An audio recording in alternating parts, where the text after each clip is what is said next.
Hey everyone, this is Mia Horror Stories, and the title of today's horror story is My Ring Camera Caught Me Walking Out the Front Door, but I'm Still Inside.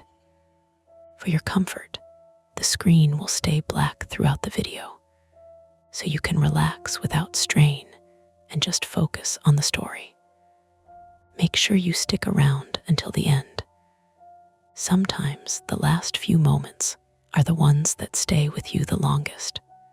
The first alert came while I was brushing my teeth, and because it was 11:47 p.m. and I was half awake on my feet, I almost swiped it away without looking. The phone buzzed against the bathroom counter, rattling beside a tube of toothpaste and a cheap ceramic dish full of bobby pins. Motion at front door, the notification said. Under it was the thumbnail, my front porch, amber from the porch light, and a woman in a gray t-shirt stepping through the doorway with one hand on the knob. I stared at it with foam in my mouth. The shirt was mine. I spat, wiped my chin, and opened the live feed with a stupid little laugh already rising in my throat. The kind you make when something is weird, but probably not weird enough to deserve fear yet. I lived alone in a narrow rental house on the south side of Columbus, Ohio, on a quiet block of old duplexes and chopped up single-family homes where every porch had a different Amazon box history and every dog had a different opinion about passing cars. My front door was 3 rooms away from the bathroom. I could have walked there in 6 seconds. On the screen, the porch was empty. I stood very still, toothbrush in hand, listening over the faint static hiss from my phone speaker. The house made its usual nighttime sounds, the refrigerator kicking on in the kitchen, the vent above the shower clicking as it cooled, a car rolling through the intersection a block over, bass dragging behind it. Nothing else. Then my own voice came out of me, soft and embarrassed. Okay, great. I am Lee Mercer, 32, female, and I rent because I keep telling myself it is temporary, even though I have been telling myself that for 5 years. I do customer support from home for a medical billing software company, which sounds fake and sometimes feels fake, but it pays on time and lets me avoid most people. I had moved into the house 8 months earlier after a breakup that was civil in the way a root canal is civil. Useful, clean, still painful. The place had sloped floors, old brass doorknobs, and windows that let in drafts no matter how much weather stripping I shoved into them. I liked that it was mine at night. I liked routines. Lock the back door, check the stove, charge the phone, put the chain on. I liked knowing where everything was. One of the reasons I bought the Ring camera instead of just relying on the deadbolt was because I am the kind of person who checks things twice, then once more because checking twice can miss things. I know that about myself. I know it isn't noble. It's just tiring. I rinsed the toothbrush and carried my phone into the hallway. The house was dim, except for the bathroom light behind me, and the lamp in the living room I always left on late, turned low so the place wouldn't feel like a cave. The hall runner shifted under my bare feet. At the end of the hall, the front door sat shut and locked, the chain hanging where I'd left it. I looked from the actual door to the phone screen like one might correct the other. Nothing moved on the live feed. The porch steps, the hydrangea pot I had failed to keep alive, the street beyond, empty. On the event history, though, there it was.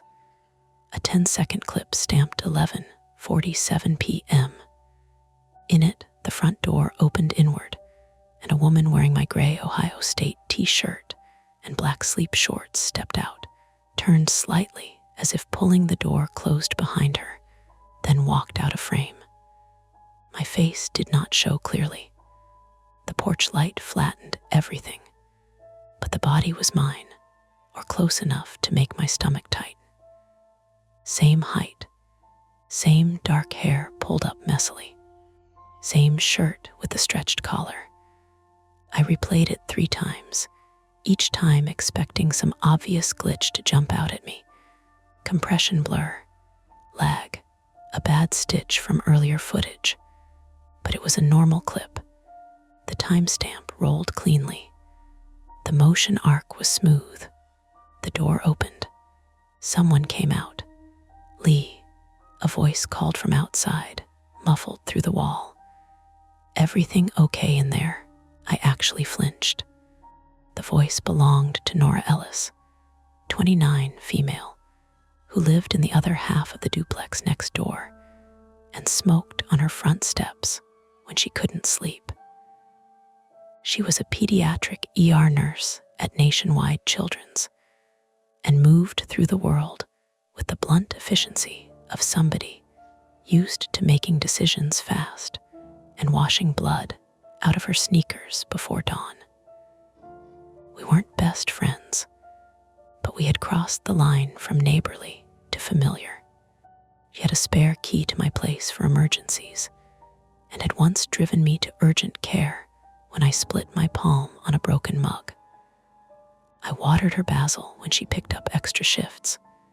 She was, unfortunately for my pride, someone I trusted enough to hear me sounding ridiculous. I opened the front door, chains still latched, and peered through the gap. Nora was on her porch in scrubs, jacket zipped halfway, cigarette ember bright in the dark. "You scared the hell out of me," I said. "You were standing in the hallway staring at your phone like you got dumped by a bank app." She squinted. "You okay?" I nearly told her never mind, nearly laughed it off, but the clip was still in my hand, hot and real. "Can you come look at something?" 2 minutes later, she was in my living room, smelling faintly of hand sanitizer, cigarette smoke, and cold air. She stood beside the couch while I handed over the phone. Her expression did what mine had done, dismissive first, then focused. "Huh," she said. "Right. You sure this is from tonight? Timestamps right. That doesn't always mean anything." "I know," she replayed it. "Could be old cached footage. Then why's the time right? Software glitch. Somebody used your Wi-Fi. Somebody hacked the account." She handed the phone back. "Or you sleepwalk," I laughed once. "I don't sleepwalk." "You sure?" "Yes." I wasn't, actually. Not completely. When I was a kid, my mother used to tell the story about finding me at age 9, standing in the kitchen at 2 in the morning, eyes open, trying to put a school backpack in the freezer. I had no memory of it. There had been one other episode in college, according to an ex-boyfriend, though I always suspected he exaggerated things when he wanted to make me sound difficult. Still, the word touched something private and shameful in me, a fear less of danger than of not being able to trust my own body, my own memory. It was one of those things I hated enough that I never tested it too closely. Nora caught the look on my face. "Oh," she said. "Okay, that was a good guess then." It was one time when I was a kid, 2 times from that face. I sat down on the arm of the couch. The living room window gave back a dim reflection of the room. Lamp glow, my bookshelf, Nora standing with one hand on her hip, the dark rectangle of the TV. "Even if I did sleepwalk," I said, "the chain was on. Maybe you took it off and put it back. Without me hearing it, you were brushing your teeth." "No, I mean in the clip." We both looked at the phone again. The chain wasn't visible from the camera angle. Nora blew air through her nose. Then we checked the app logs, reset your password, maybe reboot the thing. Most boring explanation first. That was how she approached everything. Start with the machine before assuming a ghost or a murderer or your own brain turning against you. It was one of the reasons I liked her. We went through the account settings at my kitchen table. The overhead light made the room too bright, flattening the old yellow paint and the small pile of unopened mail by the fruit bowl. Outside, a light rain had started, faint enough that it only whispered against the front window. Nora leaned over my shoulder while I changed my password, enabled two-factor authentication, and checked the device list. One phone, mine, one camera, front porch. No strange logins, no unknown devices. You have shared users off, Nora asked. Always. Okay. She was trying to keep her tone casual, but I could hear the edge now. Not fear, concentration. My phone buzzed again. Motion at front door. We both froze. A small sound escaped me, not a scream, more like the noise you make when stepping unexpectedly into cold water. Nora took the phone before I could. The new thumbnail showed the porch again, empty except for a dark shape near the bottom step. She opened the live view. Rain stippled the lens. The porch light made silver threads out of the drops. There was a cardboard box on the mat, dampening at the corners. Nora looked at me. Did you order anything? No. The event clip showed it arriving. Not by a person. It was simply there between one frame and the next because the camera had begun recording late, triggered after motion. In the first second, the porch was empty. In the next, a medium shipping box sat on the mat as if set down by someone who had already stepped out of frame. The label side face down. That's creepy, Nora said. Thank you, very helpful. She moved to the window and peeled back the curtain with 2 fingers. Streets empty. Don't do that. What? Stand in the window like that. She let the curtain fall. You want me to be scared or useful? I want neither, ideally, she smiled, but only with her mouth. We stood there listening. Rain, refrigerator hum. Somewhere 2 houses over, a dog gave one lazy bark and stopped. I became acutely aware of the front of the house as a physical thing. The thin wood of the door, the side light window beside it, the mail slot the landlord had painted shut years ago. The box on the porch felt less like a package than a decision waiting for us. It's probably misdelivered, Nora said. At midnight, people do weird delivery routes. Not in the rain, Lee, I know. She grabbed her keys from the table and held them between her fingers, metal jutting out. We open the door, we grab it, we close the door. 30 seconds. Then I need to go home and sleep because I'm back on at 7. I didn't answer right away, because here was the truth under all the smaller truths. I did not want the box.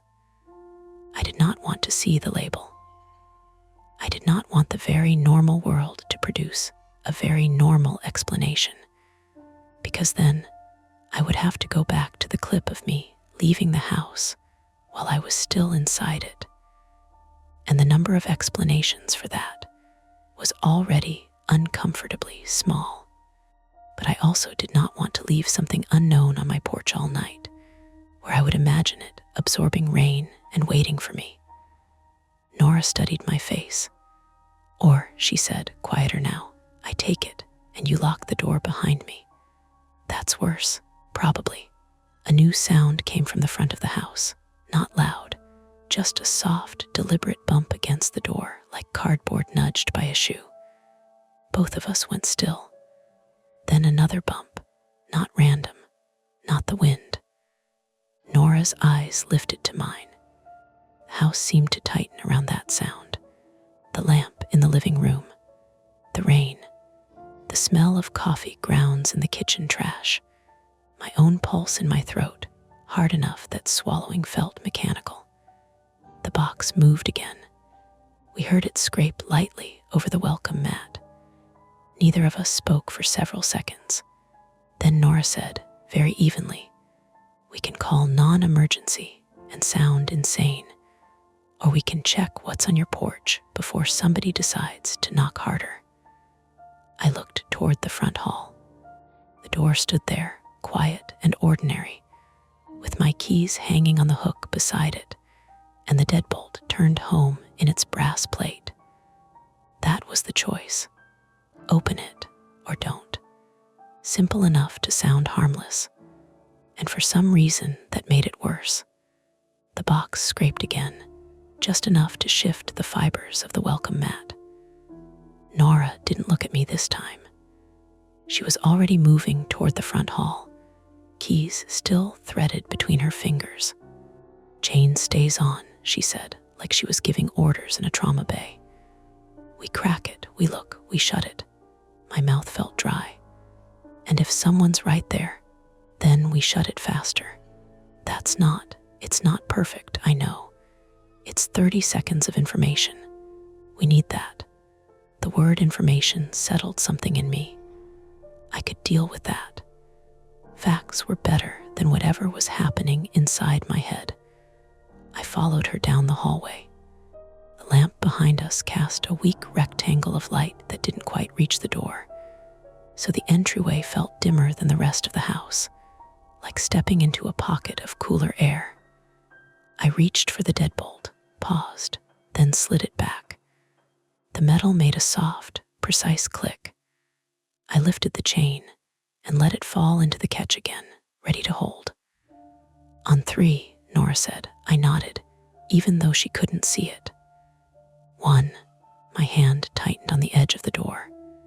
2, the rain sounded louder here, tapping at the side light glass. 3, Nora pulled the door open an inch, the chain going taut with a thin metallic strain. Cold air slid through the gap, carrying the damp smell of wet concrete and leaves. The box sat right against the threshold now, closer than it had been in the clip. Close enough that if we opened the door any farther, it would push it. "Hello," Nora called. Nothing. No footsteps. No voice answering back. Just rain and the distant hum of a car idling somewhere down the block. She leaned slightly, peering through the narrow opening. I did the same from behind her shoulder, our perspectives overlapping awkwardly in the reflection on the glass. The box was medium-sized, the kind you'd expect for a pair of shoes or a small appliance. Brown cardboard, darkening at the corners where it had soaked up water. The tape was intact. No obvious damage. The label was still turned down against the mat. "See anyone?" I whispered. "No." She shifted her weight, testing the door against the box. It didn't budge much. "Okay," she said. "I'm going to pull it back with my foot." "Wait, if someone's out here, they're not hiding behind a 6-inch deep package." "That's not what I meant." "What did you mean?" I didn't have a good answer. That was the problem. Nora hooked her sneaker under the edge of the box and dragged it back a few inches. The cardboard made a dull, rasping sound against the concrete. The gap widened just enough to give us a clearer view of the porch. Empty. She leaned farther, looking left, then right. The streetlight down the block cast a faint, sodium yellow wash over the wet pavement. No silhouettes, no movement. "Clear," she said. The word didn't reassure me. "Grab it," I said. "You grab it. You're already there." "Lee," I exhaled, annoyed at myself for hesitating over something so normal. It was a box. People got boxes every day. I slipped my hand through the gap, fingers brushing cold air, then cardboard. It was heavier than I expected, maybe 10 pounds. Not light, but not unmanageable. I pulled it inside, the edge catching briefly on the threshold before sliding free. Nora shut the door immediately, the chain rattling before settling. I threw the deadbolt back into place with more force than necessary. For a second, we just stood there, breathing. "Okay," Nora said. "Good. Now we have a box." "Great. Solved," she snorted. "Let's see the label." We carried it to the kitchen table. Water dripped from one corner, leaving a small dark stain on the wood. I flipped it over. The label faced up. My name. Leah Mercer, my address, correct down to the unit number. No return address. No shipping company logo I recognized. Just a printed barcode and a tracking number in a generic font. "Did you order anything from wherever this is?" Nora asked. "No. You sure you didn't forget?" "I don't forget 10-pound boxes." She traced a finger along the edge of the label. "This looks like it was printed at home, not like a standard UPS or FedEx label. Meaning someone could have made it. Someone like who?" She didn't answer right away. I felt that familiar itch under my skin, the one that came when I couldn't reconcile two pieces of reality. The clip of me leaving. The box addressed to me. Both things individually explainable. Together, not so much. "Open it," Nora said. "Right now." "Why not?" "Because it's midnight and someone just nudged it against my door." "That's exactly why." I hesitated, then reached for the drawer where I kept a dull pair of kitchen scissors. The metal felt heavier than usual in my hand. "Careful," Nora said. "Of what?" "Just careful." I slid the blade under the tape and cut along the seam. The sound was louder than it should have been, tearing through the quiet kitchen. The tape peeled back in a long strip. I paused with my fingers on the flaps. "Ready?" Nora asked. "No, same." I opened the box. Inside was a folded gray t-shirt. For a second, my brain didn't register it. It was such an ordinary object that it didn't match the buildup. Then I realized what I was looking at. It was the same Ohio State t-shirt I was wearing. Same faded logo. Same small stain near the hem where I'd spilled coffee months ago. Same stretched collar.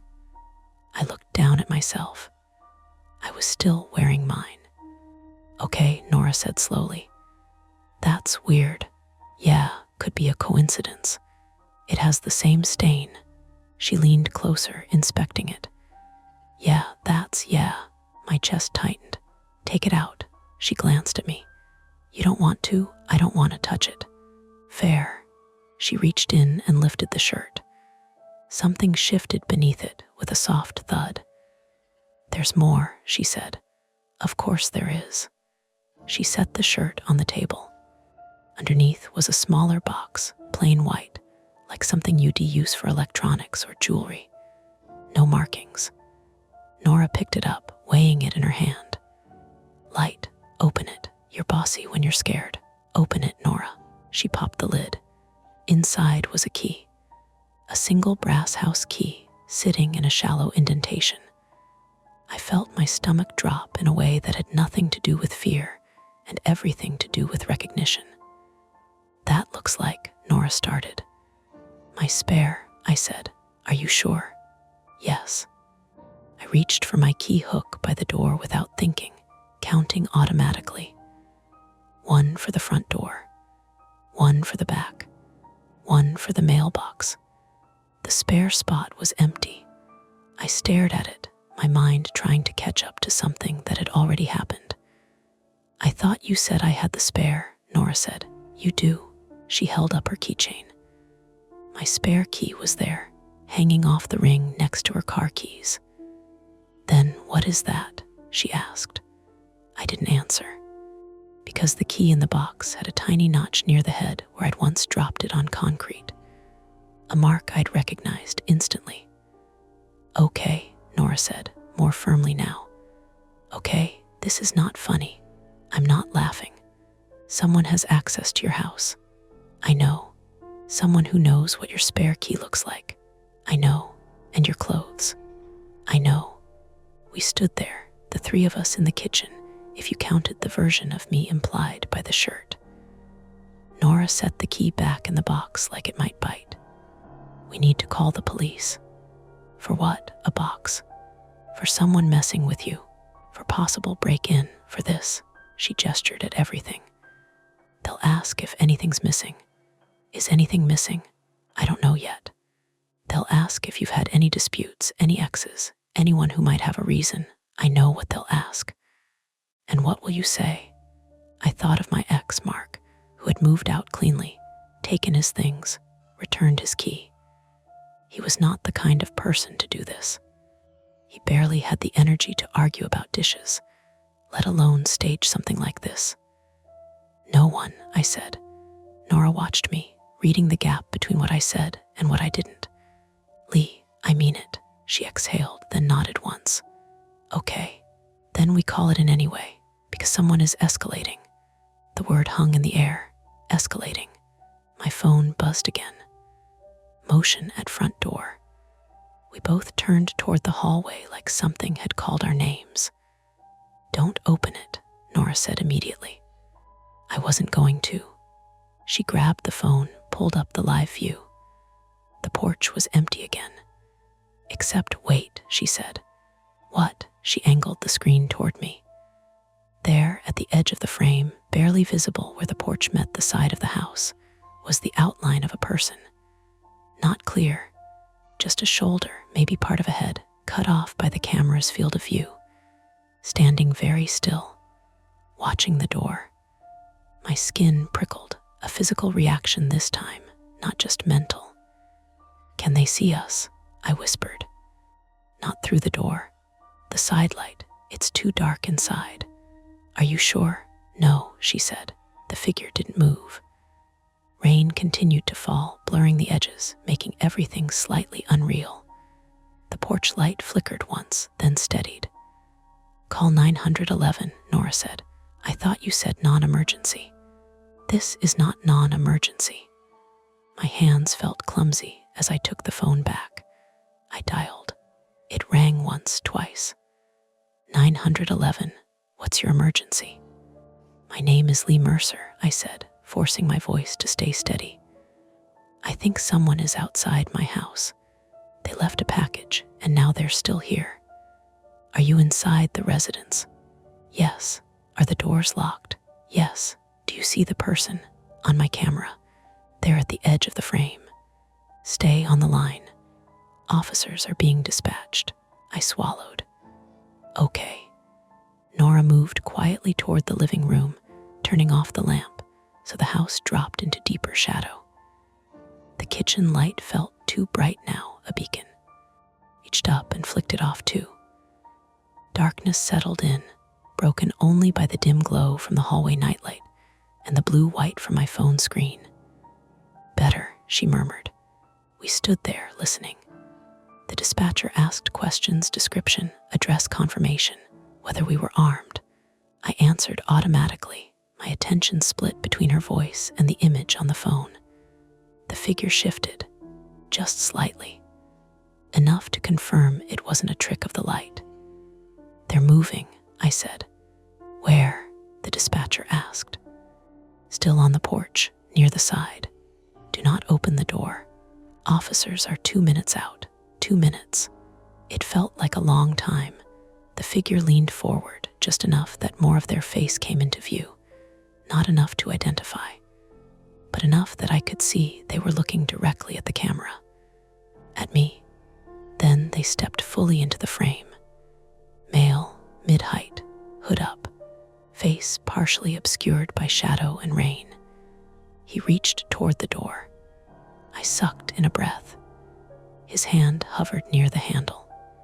Then he didn't knock. Instead, he lifted something small and pressed it against the lock. A tool, slim, metallic. My brain caught up a second too late. He's trying to get in, I said. Get away from the door, Nora snapped.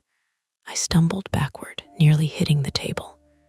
The dispatcher's voice sharpened, telling us to move to a safe room, to stay on the line. From the front of the house came a faint, deliberate sound. Metal against metal. Testing the lock. The deadbolt held, for now. Nora grabbed my arm. Back bedroom. Now. We moved fast and quiet down the hall. The floor creaked under our weight in places I suddenly noticed, each sound feeling like a signal. Behind us, the front door handle rattled once. Then again. Not violent, controlled, patient. Whoever was out there wasn't panicking. They were working. We reached the bedroom. Nora shut the door and slid the dresser in front of it with a scrape that made my teeth hurt. Window, she asked. Backyard. Locked. Yes. Good. I sank onto the edge of the bed, phone still pressed to my ear.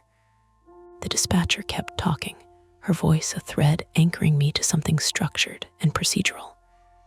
In the distance, faint but growing, I heard sirens. Nora crouched by the door, listening. The sound at the front of the house changed. A soft click. My heart lurched. That was the chain, I whispered. Nora's eyes snapped to mine. That was not the chain, she said, but there was doubt there now. Another sound, closer, not at the front door anymore. Inside. A floorboard in the hallway, just beyond the bedroom. Someone had gotten in. Nora held up a hand for silence. We stayed like that in the bedroom, her crouched by the barricaded door, me sitting on the edge of the bed with my phone pressed to my ear, while the sound outside shifted from the front of the house into something closer, more intimate. The hallway floorboard creaked again. Slow, careful, not the random settling of old wood. Wait. Officers are pulling up now, the dispatcher said in my ear. Her voice was steady, practiced. Do you hear them? Not yet. I heard breathing. Not mine, not Nora's. A faint exhale just beyond the bedroom door, like someone testing the air. Nora leaned closer to the door, listening. Her shoulders were tight, muscles drawn up toward her ears. She mouthed, "Stay." Another sound. A soft scrape against the hallway wall, like fabric brushing plaster. Then nothing. The silence after was worse than the noise. It stretched, thin and brittle. Say something, I whispered to the dispatcher. Anything. You're doing exactly what you should be doing, she said.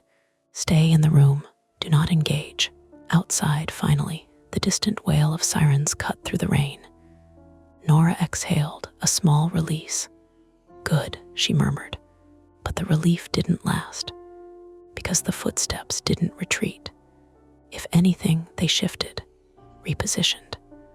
He's still here, I said. I know, Nora said. The sirens grew louder, turning onto our street.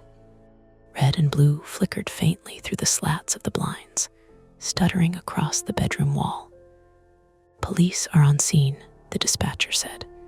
Stay where you are until an officer makes contact. We both waited. Seconds passed. Then a loud knock at the front door. A man's voice, authoritative, carrying through the house. Columbus Police. Anyone inside, make yourself known. Relief flooded me so fast it made me dizzy. In here, I shouted. Back bedroom. Nora shot me a look, but it was too late. The voice came again, closer this time. Stay where you are. We're coming in. Footsteps, heavy, purposeful, moved through the front of the house. For a moment, everything aligned. The fear, the response, the system working the way it was supposed to. Then Nora frowned. That was fast, she said. What? They didn't try the door. Another step in the hallway. Closer. Too close. Nora's eyes flicked to the door. Her voice dropped. That's not right. My stomach twisted. What do you mean? Entered procedure, they'd call out, wait, clear room by room. That, she gestured toward the door. That sounded like someone walking straight in. Another knock. This time, not from the front, from the bedroom door. 3 quick taps. My throat tightened. Lee, the voice said, softer now. Familiar.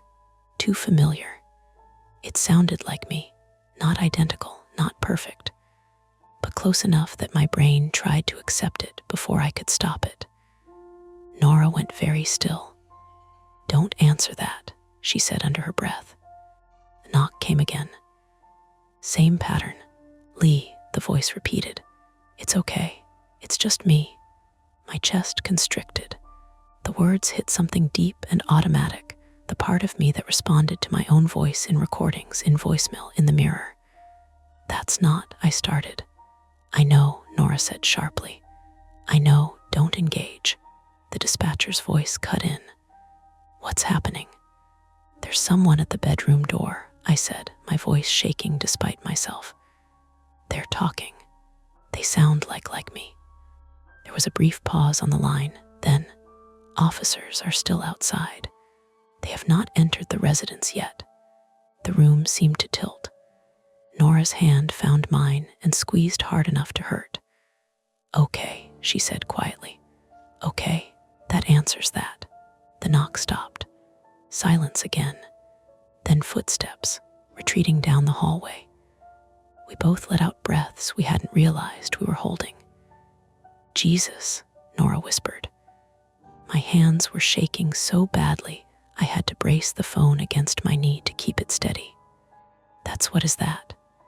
"Someone messing with you," she said. "Someone who's heard you talk." "From where?" "Your porch, your yard, your phone calls, I don't know." That was my voice. "It was close," she corrected. "Not exact." It had been close enough.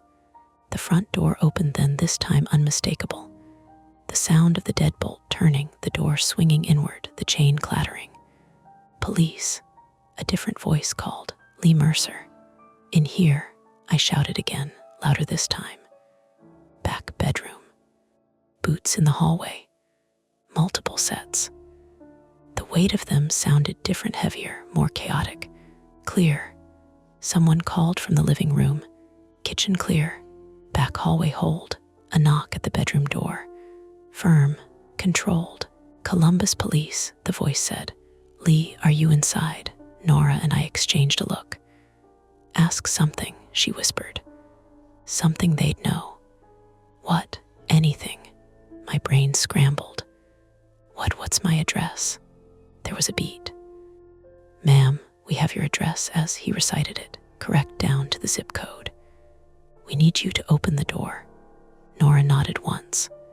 I moved the dresser back with her help, muscles straining, wood scraping loudly against the floor. My arms burned from the effort. The door suddenly felt like the only thing between us and everything else. I unlocked it with shaking hands. When I opened it, 2 officers stood in the hallway, guns drawn, but angled down. Real, solid, rainwater dripping from their jackets.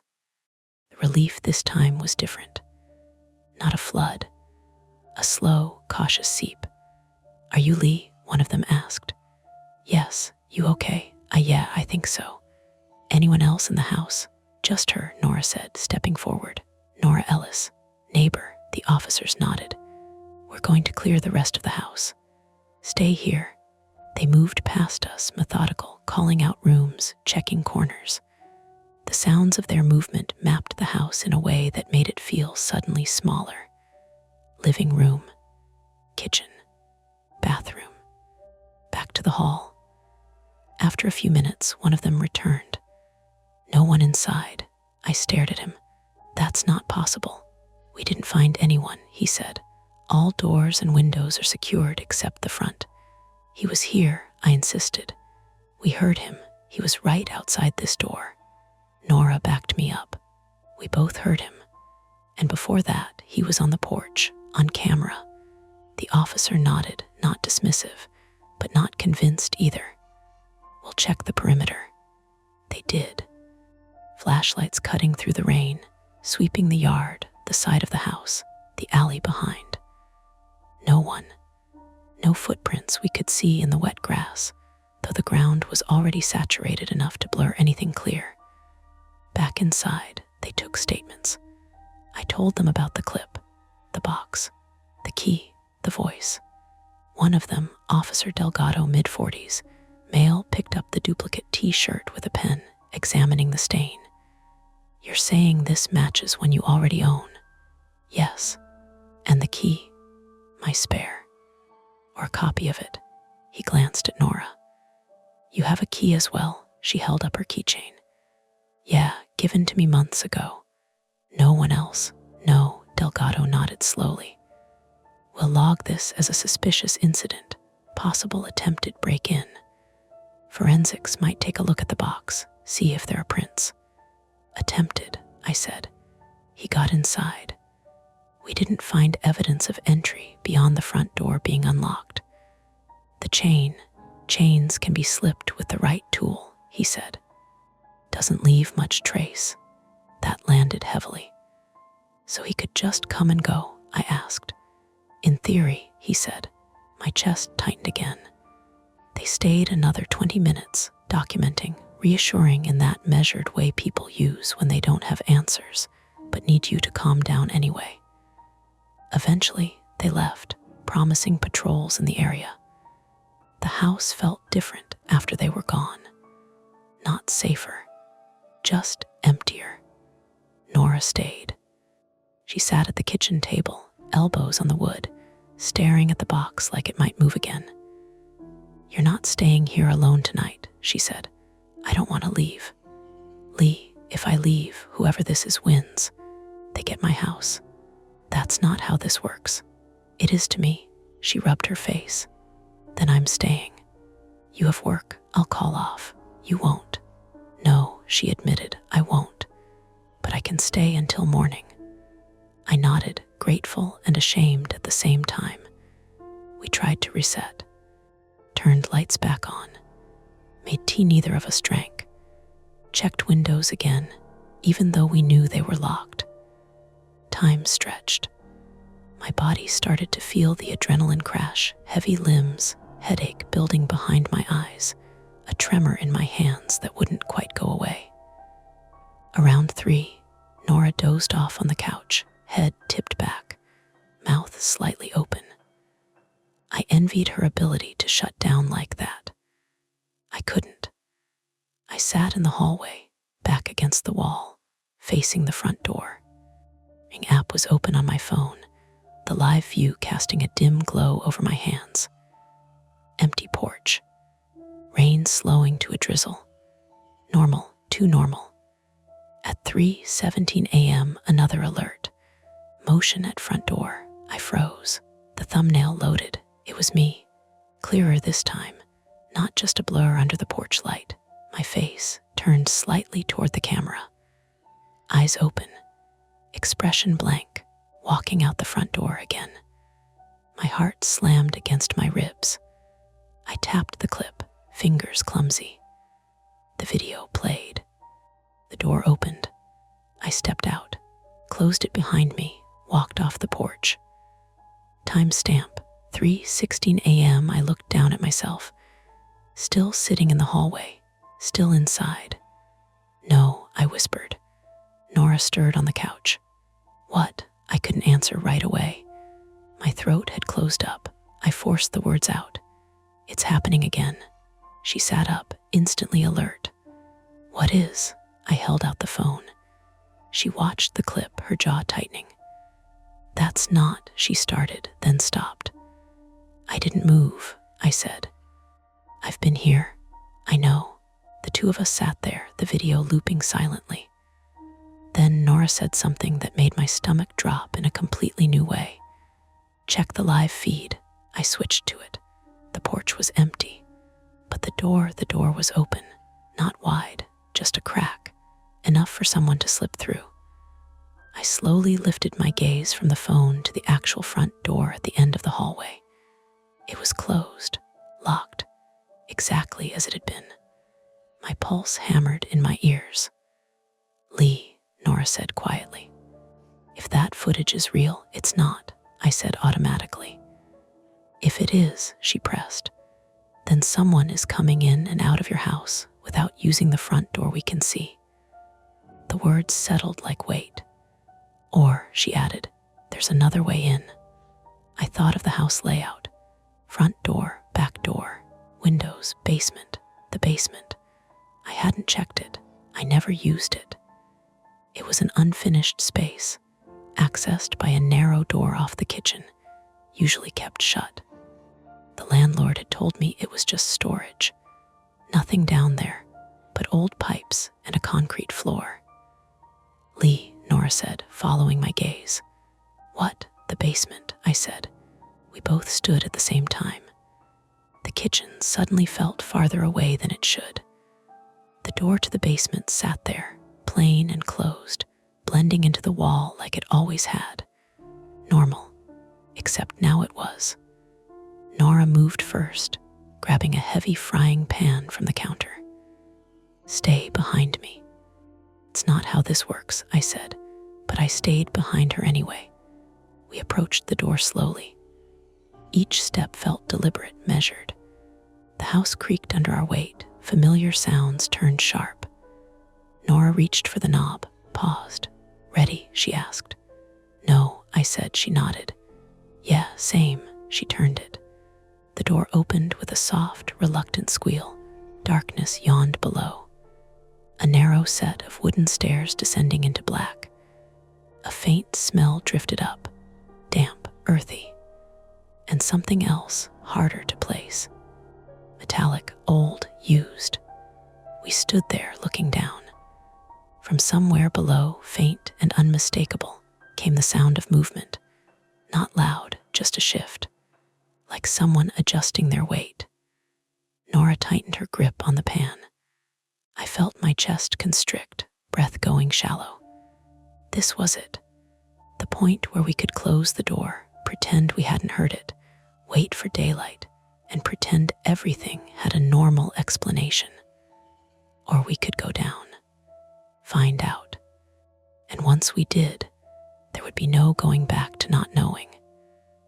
Nora glanced at me. I nodded, even though every part of me screamed not to. She took the first step down. The stair creaked under her weight. I followed. Behind us, the kitchen light flickered once and went out. Nora stopped 3 steps down and held out an arm to keep me behind her. The dark below the basement stairs wasn't total. A weak rectangle of streetlight leaked through one of those tiny ground-level windows set high in the foundation wall, just enough to pull shapes out of blackness in flat gray layers. Concrete floor, cinder block walls, exposed joists, overhead webbed with old wiring. The stairs dropped straight down into the middle of the basement, with a rusted furnace to the left and a row of metal shelving units against the far wall. Something moved near the shelving. Not a person stepping out dramatically, just a shift of weight, a shoulder drawing back, someone trying to become smaller. Nora lifted the frying pan a little higher. "We know you're down there." Silence. My phone screen lit my hand blue-white. I still had the Ring app open. That felt absurd now, carrying this clean, bright square of porch footage into a damp basement that smelled like dirt and rust and old water. But I couldn't make myself put it away. "Police already came," Nora said. "You want this to get worse. Stay hidden." A man's voice came out of the shadows. "That's funny, coming from you. Close. Too close. Deeper than I'd imagined. Young, maybe 30, maybe younger, but with a roughness in it like he smoked or didn't sleep." I felt something inside me drop into place. Not relief, recognition. Human. That should have made it easier. It didn't. Nora took another step down. The stair groaned. "Come out with your hands up." He laughed once, under his breath. "You didn't even bring a knife." Movement came again, clearer now. He was crouched behind the metal shelving, using stacked storage bins for cover. I could see one hand braced on the floor, pale knuckles, mud on the fingers. My mouth was dry. "Why are you in my house?" He didn't answer me. He answered Nora. "You should have gone home when the cops left." Nora's posture changed, only slightly, but I knew her well enough by then to catch it. She was scared now. Before, she'd been managing a situation. This was different. This was direct. "How do you know where I live?" she asked. No answer. The basement was laid out simply enough that I could map it even while panicking. Stairs in the center, furnace and water heater on the left, old shelving and plastic bins straight ahead, washer and dryer hookups along the right wall, though I didn't own either machine. The small window was behind the shelves. If he bolted for the stairs, he'd have to come past us. If he bolted deeper, there wasn't deeper to go, which meant he had chosen this spot for another reason. My eyes adjusted a little more. There was a second thing behind the shelving, not just bins, a chair. Nora saw it at the same time I did. Her voice went hard. "Get up, now." The man shifted, and the light from my phone caught part of his face. Thin, white, hood dark with rain at the shoulders. Not old, late 20s maybe, unshaven. Eyes bright in that wrong, over-focused way I'd seen once or twice on customers who called support after being awake for 2 days and had convinced themselves the software was sending them messages. Not drunk, something more organized than that, more patient. He stood slowly, hands visible, and the first thing I noticed was that he had the lock tool still clipped to his belt. The second thing was the phone in his other hand. My phone, or one exactly like it. Same case, same chipped corner, same faded sticker on the back from a museum exhibit in Cincinnati I'd gone to alone and pretended not to feel weird about. I think I made a sound then, something small and involuntary. He smiled at that. "There you are," he said. Nora didn't lower the pan. "Put it on the ground." He glanced at her, dismissing her. His attention kept coming back to me. "You don't even remember giving it to me. I never gave you anything." He tilted his head. Not on purpose. I wanted to say he was insane, that none of this made sense, but the problem was that it did. Not all of it, but enough of it to start fitting together in ugly ways. The duplicate shirt, the copied key, the false voice, the camera footage, the phone. Nora spoke before I could. Last chance. Put the phone down and get on the floor. Instead, he tapped the screen. My Ring app refreshed in my hand. Front door live view, the porch empty, wet, still. Then, on his phone, he swiped, turned it so I could see. A saved clip. Me on my porch 2 nights earlier, opening the front door in pajamas and stepping out to pick up a food delivery. I frowned, not understanding. Then another clip, last week. Me leaving for groceries in jeans and a sweatshirt. Then another.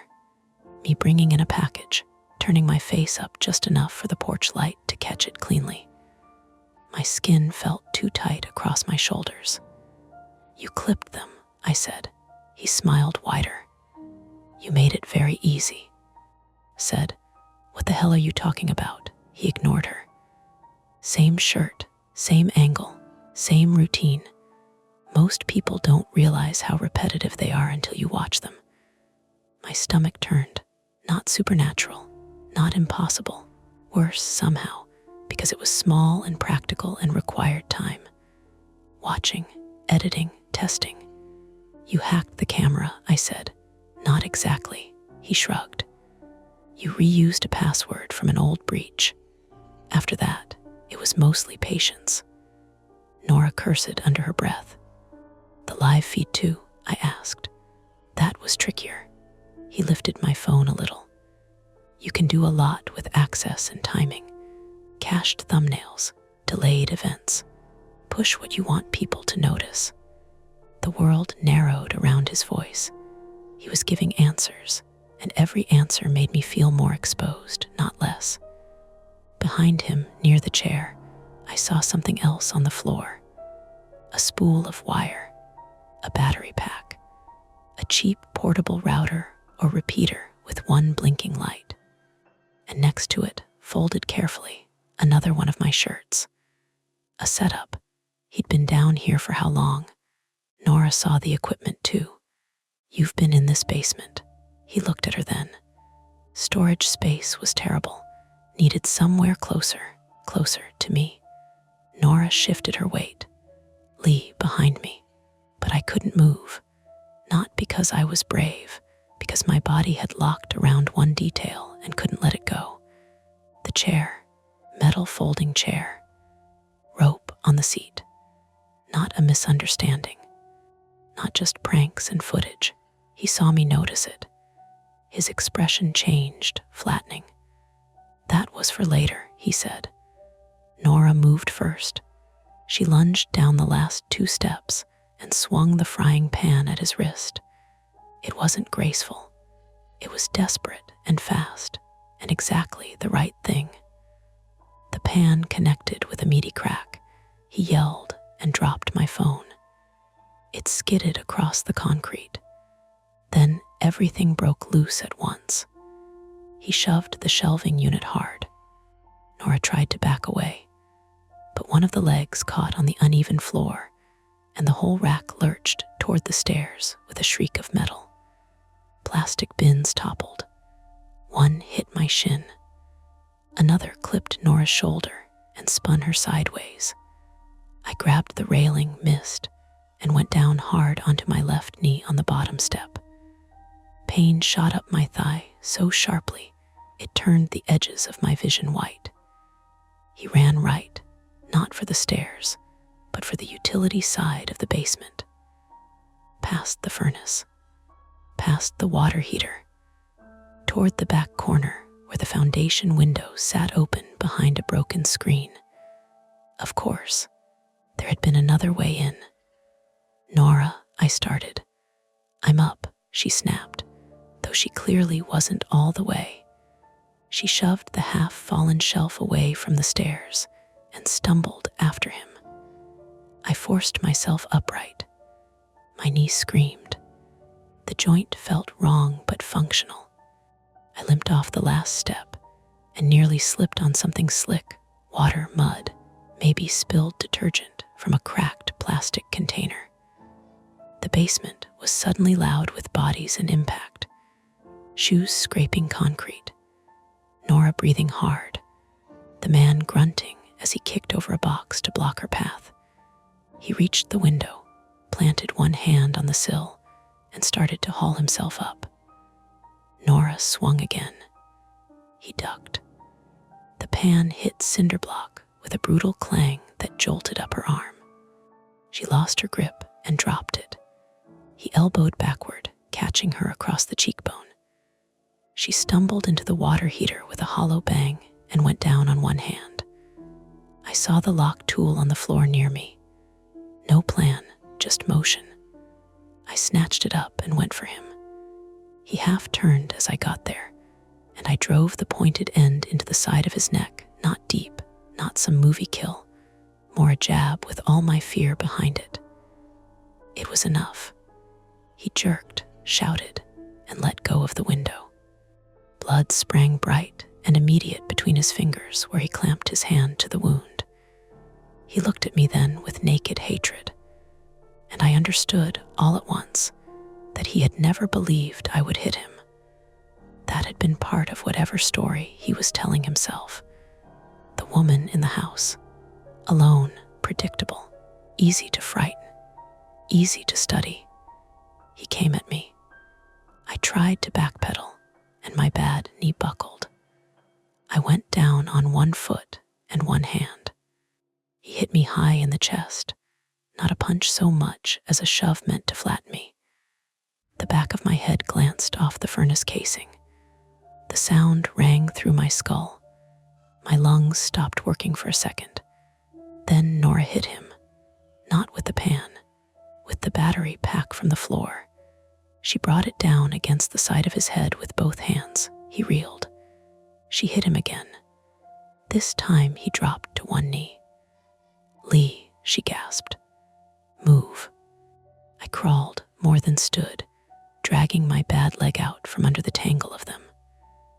The basement smelled suddenly stronger of iron and wet dust, and my own sweat turning cold. He grabbed Nora's ankle and yanked. She crashed down hard, shoulder first, and the battery pack skittered away. He surged up on pure adrenaline and drove her back against the washer hookups. A pipe stubbed from the wall caught her ribs with a sick thud. The sound she made then was small and involuntary. I found my phone on the floor. Its screen was spiderwebbed, but still lit. 911 was still connected. The dispatcher's voice came faint and tinny from the cracked speaker. Ma'am, are you there? I put every ounce of air I had into one shout. He's in the basement. He's still here. The man's head snapped toward the sound, and for the first time, he looked uncertain. Not afraid exactly, but the timing had changed on him. From outside, muffled through dirt and foundation and rain, came the sharp bark of a police officer's voice. Police, make yourself known. He spun toward the window. Nora lunged low and wrapped both arms around one of his legs. He kicked wildly, heel catching her shoulder, but she held on. Go, she shouted at me, though I had nowhere to go. I looked around desperately and saw the spool of wire. The thing about fear is that it doesn't make you clever. It makes you primitive. I grabbed the wire, lunged forward, and looped it around his upper arm and throat from behind, not to strangle him, God. I wasn't thinking that clearly, but to pull him off balance. It worked too well. He staggered backward into me. My bad knee gave way completely. We crashed sideways into the old shelving. Metal screamed. More bins came down. Something struck my shoulder. Another thing smashed against the floor near my head in a spray of screws and cheap plastic. He tried to wrench free, but the wire had caught around his arm and the rack leg. Nora got to her feet enough to shove him hard at the hips. His footing slipped in the spilled water on the concrete. Then he went down, not dramatically, just wrong. 1 second, he was fighting. The next, his temple hit the sharp corner of the lower furnace bracket with a dense, ugly thunk. All the motion stopped. The basement went very quiet. I was on the floor half under the collapsed edge of the shelving, breathing in ragged little pulls that hurt my ribs. Nora stood over him, swaying, one hand pressed to her side. The man did not get up. For 2 full seconds, neither of us moved toward him. Maybe because we were waiting for the trick in it. The lunge, the fake out, the continuation. Then Nora said hoarse, "Don't touch him." Footsteps hammered across the kitchen overhead. Multiple officers this time. The basement door banged open. Police. Down here, Nora shouted, and her voice cracked halfway through. Flashlights flooded the stairwell, then the room. Real beams, real boots, real hands. The next part came in fragments because concussion and pain do not make good historians. Hands lifting the shelf off me. An officer rolling the man onto his back. Blood on his hood, on the concrete, on the side of the furnace bracket. Someone taking the wire from my hands because I hadn't realized I was still clutching it. Nora sitting suddenly on the bottom stair because her legs had quit. Questions. Where are you hurt? Can you stand? Did he have a weapon? Ambulance en route. The man was alive. Barely conscious, maybe not conscious at all, but alive. Breathing wetly through his mouth, one side of his face already swelling where Nora had hit him. Blood from the cut at his neck, and the head wound mixed together into a dark smear on the floor. One officer found the window at the back. The screen had been removed carefully and set aside. Mud on the sill. Scuff marks on the wall outside. Another found more things hidden behind the shelves. Extra clothes of mine, printed screenshots from my social media, a notebook full of times when I left, when I came back, what I wore, when Nora visited, which lights I kept on, delivery habits, trash pickup day. I did not throw up. I wanted to. Instead, I sat on the basement floor and shook so hard my teeth clicked. The paramedics came. They cut Nora's scrub sleeve to check her shoulder, wrapped her ribs, shone lights in my eyes, asked me my name and the date, and whether I knew where I was. I answered all of it, though the room kept swimming at the edges. When they helped me up the stairs, my left knee nearly folded. Sprain, maybe worse. My chest had a deep, ugly ache from where he'd shoved me into the furnace.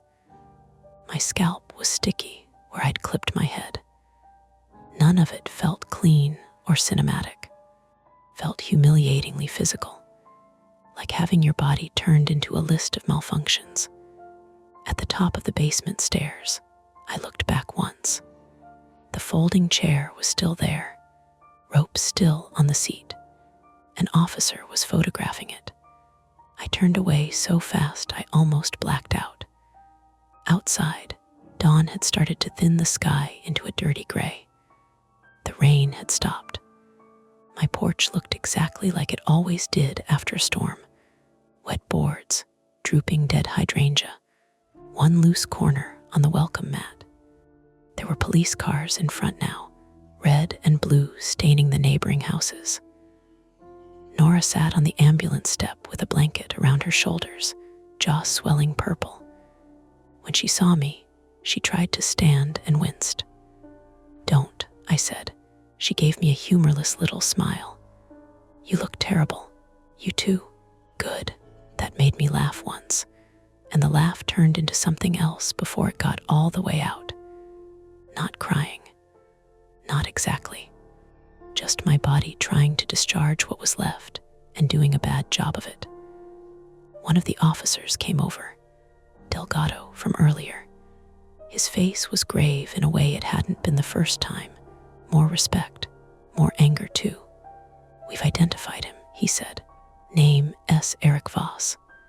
Prior arrests for stalking, unlawful entry, fraud-related stuff. No current address." "Was he living down there?" Nora asked. Delgado hesitated. "Not full-time, but he'd been in and out. Looks like he set up equipment to piggyback your network from the basement window and access the camera account. We'll know more after digital forensics." "How long?" I asked. He looked at me, then away for half a second. "Notebook goes back 6 weeks. 6 weeks. 6 weeks of me making tea, taking calls, folding laundry, standing at my own front door under the porch light, being turned into footage." I wrapped my arms around myself and immediately regretted it because of the pain in my ribs. Delgado kept talking, gently now.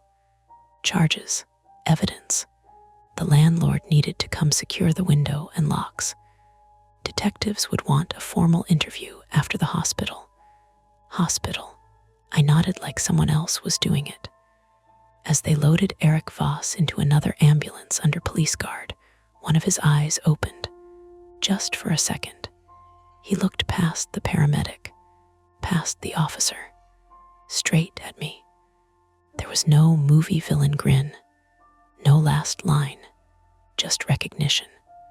And somehow worse than hatred, a look of private grievance, like I had broken something he believed belonged to him. Then the doors shut. Nora reached out from the ambulance step and caught my hand. I held on harder than I meant to. The conflict was over. In the cleanest possible sense, it was done. He was caught. He was injured. We were alive. And yet, when I looked at my front door, all I could think was how ordinary it still seemed. How easily it had fit into someone else's plan. How for weeks I had walked past the basement door without checking whether the dark below it was empty. That knowledge did not leave with the sirens. It came with me. They discharged me from Ohio Health Grant a little after noon with a hinged brace on my left knee, a sheet of concussion instructions, and the kind of pain medication that made the edges of things feel padded without actually removing the pain. Nora got out an hour before I did with bruised ribs, a hairline fracture in her right hand, and a crescent-shaped cut under one eye where the skin had split against the washer hookup. She was furious about the hand more than anything else. She kept flexing her fingers like she could bully the fracture into not existing. "You shouldn't drive," she said when she came to pick me up anyway. "You literally have one good hand." "I have one more good hand than you have knees." That was the tone we used with each other now. Not light exactly.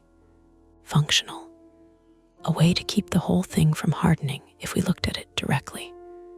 Columbus in daylight looked rude in the way cities sometimes do after a bad night.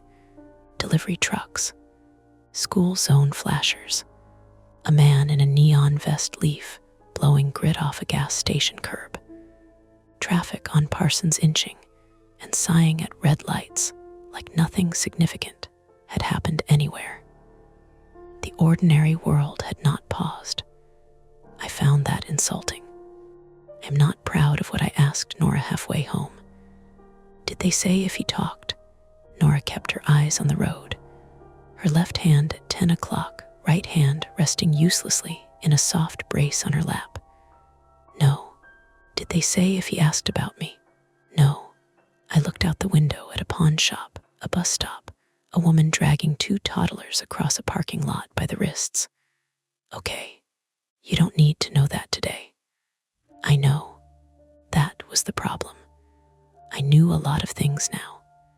Most of them were not useful.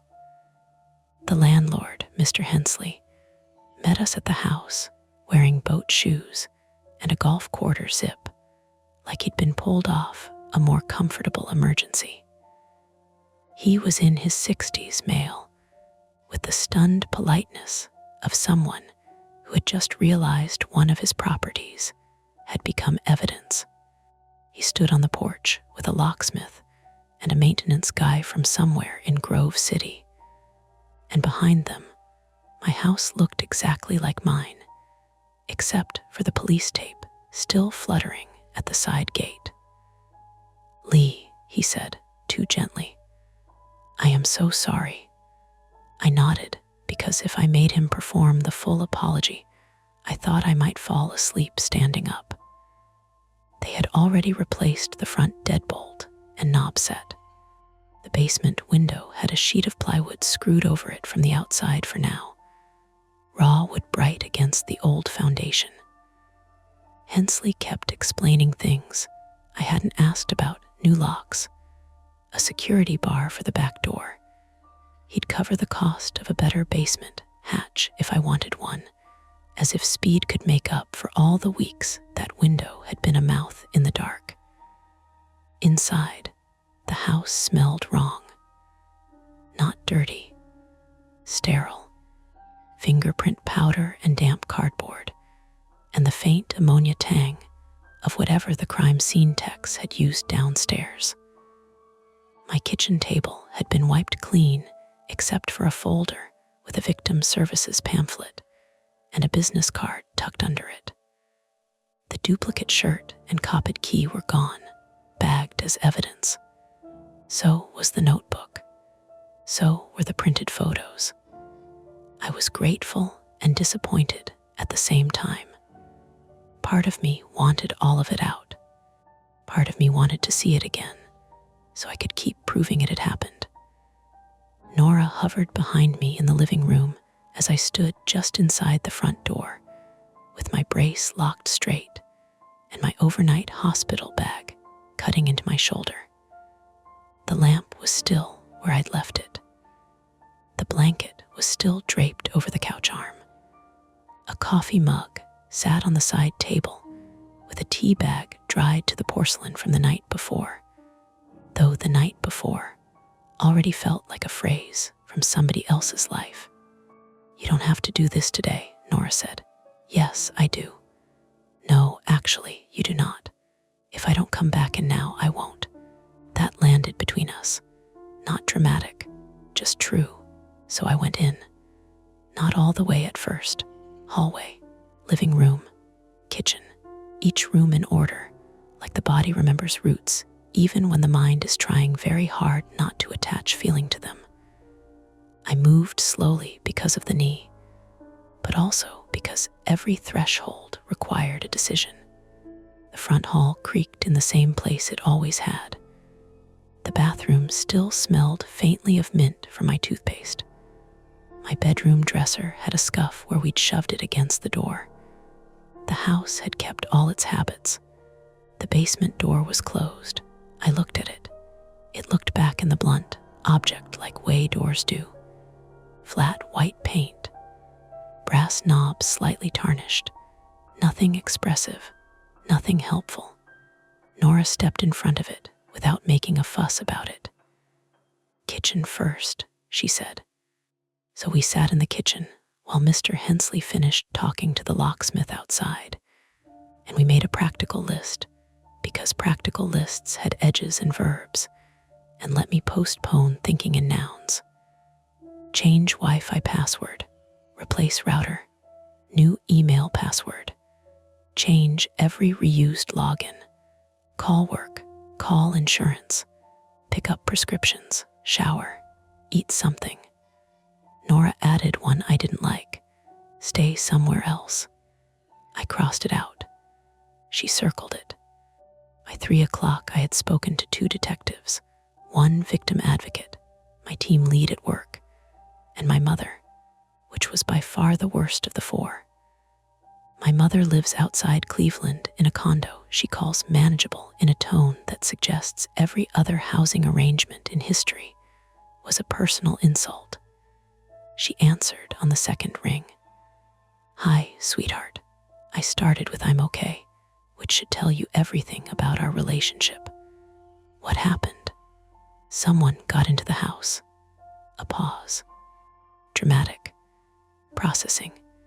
Then all at once she became brisk in the old maternal way I remembered from childhood fevers and broken school projects. "Hospital, police. Are you alone? Are you coming here? Do you want me to drive down?" I did not want her to drive down. I did not want her seeing the basement door or my bruises or the parts of my life that made what happened possible. But I also did not want to admit why that felt so unbearable. "No," I said. "Nora's here." "Who's Nora?" "My neighbor." Another pause. "The one with the key." I shut my eyes, because I had told her that months ago in passing, and she had remembered. Parents do that. They store small facts in drawers and pull them out when you least expect it. "Yes." Then listen to the one with the key. It was so exactly something she would say that I almost laughed. Instead, I cried for the first time. Not big movie crying, just sudden, leaking tears while I sat at my own kitchen table staring at a bowl of clementines. My mother went very quiet and did not say "I told you so," or "Why didn't you move sooner?" or "This is why I hate people having your information online."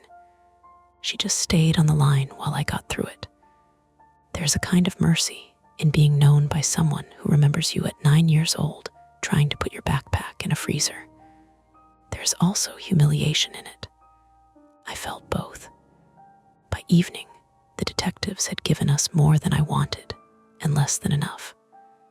Eric Voss had a record, as Delgado said.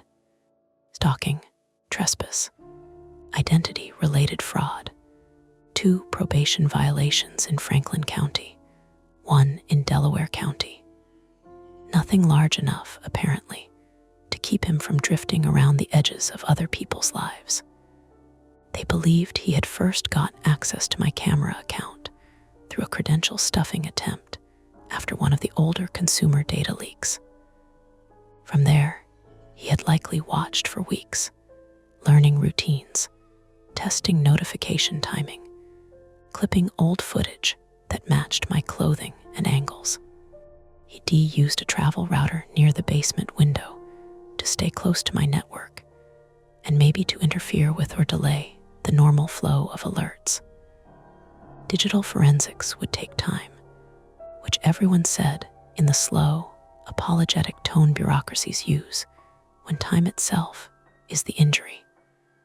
There was no evidence he had been inside the living areas of my house before that night.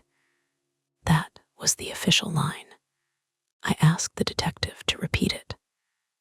"No evidence at this time," she said. That phrase should have reassured me. Instead, it settled into me like grit. No evidence is not the same as no.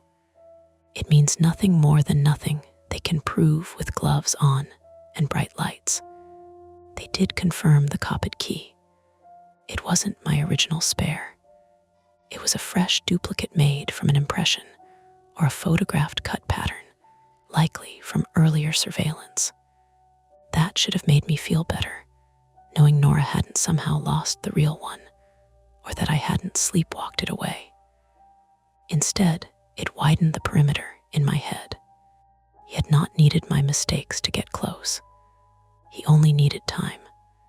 For 3 nights, I stayed at Nora's place next door because she finally stopped arguing and started commanding. Her half of the duplex was mirror imaged from mine, but felt completely different. Cleaner lines, fewer books, a stronger coffee maker. She slept on the couch because her ribs hurt less there, and I took the bedroom because my knee needed to stay elevated. We developed a routine around pain pills and ice packs and the shared avoidance of silence. On the second night, she said, from the dark living room, "I keep hearing that fake voice."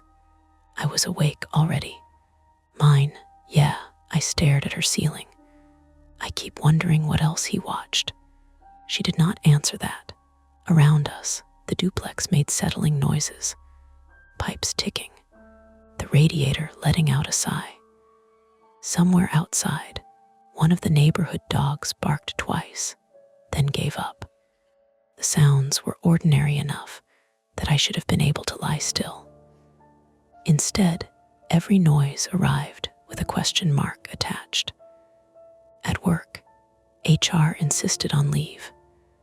My team sent flowers, and one badly worded Slack message that called the situation a home inconvenience, which Nora laughed at so hard she had to hold her ribs.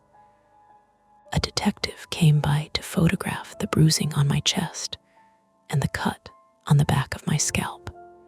Another asked me to walk through my timeline again, slower this time, from the first alert to the basement. Every repetition changed the story slightly in my mouth, not the facts, the shape of them. That frightened me more than I expected. Memory is not a hard drive, it warms under handling. A week after the arrest, I had to go back into my own basement with 2 contractors and a city inspector. The plywood had been removed. Daylight came through the replaced window in a hard white square. Shelves were gone, the furnace brackets scrubbed clean, the floor bleached to a dull mottled gray. It looked smaller than I remembered and more embarrassing, like a stage set after a cheap production has closed.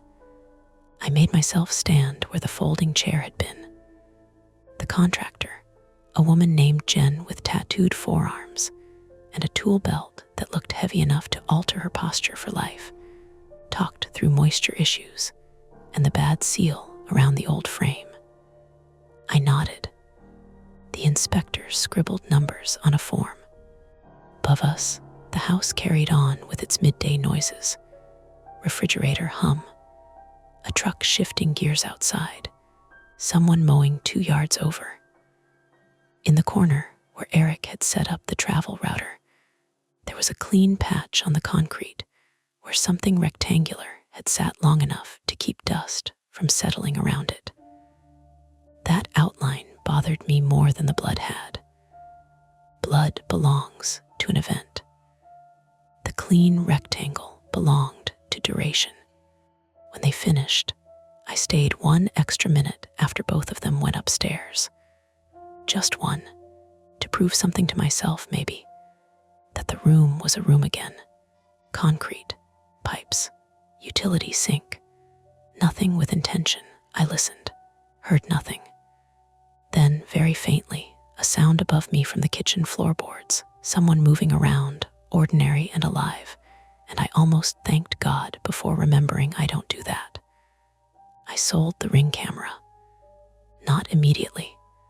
First, I tried to keep it. I told myself that refusing it meant letting him take another thing. I reset it, changed the mount, upgraded the account security, bought a second indoor camera, even though the idea made my skin crawl. I lasted 9 days. The problem was not logic. Logic said more cameras meant more evidence, more warning, more control. The problem was that every notification now felt like the first one. Every thumbnail was a little square of dread. Motion at front door. Motion at backyard. Motion at front door. Most of the time it was mail, wind, Nora coming over with groceries, a raccoon the size of a small ottoman. Once it was just rain confusing the sensor. My body reacted before my mind could classify. Pulse up, mouth dry, breath shallow. The machine was doing its job. I could not do mine with it, so I took it down. Nora held the ladder steady while I unscrewed it from the trim. "You sure?" she asked.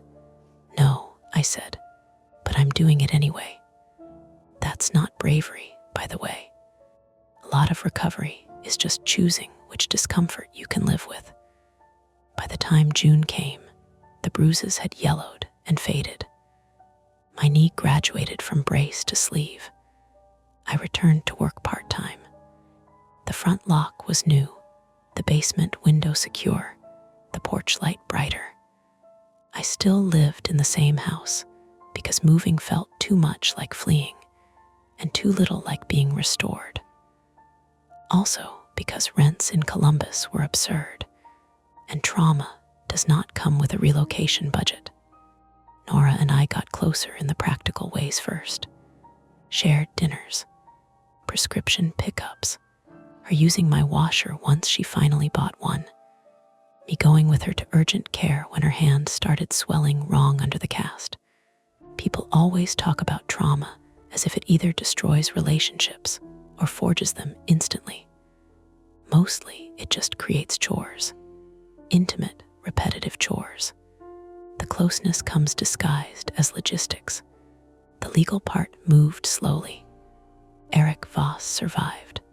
There were hearings, motions, delays. He took a plea eventually, though eventually stretched long enough to become its own weather. I gave a victim statement in a room too cold for the season and did not look at him more than once. He looked smaller than I remembered. That didn't help. Smallness can be patient. The judge used words like predatory, calculated, terrorizing.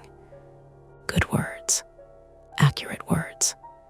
They did not change the fact that afterward I still had to walk home from my car with keys between my fingers and check the lock twice, then once more because checking twice can miss things.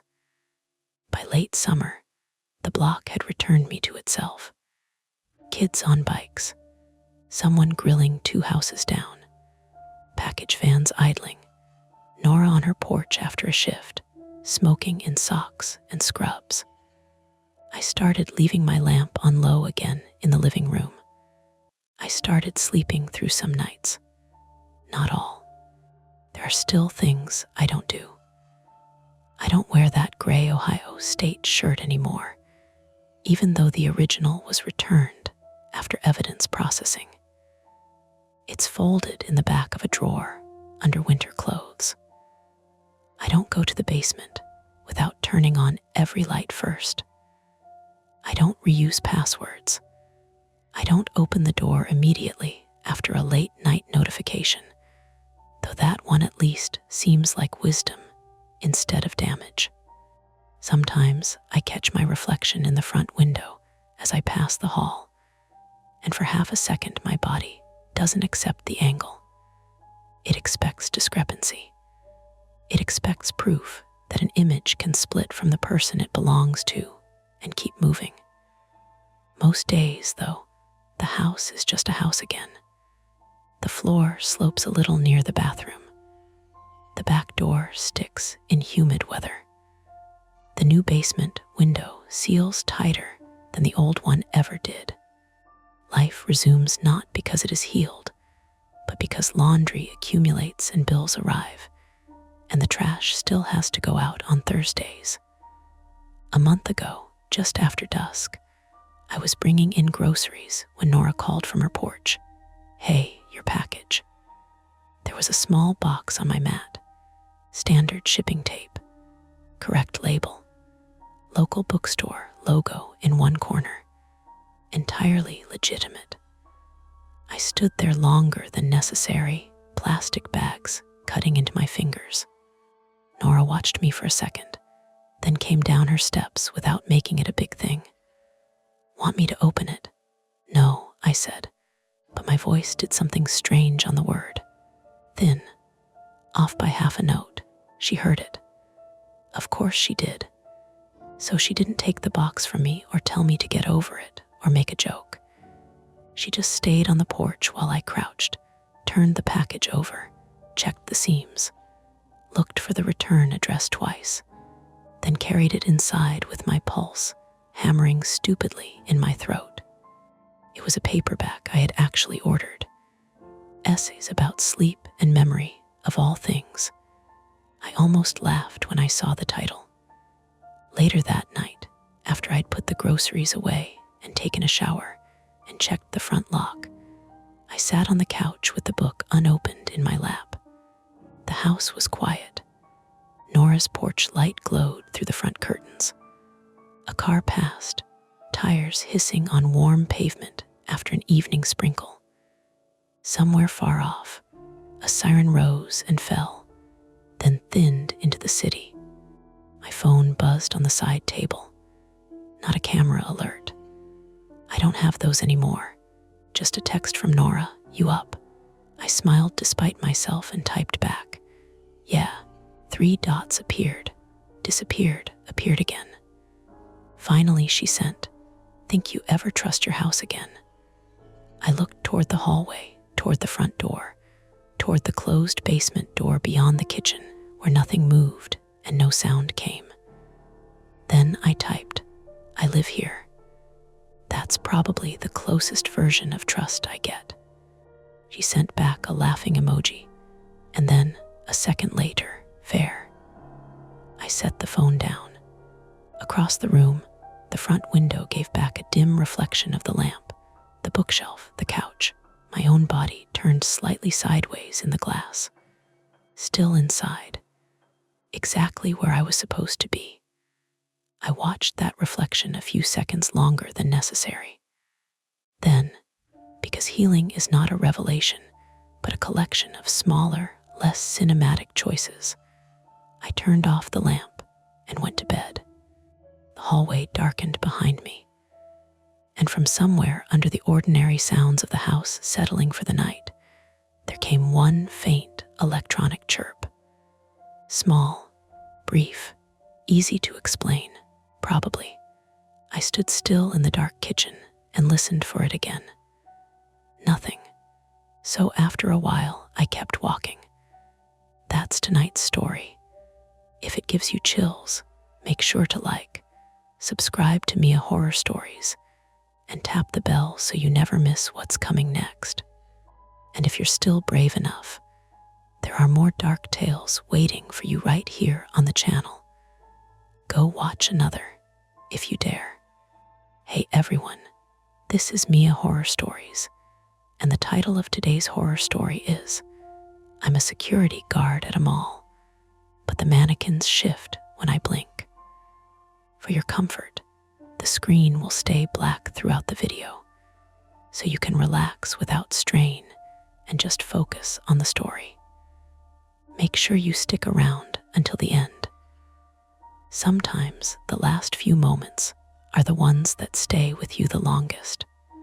At 2:13 a.m., I was standing outside a shuttered women's wear store on the second floor of Briarwood Galleria, staring at a mannequin that I could have sworn had not been facing me 30 seconds earlier.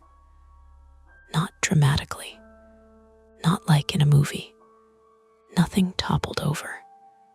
No lights blew out. There was no music cue in my head, no heroic instinct, nothing like that. Just the low electrical hum of the mall after closing, the smell of floor polish and old fryer grease drifting up from the dark food court, and one matte white mannequin in a cream blazer now angled toward the gate instead of toward the back wall display where I remembered it being. My flashlight beam trembled a little across its smooth cheek, making its painted lashes look sharper than they were. I blinked hard twice, then looked up at the store sign to ground myself. VERA.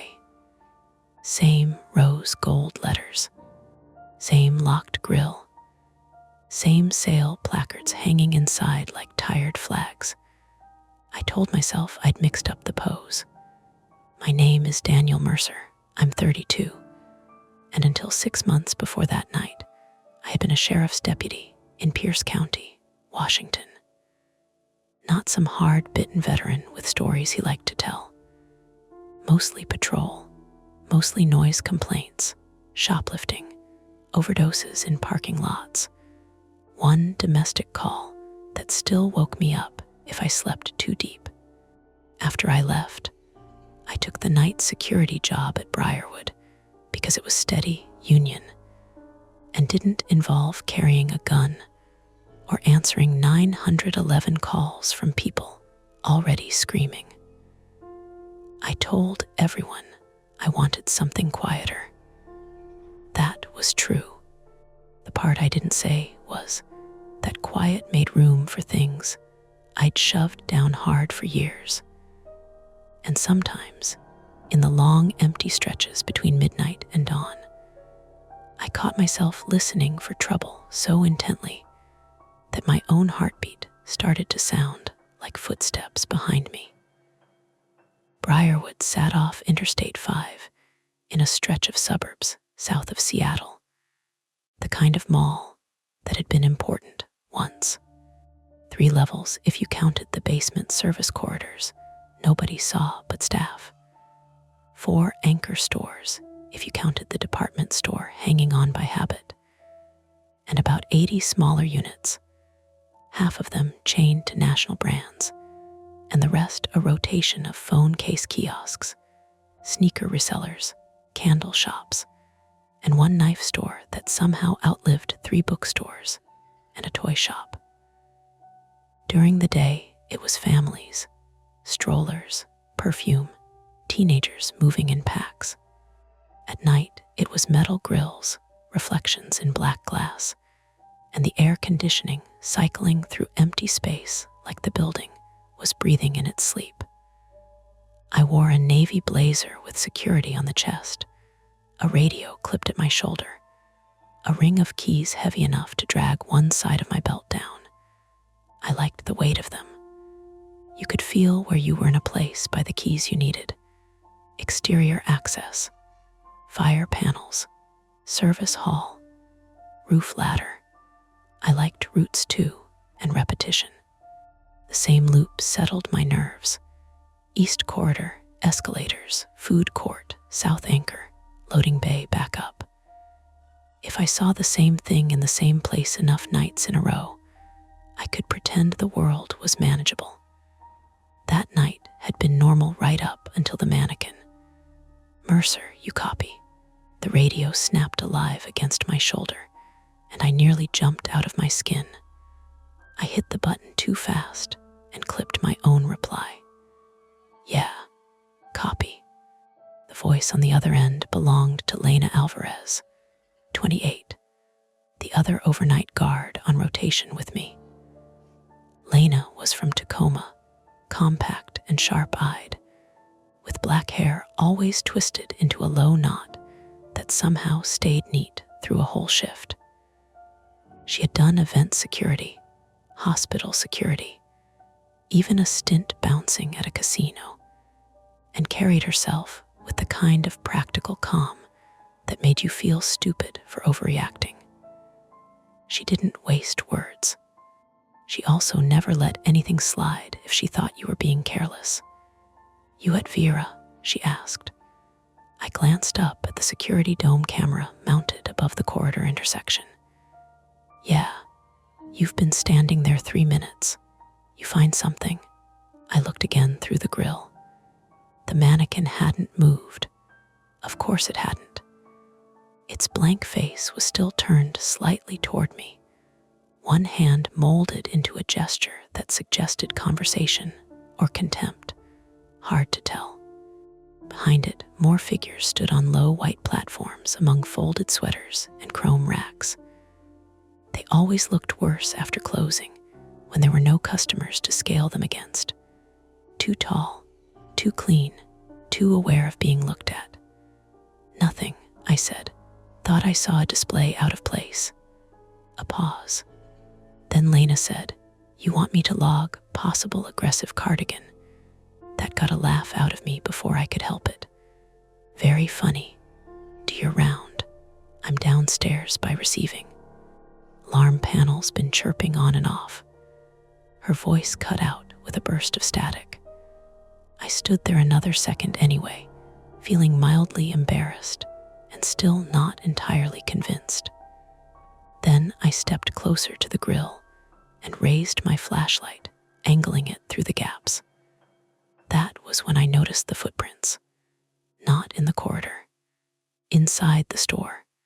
Dusty smears across the pale tile near the central display table. Faint, but visible where somebody had tracked in dirt and then half-heartedly wiped it. Construction boot prints, not exactly. More like rubber soles with a square tread. I crouched a little, squinting. The store should have been empty. It had been locked since 9:05 p.m. I knew, because I'd watched the assistant manager pull the grill down, padlock it, and rush off complaining about her babysitter. I radioed again. "Lena, hold up. Go. I've got possible unauthorized entry at Vera. Interior only. Maybe employee forgot something, maybe not." This time she didn't joke. "You see a person?" "No, door secure. Front grill is. I'm checking side access." "I'm on my way." I started toward the service corridor that ran behind the luxury wing, my shoes making that hollow rubber squeak polished floors always seemed to magnify after hours. The mall was never fully dark. Emergency strips and overnight lighting left everything in a dim amber wash that flattened color and deepened shadows. Closed storefronts reflected back at you like aquarium glass. Somewhere below, one of the escalators gave its hourly mechanical shudder as it cycled down further into standby. The side service door for Vera sat in a beige cinderblock hallway behind the public-facing glamour of the store. Back there, the mall smelled different. Cardboard, dust, damp concrete, stale coffee from forgotten paper cups left on electrical boxes. A row of steel doors lined the corridor, each stenciled with a unit number. The fluorescent fixture above Vera's door buzzed and flickered with an insect hum. I hated that sound. It reminded me too much of hospital waiting rooms at 4 in the morning. The handle turned under my hand, unlocked. My shoulders tightened. I took one step back automatically, thumb resting near the flashlight switch like that would somehow help, and keyed the radio. "Side door unsecured," I said. Lena answered immediately. "Don't go in alone." I looked at the cracked strip of dark between the door and frame. I thought about telling her I already knew that. But the truth was, my first instinct had been to go in anyway, because that old patrol brain was still wired toward getting ahead of things before they got messy. That wiring had made me useful. It had also made me reckless often enough that my ex-wife used to say I could turn taking out the trash into a tactical response. "I'm waiting," I said. "You'd better be." While I stood there, I listened. People think buildings are quiet at night. They aren't. They settle. They click. Air moves through ducts with a soft, rushing sigh. Somewhere far off, something metallic pinged as it cooled. A pallet jack rattled faintly from the loading bay downstairs. I could smell perfume seeping from under Vera's door, sweet and powdery, layered over the sharper scent of fresh paint from some renovation 2 units down.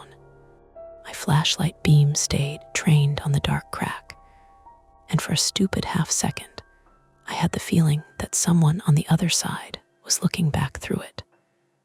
Footsteps came quick around the corner. Lena appeared with her radio in one hand and a maglite in the other. "Tell me you didn't open it." "Not yet." "Good." Lena was shorter than me by almost a foot, but she stepped into situations like the floor had signed a contract with her personally. She glanced at the latch, then at me. Her face was serious now, no trace of the teasing from a minute before. "Any motion alerts?" she asked. "None on my app. That system misses half the floor if the HVAC kicks weird." She reached for the handle, then stopped.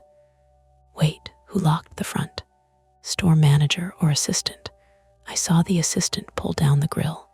"You know her, by sight." "Any stock crew tonight?" I shook my head. "Not scheduled." Lena exhaled through her nose. "Fine. We clear it together, quick and loud. If somebody's in there and runs deeper, we back out and call local. I'm not chasing anyone through a display floor full of ceramic torsos." "Plastic," I said before I could stop myself. She gave me a flat look. "That the part you're contributing?" I smiled despite myself. "Sorry," that was Lena. She had a way of pressing air back into a tense moment, not by being soft about it, but by refusing to let nerves set the tone. I envied that. My own calm was usually something I performed until it became real. Lena counted silently with her fingers. 3, 2, 1.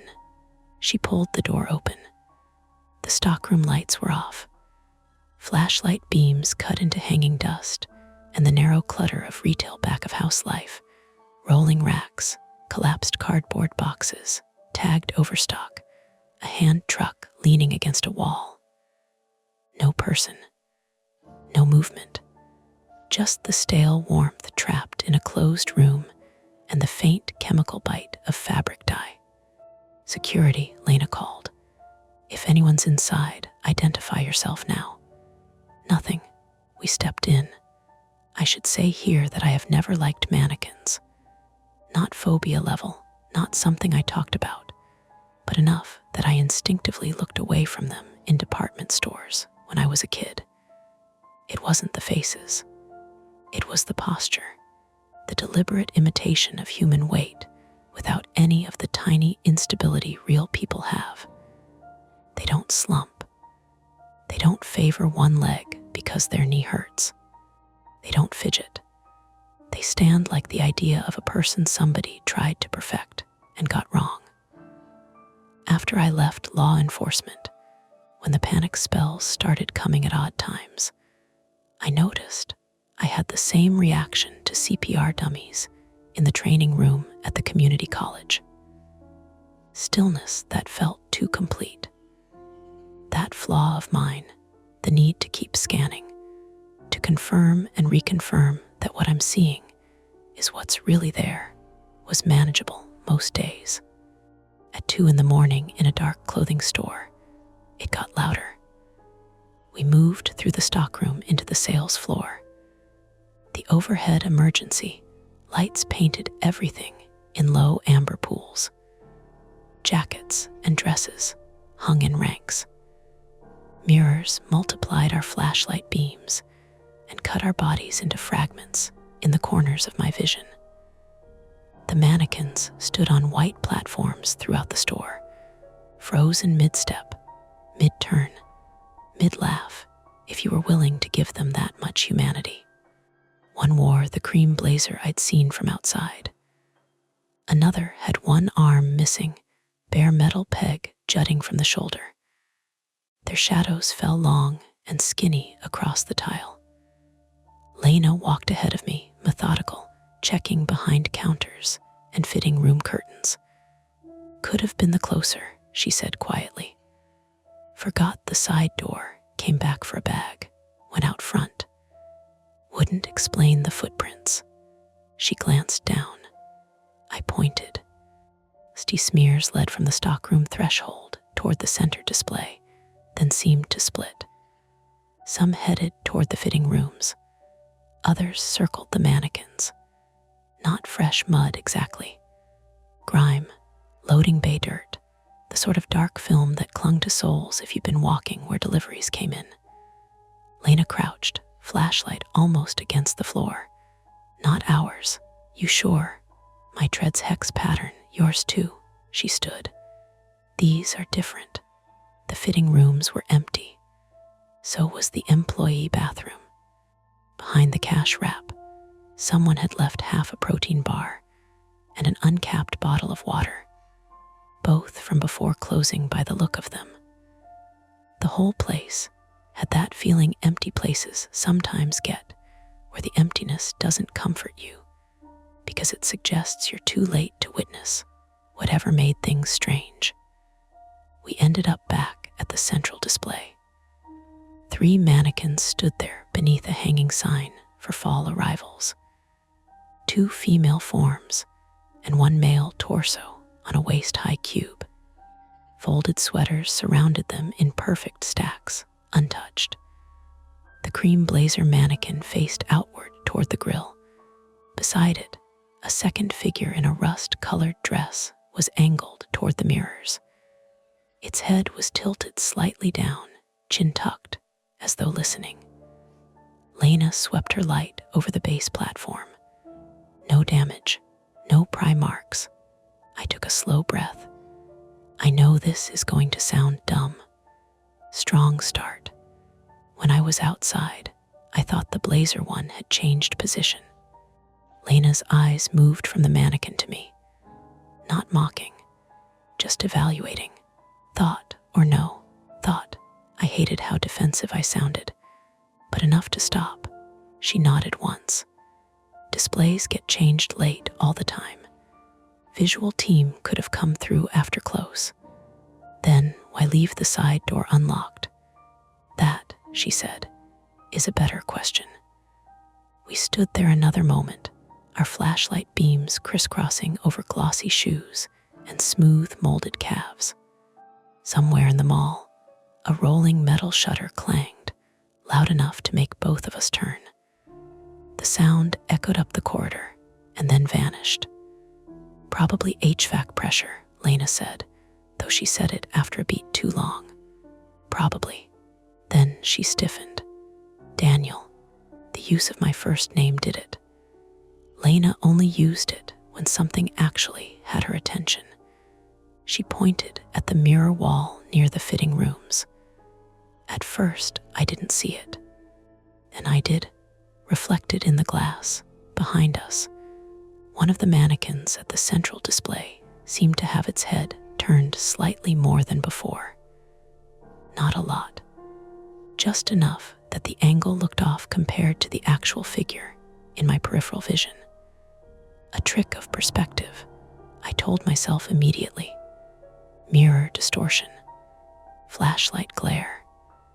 But when we both pivoted back toward the display, Lena and I moved at the same time and stopped at the same time too.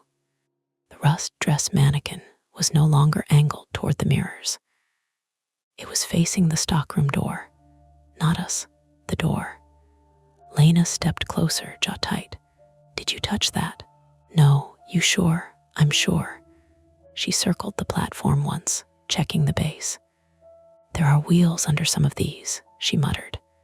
Hidden casters. I crouched and looked. She was right. A recessed plate beneath the figure could rotate for display changes. Easy enough to move if someone nudged it. So it shifted, I said, trying to sound relieved and not failing. Uneven floor, maybe. But neither of us sounded convinced, because stores are built flat, and things do not usually quarter turn on their own. That was when my radio crackled with a voice we both recognized. Unit 2, Unit 3, respond. Marty Koenig, 56, male, night maintenance supervisor. Broad-shouldered, red-faced, with a nicotine rasp and the resigned patience of a man who had spent 20 years fixing everybody else's neglect. Marty knew the bones of the mall better than anyone alive. He also hated surprises and distrusted anything he couldn't explain mechanically within 30 seconds. Lena keyed up. Go ahead, Marty. You too and Vera, she and I exchanged a look. Yeah, she said. Why? A burst of static swallowed half his answer. Then, got a camera issue. Maybe more than that. Need eyes in control. Now, Lena frowned. What kind of issue? Just get up here. The line went dead. For a few seconds, neither of us moved. The mannequins stood around us in their curated little world of staged confidence and neutral makeup. My flashlight beam had drifted down to the platform edge, where one dusty shoe print overlapped the clean white base. The store felt suddenly smaller than it had a minute before. Lena looked toward the stockroom, then toward the front grill and the dark mall beyond it. We can lock this up and go to control, she said. Or split, one stays, one goes. Don't split, I said too quickly. She looked at me again, and I knew she heard more in that than the tactical concern. Fine, let her. Yeah, she said. I wasn't going to. Another option hung there between us, obvious and ugly. Call local police right now over a maybe. An unlocked door. Footprints. A display that seemed to move when neither of us was looking straight at it. If we did that, and it turned out to be a late visual merch team plus a bad camera feed, Marty would complain, mall management would complain, and we'd spend the next week writing reports no one read. If we didn't, and this was something real, we were already behind it. Lena clicked off her flashlight for a second, clicked it back on, thinking. Okay, she said, choice time. Outside the store, beyond the grill, the empty corridor stretched away under low amber lights, silent except for the air moving through vents, and some far-off mechanical knocking from the depths of the building. Inside, the mannequins stood wherever they stood now, dressed for a season that hadn't started yet, patient as witnesses. Control room first, Lena said, or we call this in from here. I looked at the rust dress mannequin facing the stockroom door, at the overlapping footprints near the base, at the mirror wall, where for one ugly second I had believed I saw a change happen in reflection before it happened in front of me. Then I looked at Lena. And that was the moment the night tipped, not into the thing itself yet, but toward it. We didn't call it in. That was the first mistake, and I knew it even as we made it. Control room, Lena said again, firmer this time, already moving toward the stockroom door. If Marty's seeing something on camera, that's our fastest answer. Or fastest way to miss someone still in here, I said. She stopped with her hand on the door, turned back. We just cleared it. We cleared what we saw, I said. Those footprints didn't make themselves. Her jaw tightened. So what's your plan? Sit in here with a bunch of mannequins and wait for them to confess. I let out a breath, tried to unclench. I'm saying if someone came in through the back and ducked out before we hit the floor, they could still be in the service corridor. Or they doubled back into another unit. Or you're letting your brain fill gaps because it hates not knowing, she cut in. Not harsh, just direct. I get it. But we have a call from maintenance about cameras. That affects the whole building, not just this door. She wasn't wrong. That was the part that irritated me, the way she cut straight through the part of me that wanted to dig in and check every corner twice.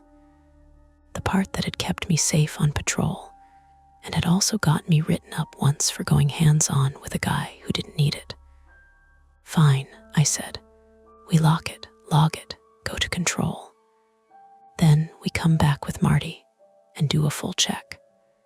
Lena nodded once. Good.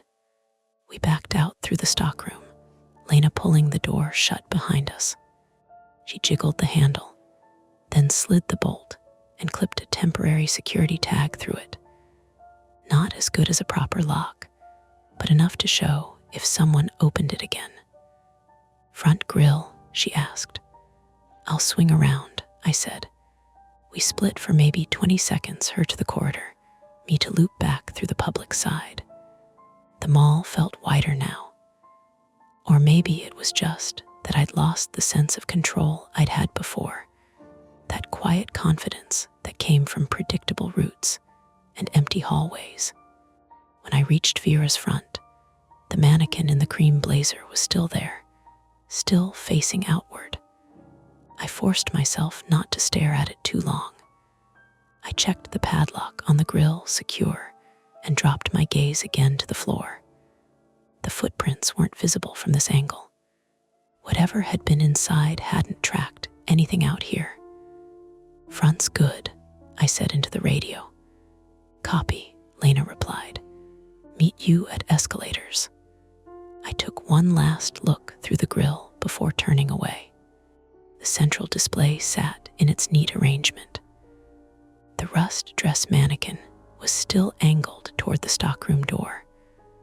Watching it from here, I could almost convince myself we'd imagined the shift. Almost. The control room sat above the south anchor, a glass-walled box that overlooked the lower level. During the day, it looked official, almost impressive. At night, with most of the lights off and the monitors casting a dull glow, it felt like a bunker. Marty Koenig was already there when we pushed through the door, hunched over the main console. He had a cigarette tucked behind one ear, unlit, a habit he wasn't supposed to have inside, but did anyway. His gray hair stuck out in clumps like he'd been running his hands through it. You took your time, he said without looking up. We had a situation at Vera, Lena said. Possible unauthorized entry. Yeah, Marty said. I know. That got both of us to pause. You know, I said. Marty finally turned, his eyes moving between us. Because I'm looking at it. He jerked his chin toward the monitors. There were 32 feeds cycling across 4 screens, corridors, entrances, escalators, loading bays. Marty tapped a key and brought one feed full screen. Vera. The camera angle was from the corridor, slightly above and to the left of the store entrance. It showed the grill, the display beyond it, the mannequins arranged in their clean white world. Roll it back, Marty said. He hit another key.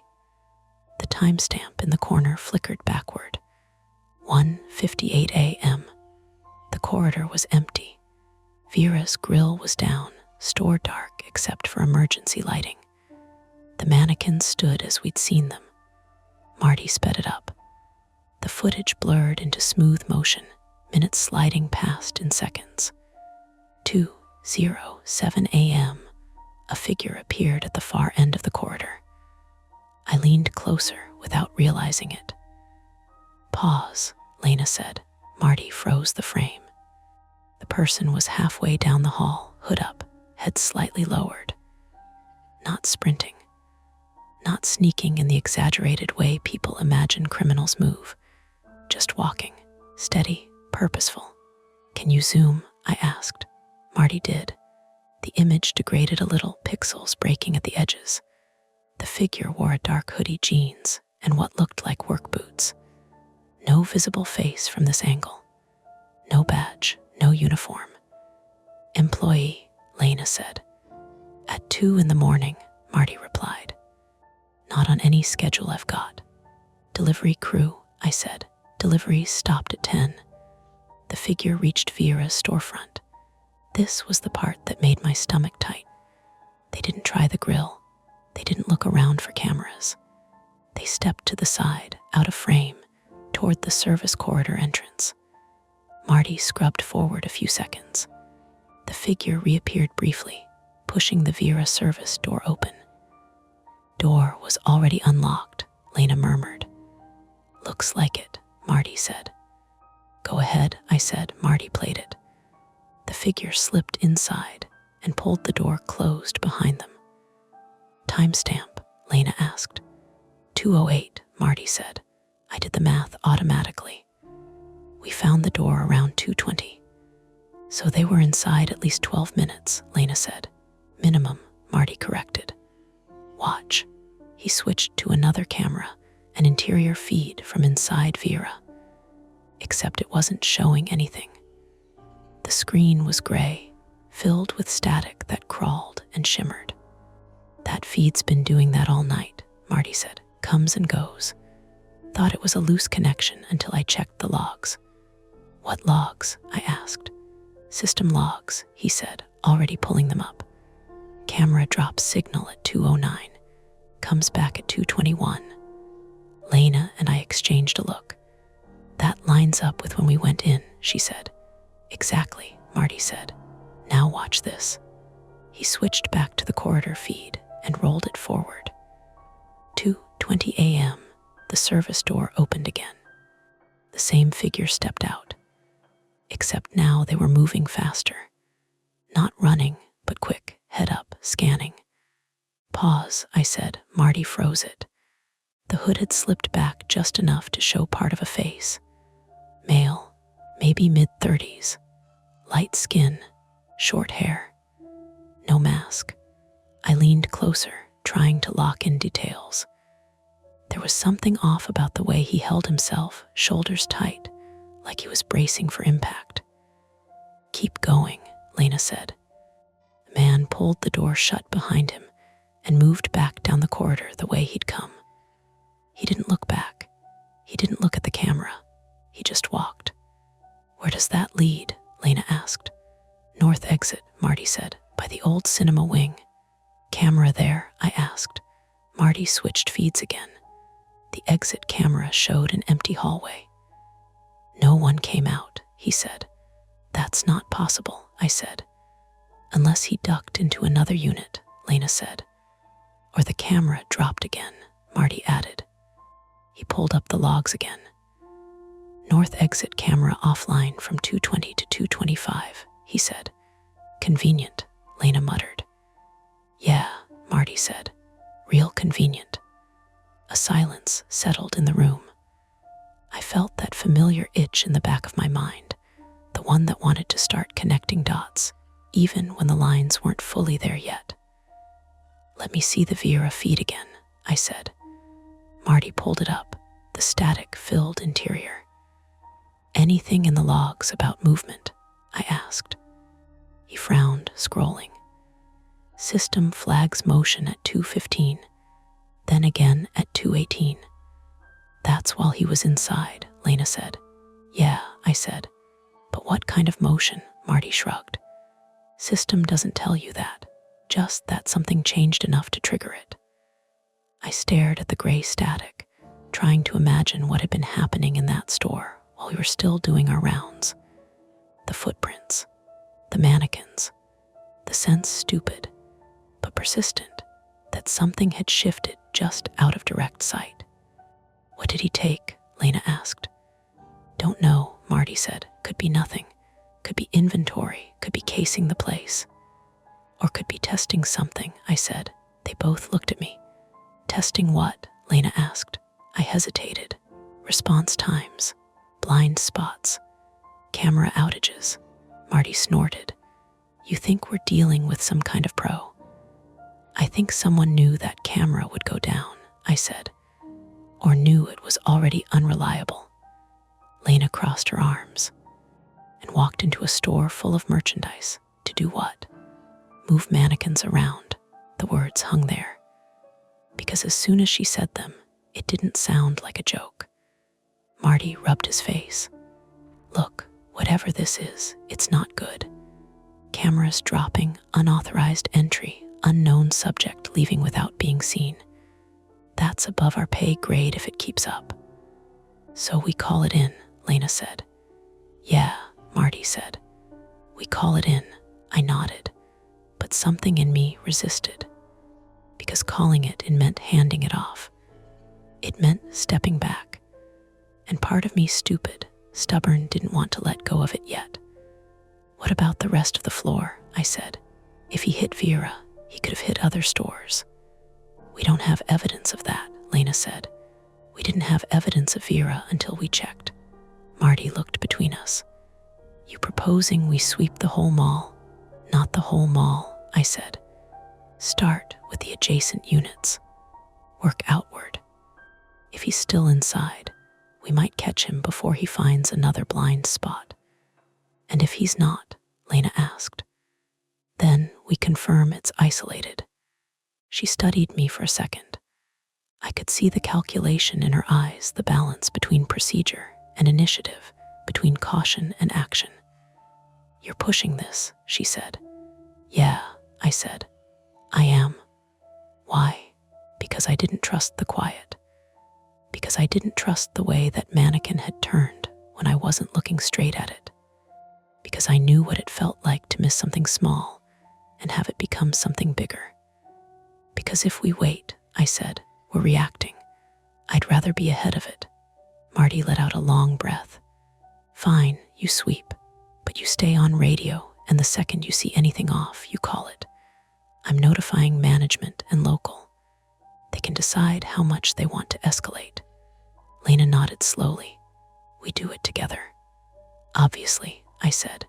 She grabbed her flashlight and headed for the door. I followed. As we stepped back out into the corridor, the mall felt different. Not louder, not darker, just occupied.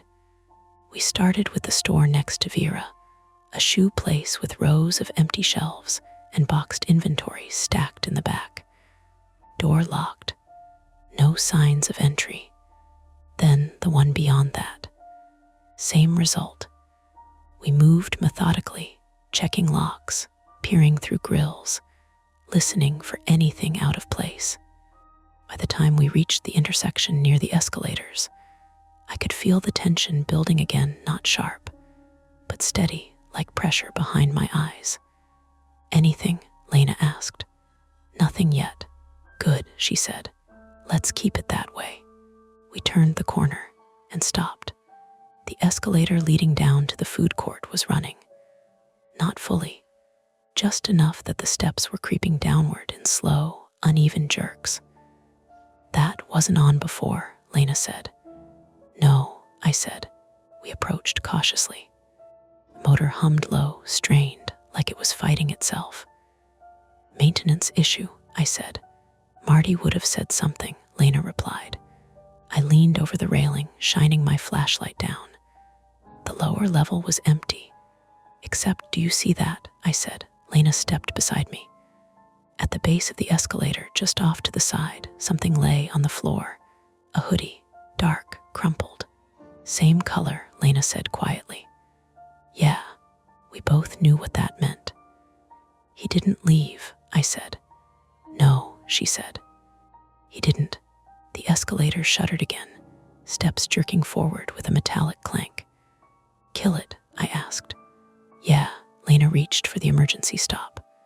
The moment her hand hit the button, the escalator halted with a jolt. And from somewhere below, out of sight, just beyond the edge of the lower landing, something moved. Not fast, not loud, just enough to scrape against tile. Lena's Lena's head snapped up, eyes locked on the darkness below. "Okay," she said, voice tight. "We've got a problem." I tightened my grip on the flashlight, because whatever was down there, it was still inside the mall. We didn't rush down the escalator. That would have been the instinct on a different job. Get eyes on the threat, close distance. Don't give whoever it is time to move. But this wasn't a street corner with backup 2 minutes out. This was a 3-level mall with half the cameras unreliable and too many blind corners for one person, let alone 2 to control. Lena kept her hand on the emergency stop, like the escalator might try to start again without permission. "You hear that again?" she asked. I held still. The hum of the motor had faded to a low, cooling tick. Air moved through the vents above us with a steady rush. Somewhere deeper in the mall, a door slammed once hard enough to echo, far enough away to be meaningless. "Nothing," I said. She nodded. "We don't go down blind." "Agreed." She keyed her radio. "Marty, you copy?" Static then. "Go." Escalator by food court was running on its own. We've stopped it. We've got an item at the base that matches the subject, dark hoodie. Possible movement heard just out of sight. A pause. I pictured Marty in the control room, chewing that over. "Cameras down there are spotty," he said finally. "Food court feed flickers. Basement service corridor is worse." "Of course it is," Lena muttered. "We're going to approach from 2 angles," she said. Daniel takes the west stairwell, comes up behind the food court from the basement. I stay topside and watch the escalator landing. I looked at her. "You want to split now?" "I want him pinned," she said. "If he's down there, he's either going to run deeper into service corridors or come up. If we're both on one side, he picks the other." It made sense. I hated it anyway. "Radio check every 30 seconds, I said. "If I miss one, you assume I've got a problem." "Same for me." Marty cut in. "I'm calling local now. You two don't get heroic." "Define heroic," Lena said. "Don't get hurt." She gave a short, humorless breath. "Copy." I took the west corridor, moving fast but not running, counting doors out of habit. Past the closed jewelry store with the motion sensors that sometimes chirped if the temperature dropped. Past the shuttered arcade, the machines inside dark and silent, except for one cabinet that always flickered even when powered down, a leftover quirk nobody had fixed. The west stairwell door was heavy, painted institutional gray, with a push bar that always stuck a little on humid nights.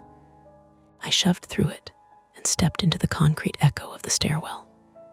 The air was cooler here, damper. My footsteps came back at me from the walls in sharp, hollow beats. "On stairwell," I said into the radio. "Copy," Lena said, holding top. I took the steps 2 at a time going down, my flashlight beam bouncing along the chipped paint and metal railings. The smell shifted as I descended, less perfume and polished floor, more dust and something metallic, like old water. Halfway down, my boot slipped on the edge of a step. I caught myself on the railing, but the jolt shot up my wrist, sharp enough to make me hiss. "You good?" Lena asked immediately. "Yeah," I said, flexing my hand. "Just missed a step." "Slow it down." "Working on it." I slowed, forced my breathing to even out. That was the thing about adrenaline. It didn't just make you faster. It made you sloppy if you let it. At the bottom, the stairwell opened into the basement service corridor. This was the part of the mall most people never saw. Low ceilings crisscrossed with pipes and cable trays. Concrete floors with painted lines marking pathways.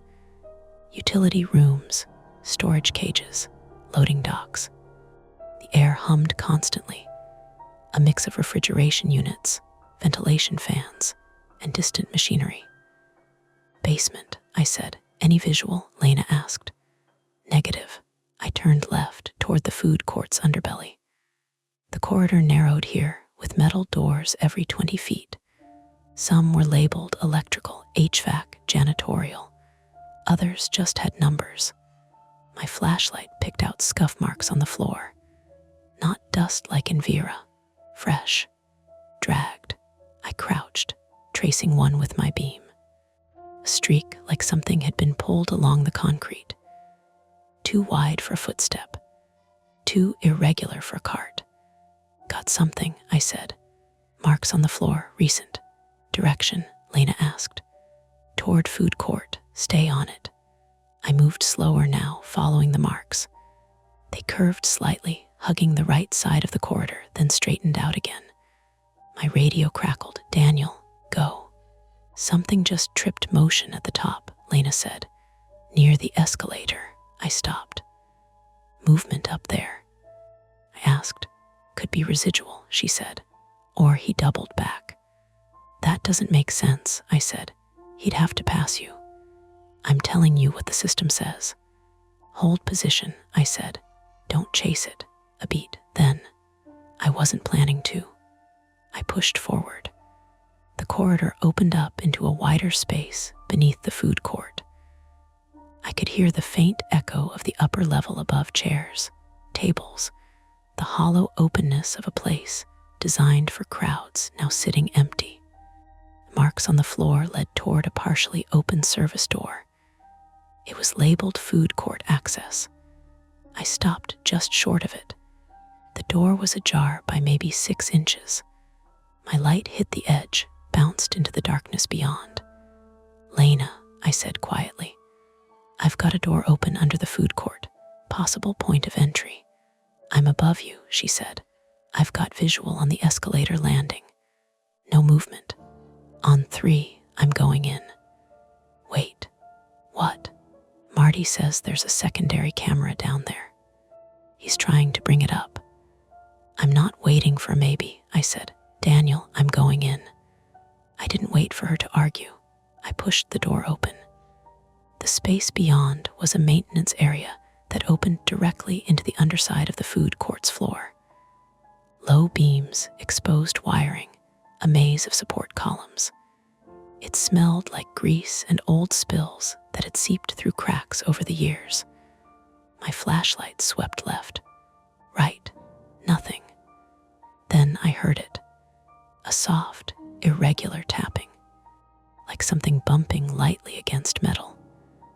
I followed the sound, weaving between columns, my shoulder brushing against something sticky that made me grimace. The tapping grew louder, then stopped. I froze. Daniel, Lena's voice came through, tight now. I hear something, I said. Where? Under the seating area. Moving toward, a sudden crash cut me off. I spun, light whipping around. A stack of metal trays lay scattered on the floor behind me, one still rocking slightly where it had fallen. Heart slammed hard enough that I felt it in my throat. Contact, Lena said. No, I said, forcing air into my lungs. Just trays, probably knocked loose. I stepped closer, shining my light up. Above me, through a gap in the floor, I could see the underside of a food court table. One of the chairs above it shifted slightly, scraping against tile. Air movement, I muttered. Vibration. Or someone up there, Lena said. I looked back toward the escalator direction. Any visual? I asked. Negative, she said. I'm still alone up here. The misdirection settled into place. Trays knocked loose by vibration. Chairs shifting from the same. It sounded worse than it was. False alarm, I said, continuing sweep. I moved deeper. The marks on the floor ended near a column. I circled it, scanning. Nothing. No person. No hidden space. Just more columns, more shadows. Lena, I said. I've lost the trail. Copy, she said. I'm coming down. Use the main escalator, I said. I'll meet you at the base. I retraced my steps, faster now, unease crawling up my spine in a way I couldn't quite justify. The space felt wrong, but I couldn't point to anything specific. Back in the corridor, I jogged toward the escalator base. The hoodie lay where we'd seen it, crumpled near the bottom step. Lena was already descending, moving carefully down the stationary escalator. "Anything?" she asked as she reached me. "Nothing concrete," I said. Marks led to a dead end. Trays fell, probably vibration. No visual on the subject. She crouched by the hoodie, picking it up with 2 fingers. "Still warm," she said. "How warm, recently worn." We both stood there for a second, processing that. "He's close," I said. "Yeah," she said. "Too close." Her radio crackled. "Marty to both units."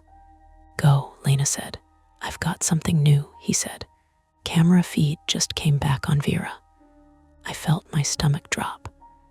"And?" Lena asked. Marty hesitated. "Displays are different," he said. "Different how?" I asked. "Mannequins," he said. "They've been moved." Lena and I looked at each other. "We locked that place down," she said. "I know," Marty said. "And the door tag's still intact." "Show us," I said. "Get back up here," he said. "You need to see it." Lena didn't argue this time. We took the escalator up together, moving faster than before. By the time we reached the control room, my legs were starting to feel the strain muscles tight, breath just a little too quick. Not exhaustion yet, but the beginning of it. Marty had the Vera feed up. The static was gone, the store was clear, and the mannequins, they were no longer on the central display. They stood in a loose semicircle near the front grille, facing outward, facing the corridor, facing us. Lena stepped closer to the screen. "That's not how we left it." "No," I said. Marty shook his head. "Nobody's gone in or out. I've been watching the door since you left." "Then how?" Lena started. "Casters," I said automatically. "They can roll." "Not like that," she said. "Not without someone moving them." I stared at the screen. The arrangement wasn't random. They were spaced evenly, like someone had taken the time to position them. Watching, my brain tried to slot it into something logical. A prank. A second person inside. A visual team messing with us. But none of it lined up cleanly. "Timestamp?" I asked. 2:51, Marty said. "Feed came back 30 seconds ago." "So it happened while we were downstairs," Lena said. "Yeah." A silence stretched between us. Then Marty said, "Locals 5 minutes out." Lena nodded. "Good." I didn't answer, because something had clicked into place in my head, and I didn't like it. "He wanted us down there," I said. "What?" Lena asked. "The hoodie," I said. "The noise. The marks. It pulled us away from Vera." "You're saying this was deliberate?" Marty asked. "I'm saying it worked." Lena crossed her arms. "Okay, let's assume that's true. Then what's the play?" "He moves mannequins around and waits for applause." I shook my head. "No, he's testing us, watching how we respond." Marty swore under his breath. "That's not better." "No," I said, "it's not." Lena looked back at the screen, then at me. "Then we stop reacting," she said. "We control the space. Lock down Vera completely. Wait for police." "And if he's still inside?" I asked. "Then he's trapped," she said. I thought about the basement corridors, the blind spots, the camera outages. "Or we are," I said. The radio crackled again. "Unit 2, Unit 3 police are on site. North entrance." Relief flickered, brief and sharp. "Copy," Lena said. She turned to me. "We go meet them," I nodded. We moved for the door, and as we stepped out into the corridor, the lights flickered. Once, twice, then went out. Emergency lighting kicked in a second later, bathing everything in a dim, uneven glow. The kind that made shadows deeper. The the kind that made it harder to tell if something had moved. "Power issue," Marty said over the radio, voice tight now. "Whole wing just dropped." I looked down the corridor toward Vera. Even from here, I could see the faint shapes of the mannequins near the grill, still facing outward, waiting. Lena's voice was low. "We don't go back in there." I didn't answer. Because the police were at the north entrance. The power was unstable. The cameras were unreliable. And somewhere in the mall, the man who had walked into Vera and never left was still moving. And now, with the lights down and the systems failing, we had no way to track him, no way to contain him, no clean way out. The emergency lights made the mall look unfinished, not haunted, just wrong in a practical way, like a building mid-evacuation or under renovation. All the polished surfaces flattened into dull gray-green, and the far ends of corridors sinking into murk. The usual overnight hum was broken up now. Air handlers kicked on and off irregularly. Somewhere metal banged in the walls. The escalator motors gave little choked noises and then stopped. Lena was already moving. "North entrance," she said. "We meet the officers, get them briefed. Then we clear Vera with 4 bodies instead of 2. I started after her, then stopped. "What?" she snapped. I was looking back toward the control room. Marty stood in the doorway behind us, radio in one hand, his unlit cigarette pinched white between 2 fingers. He'd gone pale under the red in his face. "Marty," I said, "can you lock control and stay on cams?" He let out a hard laugh. "On what cams?" "Whatever comes back." He glanced over his shoulder at the monitor glow behind him, then back at us. "Yeah, fine. Also," I said, "check fire panel and exterior doors. If he trips anything, I want to know." Lena was already impatient, but she didn't argue. That told me she was as wound up as I was. We headed for the north wing at a fast walk that kept threatening to become a run. Past the old arcade, past the shuttered pretzel place, past a dead fountain ringed by benches and fake ficus trees, whose leaves never collected dust, because the HVAC was always moving just enough air to keep them trembling. The geometry of the mall had never bothered me before. Tonight, it felt like a trap designed by somebody who understood lines of sight too well. Long straightaways with too many alcoves. Intersections where glass storefronts reflected movement from angles that didn't make sense until you were already too close. You could lose a person in there without them ever truly disappearing, just slipping from one shadow into another while you chased the wrong reflection. My radio clicked. "Unit 3, copy, Marty." "Go," I said. "Fire panel just threw a supervisory fault on Zone B7. "Where SB7? Lena asked, close enough that her voice carried to my mic. Marty answered immediately. "North Cinema Wing Service Hall. Same side as Vera, just farther down. Sprinkler tamper or valve issue." Lena and I stopped at the same time. The north entrance was another 100 yards ahead. The old cinema wing service hall was behind a set of beige double doors off the corridor to our right. "He's moving us again," I said. "Or it's a real building issue," Lena said.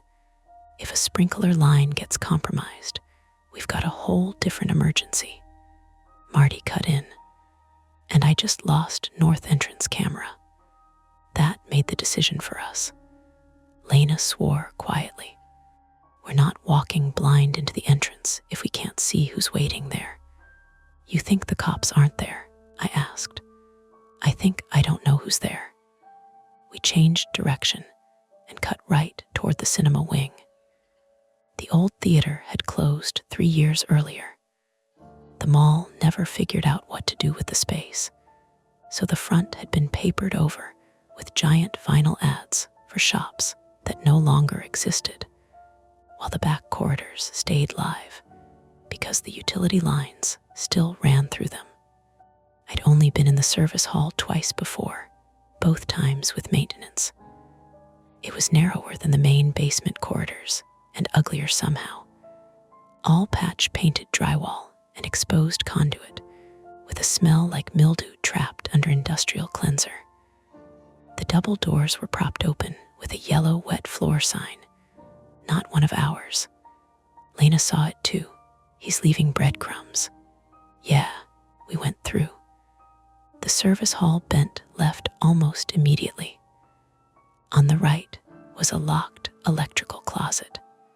On the left, a short corridor led to a stairwell down to the loading bay. Straight ahead, farther in, was the old cinema service door with a crash bar and a chain through the handles from the outside.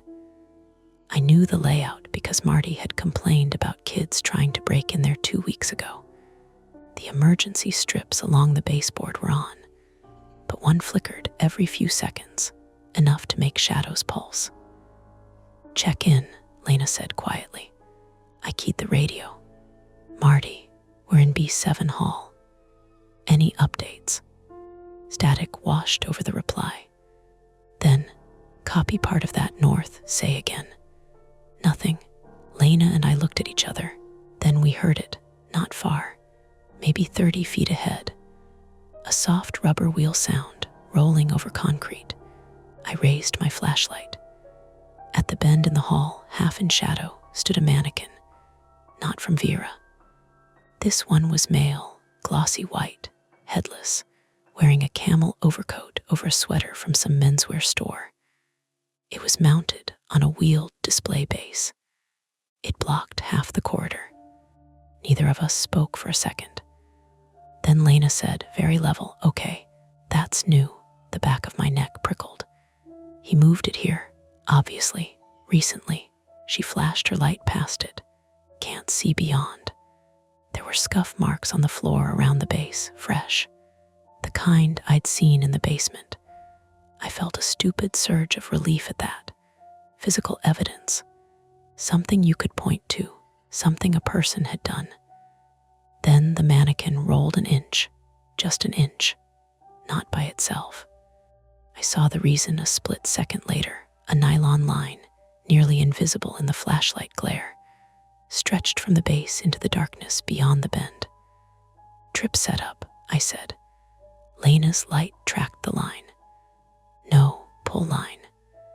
As if on cue, the mannequin yanked hard sideways, slamming into the wall with a crash loud enough to punch the air out of the hall.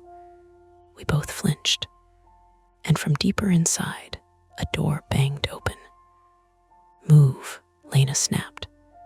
We went around the toppled mannequin at the same time, almost tangling feet, and hit the bend fast. At the far end of the hall, a man in a dark t-shirt and jeans was shoving through the stairwell door down to loading. No hoodie now. Light-skinned, average build, short hair. Mid-30s maybe. The same face shape from the camera still. "Security," Lena shouted. "Stop." He looked back once. Not panicked, measuring. Then he disappeared down the stairs. We ran. This is the part where in movies people fly downstairs 2, 3 steps at a time, and somehow never miss. Real life is noisier and uglier. My bad wrist barked when I hit the rail. Lena's shoulder clipped the cinder block wall. The stairwell amplified everything, our feet, our breathing, the slam of the door below. I could smell old dust and hot metal, and the rank, sweet edge of my own sweat under the blazer. "Police are on site," Lena yelled as we descended. "You're making this worse." No answer. We burst into the loading bay corridor at the bottom. The air down there was cooler, and it carried diesel and damp cardboard and the mineral smell of concrete that never fully dries. Dock doors lined the left side. On the right were storage rooms and service cages. Fluorescents overhead were out, except every third fixture on battery backup. So the corridor came in dim, bright strips that made distance hard to judge. Footsteps echoed ahead. "He's going toward receiving," I said, which meant toward the area where Marty had been earlier, and beyond that the access to Vera's back corridor and half the utility spine of the building. "He knows the routes," Lena said. We gained maybe 10 feet on him at the next intersection, enough to see him cut left around a pallet of shrink-wrapped bottled water. He moved like somebody who'd been in service spaces before, fast but efficient, not wasting motion, not crashing into things unless he meant to. He grabbed a red fire extinguisher off the wall as he ran. "Hey," I shouted stupidly, because some part of me thought naming the act mattered. He spun and hurled it, not at Lena, at me. I got my arm up, but too late. The metal cylinder hit my left forearm and glanced off my ribs. Pain burst white and hot. I slammed into the wall, lost my flashlight, and went down on one knee hard enough to scrape through the uniform pants. Lena kept moving. "Daniel, I'm up," I lied. She didn't stop. Good. If she had, he'd have bought the gap he wanted. I pushed off the floor, grabbed my flashlight with my good hand, and stumbled after them, every breath now catching on the sore spot under my ribs. At receiving, the corridor opened into a broad concrete space with 2 loading docks, a cage for high-value deliveries, and a maintenance cart parked crooked beside a floor scrubber that smelled faintly of chemical soap. Overhead, the dock doors were shut, but one of them rattled in its track from the building pressure. Lena and the man were circling opposite sides of the scrubber. He had something in his right hand now. For one awful second, I thought gun. Then my beam hit it. Bolt cutters. He must have grabbed them off the maintenance cart. "Drop it," Lena barked. He juked left instead of answering, trying to cut through the gap between the cart and the supply cage. Lena lunged and caught the back of his shirt. The fabric stretched. He twisted, bringing the bolt cutters around, not in a full swing, but a short, brutal jab meant to create space. They hit her in the side of the head. Not a killing blow, the handle more than the jaws, but enough. She went down to one hand, stunned. I hit him from the side without finesse, shoulder to chest, because I had no speed left for anything cleaner. We crashed into the cage hard enough to wring the chain link. The bolt cutters fell, clanging away. Up close, he smelled like sweat and machine oil. Not booze, not meth. His breath came fast but controlled. He drove an elbow into my sore ribs, and my body folded around the pain. Then he shoved off me and ran again, toward the Vera service corridor. "Lena, I'm fine," she said, which clearly wasn't true. Blood was already threading down from her hairline near the temple, dark in the emergency light. She pushed herself upright one-handed, eyes focused, but angry now in a way that scared me more than panic would have. "We do not lose him," she said. We didn't have much choice. Behind us, radios were still mostly static. The north entrance might have police, or might not. Marty was out of contact. The man had just escalated from evasion to assault. If he got back into the public corridors with the lights half down, he could disappear again or hurt somebody responding in. We went after him. The corridor into Vera's back hall narrowed the field, which was the only reason we had a chance. He couldn't break line of sight as easily. I could hear him ahead, shoes slipping once on polished service tile, then correcting. He was tiring. So were we. He cut through the unlocked side door into Vera. Of course he did. I hit the frame second after Lena, and the smell of perfume and fabric and overheated wiring rushed over us again, weirdly strong after concrete and diesel. Emergency lighting inside the store was worse than the corridor. Pockets of amber, deep shadow between racks, mirrors catching broken strips of light and making the space look bigger than it was. The mannequins near the grill were exactly where Marty had seen them, 5 of them in a semicircle facing outward, leaving a gap at the center like a stage entrance. For half a heartbeat, I got the old false impression again that they had moved while I was looking somewhere else, that they were closing in by fractions. Then my beam caught the real mechanics.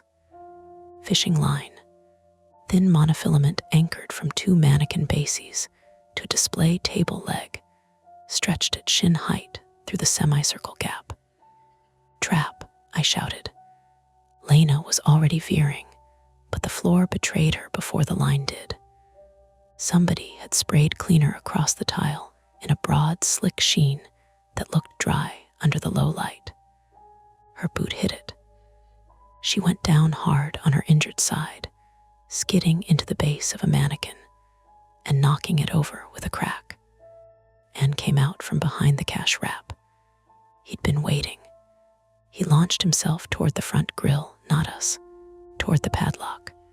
That told me everything I needed. He wasn't trying to kill us. He was trying to get out through a route he controlled after making sure we couldn't follow cleanly. He had a key ring in his hand, not ours. Smaller, store use maybe stolen off somebody, and he jammed one into the padlock while Lena fought to get traction on the wet tile. I went straight at him. No plan.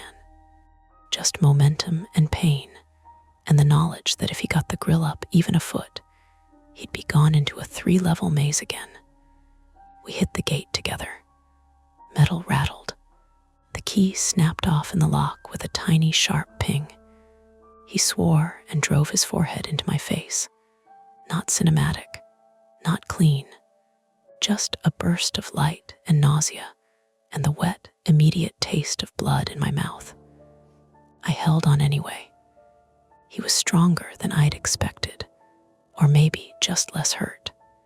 Slammed against the grill, both of us slipping. A mannequin arm broke underfoot with a brittle pop. Somewhere behind me, Lena was up again, breathing hard. The man got one hand to my throat and shoved. I stumbled back 2 steps, heel catching on the fallen mannequin. He turned and bolted toward the stockroom instead. Cut him off, Lena shouted. I couldn't. Not fast enough. My nose was pouring blood, one eye already watering shut. Lena limped after him with a speed I knew she would pay for later. The stockroom door banged open. Then came a different sound, a metallic slam, heavy. Lena stopped short at the threshold. Daniel, she said, and there was something in her voice I hadn't heard all night. Not fear exactly, more like disgust that the worst option had just become the real one. I reached her and looked in. The stockroom was empty. At the far end, the service door to the corridor stood closed. Across it, dropped from the inside of the frame, was the steel security bar stores used during deliveries when they wanted to keep the door cracked but controlled. Someone had rigged it earlier with a wedge and line. When he passed through, he'd yanked it down behind him. He'd sealed us in. For one useless second, I just stared. Then I moved, grabbing the bar with both hands and hauling. It didn't budge. My injured arm screamed. The wedge had jammed it tight into the brackets. Back up, Lena said. She picked up a metal garment rack and drove one end against the bar like a lever. It shifted maybe half an inch, no more. He planned this, I said, breathing too hard. He planned the route, the delays, all of it. Yeah, she said. Sweat had pasted hair across the blood on her temple. I'm caught up on that part. My radio burst into life, so suddenly we both jumped. Respond if you copy. Fire alarm activation, Zone B7 and Vera Retail. Sprinkler flow detected, Marty. Faint but there. Then, almost immediately, a bell began to ring overhead. Once, twice. Then the full fire alarm took the store. The sound was brutal in the enclosed space, a mechanical clamor that bounced off mirrors and glass and metal racks until it seemed to come from everywhere. Red strobes began to pulse from the ceiling. A second later, water hit. Not a drizzle.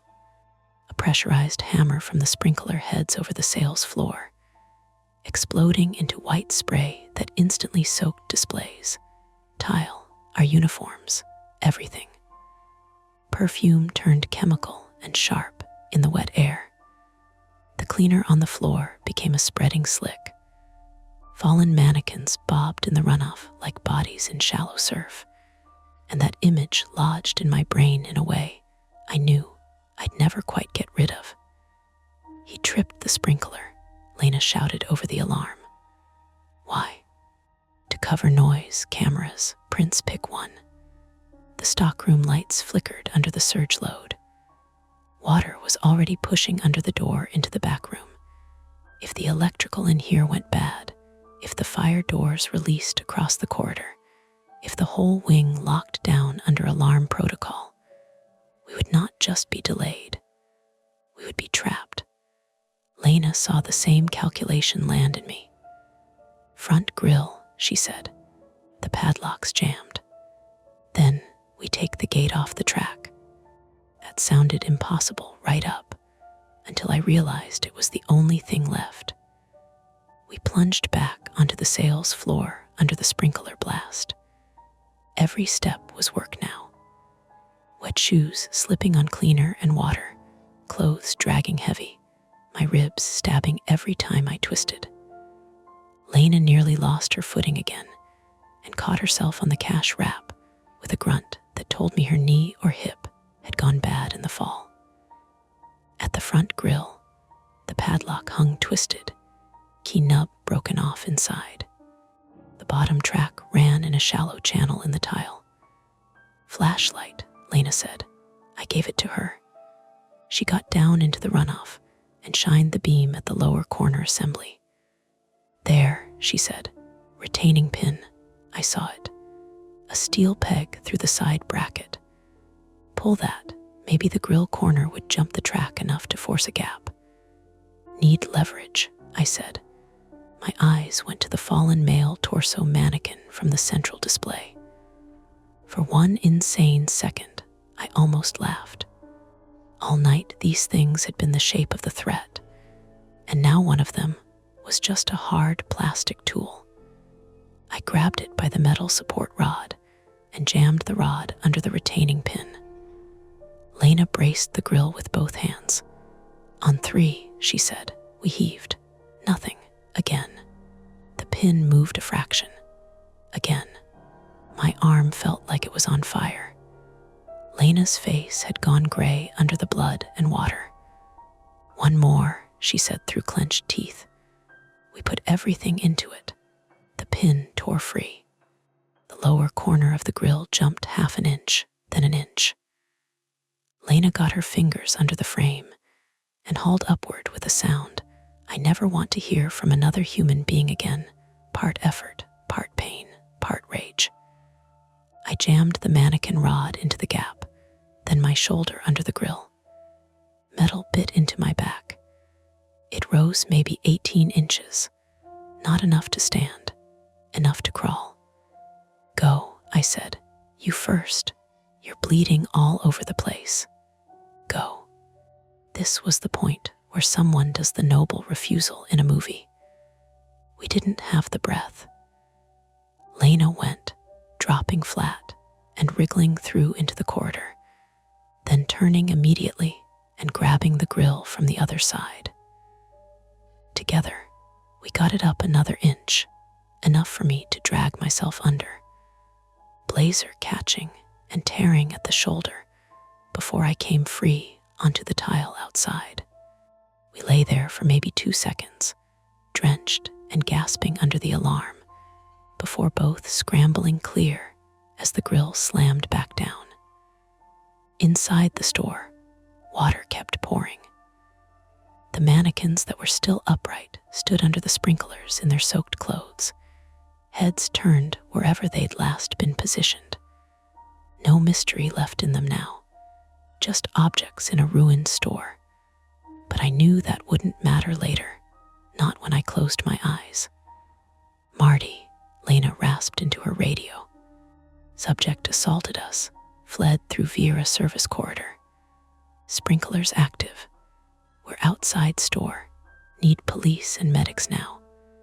This time the reply came clean, clear enough to hurt. "Copy. Officers are inbound to your corridor. Stay put." But staying put was already off the table, because from somewhere down the public hall beyond the bend, through the alarm and the strobes and the wash of sprinkler noise, came the crash of a service door forced open and the ragged pounding of feet running hard. Not ours, not Lena's, not Marty S. The man was still moving, and even though the fight had already cost us blood, breath, and the last of whatever calm we'd started the night with, we had done the one thing that mattered. We had stopped him from controlling the board. He wasn't invisible anymore. He was just a man, hurt and cornered and running out of prepared ground.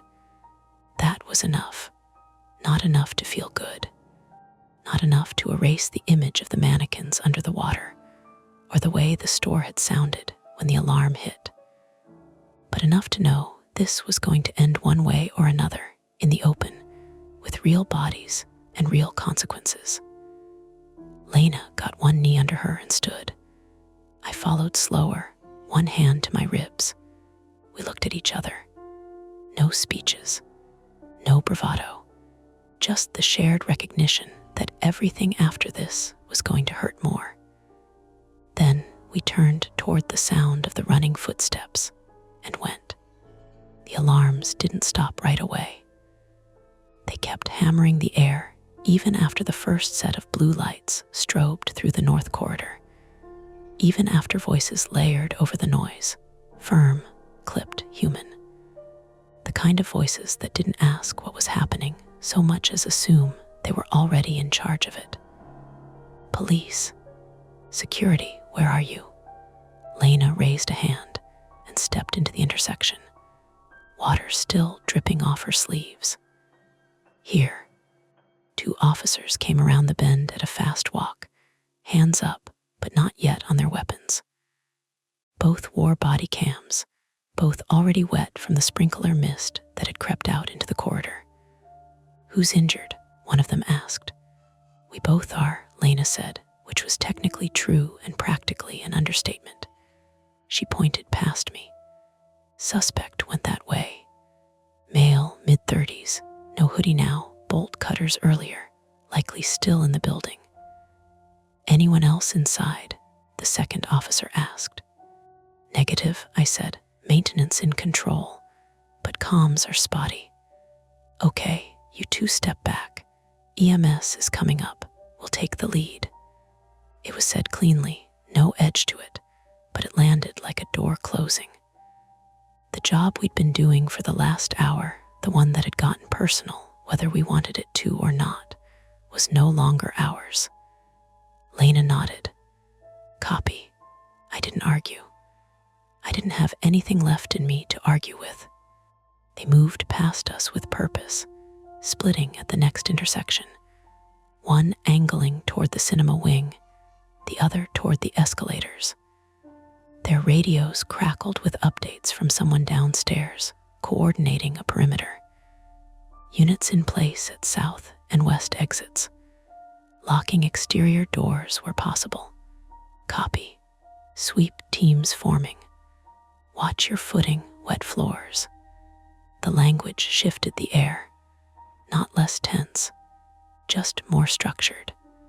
Lena leaned back against the wall for a second, eyes closed, breathing through her nose like she was trying to get a handle on something that wasn't pain exactly, but lived close to it.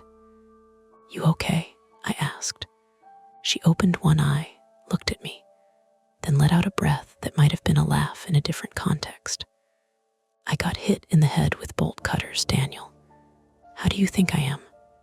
"Fair," I said. Blood had dried in a dark line down the side of her face, but the bleeding itself had slowed. Her right leg, hip, or knee, she was favoring it now that she wasn't chasing someone. "You," she said. "My arm's going to be useless tomorrow," I said. "Ribs are present," she nodded. "We look like hell." "Yeah." We stood there while the alarm kept going and the building kept shedding water, and whatever order it had left. EMS showed up a minute later, 2 of them with a kit bag, and a look that said they'd already been told enough to expect a mess. "Which one of you is Mercer?" one of them asked. "Me, Sid," I sat. They worked quickly, gloves on, light in the eyes, fingers probing the ribs just enough to confirm nothing was shifting in a way that would mean something worse. "Likely bruised or cracked," the medic said. "We'll get you imaging to be sure." "Wrist. Sore," I said. He rotated it gently. "Pain flared, sharp but contained. Sprain at least. Keep it supported." They moved to Lena next, cleaning the cut at her temple with something that stung enough to make her jaw tighten. "Concussion possible," the other medic said. "Any nausea?" "Dizziness." "I'm standing," she said. "That's not the same thing as being fine." I didn't say I was fine. They taped her up, checked her pupils again, asked the same questions twice in slightly different ways. Procedure, making sure she answered consistently. While they worked, more officers filtered through the corridor. Some headed toward the cinema wing, others toward the food court. Radios overlapped in bursts of controlled chaos. Negative on subject at north exit. South corridor clear. Check the basement again. He's used that route before. Each call tightened something in my chest, because with every clear, the mall got bigger again. More space for him to be somewhere we weren't looking. Marty finally made it down to us 10 minutes later, breathless and damp, his shirt half untucked. "You two look like you got put through a washer," he said.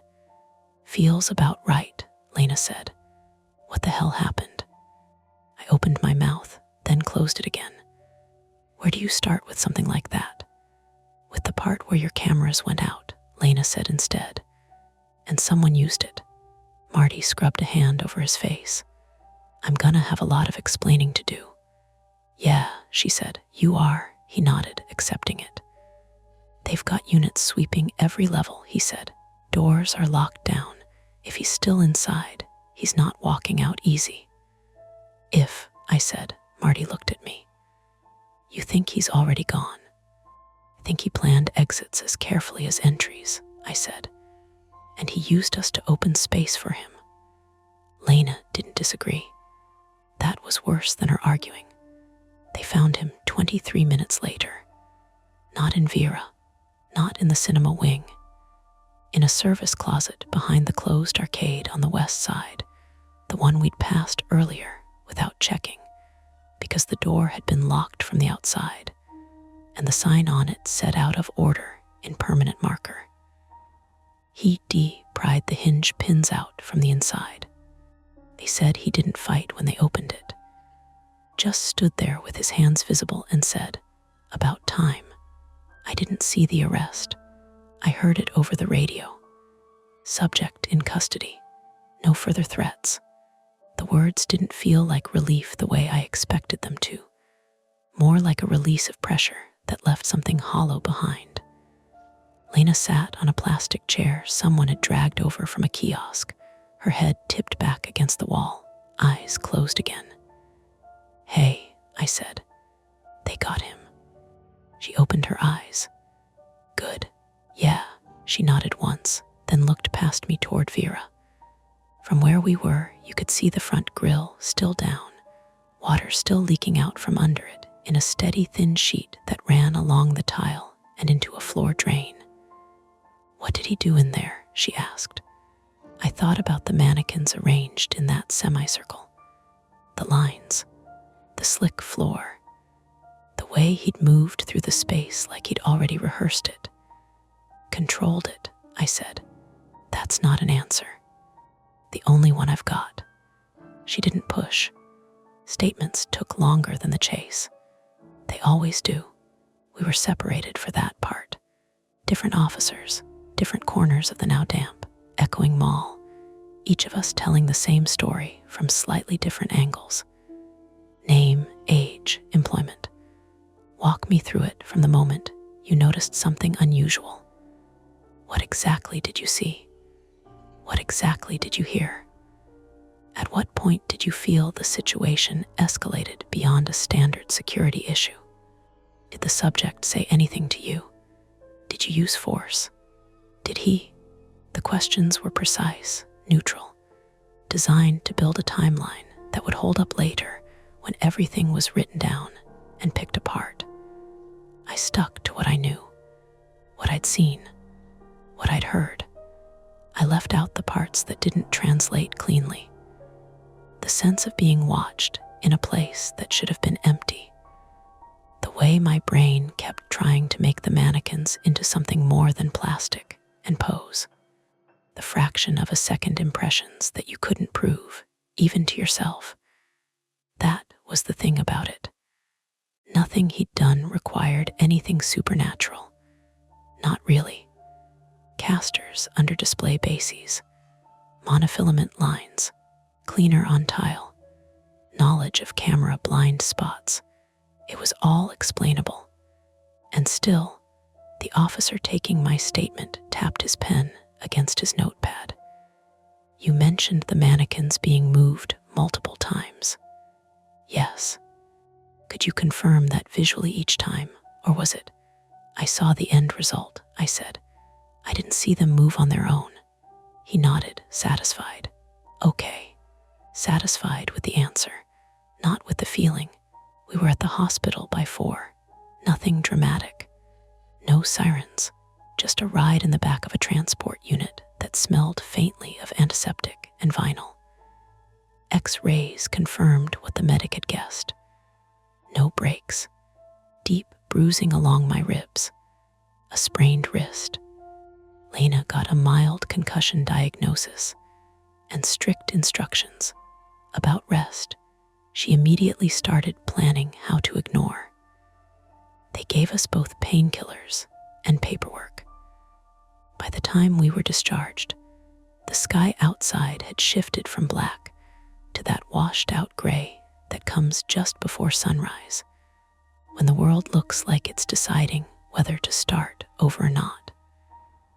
We stood in the parking lot for a minute before parting ways. The mall loomed behind us, lights still on in places where they shouldn't have been. A few maintenance trucks parked at odd angles near the loading bays.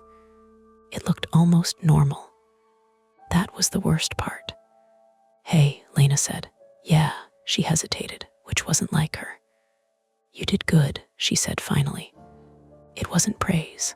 Not really, just acknowledgement. "You too," I said. She snorted. "I got knocked on my ass and nearly ate tile in a dress store." "You still got back up," she shrugged.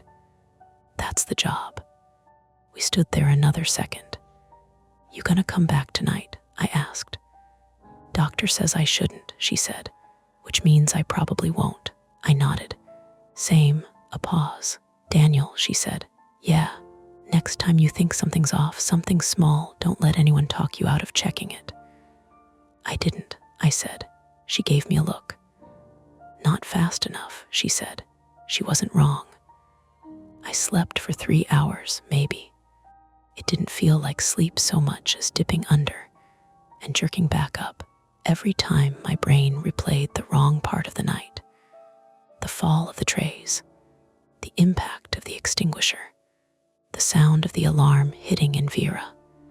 And the mannequins, always the mannequins, not moving, never actually moving, but never quite where I expected them to be when I looked back. I went back to the mall 2 days later, not for a shift, for a follow-up with management and a final round of statements. The damage in Vera had been contained. Sprinklers had soaked half the inventory. The floor was clean now, the slick gone, the smell of cleaner replaced by that generic post-incident scent, industrial disinfectant and damp fabric. They'd put the mannequins back. Of course they had. Back on their platforms, back in their poses. Different clothes now, new arrangement, normal. I stood outside the grill for a second longer than I needed to. Mercer, Marty. He came up beside me, hands in his pockets, looking older than he had 2 nights ago. "They're gonna rip out half the camera system," he said. "Corporate's already on it." "Good. Guy we caught, former subcontractor, did electrical work here about a year ago. Knew the runs, knew which cameras dropped if you hit the right junction boxes. That tracked." "Why Vera?" I asked. Marty shrugged. "Still sorting that out. Might be inventory, might be something else. He's not talking much yet." I nodded. Marty said, "About the alarms, the cameras. It's not all on you," I said. He gave me a look that said he didn't entirely believe that, but he appreciated the effort. We stood there for a second. "Going back to nights?" he asked. "Yeah," I said, "sure about that." I looked through the grill. At the mannequins. At the way the overhead lights caught their faces just enough to make them seem more detailed than they were. "I know what I'm looking at now," I said. Marty nodded. "That helps." "Yeah, it did."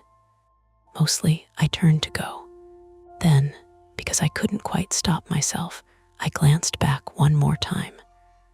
The mannequins were exactly where they should be, arranged in a neat line, facing inward toward the store, except one of them, just one, near the back.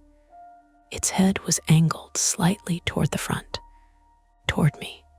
Not a big difference. Not enough that anyone else would notice. Could have been set that way by the display team. Probably was. I stood there a second longer, waiting for the feeling to settle into something solid. It didn't. It never quite does. Then I walked away. That's tonight's story. If it gives you chills, make sure to subscribe to Mia Horror Stories, and tap the bell so you never miss what's coming next. And if you're still brave enough, there are more dark tales waiting for you right here on the channel. Go watch another, if you dare. You're listening to Mia Horror Stories, and today's story is Night Shift at the Blood Bank. The donors aren't human. The screen will stay completely black, letting your imagination do all the work. No visuals, no noise, just a story that creeps under your skin. Don't skip a second, because every detail builds to the chilling end you won't want to miss. The first thing that went wrong was so small, I almost fixed it without thinking. The label printer at Station 3 spat out a donor sticker with no pulse field. Not blank, exactly. The barcode was there, the collection number was there, the blood type placeholder, the date, the site code. But where the software usually printed the donor's heart rate from intake, there was just a hard white gap in the middle of the sticker, like the machine had swallowed one line and moved on. I peeled it off with 2 fingers and held it under the task light. The room smelled the way blood centers always smell after midnight: disinfectant, burnt coffee, the faint coppery tang that never quite settles on one thing. Not fresh blood, processed blood, plastic tubing warmed by hands, alcohol swabs torn open and dropped into bins. The HVAC kicked on overhead with a tired groan, and for a second, the The fluorescent lights gave that thin insect buzz they do when the building is half asleep. I told myself it was the printer. That was the kind of conclusion night shift taught you to reach first. Printer, sensor, bad sync. Somebody forgot to dock the intake tablet. Still, I stood there a beat too long with the label stuck to my glove, looking at the white gap where a number should have been. Out in the donor room, I heard one of the recliners settle back with its hydraulic sigh. Then a laugh, too loud for the hour, clipped off fast like somebody remembered where they were. I tossed the label in confidential waste, pulled up the donor record, and saw the pulse field on screen. 41. I stared at that now instead. Lena, a voice called from the other side of the partition. You got my cross-check. I'm doing it. Then do it faster. I'm aging in public. I grabbed the bag paperwork and headed through the swinging half door into collections. My name is Lena Morales. I was 29 that winter, living alone in a one-bedroom on the south side of Milwaukee, with a rent increase folded inside a magnet on my fridge, and exactly $412 in checking until Friday. I worked nights at a regional blood center because nights paid a differential, because lab work felt cleaner to me than people most days, and because after my mother's second knee surgery, she stopped pretending she could keep her duplex without help. I told everyone I liked the quiet. That was partly true. The part I didn't say out loud was that I liked working where everything had a protocol. Tubes had colors. Units had temperatures. Mistakes had forms. I had spent enough of my life around sudden, messy decisions to worship anything with a checklist. Station 3 was occupied by Mara Kim, who was in the middle of taping down a line with the kind of irritated precision that suggested she'd already had a full shift before this one started. Mara was 36, Korean-American, compact and fast, with dark hair twisted into a clip that never held by 2 in the morning. She was the charge phlebotomist on nights, and the sort of person who could start an IV in a moving elevator if you handed her gloves first. She did not waste words unless she was making them count. You look like the printer told you your future, she said without looking up. It skipped the pulse field. Yet here we both are. I handed her the corrected sticker.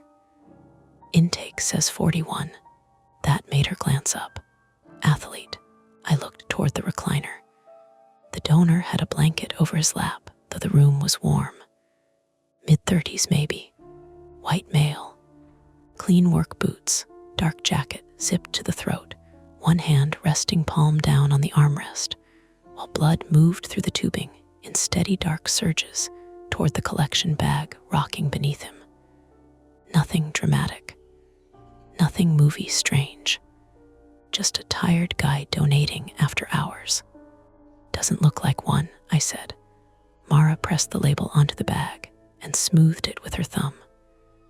Sometimes the long-haul bikers come in with rates in the 40s. Sometimes people are weird. Did he pass screening? I didn't do intake. Then God loves you. The donor smiled without showing teeth, like he'd heard that, and decided not to take offense. His eyes slid to me and stayed there a second longer than was comfortable. Is there a problem? He asked.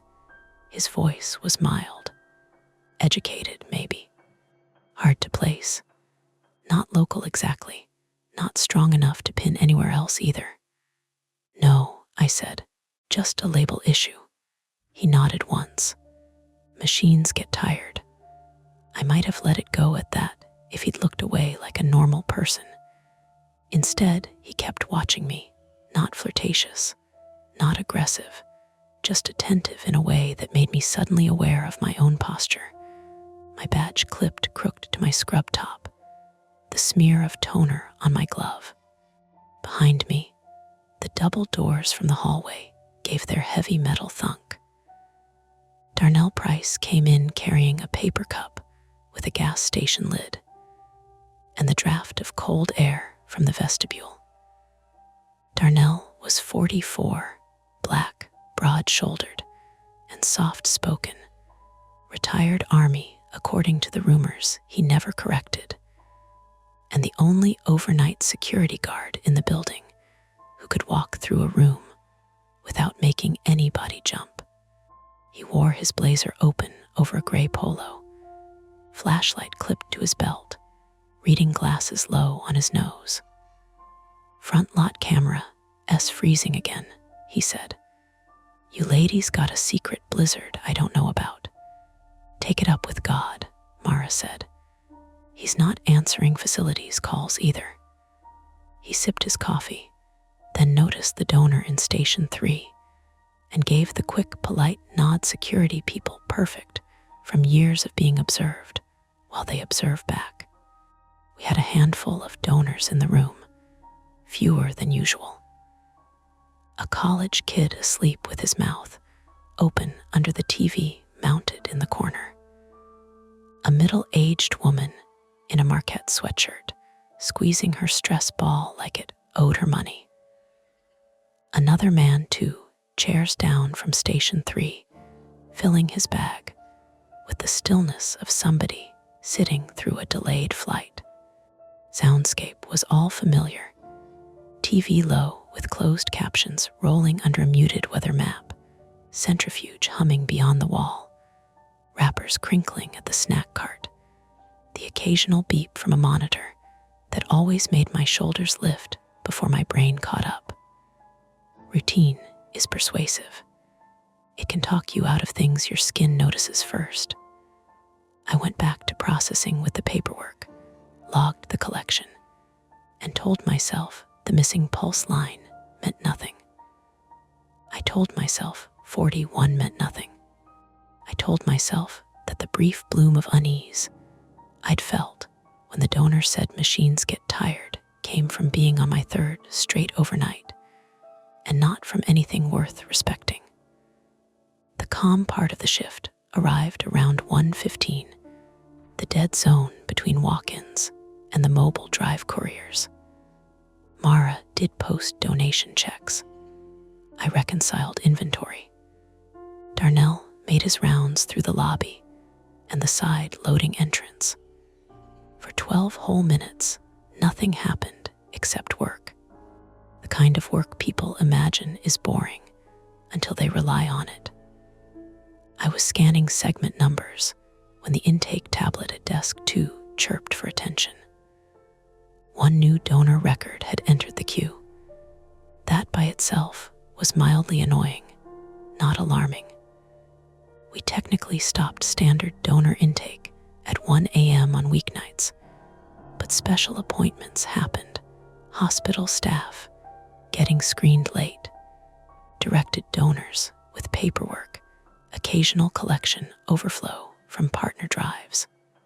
The unusual part was that no one had buzzed the front desk from the vestibule, and Darnell hadn't called back to say anyone was there. I opened the record. The last name hit me first because I had just processed it 20 minutes earlier. Vance, different first name, same birth year, same address down to the apartment number, same emergency contact.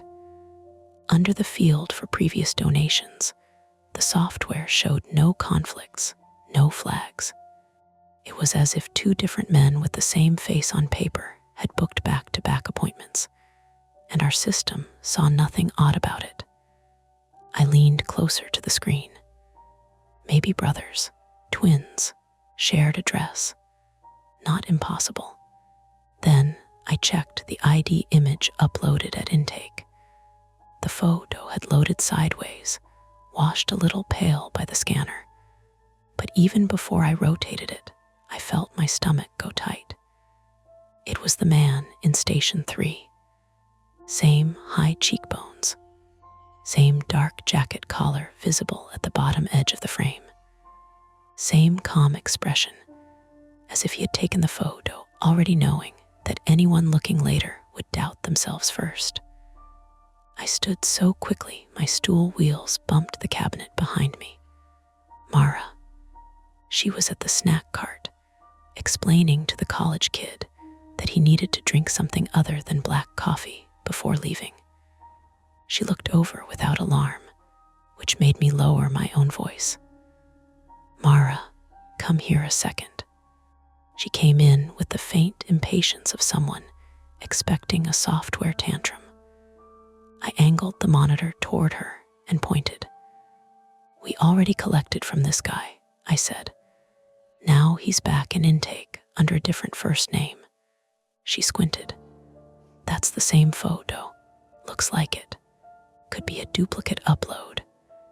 With the same address and year of birth, Mara took the mouse from me and clicked through the fields faster than I could have. She had that nurse-adjacent gift of moving quicker the more serious something got. Her mouth flattened. Where's desk 2? Empty. You sure this isn't an old record surfacing late? The timestamp is now. She looked through the partition window into collections. Station 3 was empty. The recliner was still lowered. Tubing hung from the scale like a clear vine. The collection bag sat sealed and labeled in the tray, but the donor was gone. I turned so fast, I clipped my hip on the desk. The side room bathroom door stood open. Snack cart untouched except for one torn cracker sleeve. The man 2 chairs down from station 3 was still there, staring at the silent TV. College kid at the juice cooler. Marquette sweatshirt woman tying her scarf. No dark jacket. No work boots. Mara, I said. I can see that. Her voice had changed. Not panicked. Narrower. Darnell came through the hallway door just then, rubbing one hand over his jaw. Why's the outer vestibule open? Mara answered before I could. Did somebody just leave? I didn't see anyone. There was a donor in 3. One of your regular weirdos. No, I said, sharper than I meant to. He looked at me, then passed me to the monitor, then to the empty chair.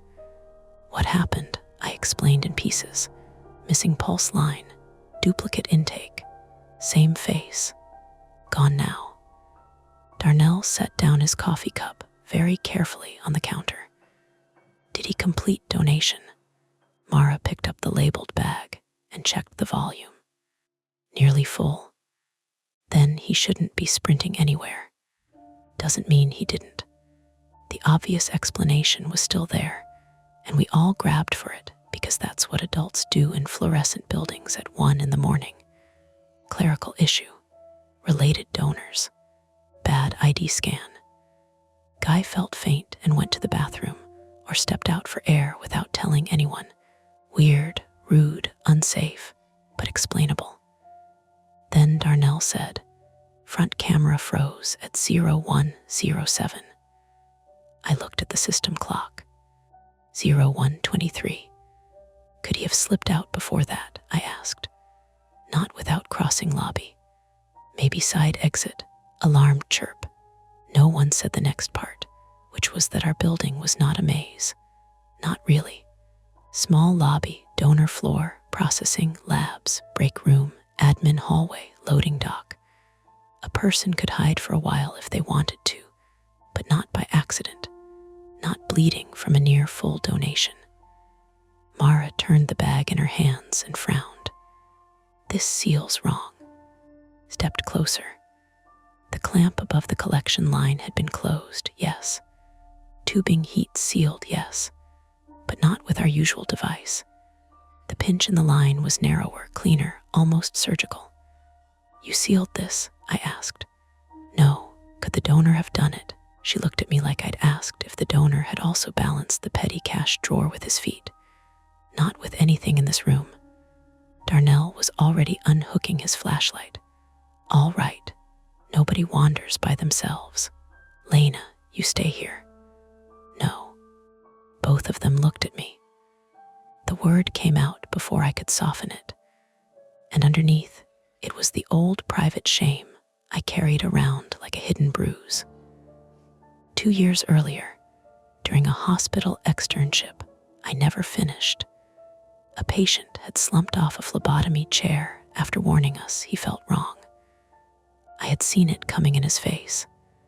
I had still frozen for one useless second too long, waiting for someone older, louder, more certain to move first. He lived. He also cracked his orbital bone on a stainless stool. No one blamed me directly, which made it worse. Since then, I had built my life around competence and quiet, and not being the person who hesitated. "I'm not staying here while you two go looking," I said. I saw the record first. Mara studied me, reading more than I wanted her to. "This is a security issue. It's also a donor chain of custody issue," I said. "And if that bag was tampered with, it's a collections issue." Darnell exhaled through his nose. "Great. Love a team-building exercise." From somewhere deeper in the building came a metallic sound. Not loud, just a single knock, like a cartwheel tapping a doorframe. All three of us turned toward the dark back hallway at once. The lab side lights were on motion sensors after hours, so the corridor beyond the processing room fell away in alternating bands of dim and lit, pale rectangles on wax tile. At the far end, near the old storage coolers we barely used anymore, one of the sensor lights had just come on. No voice followed it. No footsteps, just the hum of refrigeration and the thin electrical buzz you only notice when everyone in a room stops breathing at the same pace. Mara set the blood bag down. Darnell lifted the flashlight, but didn't switch it on yet. "We call MPD now," he said quietly. "Or we check that hallway first and make sure we're not about to report a donor passed out on the floor." Nobody answered right away, because that was the choice, plain as a line on a form. Call now and turn a maybe into an incident with reports, audits, supervisors dragged from sleep. All of us explaining why we let a donor walk out of a chair and why a sealed bag looked wrong. Or go look first, just 50 feet of hallway, one storage area, one rational answer waiting to make us feel stupid. The motion light at the far end clicked off, and still none of us moved. The light at the end of the hallway had clicked off, but none of us relaxed. It's strange how fast a building you know can stop feeling like yours. The same waxed floor, the same scuffed baseboards, the same laminated evacuation map by the fire extinguisher that you've walked past 100 times without reading. All of it suddenly rearranged itself into something that needed to be checked, accounted for, proven. Darnell finally switched his flashlight on, but kept the beam low, angled at the floor so it didn't glare off the glass. "We do this quick," he said. "We're not splitting up. If we see anyone, we call it in." "We should call now," I said. "And say what?" he asked, not unkindly. Man left chair and maybe went to the bathroom. Camera glitched. "I'll call them in 30 seconds if I see something that earns it." Mara picked up a box of gauze, as if she needed something in her hands, and nodded once. "We check, then we call." That should have settled it. It didn't, because as soon as we stepped into the hallway, the quiet changed. Not louder, not quieter, different. The hum of refrigeration took on a rhythm I couldn't unhear, like a breath that wasn't ours. The motion sensor above us flicked on with a click that echoed farther than it should have. The air was colder back here, a steady chill from the storage coolers that always made my wrists ache under the thin cuffs of my gloves. I walked between them, close enough that my shoulder brushed Mara's sleeve once, and I didn't apologize. We passed the lab door, closed. The little window showed stainless counters, centrifuges at rest, racks of tubes waiting for morning staff. Everything in its place. Bathroom first, Darnell said. The single stall at the end of the short branch hallway was empty. Sink dry, paper towel dispenser full. No footprints on the tile, no scuffed marks like someone had stumbled in. Okay, Mara said quietly. So not here. Darnell moved on toward the storage coolers. The motion light there blinked back on, then steadied. The older units sat along the wall like white coffins with digital panels, most of them powered down. We replaced them last year, but never gotten around to hauling the old ones out. The closest cooler door stood slightly ajar, maybe an inch, just enough that the gasket didn't seal. That open? Darnell asked. No, I said immediately. Mara didn't answer. She stepped closer, her shoes whispering on the floor, and put 2 fingers on the handle. She didn't pull it open yet, she just felt it. It's cold, she said, colder than standby. Don't, I said. She looked at me, not annoyed, assessing. We need to check. I know, just what? Don't open the obvious thing. Don't confirm that something has changed. Darnell moved beside her. I'll do it. He opened the cooler. A wave of cold rolled out, the kind that hits the back of your throat and makes your teeth ache. Inside, metal racks gleamed. No units, no boxes, just empty rails and a faint smell that wasn't quite right. Not rot, not even blood exactly. Something sterile and metallic and sweet, like saline that had been left open too long. Darnell swept the light across the interior. Nothing. He closed the door. Next, he said. Second cooler was latched. The third was latched. The fourth had a smear on the handle. Mara saw it at the same time I did. She leaned in, squinting. Is that? I already had a gauze pad in my hand. I pressed it lightly against the smear and pulled back. Dark, not bright red, not fresh, dried enough to dull at the edges. Could be from earlier, I said, hearing how thin it sounded. We clean these at end of shift, Mara said. Day shift could have. We clean them. Darnell's jaw worked once. Open it. Mara unlatched the cooler and pulled. This one wasn't empty. It held 2 transport boxes, the kind we used to move units to hospitals. Gray plastic with blue lids, both sealed with tamper-evident tags. Both tags intact. Darnell checked the numbers on the tags, then looked at me. These supposed to be here? I shook my head. Not on this list. We had a courier at midnight. Next one isn't until 3. Could be staging, Mara said. Without logging it, I asked. She didn't answer that. She was already reading the tag numbers, then glancing toward the processing room as if she could see the inventory system through walls. Take pictures, Darnell said. I pulled my phone out with hands that felt steadier than they had a minute ago. Work steadied me. Tasks. Evidence. I snapped the tags, the boxes, the smear on the handle. When I looked up, the light at the far end of the hallway flicked on again. Not the one above us. The one past the storage area near the loading dock door. Did you see? I started. I saw it, Darnell said. We all listened. A soft sound followed. Not footsteps. More like something dragged a short distance and then stopped.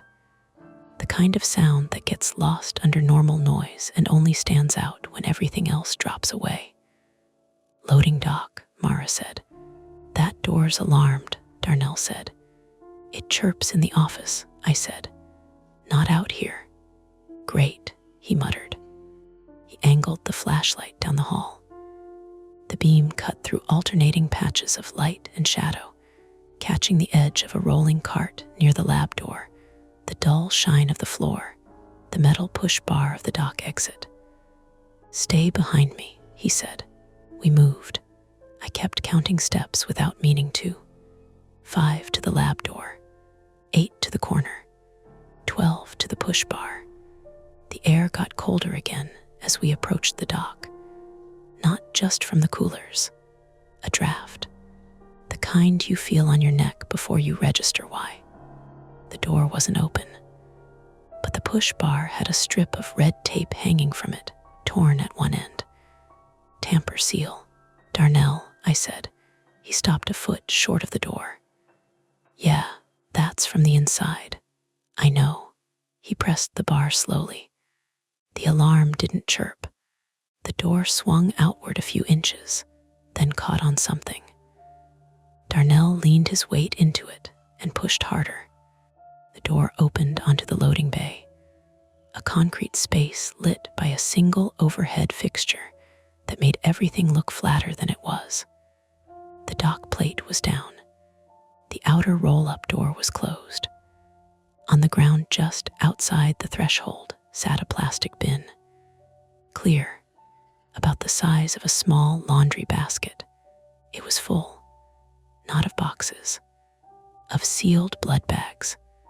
Dozens of them, stacked and pressed against each other, labels facing outward in a jumble that made my eyes hurt trying to sort it. Tubing coiled and clipped, each unit tagged. "Jesus," Mara said under her breath. I stepped forward before Darnell could stop me and crouched. "Don't touch," he said. "I won't." I didn't need to touch them to see what was wrong. The labels, they weren't ours. Not exactly. Same format, same fields, same barcode placement. But the font was off by a hair, the alignment slightly shifted. The pulse field, every single one of them was blank. I swallowed. These didn't come from our system. Mara crouched beside me anyway. "Check the types." I read the nearest labels. O negative, a positive, ob it's a mix.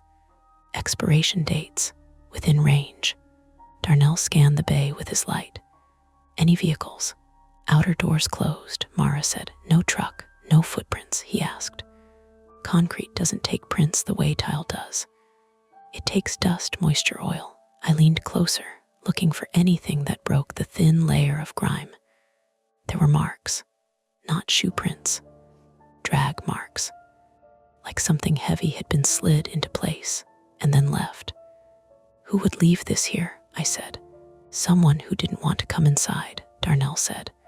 "Or someone who already did," Mara added. My phone buzzed in my hand. I flinched hard enough that Mara shot me a look. "Sorry," I said, and glanced at the screen. The intake system had pushed another alert. Another new donor record. I didn't want to open it. I did anyway. Different last name this time. Different address. Same birth year as the others. Same emergency contact. The ID image loaded slowly, pixelating in strips before it resolved. Same face.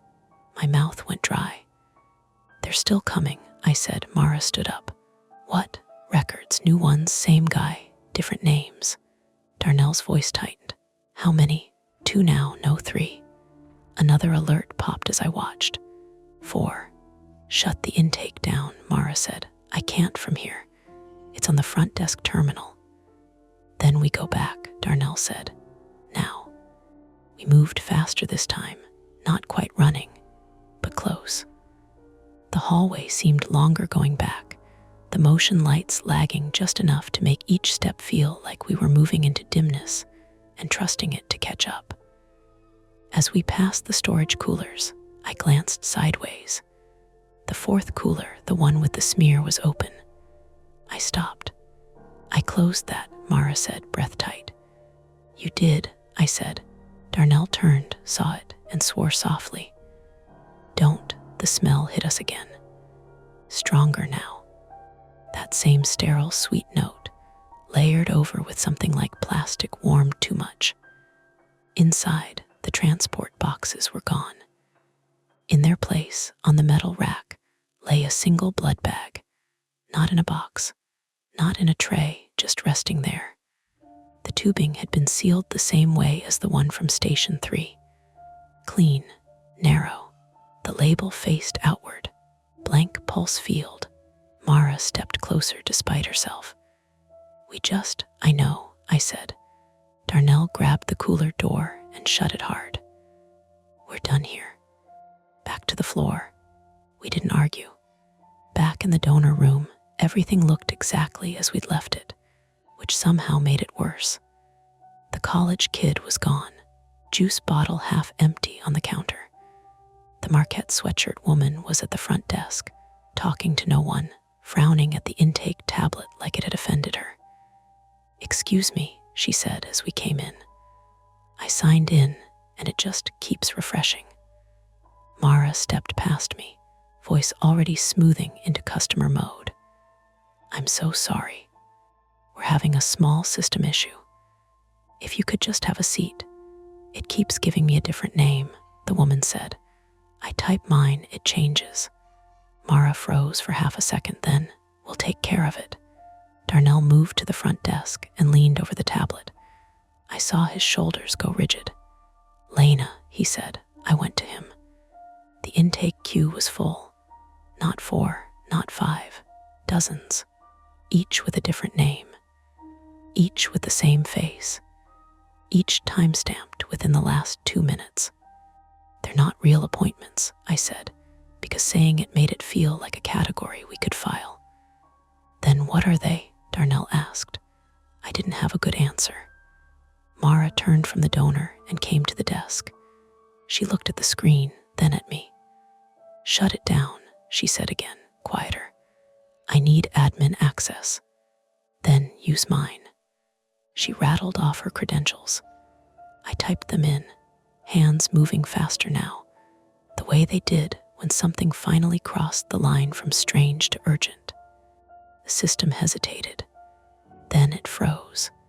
Not the whole computer, just the intake module. The queue stayed on the screen, names multiplying, the same face repeating in that washed-out ID photo over and over and over. Behind us, the door to the loading dock slammed. Not the soft catch of a door settling. A hard, metal bang that rattled the glass in its frame. The Marquette woman yelped. Darnell straightened, already moving. "Stay here." He didn't wait for agreement this time. Mara grabbed my wrist. "Call it in."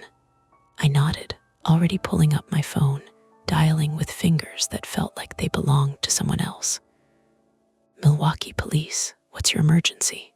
I opened my mouth. From the hallway behind us came that same dragging sound, closer now. And under it, something else. A voice, not loud, not clear, more like a murmur carried along the tile, catching on corners. I couldn't make out words, but I knew the cadence, the way it rose at the end of a sentence, like a question you expected someone else to answer. I glanced at Mara. She heard it too. "Tell them everything," she said. I did. Because whatever this was, procedural failure, coordinated scam, someone inside playing games with our system, it had just stopped being something we could check first and explain later. And when I hung up, Darnell's flashlight beam cut across the hallway again and didn't come back. Darnell's flashlight cut once across the far wall of the hallway, a pale stripe over the laminated safety posters and the edge of the lab door, and then vanished as if someone had shut a lid over it. Not the beam dimming, not him turning a corner where I could still track the spill of light. Gone. Mara was already moving before I finished saying his name. The donor room opened into processing through the half door on the left. Straight ahead, the front desk faced the lobby and vestibule. To the right, a short corridor led back toward labs, storage coolers, the single-stall bathroom, and the loading dock. From where I stood, I could see the first stretch of that corridor, and nothing past the bend. The sound had come from there, dragging, then the murmur, then the slam. The Marquette woman had backed away from the desk and was clutching her bag to her chest now, eyes going from me to Mara like we had stopped being staff and turned into something else. "What's happening?" she asked. "System issue," Mara snapped, too fast, then corrected herself. "Security's checking something in the back. Please stay in the main room." There was a bang. "I know," the woman's mouth thinned. "I'm leaving." "That's fine," I said. "Use the front lobby only. Do not go down the side hall." She didn't wait for more. She headed toward the vestibule in that stiff, quick walk people do when they're trying not to seem scared in public. Mara reached the hallway entrance and stopped dead. Darnell, nothing, caught up to her. My phone was still in my hand from calling 911. The dispatcher had said officers were en route, and then started asking building access questions I answered from memory. Main entrance off the lot, loading dock on the east side. No badge access required for police once security buzzed them through. My voice had sounded eerily normal while I spoke. It was easier to be useful to a stranger than to the room I was standing in. "Don't run in blind," I said. "I'm not." She sounded like she might anyway. We both looked down the hall.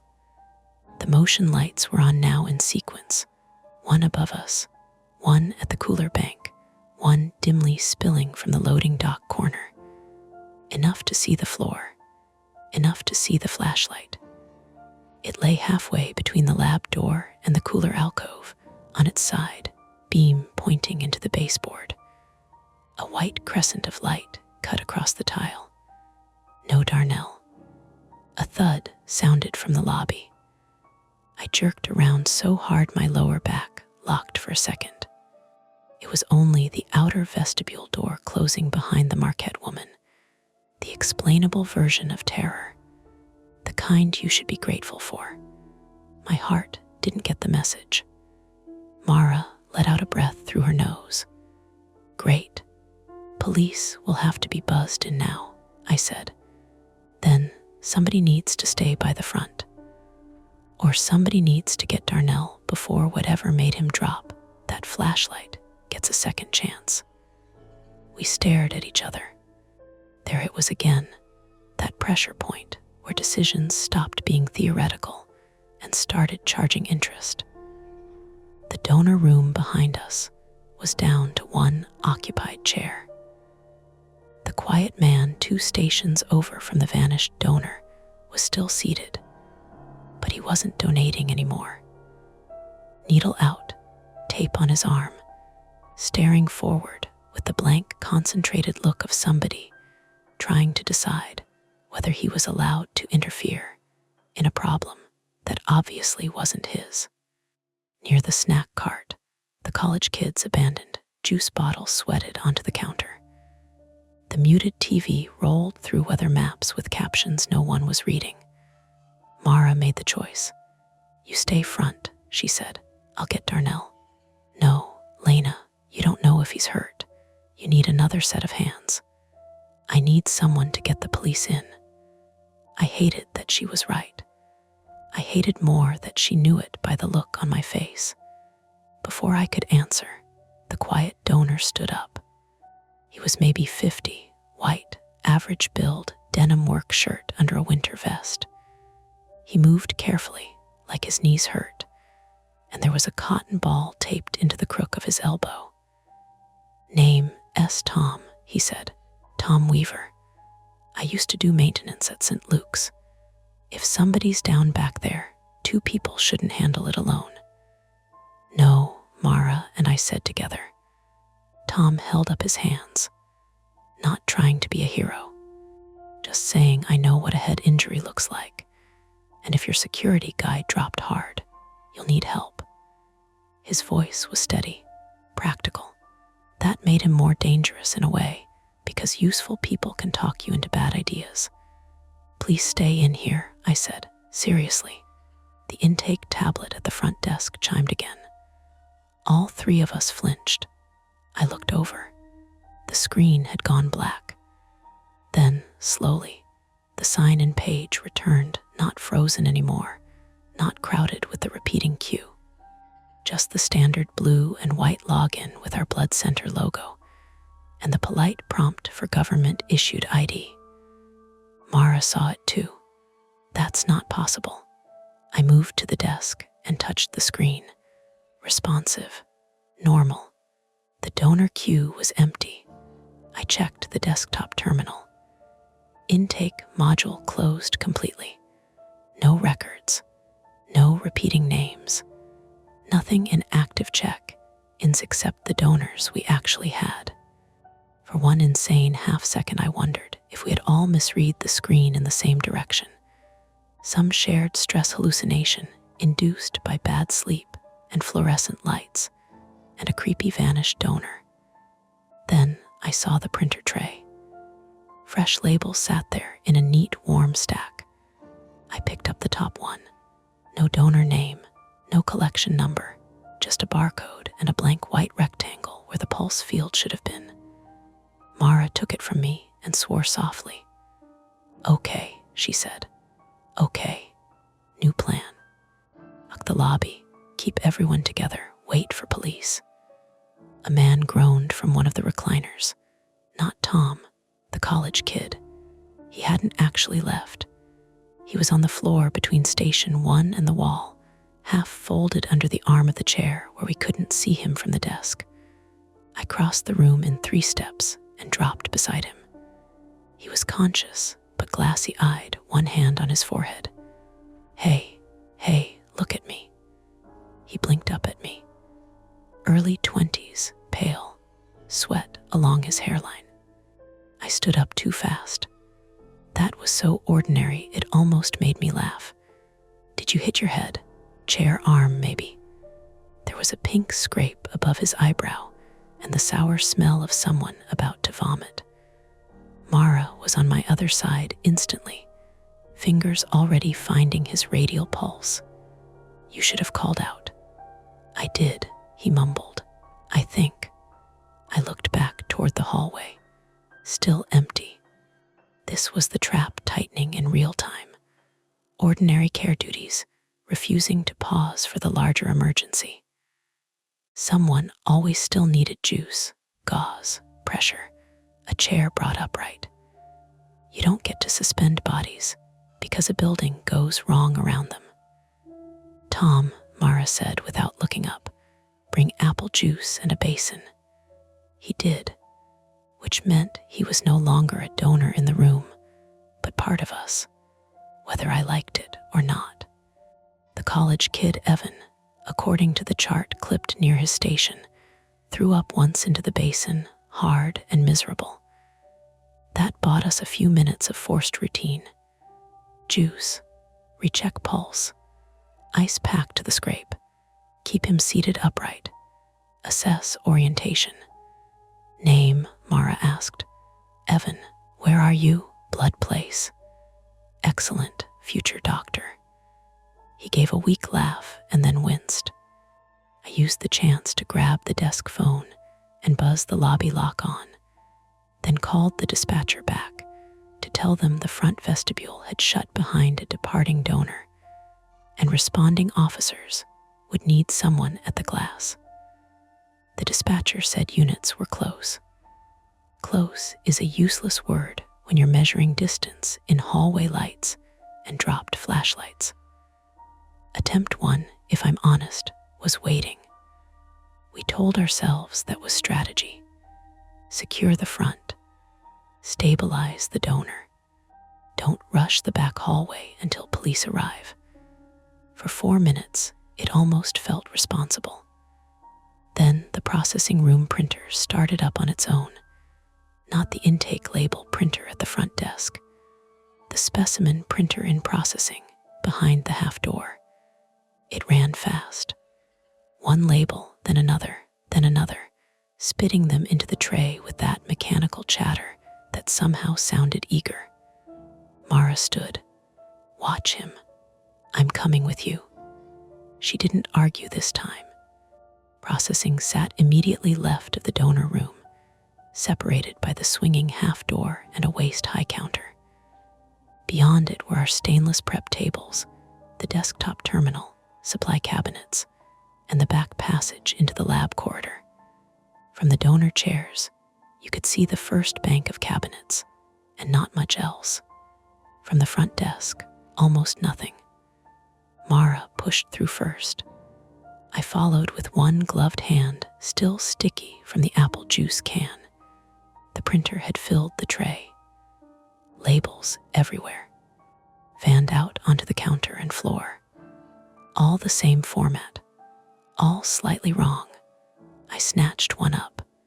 The blood type field had letters in it this time. Not A, B, OB, just a series of dashes. The unit number beneath it was 13 digits longer than any system we used. Mara checked the connected terminal. No print jobs in queue. So where are they coming from? She pulled the cable from the back of the printer. The machine kept printing.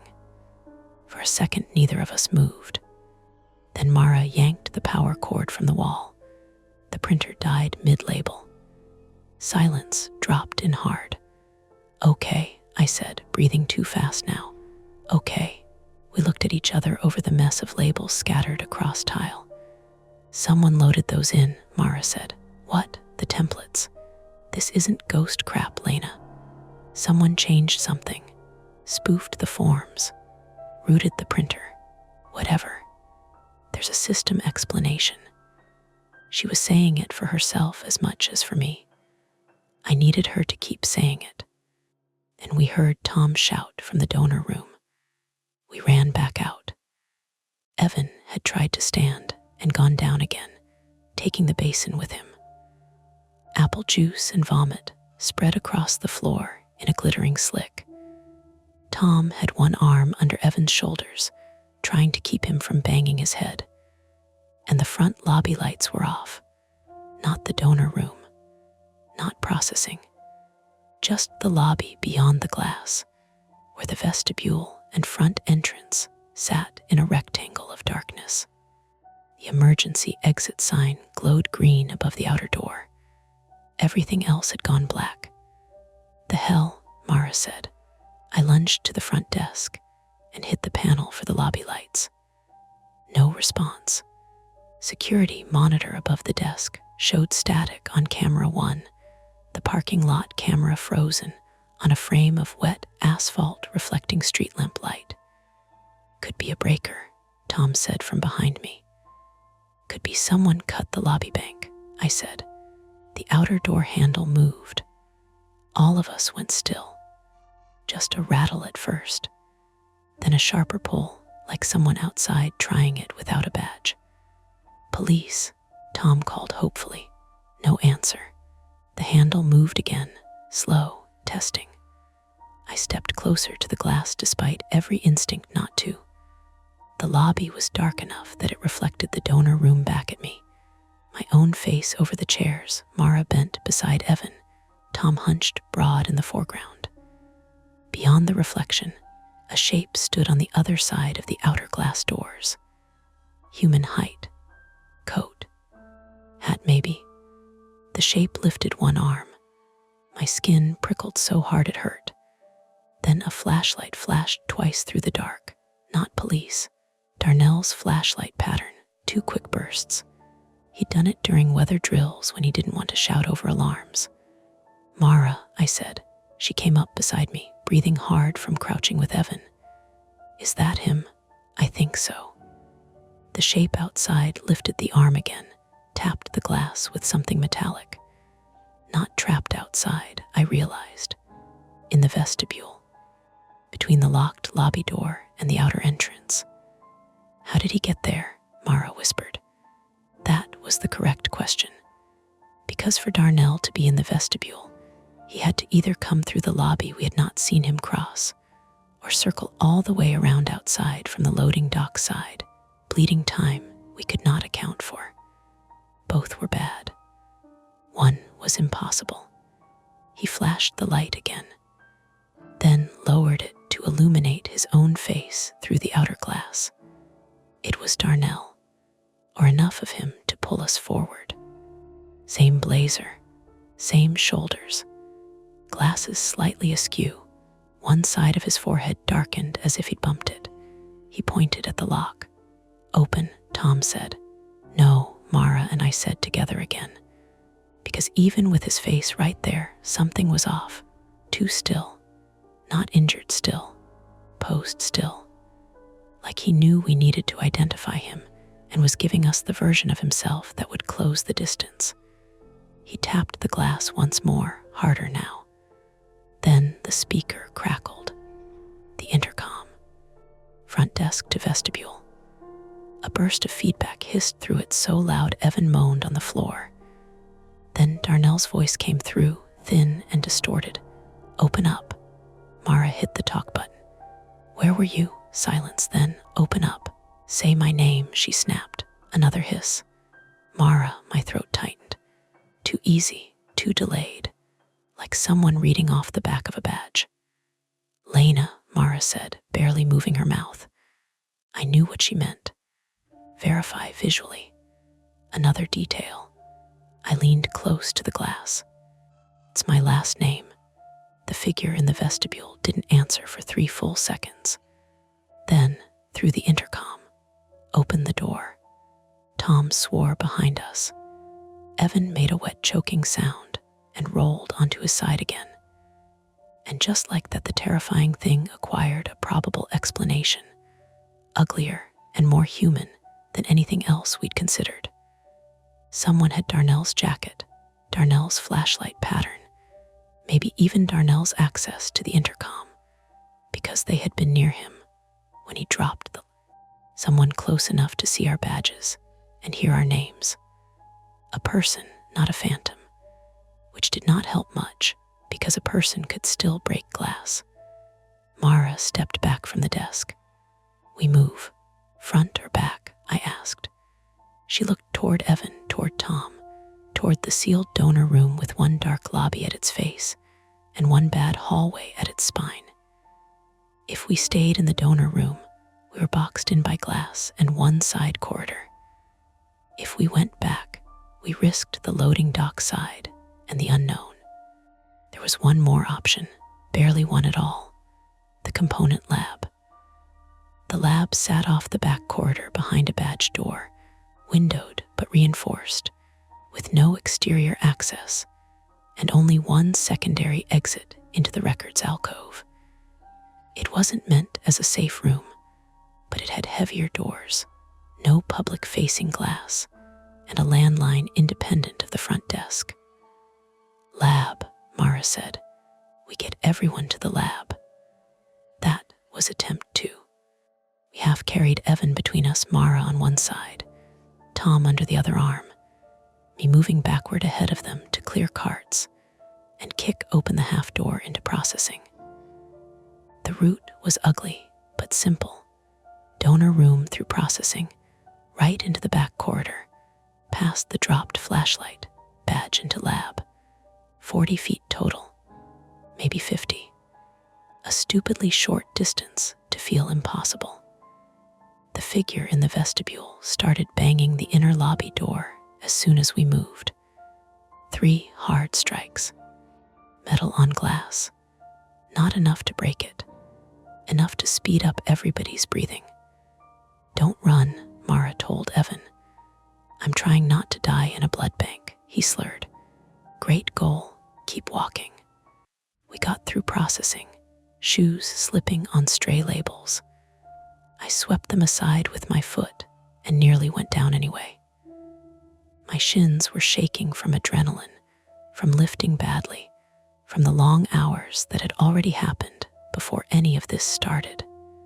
The threshold to the back corridor, I saw Darnell's flashlight still on the floor, and beside it, something new. A smear on the tile leading toward the lab. Blood, not much. A handprint dragged at knee height across the wall. Tom saw it too. He made it this way. Or someone did, I said. We moved faster. The lab badge door was 10 steps ahead. Stainless window. Red access light. I dug my badge from my scrub pocket with fingers that wouldn't separate. Behind us, the banging from the lobby stopped. That silence was worse than the noise. Mara shifted Evan's weight. "Lena, I know." I slapped the badge. "Red again." "Red, come on," I muttered, and rubbed the badge strip against my scrub leg like that ever really helps. The corridor light above us clicked off, then on again. Somewhere behind us, from the direction of the donor room, came the soft squeal of the half-door swinging. Someone had entered processing. Tom looked back first. His face changed. "Go," he said. I badged again. Green. The lock clicked. Mara shoved Evan through the opening so hard his shoulder hit the inner counter. Tom followed, turning sideways to drag him clear. I grabbed the door edge to hold it, and a hand caught the other side. Not Darnell S., paler, bare. Veins prominent under the skin, a strip of medical tape still stuck near the wrist, as if it had been peeled off too fast. The hand forced the door back 2 inches. 3. I saw part of a sleeve, dark jacket, same as the donor in Station 3. No face yet, just the pressure of someone leaning in from the corridor, quiet, methodical, stronger than I expected. Mara lunged from inside the lab and slammed a stool into the gap. The metal leg cracked against fingers. The hand vanished. The door snapped shut. I hit the manual bolt. It slid halfway and jammed. "What?" I yanked it again. Jammed. The electronic lock had engaged, but the dead bolt wouldn't set. Something in the frame was misaligned. Tom hauled a rolling stainless cart across the floor and wedged it under the handle. Mara shoved a centrifuge stand behind it for good measure. Evan slid down the cabinet and pressed both hands over his face. For one ragged second, we all just listened. Nothing at the door. No push. No voice. I bent over with my hands on my knees, lungs burning, and realized my right palm was wet. I'd sliced it somewhere on the badge reader or the cart edge. Blood slicked my glove inside out, warm and sticky. Mara noticed. "Sit, I'm fine, you're bleeding." So are we all, apparently. It came out uglier than I meant.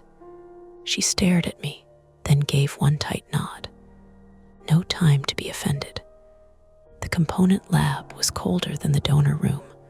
All steel counters and humming refrigerators, specimen racks, wall phone by the sink, emergency eye wash station in the corner, records alcove behind a half-height filing partition. No windows except the narrow safety glass in the door, and one interior pane facing the hallway. From where we stood, we could see only a sliver of corridor through it. Tom went to the wall phone and lifted the receiver. No dial tone. He looked at me. I didn't need him to say it. The trap had closed cleanly now. Front lobby compromised. Back corridor occupied. Security missing. Door partially secured, but not fully. Landline dead. And then the red alarm light over refrigerator unit 2 began to blink. At first, I thought it was one more electrical fault. Then the digital display beside it ticked upward. 6 degrees C, 7 degrees C, 8 degrees C. The unit held plasma slated for morning transfer. Mara crossed the room and checked the plug, then the breaker strip. No. What? Tom asked. She turned, face drained flat. Backup power to the cold chain is off. I understood before she finished. The refrigerators in this lab had strict temperature windows. Outside them, product viability started collapsing fast. Thousands of dollars in inventory, yes, but more than that, scheduled hospital shipments, surgeries, trauma reserves, neonatal stock. If the outage spread to the main storage bank, This stopped being a threat to 4 trapped people and became a live regional supply problem. How long? I asked. Depends which units lost backup. This one may be 20 minutes before we have to transfer. Less if the others go. Can we move it? Not with one secure path blocked, and God knows who in the corridor. The door handle moved once. Just once. Slow. All 4 of us turned. No banging now. No demand to open up. Just a measured test, as if whoever stood outside had all the time in the world and wanted us to know the door was still only a door. Mara looked at the warming refrigerator, then at the jammed deadbolt, then at the blood on my hand. This was the point where retreat ended, because we couldn't stay sealed in the lab and wait indefinitely anymore. Not with the cold storage failing and the back route controlled. In a matter of minutes, whether for our own safety or for the blood supply, we were going to have to leave this room and push deeper into the building to reach the main power and backup controls by the old storage corridor, the one place we now knew someone was using. The handle moved again, and Mara said, very quietly, "We have to go back out there." Mara said it quietly, but once she said it, the room changed around the sentence. We have to go back out there. No one argued. The refrigerator alarm kept blinking over Unit 2, red pulse against brushed steel. 9 degrees now. Maybe 10. The hum under the counters had turned uneven, as if the compressors were trying to decide whether to bother. Evan sat on the floor with his back to the cabinet, one arm draped over his stomach, face gray-green and damp. Tom stood by the dead wall phone, breathing through his mouth, shoulders set the way men set them when they realize being useful is going to hurt. I peeled off my bloody glove and wrapped my palm in gauze from the lab sink drawer. It wasn't deep, just messy. My hand still worked. That felt important enough to say aloud. "I'm fine." "You're not," Mara said. "I'm operational." She gave me one quick look that was almost a laugh and not at all funny. Then she turned practical again. "The backup controls are in the utility alcove off the old storage corridor," she said. "Past the coolers, left of the dock turn. If someone cut the cold chain relay there, we can bring at least part of the system back." Tom nodded. Most facilities put secondary shutoffs beside emergency power panels. If I can see the box, I can probably figure it out. "Probably," I said. He looked at me. "You want a guarantee you picked the wrong building?" Mara crouched in front of Evan. "Can you walk?" He swallowed. "Yeah, that's not what your face says. I can walk." He probably could. Not fast, not well, but adrenaline does ugly little miracles for a while. The problem was whether he would stay upright if the hallway turned into a fight. The door handle moved again. Just that tiny test. A reminder. Mara stood. "Okay, listen." Door opens into corridor. We push the cart first, hard to clear space. "Tom, you stay on Evan until he's moving." "Lena, you've got the flashlight. I'm on the stool." "The stool," I said. She hefted the rolling metal lab stool we'd used to smash the hand in the door. "I know how to swing this." There was no point arguing about weapons in a blood center at 2 in the morning. I picked up Darnell's flashlight from where Tom had set it on the counter. Heavy enough to matter. Its lens was scuffed. His glasses had left a tiny crescent of oil on the barrel. That detail landed in me harder than it should have. Tom wedged himself by the barricade. Ready? No one was. He moved the cart anyway. The first scrape of steel against tile sounded obscene in the quiet. Mara and I braced at the door. I slid the bolt back from its jammed half-catch and felt it resist, then give. My wrapped palm throbbed all the way up to my elbow. Mara counted under her breath. 1, 2, now. She shoved the door outward with her shoulder and slammed the stool through the opening. Tom kicked the cart after it. The corridor beyond was empty. Not clear, empty. Worse in some ways. The motion lights had gone out again, except for the one near the cooler bank, which left the middle section dim and the far end at the dock in a low industrial half-glow. The stool rolled, hit the opposite wall, and tipped over. No shout. No rush.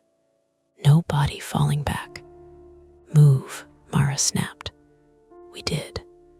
Tom hauled Evan by the elbow, practically dragging him through the door. I backed out last, flashlights sweeping the floor, the wall, the slim pane of the lab door window, as if something might suddenly appear in it from behind us. Nothing. Then the smell hit again.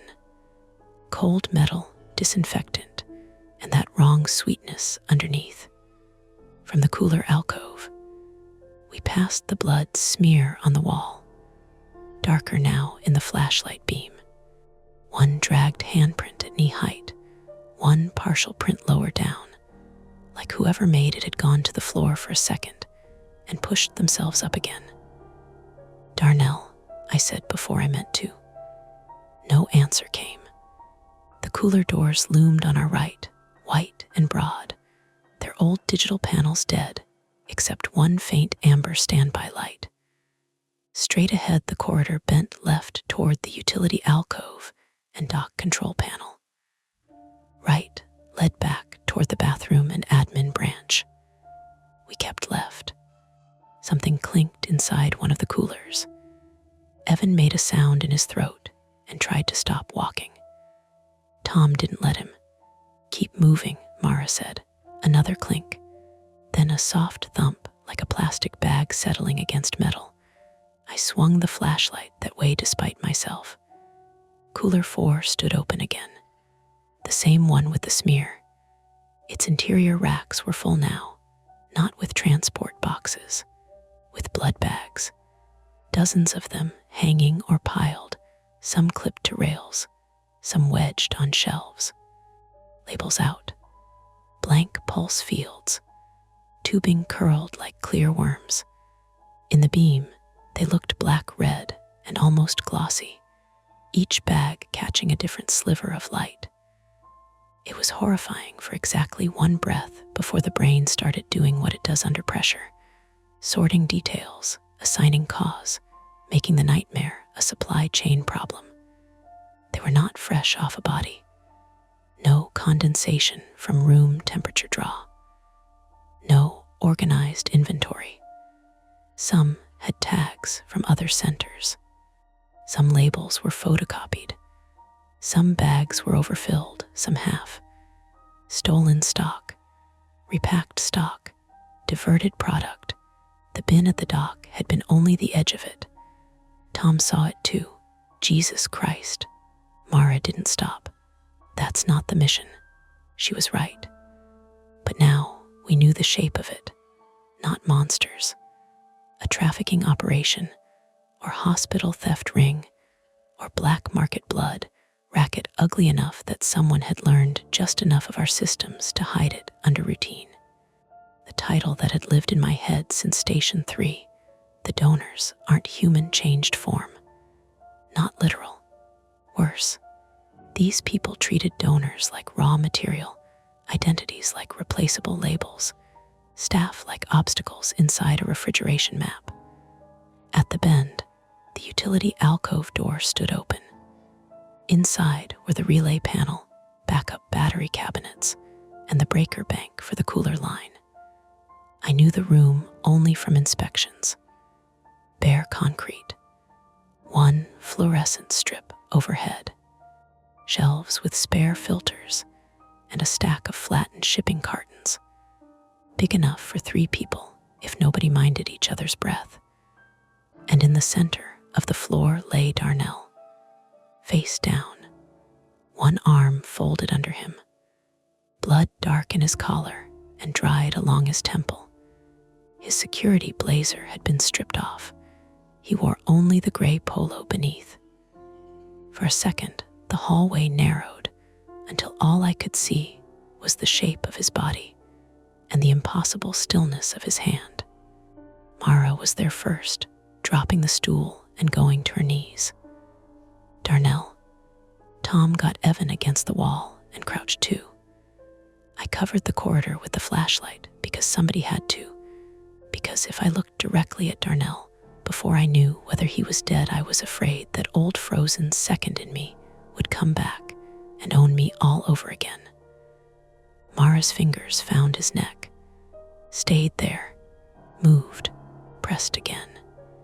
He's got a pulse. The air came back into my lungs so hard it hurt. Head wound, Tom said, leaning in. Maybe from behind. Help me roll him. We got him onto his back. He groaned once, low and involuntary. Glasses gone. One pupil looked sluggish in the light. Blood had matted his hair over the right side of his scalp, but the wound itself seemed more split skin than crushed bone. Bad, not immediately fatal. His left wrist was zip-tied. That detail turned my stomach in a fresh direction. He was conscious long enough for that, I said. Mara cut the tie with trauma shears from the alcove shelf. Can you hear me? She asked, loud by his ear. Darnell, open your eyes. His eyelids twitched, didn't open. Tom had already turned to the relay panel. Here, the cold chain backup switch sat in the down position behind a plastic guard someone had snapped clean off. Beside it, one fuse module had been removed and left on the floor. Can you fix it? I asked. I can try. Try fast. First real attack came while Mara was wrapping a pressure bandage around Darnell's head. A sound from behind us. Not the cooler alcove this time. The lab side. A fast shoe squeak, and then the sharp slam of the lab door being kicked open against its own frame. Someone had come through behind us. I turned and caught a figure in the corridor just as the motion light snapped on. Dark jacket, work boots, same man from Station 3, or close enough that the differences didn't matter in the surge of adrenaline. Mid-30s, pale, eyes too calm. Medical tape still ghosted on his wrist where a line had been removed. He wasn't alone. A second man moved behind him, older, thinner, carrying something low in one hand that took me a second too long to read as a bolt cutter. Not vampires, not things, men. Tired-looking, organized, terrifyingly unhurried men in a building that should never have belonged to them. The first one looked into the alcove and saw all of us at once. His expression barely changed. That makes this harder, he said, his voice mild, same as before in Station 3. Mara stood up so fast she hit the shelf behind her. Back off. He looked at her, then at Tom by the panel, then at the open cooler corridor beyond, calculating, not angry, just adjusting. You're in the way of something expensive, he said. And you're in a blood center, I said. Police are coming. He gave me a small, tired smile. Yes, that's why we're trying to leave. The older man stepped forward with the bolt cutters lifting, maybe to threaten, maybe to hook the stool out of Mara's reach, and the moment broke. I threw the flashlight, not because it was clever, because it was in my hand and heavy, and I had no better idea. It hit the older man high in the cheek with a wet crack. He swore and reeled sideways into the cooler door. Mara seized the stool and swung it two-handed into Station 3's ribs. The metal legs rang off bone. He folded, not theatrically, just enough to lose ground. Tom shouted, "I've got it," the relay panel clunked. Somewhere deep in the building, a generator contact engaged with a hard electrical thud. The The fluorescent strip over our heads brightened. Down the corridor, cooler panels lit one by one, digital numbers waking blue in the dark. For half a second, everyone froze in that change. Then, the older man lunged for Tom. He had abandoned the bolt cutters and went with his hands, grabbing Tom's collar and smashing him backward into the battery cabinet. Tom's head cracked against metal so hard I felt it in my teeth.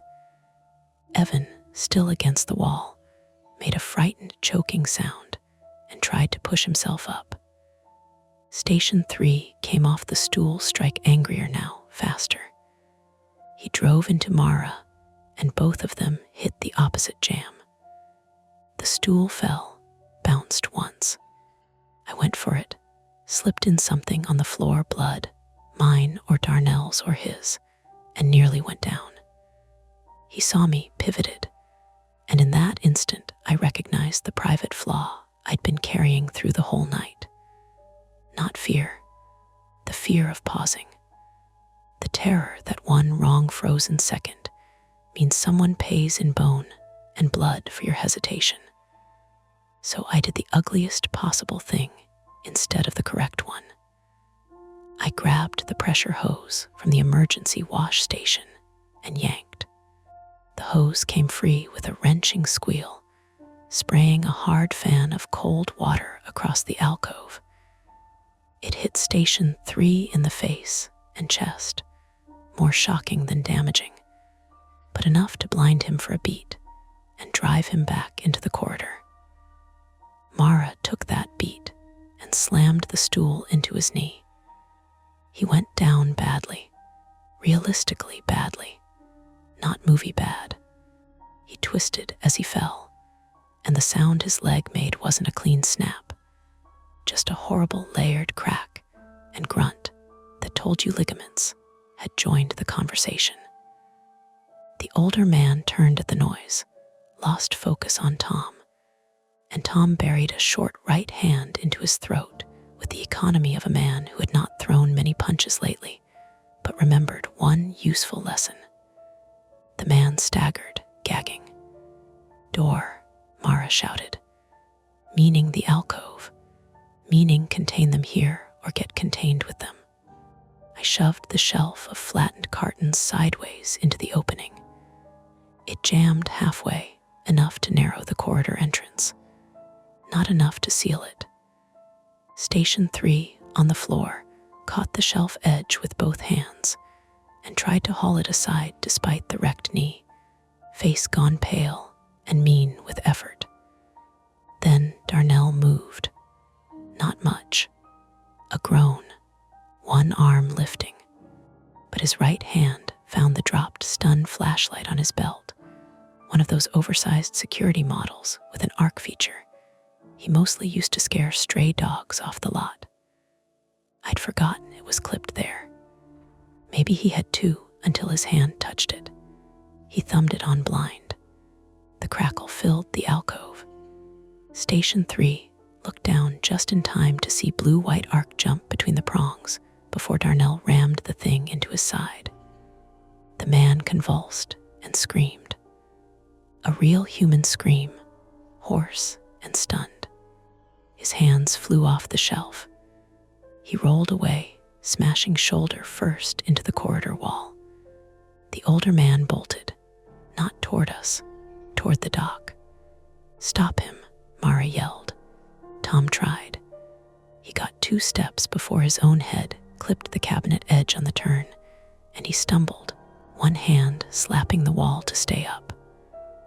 I went after the older man into the corridor because somebody had to, and because suddenly everything was moving too fast to choose well. He ran unevenly, half blind from the flashlight hit, one cheek already swelling purple. Past the cooler bank, toward the left bend where the dock and loading bay met.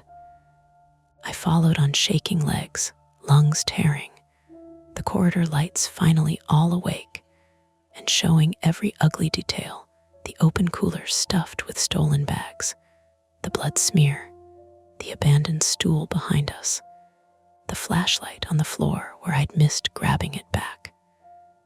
At the dock turn, he made his mistake. He went for the roll-up door control instead of the exit, probably thinking truck. Escape with product. Maybe someone waiting outside. The loading dock plate was still down. The clear plastic bin of blood sat where we'd found it. And now, with backup power restored, the door alarm system had rebooted. He hit the outer bar. The alarm detonated through the bay. A savage metallic shriek, immediate and total. He flinched hard enough for me to close distance and slam into his back with everything I had left. We both went down on the concrete. Pain burst through my wrapped hand when it struck first. My chin cracked the floor. He twisted under me, elbow driving into my ribs, and for a second all I could smell was dust and old motor oil, and that sweet blood room tang soaked into the plastic bin beside us. He was stronger. He got halfway up, dragging me by my scrub top, and then Mara arrived and brought the stool down across his shoulder blades. Again, he collapsed flat. Tom came limping behind her with zip ties from the utility shelf. Between the three of us, we got the older man's wrists bound behind him while he swore, coughed, and promised things he could no longer deliver. Back in the corridor, Station 3 had crawled as far as the bathroom branch before Darnell, and Evan, impossibly, pitifully, somehow, had managed to keep eyes on him. Darnell was on one knee against the wall, head bandage gone half red, stun flashlight still in hand, but shaking so hard he could barely aim it. Evan had armed himself with a box of saline flushes, like he might throw them one by one if needed. Station 3 took one look at all of us coming and stopped trying. Maybe the knee, maybe the math. He leaned his head back against the tile wall and breathed through his mouth, eyes flicking from one face to another. Still common pieces. Not enough. "Who are you?" Mara asked. He laughed once and then winced. "Nobody you need." That answer earned him nothing. Sirens reached us then, faint through the insulated walls, but real, growing.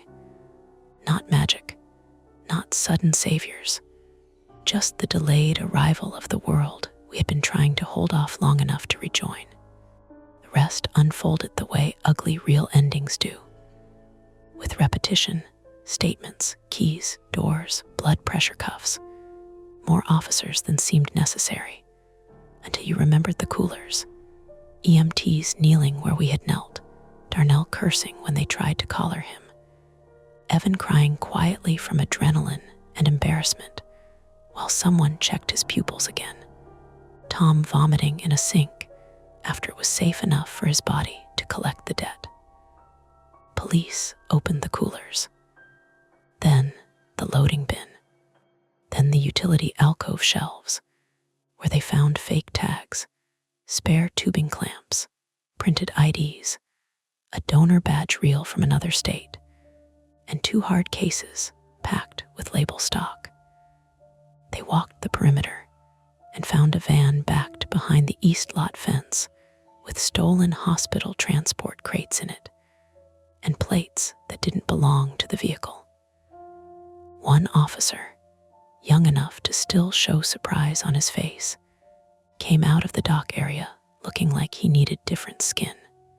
The explanation, such as it was, formed in fragments overheard at 4:00 a.m. and after. Diversion theft, medical product resale, false donor records to generate entry points and cover missing units. One man posing as a donor while the other worked access and equipment. Maybe more people somewhere else in the chain. Probably more. Always more. By dawn, the building smelled like wet paper towels, fresh disinfectant, and the metallic penny smell of our own injuries. The TV was still on, with the captions rolling under an amber sunrise forecast no one believed in. I sat on an overturned supply tote in the donor room while a paramedic butterfly closed the cut in my palm and wrapped 2 ribs on my right side that he said were probably bruised, maybe cracked. Mara had a split lip and a swelling left hand where the stool had kicked back into her knuckles. Tom had a concussion mild enough to earn discharge instructions and stern advice. Evan got sent out for observation because he'd fainted, hit his head, and then spent an hour trapped in a nightmare building after losing a unit of blood. Darnell went to county with a head wound and a look on his face that said he'd be back arguing with facilities before the staples came out. Resolved, one way or another, but not clean, because when detectives asked me to describe the first donor again, I kept seeing him in Station 3 under the blanket, looking at me over the line as the bag filled. Calm, patient, like the building had already changed and he was simply waiting for us to notice. And because before they took him out, knee splinted, wrists cuffed, face gray from pain, he turned his head when he passed the donor room and looked directly at the front desk printer. Not at me, not at Mara, at the printer. Tiny movement, almost nothing. Then he smiled with one side of his mouth, like there was a private joke still intact somewhere inside all this wreckage. Later, after sunrise, an evidence tech opened the printer tray one last time. There was one fresh label inside. No name, no unit number, just a barcode and a white blank where the pulse should have been. By 9:30 that morning, the blood center looked almost normal again. That was the worst part. Day shift had been diverted to another site. The front lot was full of police vehicles earlier, then county vans, then one box truck from facilities. And by sunrise, most of them had peeled away in layers, leaving behind wet tire arcs on the asphalt and a yellow police tape line across the loading dock that fluttered every time the wind came around the east side of the building. But if you stood in the donor room doorway and looked in without context, it was just a medical space after a hard night. The recliners were upright. The snack cart had been restocked because somebody from operations couldn't bear seeing the empty cracker sleeves and juice rings. The TV was off now, black screen reflecting the fluorescent ceiling panels. A custodial guy I'd never met had mopped the floor twice, and still, if the light hit low near Station 1, you could see the faint outline where Evan's apple juice and vomit had dried tacky before anyone got to it. Not a stain exactly, more a change in shine. I noticed details like that because I couldn't stop. My hand had 3 butterfly closures under a fresh wrap and a pulse in the cut that seemed to move with my thoughts. One rib on the right side had gone from sharp pain to a thick bruised ache that made breathing feel negotiable. They offered me a trip to the ER for imaging. I said no. Mara had said, "Of course you did," without looking at me. She was in the break room with an ice pack balanced over 2 swollen knuckles, filling out an incident statement in block letters, so hard the pen was probably carving through the paper. Her split lip had crusted dark at one edge. Someone had found her a spare scrub top because the one she wore during the fight had blood on the sleeve and a ripped seam at the shoulder. She looked exactly like the kind of person who would refuse to sit down on a day like this. Tom had gone home with his daughter after the urgent care clinic cleared him for a mild concussion and a bruised shoulder. Before he left, he stood in the lobby under the dead camera and apologized to me for not being more help, which was insane, and then apologized again for apologizing, which felt more like him. "You got us to the panel," I said. He rubbed a hand over the back of his neck. "Yeah, and then I got thrown into a cabinet like a decorative pillow. You still got us there." He gave a tired little snort. "Don't let them make you come back too soon." Then his daughter, who looked enough like him around the eyes to make it obvious even without introduction, took him by the elbow and guided him outside with the same brisk annoyance I imagine he'd once used on her. Evan's parents arrived just after 7, while a detective was still trying to get a coherent second statement out of him. His mother cried. His father didn't, which somehow looked worse. He kept thanking people for helping his son in a tone that suggested he'd rather hit something with a shovel. When they walked Evan out, he turned and gave me this embarrassed little half wave, as if he was apologizing for fainting in a disaster. I waved back. Nobody told him he didn't need to apologize. We were all too tired to perform emotional correctness at each other. Darnell was the only one who stayed absent in a way that'd wait. County General kept him for observation because of the head injury. Concussion, scalp staples, no skull fracture.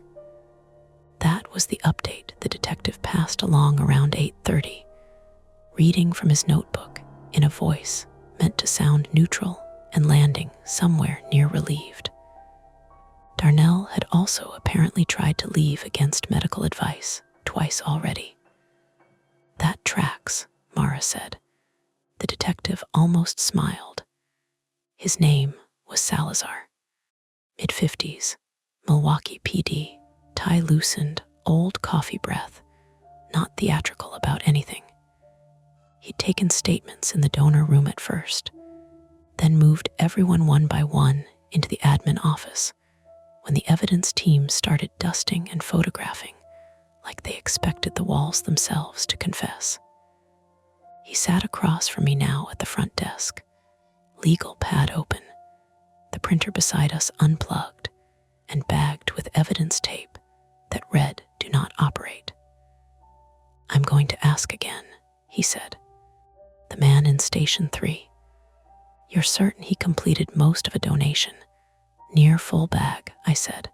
Mara checked the volume, and he showed no distress. "No," he watched my face for a moment. "Detectives do that in a way that's different from regular people, like they're trying to determine whether your uncertainty is memory, guilt, or performance." "He spoke to you?"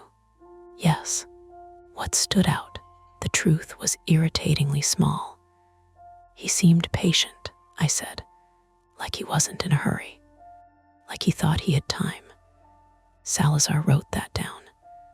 I looked past him at the unplugged printer, the evidence bag crinkled around the cable tie, and for one ugly second, I had the urge to drag the thing out to the loading dock and run it over with a courier van. Instead, I asked, did they identify them? "The 2 in custody, yes. And I can't give you much yet. Because you don't know or because you woe." He shut the notebook without irritation. "Both." That was honest enough that I let it go. Bits had traveled through the building all morning anyway. Not official statements. Fragments. One suspect with priors involving hospital theft in Illinois. One with falsified phlebotomy credentials. A van containing transport crates from 2 states. Label stock, counterfeit tags, cloned donor IDs. Enough to suggest network, not improvisation. Enough to ensure this would not stay a one-building story. My mother called 3 times before I answered.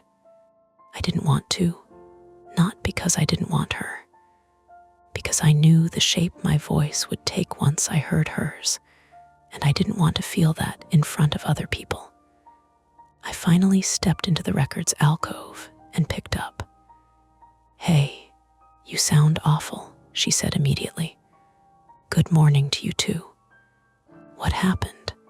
She already knew something had, not details.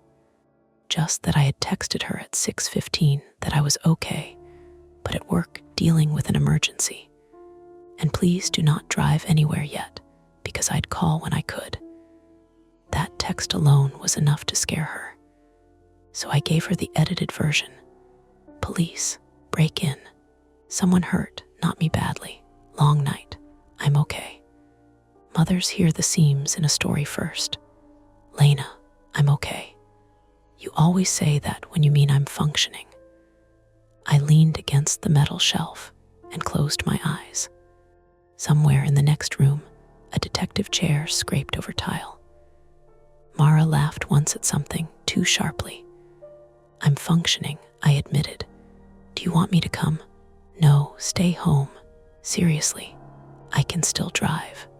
"Mom," that landed where I meant it to, not harsh, just enough. She was quiet a second. Then, softer. "Did you freeze?" The question hit so precisely I had to look at the floor. I'd never told her the full externship story, only enough for her to understand why I switched programs, and why hospitals, after that, felt like buildings in which my own body might betray me at a professionally devastating moment. "No," I said, "not this time." She let out a breath I heard all the way through the phone line. "Okay." Nothing grand in it. No speech.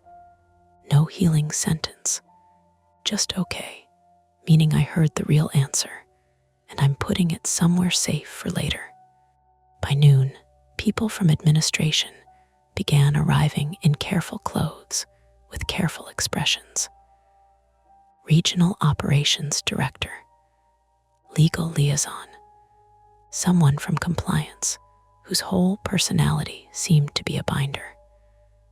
They moved through the building with lowered voices and coffee cups, pausing at thresholds as if each room required a different face. There would be reviews, audits, chain of custody reconstruction, media strategy, hospital coordination, staff leave policies, donor notifications if data exposure reached a certain threshold. The machine of institutional aftermath had switched on. I hated it on site, not because it was wrong, because it was necessary, and necessary things so often flatten the human shape of whatever happened. One of the admin women, Paula, I think, though I'd only seen her in Zoom squares before, asked if I wanted to go home and return later for any remaining paperwork. I looked around the donor room, at Mara with her ice pack and forms, at the bagged printer, at the evidence tags hanging from cooler handles farther down the hall, at the half door to processing still bent a little from being kicked. "No," I said, "I want to finish while I still remember." That was only half true. The other half was uglier and simpler. I didn't want to walk out and discover the ordinary world had continued without asking permission. Eventually, it did anyway. By early afternoon, the sun had shifted high enough to flatten the shadows in the parking lot. A few regular delivery trucks came and went from neighboring buildings. Someone across the street was filling potholes.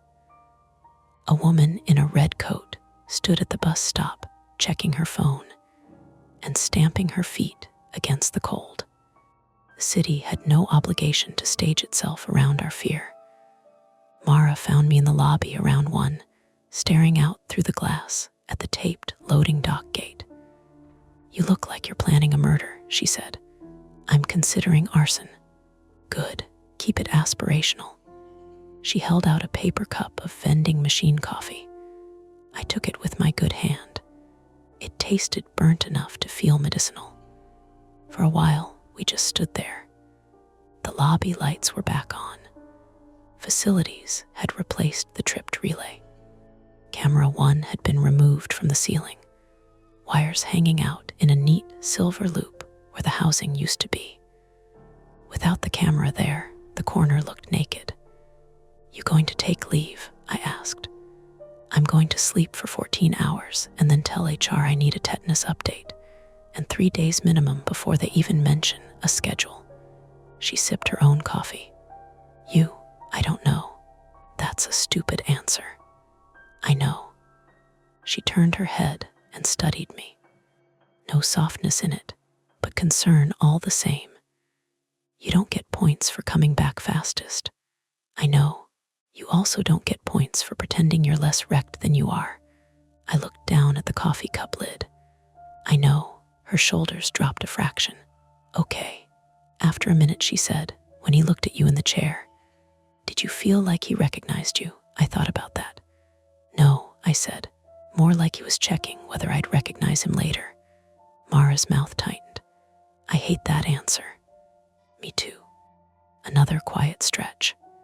Then she said, "They're saying the blank labels might just be leftover corrupted print jobs."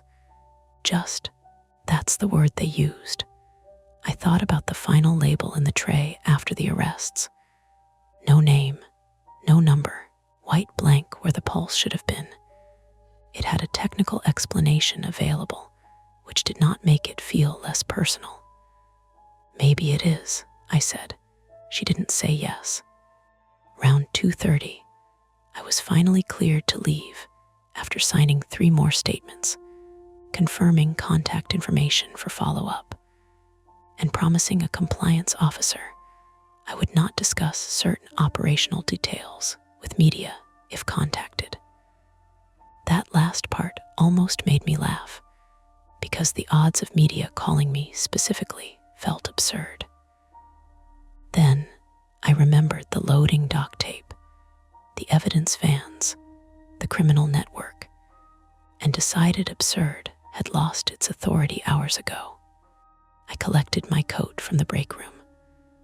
My locker smelled faintly of hand lotion and old detergent, and the peppermint gum I kept in the top shelf.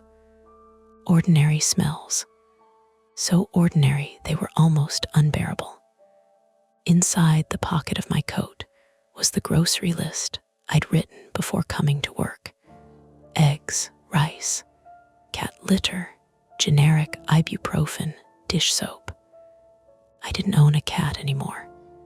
My last one had died the previous summer, and I still wrote cat litter on lists sometimes, because habit can outlive the thing it serves by months before your brain catches up. I stared at the words for a while longer than made sense. Then I folded the list and put it back. At the exit, Salazar caught me. "We may need you in again," he said. "Later this week. Photo array maybe. Timeline reconstruction." "Okay," he hesitated, which made me stop. "That security guard of yours," he said. He woke up enough to say one useful thing. I waited. He said when they jumped him in the utility alcove, he heard one of them talking through the open cooler door to someone he couldn't see. Salazar scratched once at his jaw. Could have been on an earpiece. Could have been another person farther down the dock.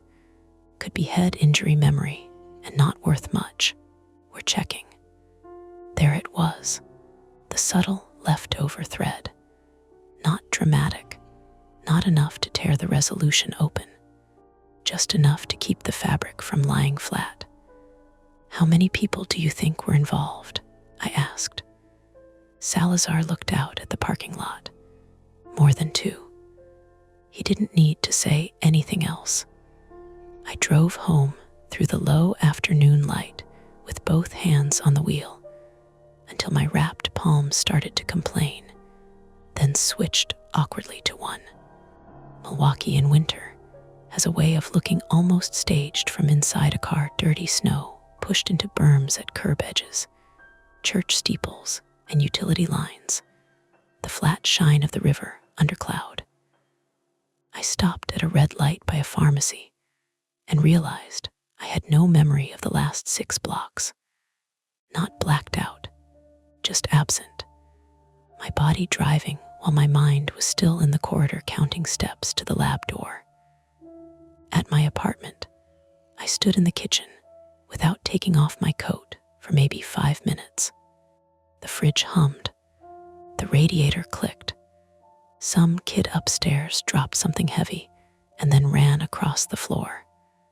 I put my keys in the wrong drawer, opened the freezer when I meant to get a glass, took 2 ibuprofen dry and immediately regretted it, sat down at my tiny table because standing suddenly felt like an advanced skill.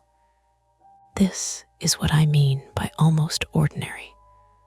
No jump scare, no revelation, just the familiar apartment with every object carrying a faint new edge, because now I knew how quickly routine could be entered by people who understood it well enough to counterfeit. My phone buzzed with a text from Mara. "Alive," I wrote back, unfortunately. After a minute, "Good. HR will hate that answer." I smiled despite myself.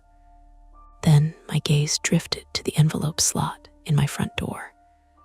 There was junk mail on the floor I hadn't noticed when I came in.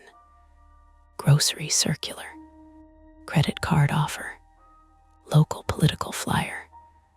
One plain white envelope with no stamp, no return address, just my name printed on the front in block capitals. That by itself would have meant nothing on any other day. Someone in the building could have slid it through. Landlord notice, misdelivered note, coupon packet. Still, I stood up too fast, and pain flashed through my ribs. I crossed the kitchen, picked up the envelope, turned it over. Unsealed. Inside was a single adhesive label backing sheet with one label missing. The remaining labels were blank white rectangles. Printer stock, medical grade, the kind we used. I stood there holding it, listening to the radiator click and the upstairs kid run, and the far-off muffled siren of some unrelated emergency crossing town without me. Then I texted Salazar a photo. I did not open the door to the hall. I did not check the peephole. I locked the deadbolt, then checked it twice, then hated myself a little for checking twice, then let that feeling sit where it wanted. After a while, I took off my coat, washed my face, fed myself toast because that was what my hands could manage, lay down on top of the blanket without undressing, and watched the ceiling turn slowly from afternoon gray to evening. At some point, I slept. At some point, I woke to the building settling around me, and the realization that tomorrow there would be forms, calls, maybe a detective at my table, maybe leave paperwork, maybe a new lock for the front door, maybe groceries if I could stand a store. Almost ordinary. But before I turned off the lamp, I looked once more at the photo on my phone of that label sheet on my kitchen floor. And I zoomed in on the upper right corner, where one missing label had been peeled away cleanly enough to leave a shape. A small, hard white rectangle. Exactly the size of the blank pulse field on our donor stickers. The shadows fade for now, but the stories never end. Don't forget to hit like, subscribe to Mia Horror Stories, and join our community of horror lovers. If you're hungry for more, check out the next video. Just remember, the scariest part is often the one you don't see coming. Hey everyone, this is Mia Horror Stories, and the title of today's horror story is I Bought a Vintage Dollhouse, and the furniture rearranges itself to match my home. For your comfort, the screen will stay black throughout the video, so you can relax without strain and just focus on the story. Make sure you stick around until the end. Sometimes the last few moments are the ones that stay with you the longest. The first time I noticed it, I was on my knees in the hallway with a mug of cold coffee in one hand and a screwdriver in the other, staring at a tiny green velvet chair that absolutely had not been there the night before. It sat inside the dollhouse parlor at a neat little angle, one leg slightly crooked, facing a miniature fireplace no bigger than my palm. The weird part wasn't the chair itself. The whole thing was weird. It was the fact that in my actual living room, about 15 feet away, my own green reading chair had been pulled to that exact same spot beside my fireplace the evening before, after I'd gotten tired of fighting the draft from the windows and dragged it over there with both hands. Same angle, same distance from the hearth, same slight turn toward the room, as if whoever placed it expected company. I stayed there longer than I should have, coffee cooling against my knuckles, listening to the building breathe, pipes ticking in the walls, somebody upstairs crossing a room in heavy socks, a truck changing gears out on Milwaukee Avenue. There was a perfectly normal explanation. I knew there was. I'd only had the dollhouse for 2 days. I'd unpacked some of the tiny furniture in a rush, probably set the chair there myself, then forgotten. Still, I put the mug down on the floorboards and leaned closer.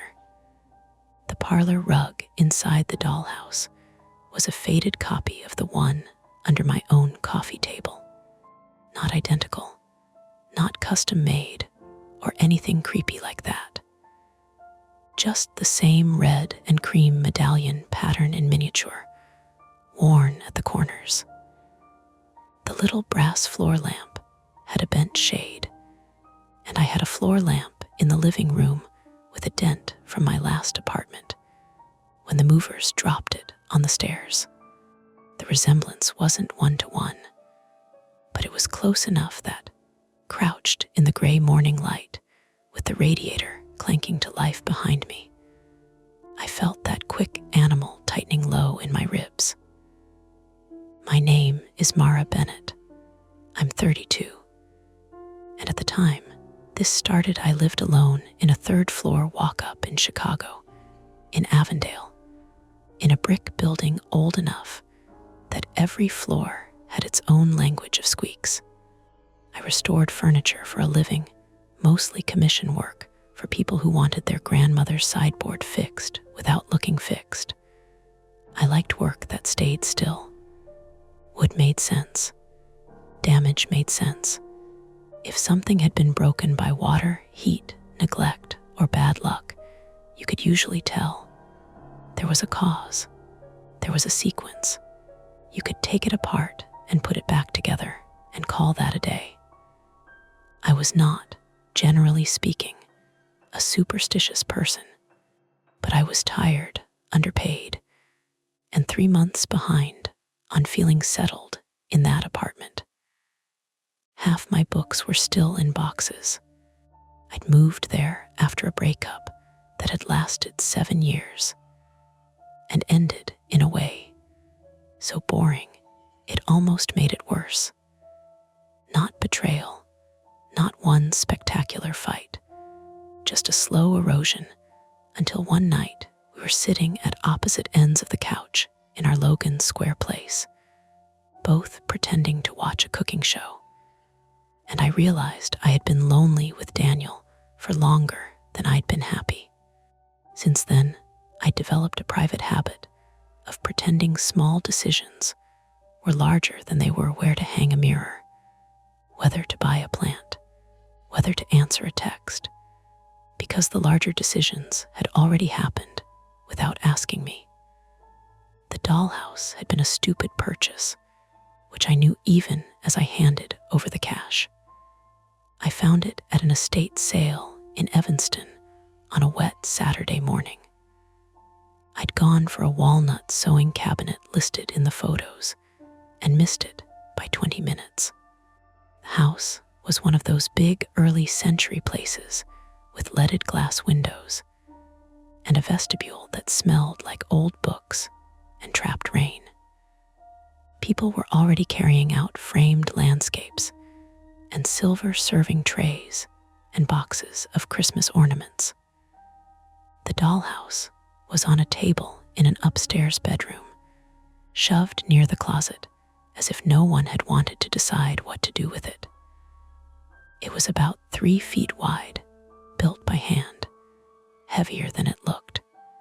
Victorian-style asymmetrical roof, little turned porch posts, cedar shingles.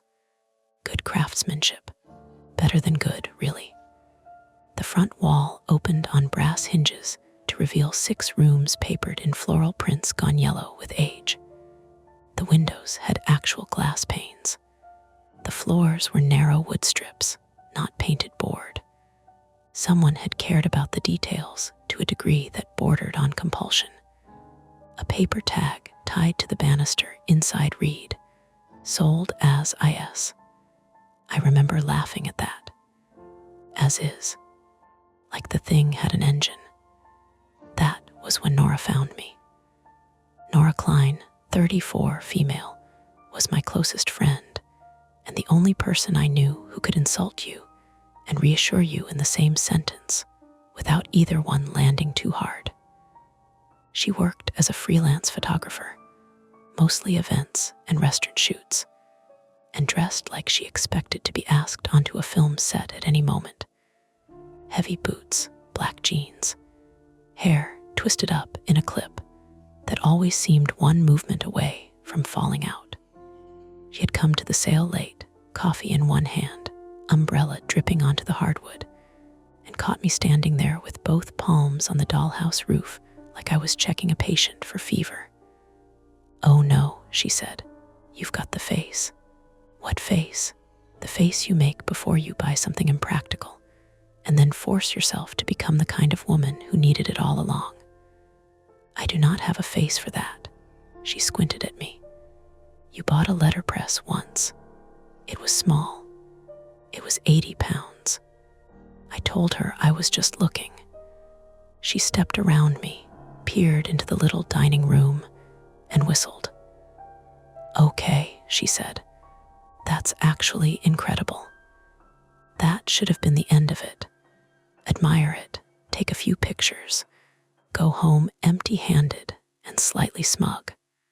But the woman running the sale mentioned, almost in passing, that the house had belonged to the owner's aunt, that no one in the family wanted the dollhouse because it had been around forever, and that if I could get it down the stairs myself, she'd take $100 for it.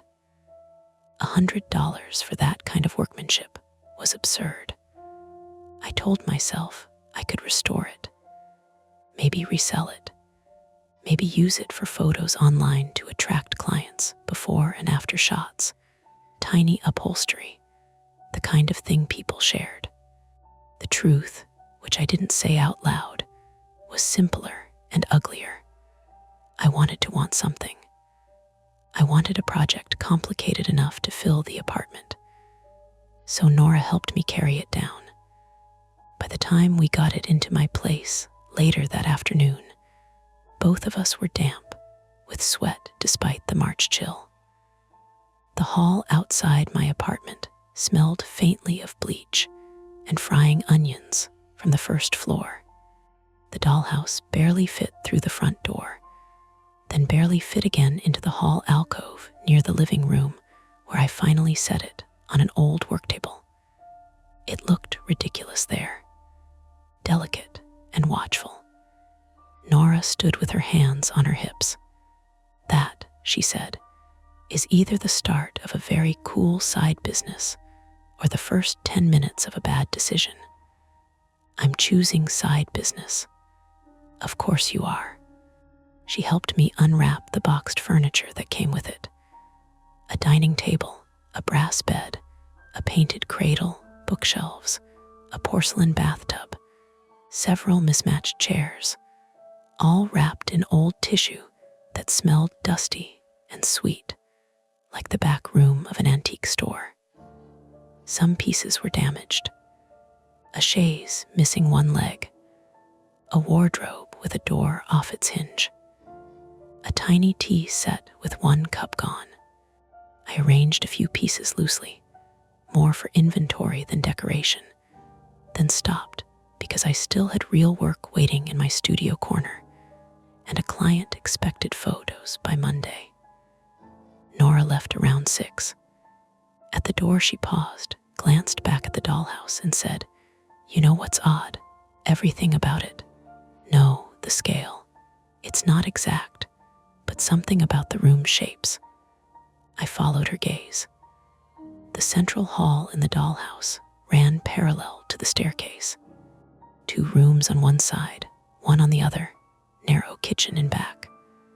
"Lots of old houses are laid out like that," I said. "Yeah," she zipped her jacket. "Still, text me if it starts paying rent." After she left, the apartment went back to sounding like itself, the fridge compressor kicking on, wind pushing at the old window frames, the muffled bass from a car at the stoplight below.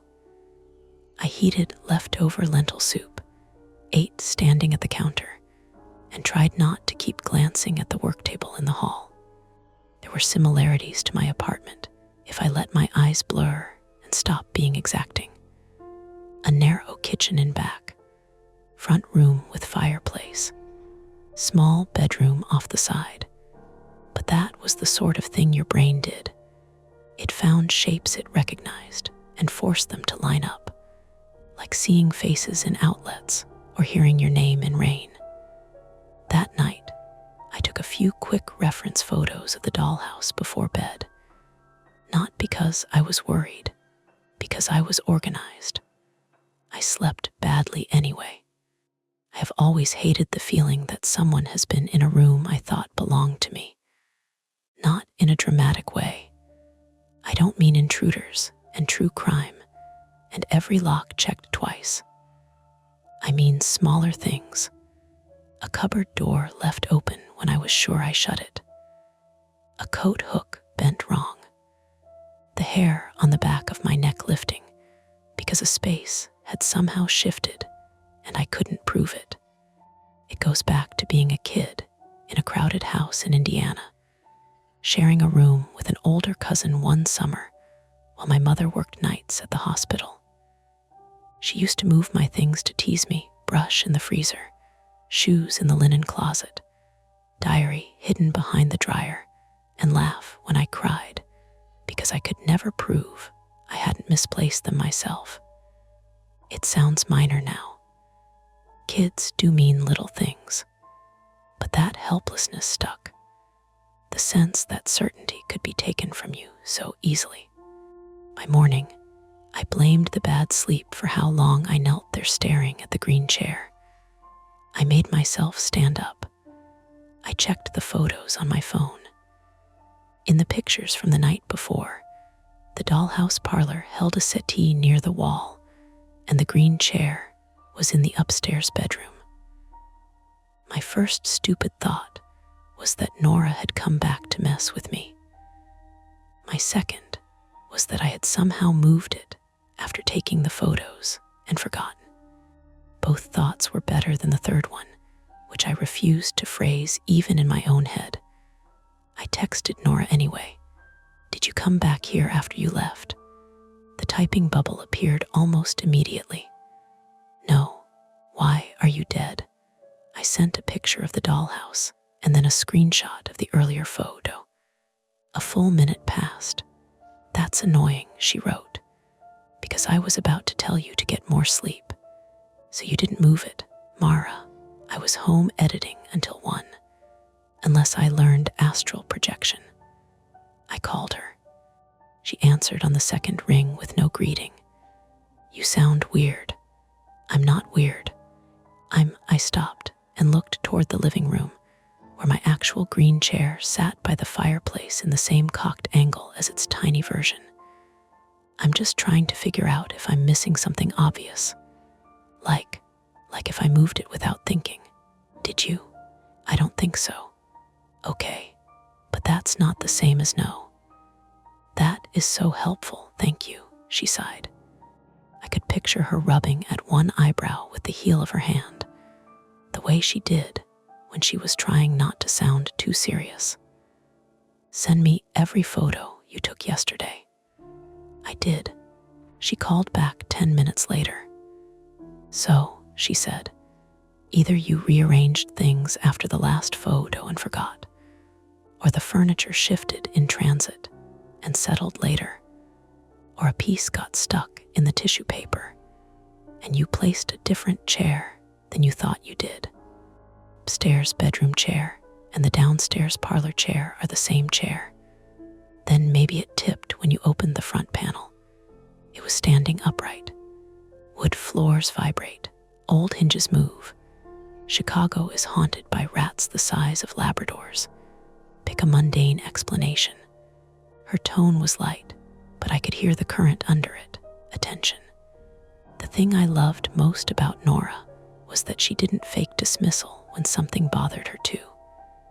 I know this sounds dumb, I said. It does. Thanks.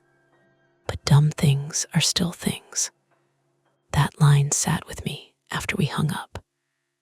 I spent the day working in the studio corner of my apartment with the radio low, trying to focus on refinishing a pair of mid-century end tables. Sand, wipe, inspect grain, repeat. Solvent and sawdust layered the air with their familiar dry smell.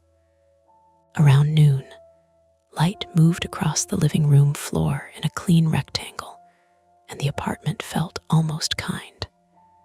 Calm. I started to think the whole morning had been a product of bad sleep and my own talent for turning static into voices. Then, while I was waiting for stain to set, I walked past the dollhouse and stopped so abruptly I sloshed finish onto my wrist. The upstairs bedroom door, which had been closed since I brought the thing home, was open. Just a little. Maybe an inch in full scale, a fraction of that in miniature. Enough to show the edge of the brass bed inside. I set the rag down carefully. Old houses settle, I told myself. Tiny hinges slip, panels shift with humidity. But I knew how I'd left it. Closed. I remembered because one of the hinges squealed when I tested it, and I'd made a mental note to oil it later. I took another picture, then another from the side to show the angle. The hallway outside my apartment thudded once with someone taking the stairs two at a time. A dog barked below. My phone vibrated in my palm because Nora had sent a laughing emoji to something else I'd texted her earlier, and the sudden buzz made me flinch hard enough to hit my elbow on the wall. That was the moment that annoyed me more than anything. Not fear, embarrassment. I was alone in my own apartment, startling at a notification because a dollhouse door had shifted by less than an inch. I called the building super first, which was ridiculous, and I knew it. Archero was patient in the way men who manage old properties often are, a little suspicious of everyone, but never surprised. When I told him my front windows were drafty, and maybe the floors were uneven enough to cause items to move, he said, "In that building? Absolutely," and promised to stop by Friday to check the windows. I did not mention the dollhouse. At 4, Nora texted, "I'm nearby for a shoot pickup. Want coffee and sanity?" I told her yes. She arrived 20 minutes later smelling like rain and expensive hand soap from whatever restaurant she'd been photographing. We stood side by side in the hall, paper cups warming our hands, looking at the dollhouse like it had offended us personally. "I hate that it's pretty," she said. "It would be easier if it were ugly." She glanced at me. "Okay, we test this. For what?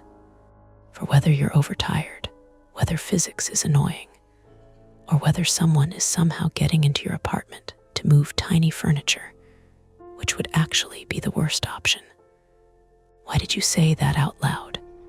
Because you were already thinking it. She wasn't wrong. The late afternoon light had gone yellow, and thin by then, catching in the dollhouse windows so they flashed like real glass. My apartment smelled of coffee, dust, and the faint chemical tang of wood stain. Down on the street, a siren went by, not close, just passing through. Nora crouched to examine the base of the dollhouse. One side was slightly lower than the other. She tested the floorboards with her hand, then stood. "Here's the choice," she said. "We either chalk this up to old wood and your shot nerves, or we do the sensible, insane thing." "What is the sensible, insane thing?" She lifted one shoulder. "We mark everything. Photograph every room. Tape the outer doors. Maybe put your spare phone on time lapse tonight. See if anything actually changes." I looked from her to the dollhouse, and then down the hall to my own apartment, my own front room, my own furniture sitting where I had left it. Except lately, I was less sure of even that. The calm part of me wanted to laugh, order takeout, and refuse to become the kind of person who monitored a toy house at night. The other part, that old, raw dislike of having my certainty touched, was already reaching for the tape drawer. And standing there with Nora in the fading light, both of us listening to the radiator hiss awake and the city settle into evening, I had the clear sense that whatever happened next depended on which part of me I fed. We started with tape. Blue painter's tape, the kind I used for clean edges when I refinished cabinets. Nora tore off strips with her teeth and passed them to me while I crouched at the dollhouse, marking the exact position of each door and piece of furniture. "Top of the frame to the door," she said, holding her phone up to film. "Get it in the shot." "I know how to do this," I said, but my voice came out tighter than I meant it to. "I know you do. That's why we're doing it your way." We worked room by room. Parlor first. I pressed a strip of tape across the threshold so the door would break it if it moved. Another strip at the back of the green chair's leg, anchoring it to the floorboards with a tiny fold so we could see even a millimeter shift. The tape looked ridiculous at that scale, too bright, too modern, like a crime scene staged inside a toy. "Kitchen," Nora said. The kitchen had a narrow table, a little cast iron stove, a chipped enamel sink. I marked the table legs, the stove door, the cabinet. My hands moved automatically, muscle memory from years of aligning seams and edges. There was comfort in that. Measurement. Control. "Bedroom," she said. I hesitated a second longer than I wanted to. The upstairs room still had the door cracked open. I pushed it gently until it clicked shut, then laid a strip of tape across the frame. "There," I said. "Document it," Nora said. I took photos, close-ups, wide shots. The kind I sent to clients when I needed to prove something hadn't shifted between coats of finish. Nora set my old iPhone on a stack of books across from the dollhouse and angled it so the entire front facade filled the frame. "Time lapse," she said. "Every 30 seconds. To run all night. And if nothing happens, then you sleep tomorrow without your brain chewing itself. And if something does," she didn't answer right away. She adjusted the angle, checked the framing, then said, "Then we figure out how." That was the part I kept circling. How, not if. By the time we finished, the apartment had tipped into evening.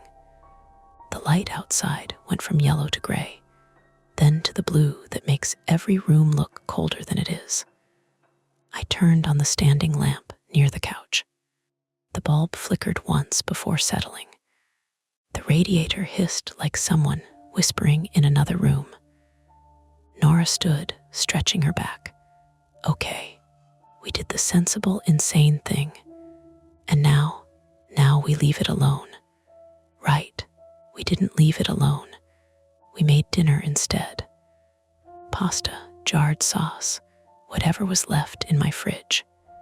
We talked about her shoot that morning, about a client who wanted moody but bright photos, about a couple I'd worked with who couldn't agree on whether their grandmother's dresser should keep its original scratches or be refinished smooth.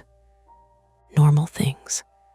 We let the apartment fill with the smell of garlic and tomatoes, with the sound of a wooden spoon tapping a pan. Every few minutes, one of us glanced down the hall. Around 9, Nora said, "We're not helping ourselves like this. By eating. Watching it like it's going to do something on cue. Things don't move on cue." She gave me a look. Exactly. We cleared the dishes. I wiped the counter. She dried. The rhythm helped. It always did. Task, completion, next task. The way I'd gotten through the last month of my relationship, too, if I was honest. One more dinner. One more quiet evening. One more small decision not to look directly at what was wrong. At 10, we checked the dollhouse. Nothing had moved. The tape strips were intact. The green chair sat exactly where we'd left it. The bedroom door stayed shut, the tape unbroken. "See," Nora said, softer now. "Wood settles. We overreacted. It happens." "Yeah," I said. Relief came, but it came thin. It didn't settle in my chest the way I wanted it to. It hovered, waiting for permission. "Let's give it the night," she said. "Then you'll have proof in the morning." Proof of what? That nothing's happening. That would be nice. She checked the time-lapse app one more time, then set her phone on silent and tossed it on the couch. "I'm crashing here," she said. "If you wake up at 3 a.m. and decide to interrogate the dollhouse, I want to be present. I don't interrogate things. You texted me about a chair at 7 in the morning. Fair." We made up the couch with a blanket.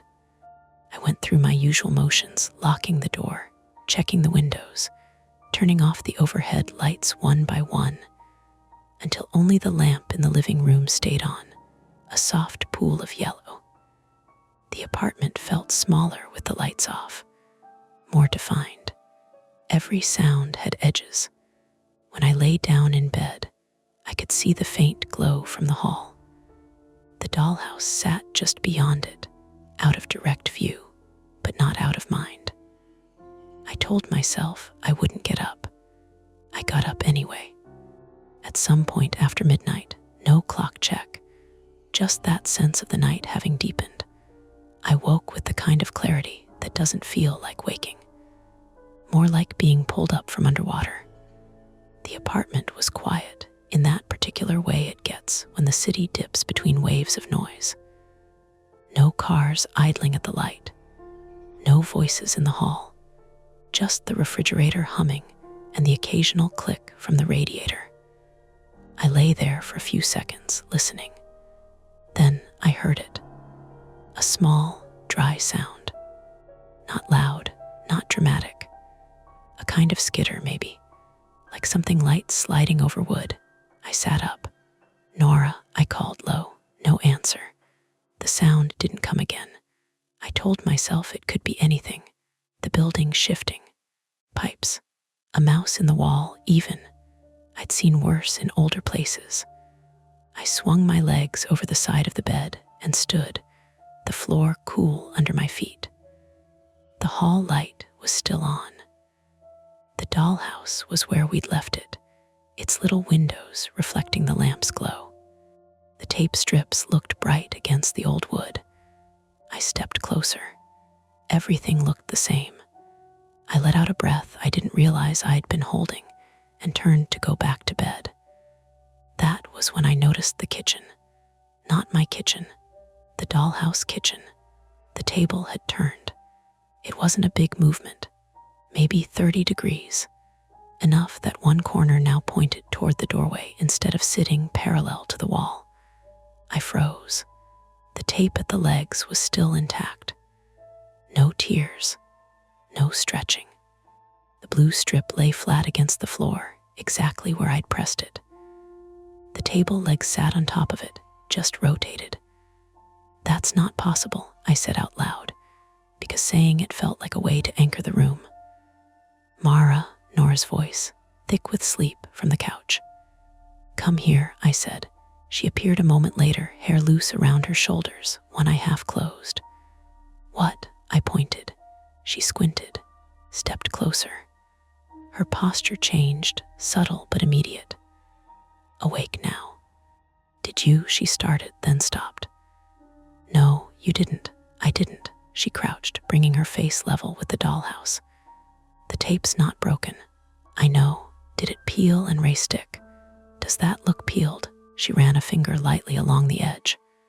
"No." We stayed there, both of us breathing a little too shallowly. "Okay," she said finally. "Okay, so we missed something." The table was never fully on the tape. It shifted when the floor moved. The tape stayed. That's all. 30 degrees. "Mara." "I'm just asking." "I know." She sat back on her heels. "We checked the footage, right? The footage." We went to the couch. She grabbed the phone, thumb already moving over the screen. "Still recording," she said. "Let's scrub back." We huddled together, shoulders touching, watching the accelerated feed. The dollhouse sat in frame, unmoving, as the light changed subtly over time, lamp glow, then darker, then a slight flicker when the bulb adjusted. "Slow it," I said. She slowed it to real time for the last 10 minutes. We watched the tiny kitchen in the corner of the frame. Nothing. Then there, a blur. It was so slight I almost missed it. A fraction of a second where the image seemed to stutter, like the phone had dropped a frame. The table, one frame it was straight, the next it was angled. "That's," Nora said, "a glitch," I said quickly. "The phone lagged." "Yeah," she said. "Yeah, phones do that." "Exactly." We rewound, played it again. The same thing, straight. Angled.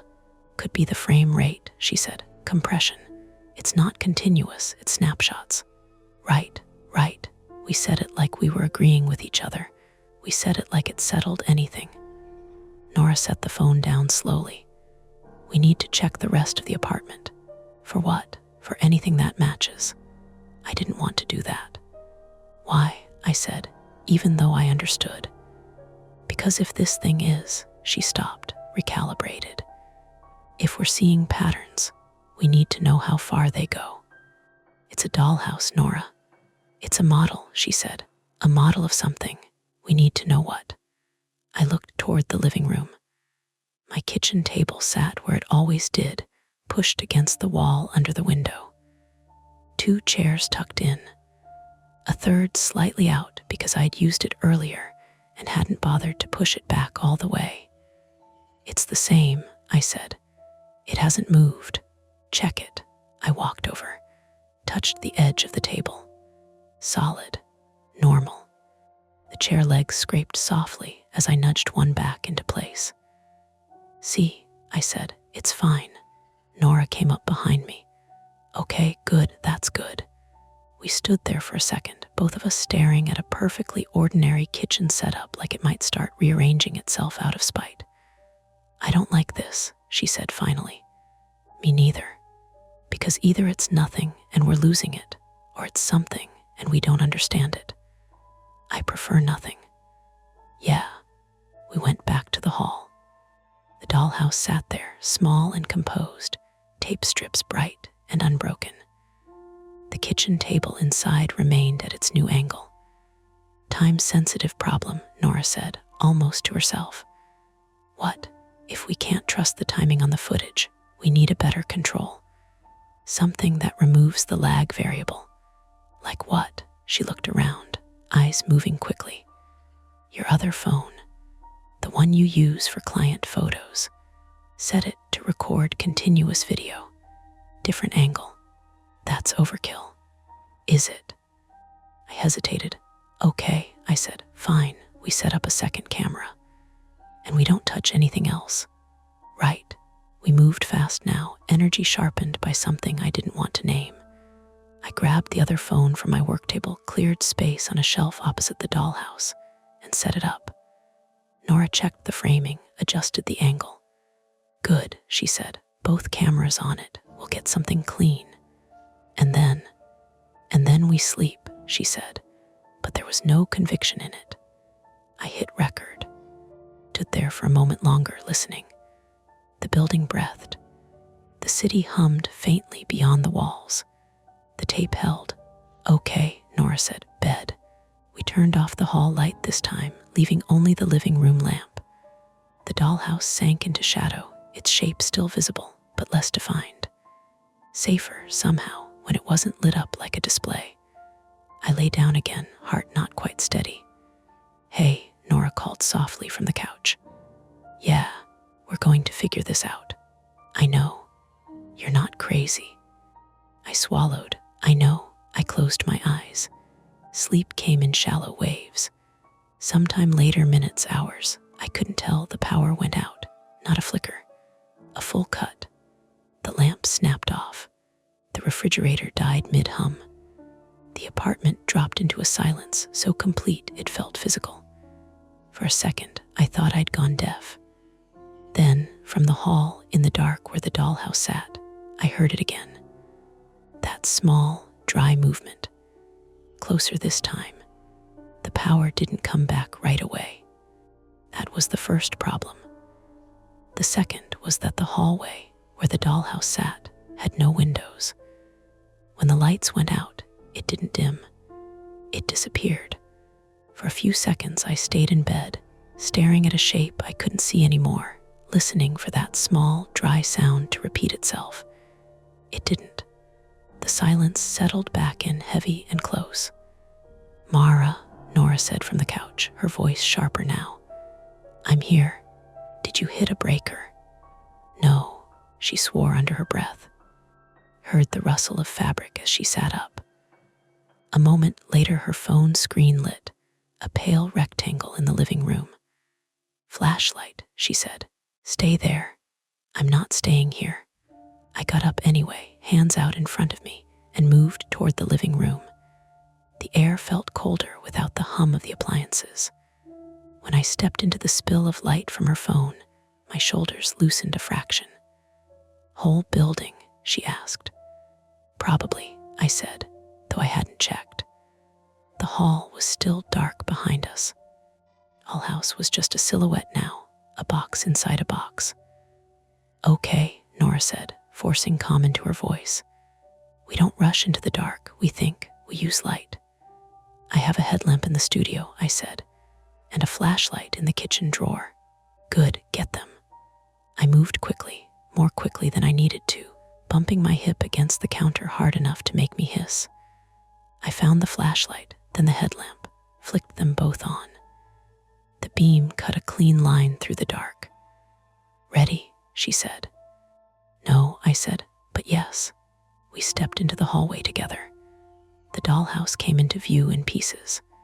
First, the edge of the work table. Then the pitched roof. Then the open facade, the tape strips catching the light in small, bright flashes. Check the cameras, Nora said.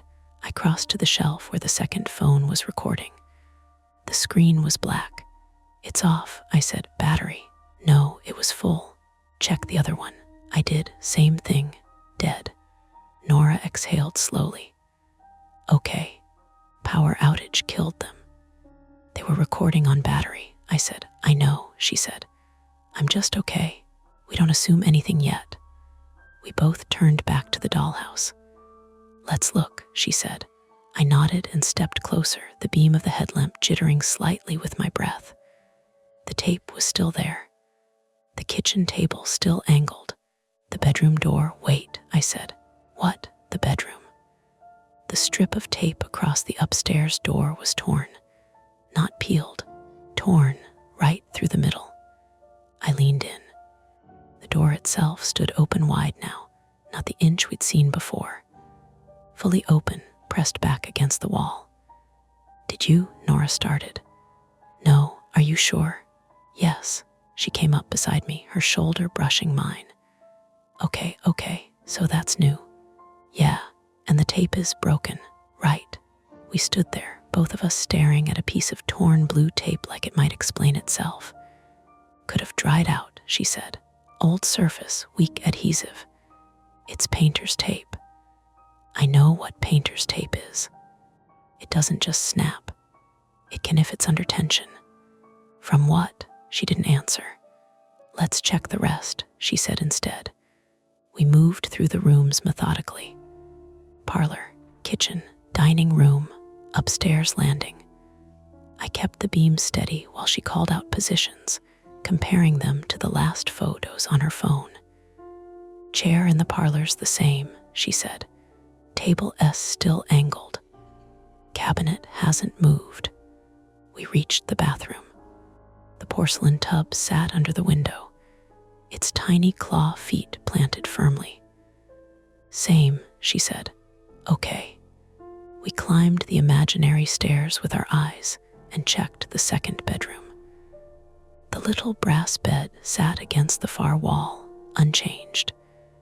"Everything's the same except the door," Nora said. "And the table. And the table." I straightened slowly, my back protesting.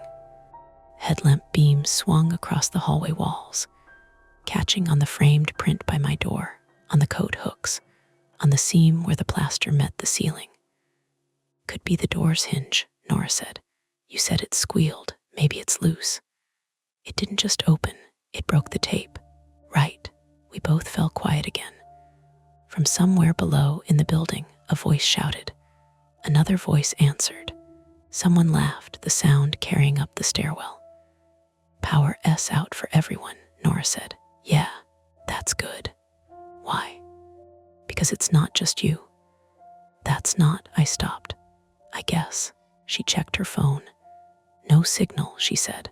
"Or maybe just the network's overloaded." "Try the flashlight again," I said, even though it was already on. "I know." We stood there, suspended.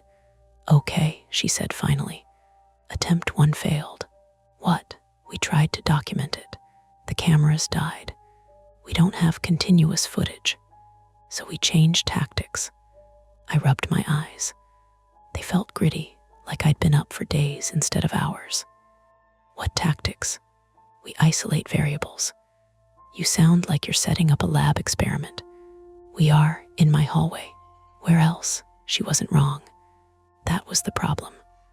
"What do you want to isolate?" I said. "Movement," she said. "We need to know if anything else in your apartment is changing with it."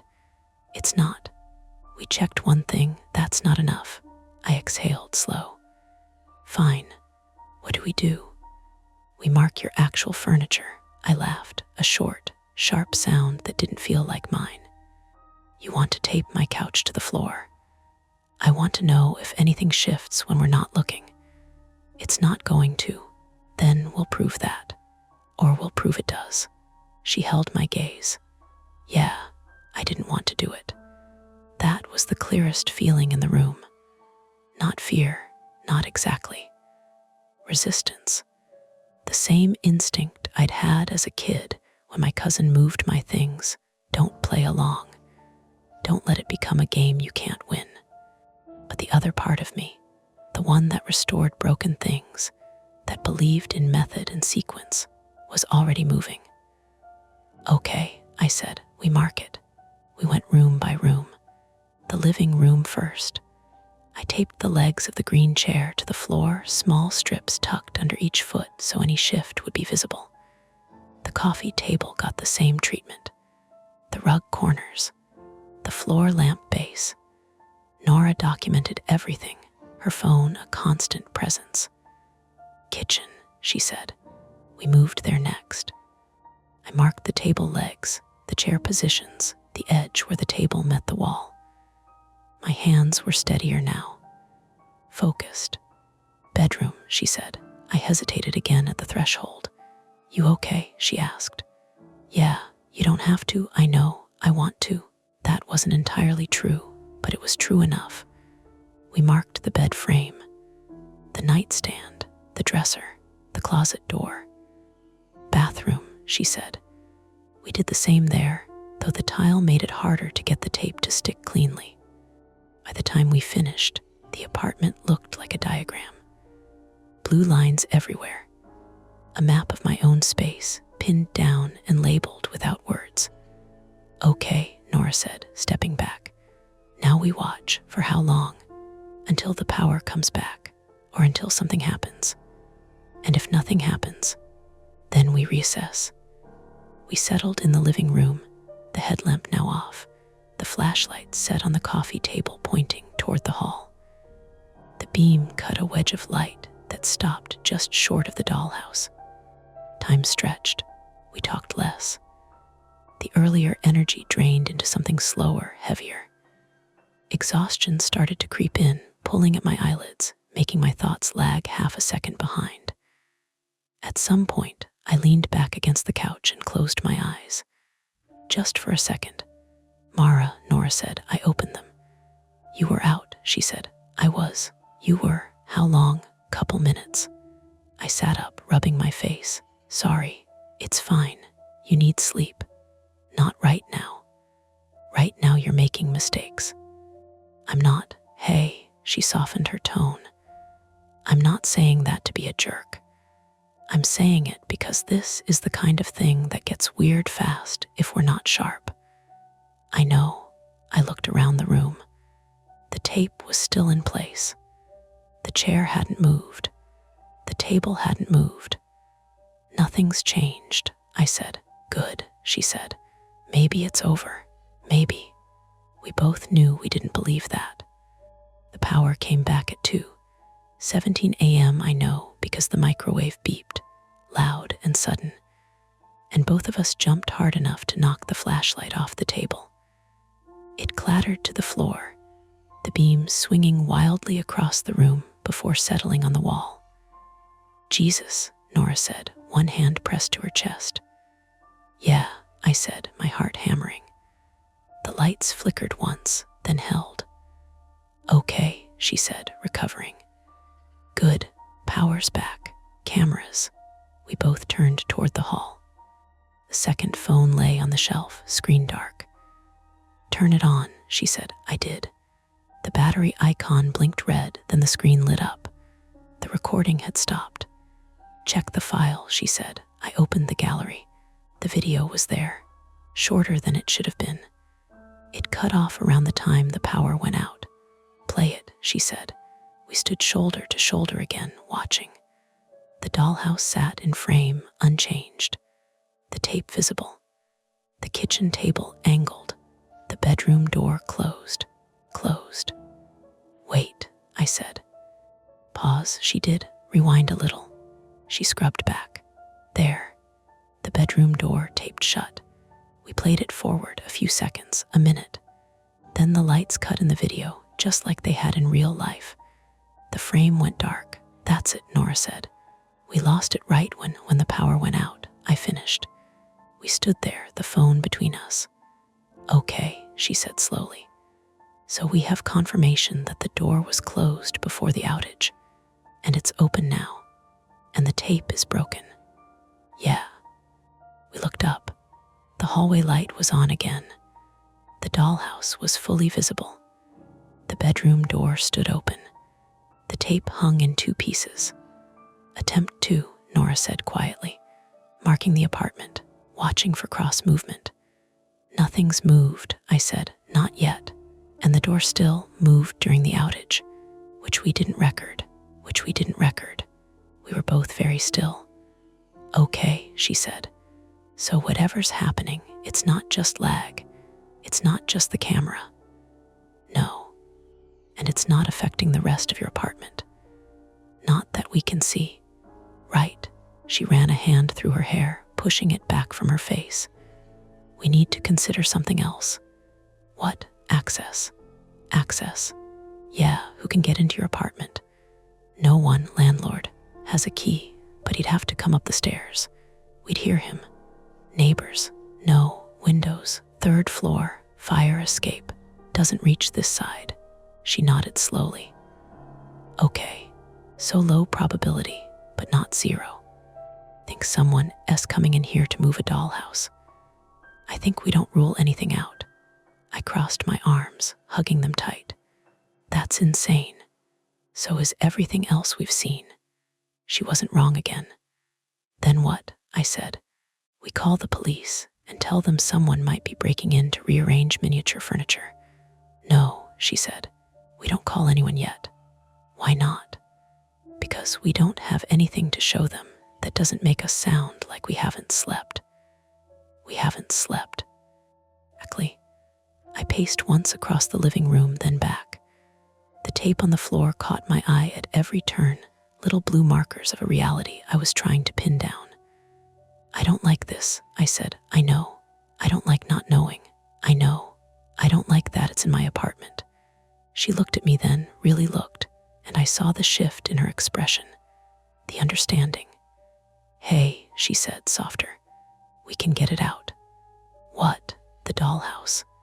We can take it out of here. I stared at her.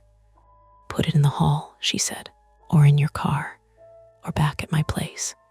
If it's the variable, we remove it. That should have been an easy decision. It was. Because as soon as she said it, that other feeling flared up. The one from when I was a kid. The sense that if I stepped away, if I didn't understand it, I was letting something take control of the space. I don't want to move it, I said. Mara, I know that sounds stupid. It doesn't sound stupid. It sounds like you're attached to it. Not attached to it. I stopped. I just want to know what's happening. And you can't know that if it's not here. Exactly, she nodded slowly. Okay, we stood there, the decision hanging between us. Then we need to go further, she said. How? We open it up. It's already open. I mean really open it, she said. Panels, base. Look for anything inside. Wires, magnets, anything that could be moving the furniture. Like a mechanism. Yeah, who would build that? I don't know. The person who made it. Someone later. It was at an estate sale. We don't know its history. I looked at the dollhouse again. The craftsmanship, the detail, the weight of it when we carried it. Okay, I said, okay. Yeah, we open it. Now, I glanced at the clock. 2:34 a.m. now, I said. We moved to the hallway together. I grabbed my screwdriver from where I'd left it earlier, the same one I'd been holding that morning when I noticed the chair. The metal felt cold in my hand. Start with the base, Nora said. See if there's an access panel. I crouched, running my fingers along the underside. There were screws.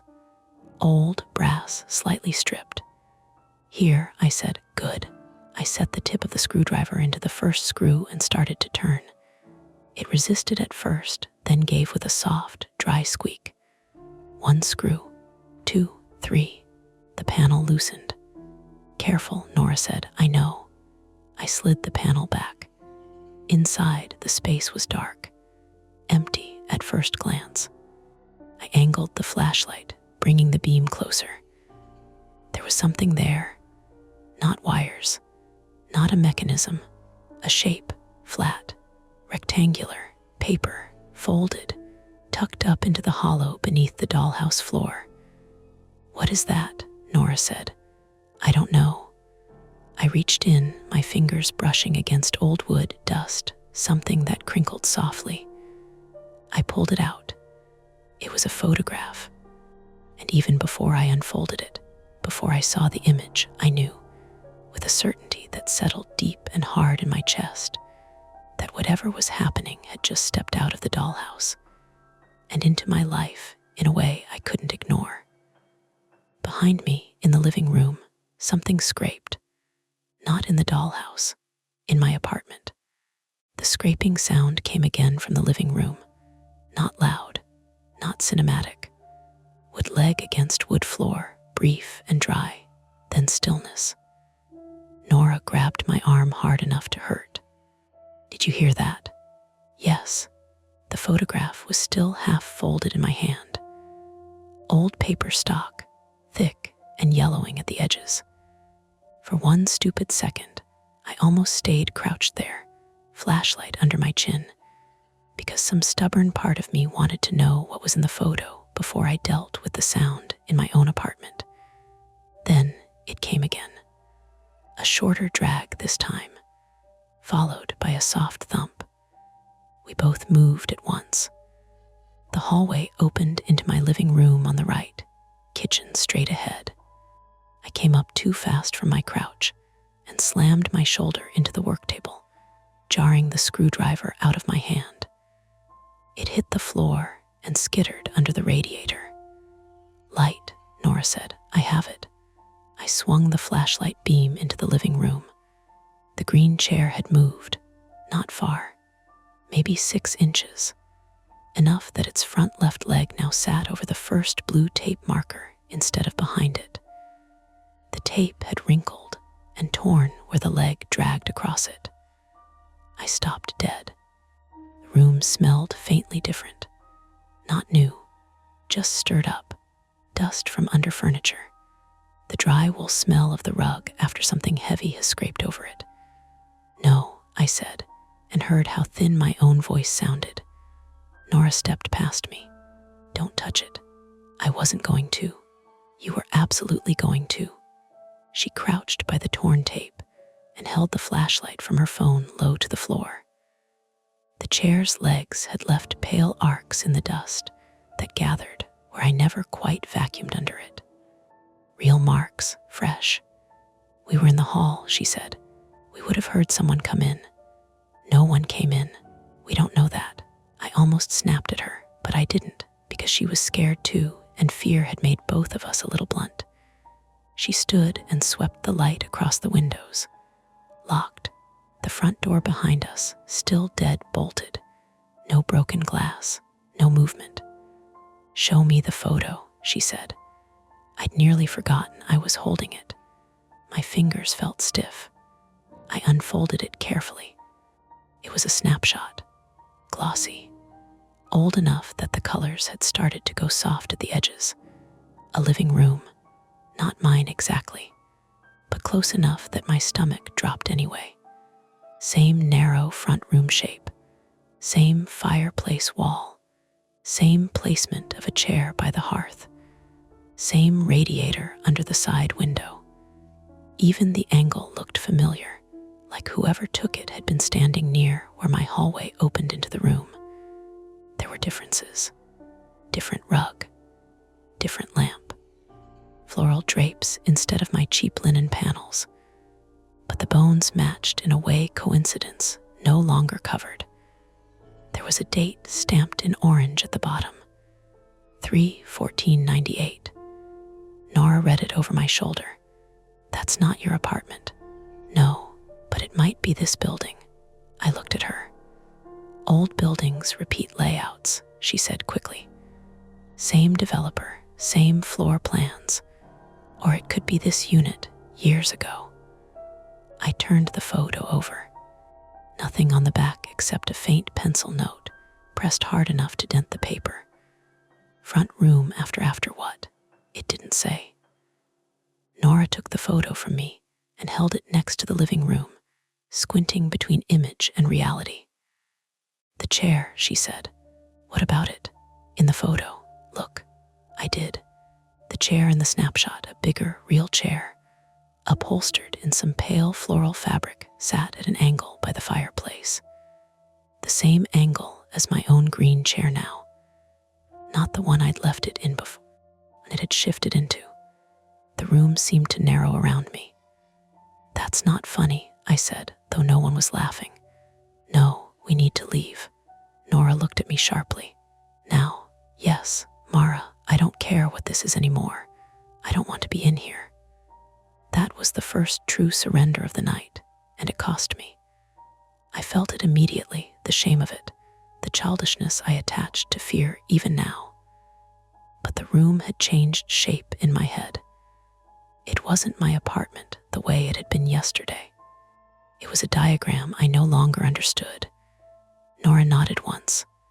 Okay, grab your keys. I turned toward the kitchen counter where I usually dropped them in a bowl.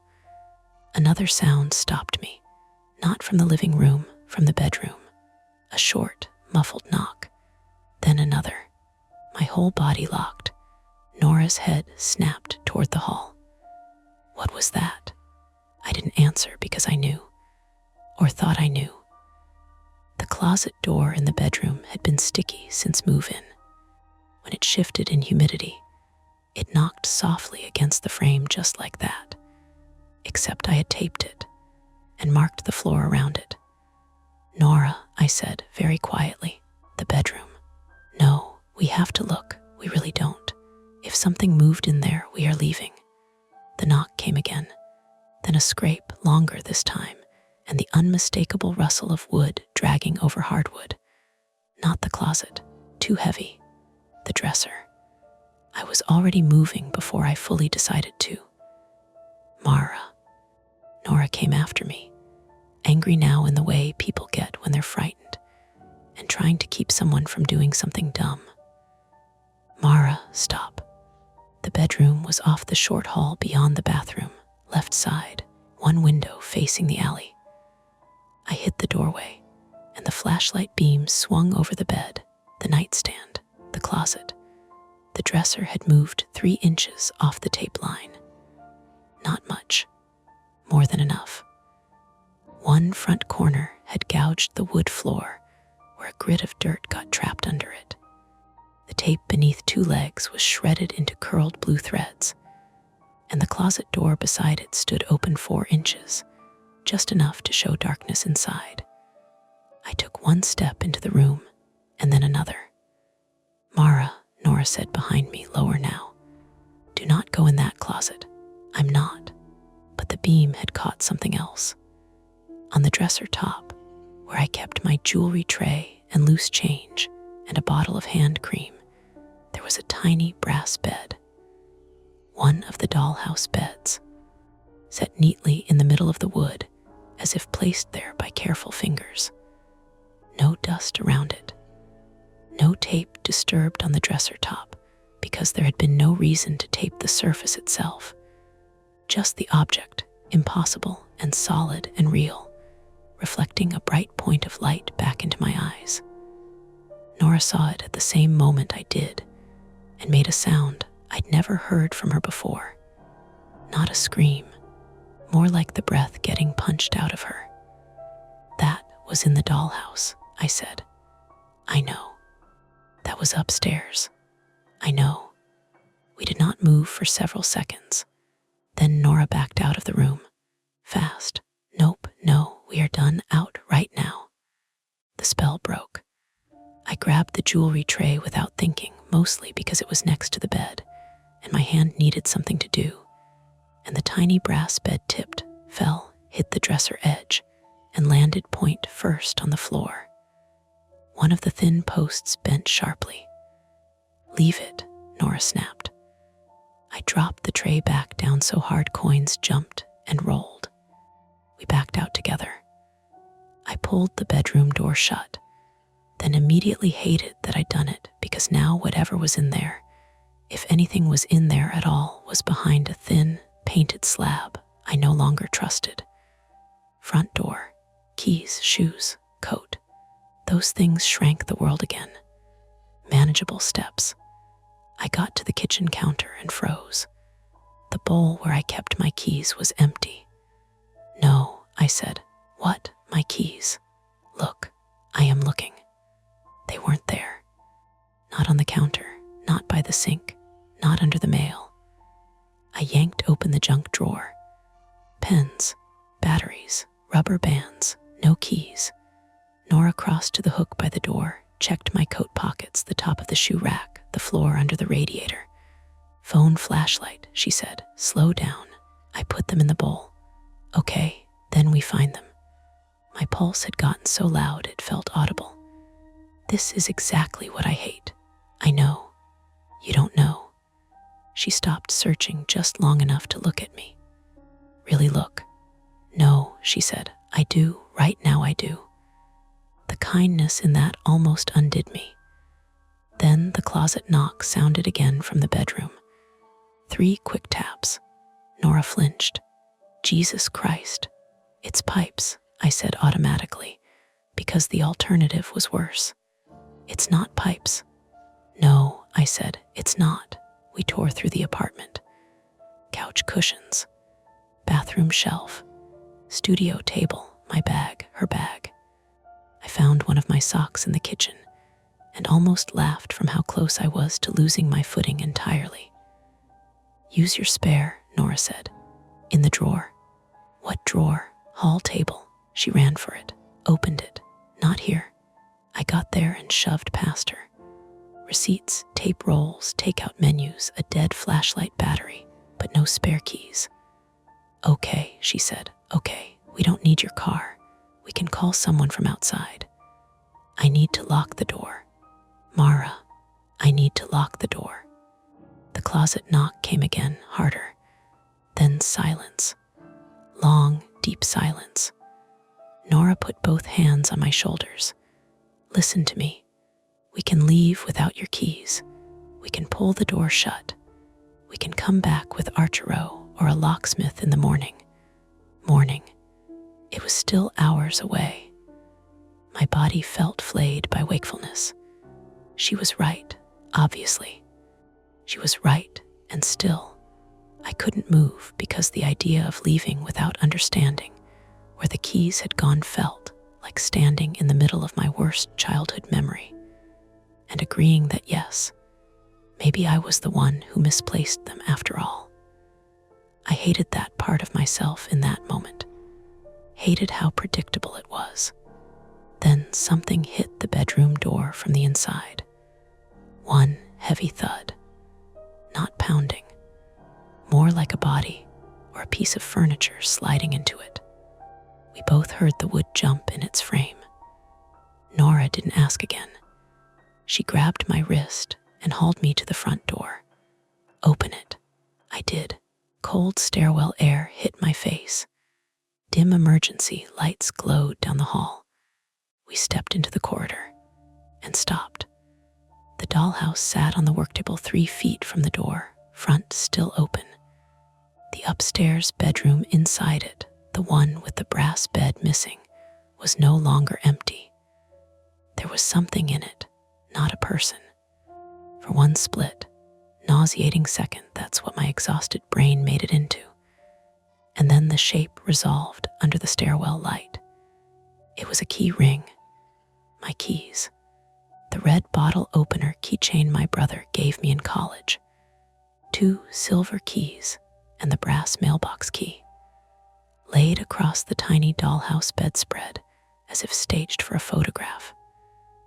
Nora swore so viciously, it almost reset the room back into normal proportions. I pushed past her, went straight to the dollhouse, and reached in. Mara, wait. I didn't wait. I snatched the keys out of the upstairs room so fast the tiny nightstand toppled over and fell down the little staircase inside. My hand shook hard enough that I dropped the keys once, caught them again, backed away. They're real, I said stupidly. Of course they're real. Inside the apartment, something scraped across my bedroom floor. Long, slow, coming toward the hall. Nora's face changed. The last of the skepticism, or maybe just the last of the hope that there was a clean explanation, went out of it. We can't leave that here, she said. I knew at once what she meant. The dollhouse. No, I said. Yes, if we touch it. If we leave it in the apartment and something in there is moving your actual furniture, we are not coming back to a place we can get into safely. The logic was brutal and immediate. She was right again. We were in the 3rd floor corridor, front door open behind us, neighbors' doors shut, no footsteps on the stairs. The hall smelled like old paint and someone's overcooked onions from earlier. My apartment beyond the threshold looked normal from here. Lamps still on, kitchen chairs tucked in, nothing lunging out of the dark. Reality, offensively calm. Then the bedroom door inside my apartment opened. Not all the way. I couldn't see it directly from where I stood, only the slice of movement at the far end of the hall. White painted edge sliding out. That did it. Nora and I grabbed the dollhouse together. It was heavier than either of us remembered, awkward too, because the front panel hung open and banged against Nora's arm as we lifted. The workable legs screeched against the floor as the weight shifted off them. "Close it," she hissed. "I can't." "Then hold it." I tucked my forearm under the base, the hidden compartment panel still loose and digging into my wrist. The old wood bit into my palms. Nora took the porch side. We turned sideways to get it through the apartment door. Behind us, from inside, the scrape came again. Closer now. Hallway close. "Go," she said. We moved, getting a 3-foot dollhouse through a narrow third-floor apartment doorway at nearly 3 in the morning, while panicking is a stupid, punishing job. The roof caught on the frame. The open front panel slammed into my shoulder. One of the turned porch posts snapped off with a crack and bounced down the corridor. "Stop, stop," Nora said. "Angle it." "I am angling it." Not enough. The sound behind us changed. A sudden rush, wood on wood, faster than before. The kind of sound a chair makes when shoved hard. We both lunged at the same time. The dollhouse cleared the frame and nearly came apart in our hands. I felt something inside shift heavily from one side to the other. Tiny furniture clattered. The base panel slid free and hit the floor. My left palm slipped on the polished underside. The whole thing tipped toward me. I twisted instinctively to keep it from smashing into the hall, and a jagged piece of broken trim raked straight across the meat of my hand. I yelped and almost dropped my end. Blood came fast, hot and slick, instantly making the grip worse. "Jesus, Mara, take it." Nora took more of the weight. I shoved upward with my forearm and hip. Together, we heaved the dollhouse fully into the corridor just as inside the apartment, something hit the front room wall hard enough to rattle the framed print by the door.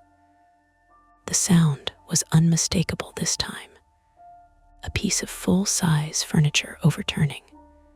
We let go together. The dollhouse crashed onto the hallway floor on one side, roof first, then rolled awkwardly onto its back. Glass panes shattered inward with a bright, brittle sound. Tiny wood pieces burst out across the corridor like debris from an accident. The little interior rooms were suddenly visible from beneath, splintered open. Everything stopped. No more scraping from the apartment. No more knocks, just my breathing. Nora's breathing. Somewhere 2 floors down, a baby starting to cry because of the noise. I pressed my bleeding hand against my sweatshirt. The cut burned deep, more than a scrape, less than catastrophic, but ugly enough that blood dripped through my fingers and pattered on the hall linoleum. Nora stared at the wrecked dollhouse, then passed it into my apartment. "Did we?" she started. "I don't know." The front door was still wide open. From where we stood in the corridor, we could see straight into the front room. My green chair was on its side, now near the fireplace, one leg hooked in the torn tape. The floor lamp had fallen across the rug. In the bedroom beyond, out of direct view, nothing moved. An upstairs door opened. A man in a Northwestern sweatshirt leaned his head out, blinking. "Everything okay?" Nora answered before I could. "No, we need help, and maybe towels." That snapped the world into sequence again. A neighbor called 911. Another brought a clean dish towel for my hand. Woman from downstairs, Tasha, who I'd nodded to in the laundry room a dozen times, but never properly met, stood by my apartment door with her arms crossed and said, with astonishing practical calm, "Nobody goes back in there alone." The building super, Archero, arrived 20 minutes later in unlaced boots and a winter coat thrown over pajama pants, carrying a ring of keys and looking irritated until he saw the blood and the wreckage and stopped being irritated. The police came. Then paramedics. No one was dramatic about it, which in some ways made it worse. They were tired professionals in a tired city at a dead hour. They looked at the overturned furniture, the cut on my hand, the smashed dollhouse, the old apartment with its uneven floors and questionable wiring and front room in disarray. And they did what people do when they can't fit the truth cleanly into a report. They sorted what they could touch. Possible break-in. No sign of forced entry. Carbon monoxide. Fire department checked. No electrical issue. Maybe related to outage, but not enough to explain the rest. Was anyone else inside? Officers cleared the apartment room by room with flashlights and ordinary voices. No one. Bedroom empty. Closet empty. Windows locked. They found my dresser pulled crooked across the floor. They found the tiny brass dollhouse bed bent on the hardwood near it. One officer picked it up between finger and thumb and frowned like he wished very badly not to be holding it. Archero kept saying, "This floor shifts." It shifts all the time, with less confidence each time he said it.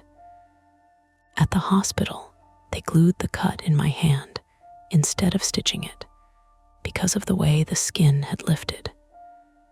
6 steri strips, a pressure dressing, a tetanus booster, instructions not to use the hand for heavy work until it closed. I sat under fluorescent lights while dawn came up pale over the parking lot outside the ER, and all I could think about was the sound of my own chair moving while I stood 10 feet away. Nora stayed the whole time, still in the same clothes, dried blood on one sleeve from helping me wrap my hand. Around 7, she bought us both coffee that tasted burnt and medicinal. We drank it anyway. Neither of us said much. By the time Archero called to say the apartment was secure and the police were gone, the conflict was over in the only way that mattered. The dollhouse was destroyed. The movement had stopped. And I was not going back to living in that place as if it had merely been a long, strange night. What remained was quieter than fear. The chair on its side in my living room. The photograph in an evidence bag on the passenger seat, because I refused to let the police take the only piece of this that felt like proof. The ache in my bandaged hand. The fact that my keys had been on the miniature bed where no sane explanation could put them. We had faced it directly. We had gotten out. We had ended something. But when I closed my eyes in the hospital parking lot, just for a second, what I saw wasn't the wrecked dollhouse. It was that upstairs bedroom inside it, waiting neatly with my keys laid out for me, as if it had known exactly what I would need in order to leave. I stayed at Nora's for 9 days. That was not the plan. The plan, if you'd asked me in the hospital parking lot that morning, was to sleep for 12 hours, shower, go back to my apartment with Archero, and prove to myself that a room was still just a room in daylight. The plan depended on me being the kind of person who could return quickly to the sight of something frightening and impose order on it before fear set like plaster. I turned out not to be that person. Or maybe I was once, before the hand. before the keys on the miniature bed, before the sound my chair made dragging across the floor while I stood in the next room with my friend and a flashlight, and no explanation that could survive saying it aloud. The cut in my left palm was deep enough to make everything clumsy. The ER had glued it shut and cinched it with steri strips, then wrapped the whole thing so thickly I felt like I was wearing someone else's hand. No lifting, no sanding, no solvents in the wound, which meant no work, or not real work. And for a furniture restorer in March, with rent due and 2 commissions already behind, that wasn't a minor inconvenience. It was the practical kind of disaster that sits beside the emotional one and keeps nudging you in the ribs. Nora lived in a second-floor apartment in Ravenswood above a dentist's office, and for the first 2 nights, I slept on top of the guest quilt in her office because I couldn't make myself close a bedroom door. She didn't comment on it. She just left the hallway light on and put a glass of water on the desk beside me, and sometime after midnight, draped another blanket over my legs when I started shivering. Nora Klein, 34, female, had always been good in a crisis in the way people are when they secretly prefer action to worry. Afterward, though, she got quiet. Not cold, not distant, just precise. She made calls. She photographed my bandaged hand for insurance. She reminded me when to take ibuprofen. She went with me to buy cheap sweatpants and a toothbrush because I'd left my overnight bag at my apartment and couldn't stand the idea of stepping back inside yet. But when I brought up the dollhouse directly, her mouth tightened almost imperceptibly, and she changed the subject with the skill of someone redirecting traffic around a sinkhole. On day 3, she said, we should write down what we remember. We were sitting at her kitchen table with coffee gone lukewarm between us. Outside, the sky was the blunt white gray of late winter. The radiator beneath the window pinged every few minutes like a spoon against glass. For the police, I asked. For us, I looked at her. Because, she said carefully, I don't want us sanding this down into a cleaner story than it was. I don't want to start fixing the edges just because the edges are ugly. That sounded like something I would say, not her, which was maybe why it got through. So we wrote it down, not as a story, just facts, time of outage, position of chair, tape broken on dollhouse bedroom door, missing keys, photograph dated March 14, 1998, brass bed found on dresser, damage to my hand from broken trim in the hallway, neighbors hearing the crash when the dollhouse fell, police clearing the apartment and finding no one. We disagreed on small things, whether the first scraping sound in the living room happened once or twice before we checked it, whether the bedroom door had opened slowly at the end, or if it had already been ajar, and I only noticed movement because of the angle, whether Nora first suggested removing the dollhouse during the blackout, or after the video confirmed the bedroom door had been closed. The disagreements unnerved me more than I expected, not because they were large. They weren't. Anyone could have remembered differently at 4 a.m. under stress. But every mismatch pressed on that old bruise in me. The one tied to moved objects, altered certainties, the suspicion that reality could be smudged by someone else's hand, and you'd be left holding the blame for not seeing clearly enough. At one point I said, sharper than I meant to, "You do remember the keys, right?" Nora set her pen down. "Yes," she said. "I know that sounds stupid." "It does." I winced. Then she added softer, "But yes, I remember the keys. I nodded, looking at the page because I couldn't quite look at her. They were on the bedspread, she said. Upstairs bedroom. Red bottle opener on the ring. Your brass mailbox key. I remember because that was the moment I stopped caring whether there was a good explanation. That should have comforted me. In a way it did. In another way, it made the room feel colder. The police follow-up was exactly as unsatisfying as you would expect. An officer called me 2 days after the incident. His voice had the distant, overworked politeness of someone checking boxes while reading from a screen. No sign of forced entry. No evidence of a current trespasser. Building wiring old but functional. No gas leak. No carbon monoxide issue. Property damage contained to overturned furniture and the destroyed antique dollhouse. He asked if anything else had been discovered missing besides the temporary displacement of my keys. Temporary displacement. I almost laughed. No, I said. He paused, maybe hearing something in my voice. Ms. Bennett, if you believe someone has access to your apartment, you should speak to your landlord about rekeying the locks. I thanked him and hung up. That afternoon, Archero called. He was gentler than before, less defensive about the building, more tired. He said he'd talked to management. They would rekey my apartment and replace the front room lamp that broke in the fall. So said, after a silence long enough to mean something, I checked the floor under where that house sat. The dollhouse. Yeah, and nothing, he said. No trapdoor, no vents. Nothing unusual, he hesitated.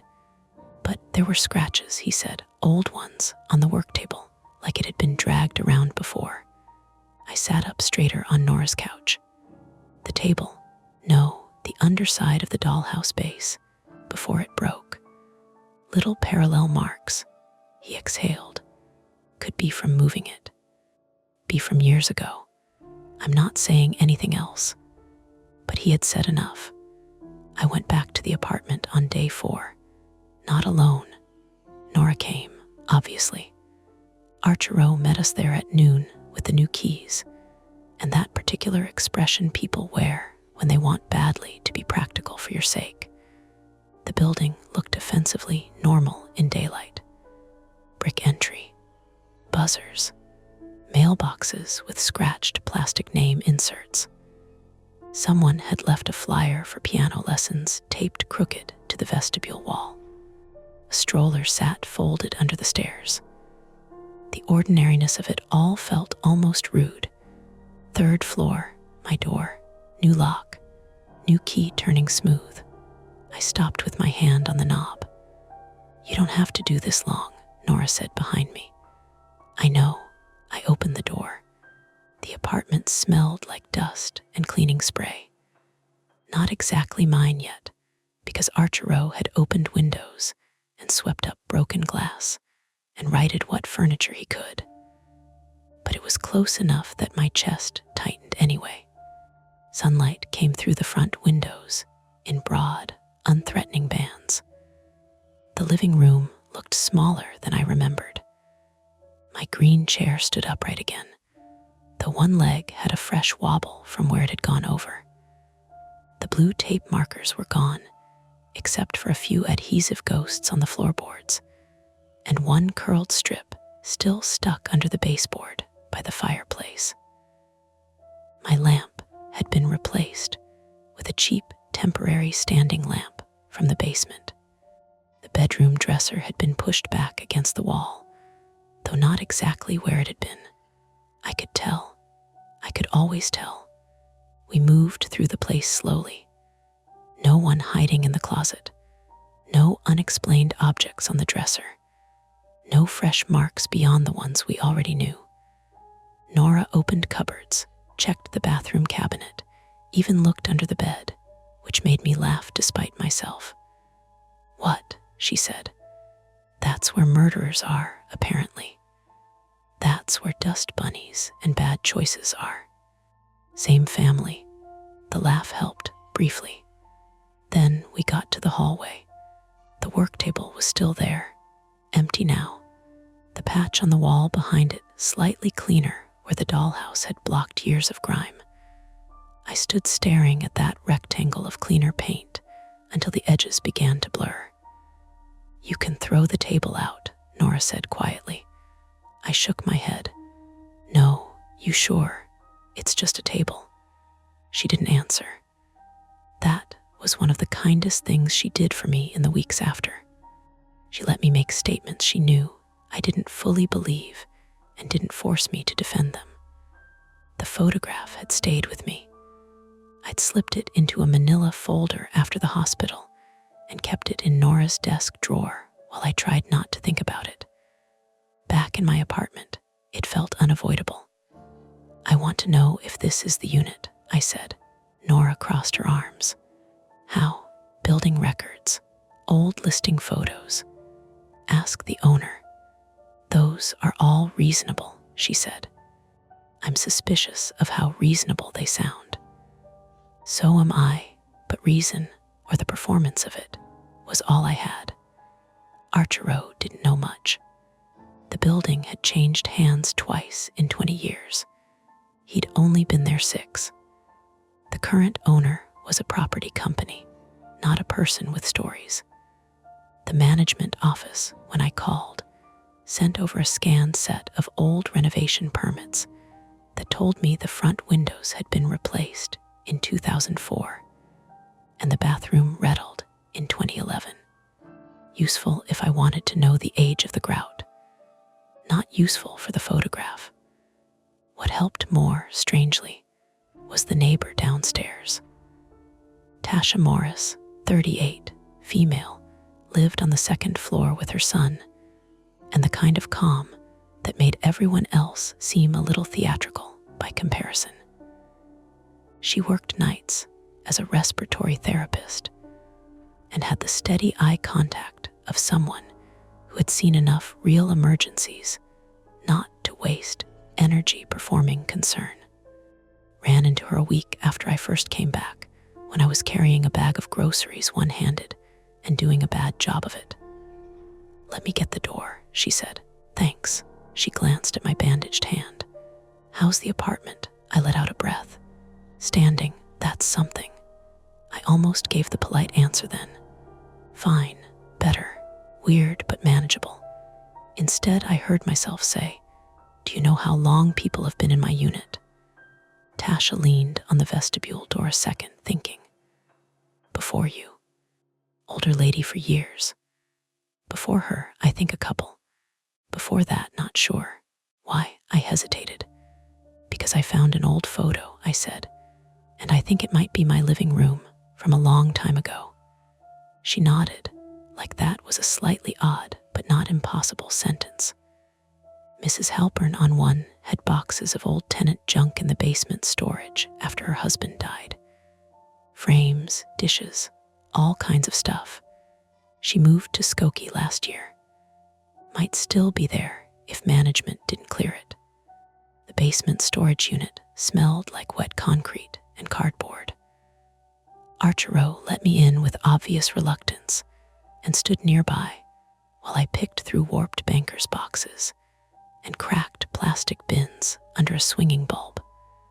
I didn't find a clean answer. I found fragments. A grocery receipt from 1999. A Christmas card addressed to apartment 3 via packet of wallpaper samples. A Polaroid of a radiator under a window with no people in frame. Then in a mildewed photo envelope stuck between 2 boxes of outdated phone books, I found 3 more snapshots. Same room. Not mine, but mine enough. Same bones, same fireplace, same line from hallway to front windows. In one photo, the room was half empty, furniture shoved aside, drop cloth on the floor. On the back, someone had written before. On another, a different chair sat by the hearth at an angle, and the note on the back read, "After first move." On the third, The room looked almost fully set up, with a side table under the window and a lamp in the corner. No note, just the date, 3/21/98. "What is it?" Archero asked. "Nothing," I said automatically. Then I handed him the photos. He looked from the pictures to me and back again. "Okay," he said slowly. "So somebody renovated. Or staged." "Staged what?" I didn't answer. Back upstairs, Nora spread the photos on my kitchen table while I stood over them like they might rearrange themselves too. The sequence suggested a room being reset, cleared, repositioned, lived in. A normal explanation existed. Of course it did. Maybe some former tenant had been remodeling and documenting furniture placement. Maybe the dollhouse had belonged to someone in the building who modeled rooms from memory. Maybe the hidden photo in the base was just a reference image, tucked there by whoever decorated it decades ago and forgotten. That explanation covered a lot.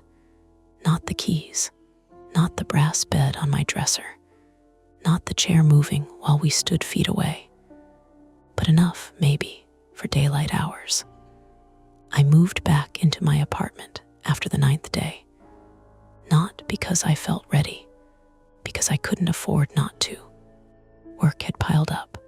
My hand had started to itch under the last of the adhesive strips, and the alternative was staying suspended in someone else's spare room indefinitely, while my own life waited with all the lights on. The first week back, I left every interior door open. Bedroom, bathroom, closet, cabinets sometimes. I told myself it was for airflow. It was. I slept badly. The refrigerator clicking on at night made my pulse jump.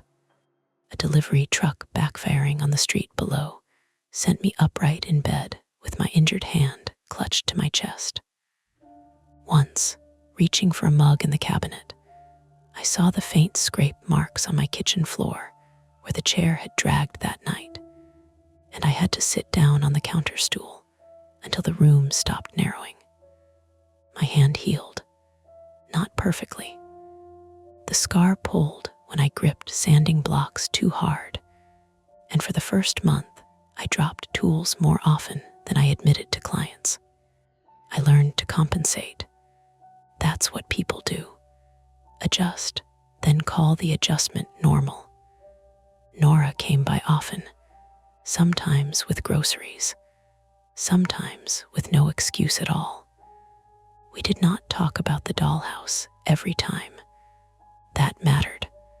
The horror of something isn't only in the event. It's in the way it colonizes conversation if you let it.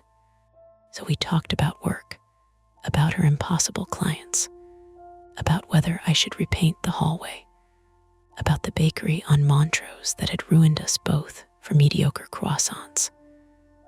But every now and then one of us would glance toward the empty work table in the hall and pause half a beat too long.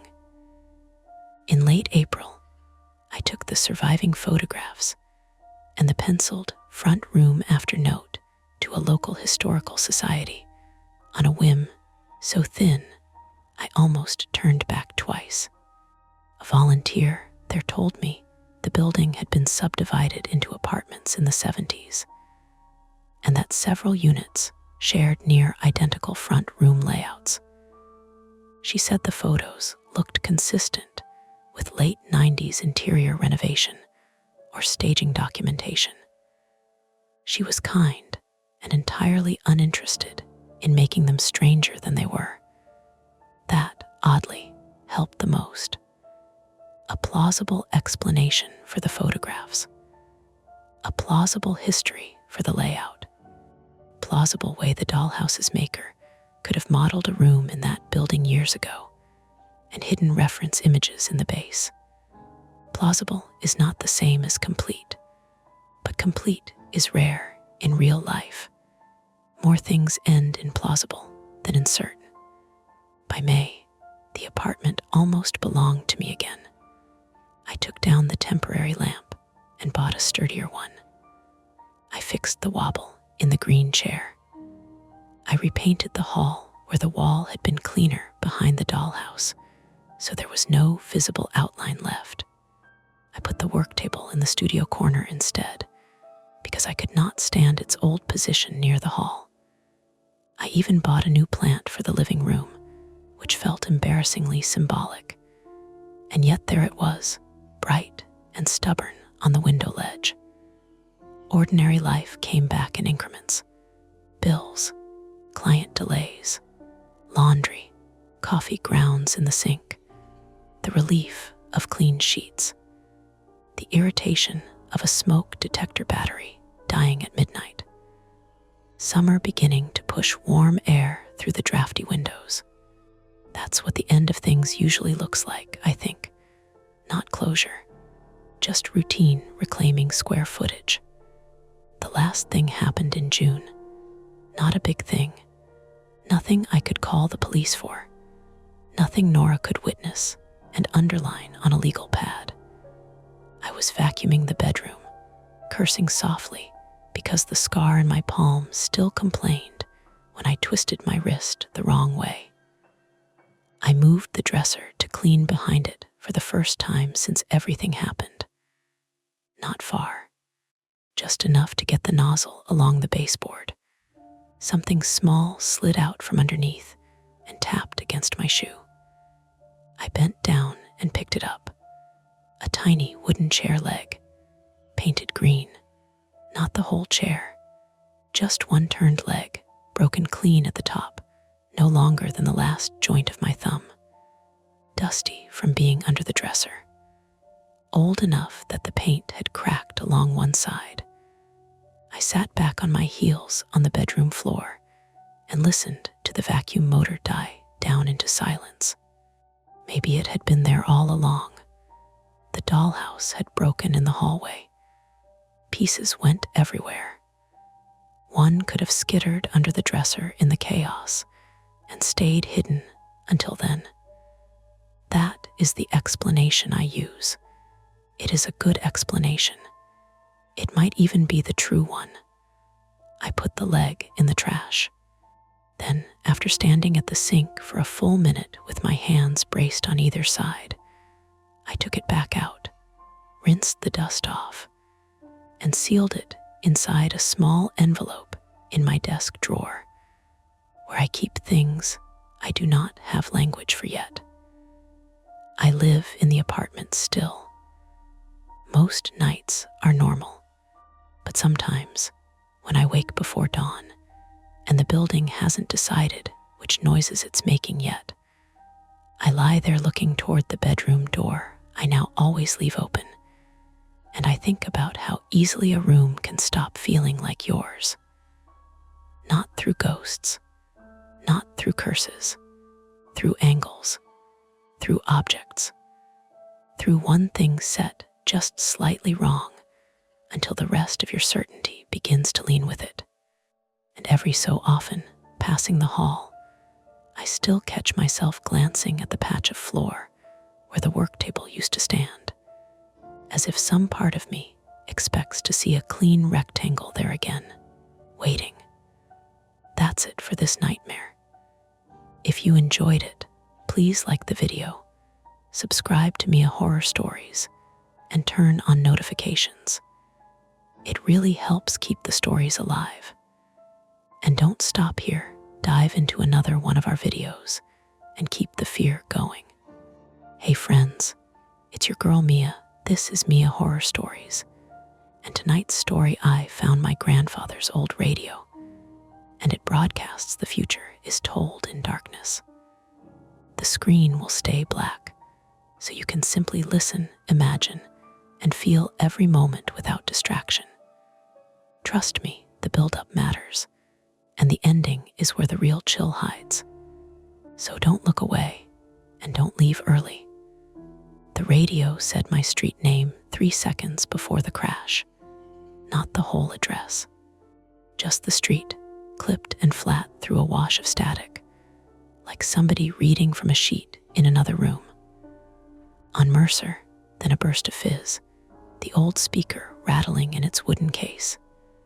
Then, outside the open garage, tires barked hard against wet asphalt, and something hit something else with a quick, ugly bang that made every tool hanging on the pegboard tremble.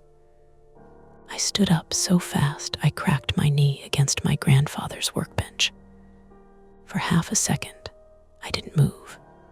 The garage smelled like damp cardboard, old motor oil, and the sharp metal tang of dust you only get when you drag boxes out of corners that haven't been touched in years.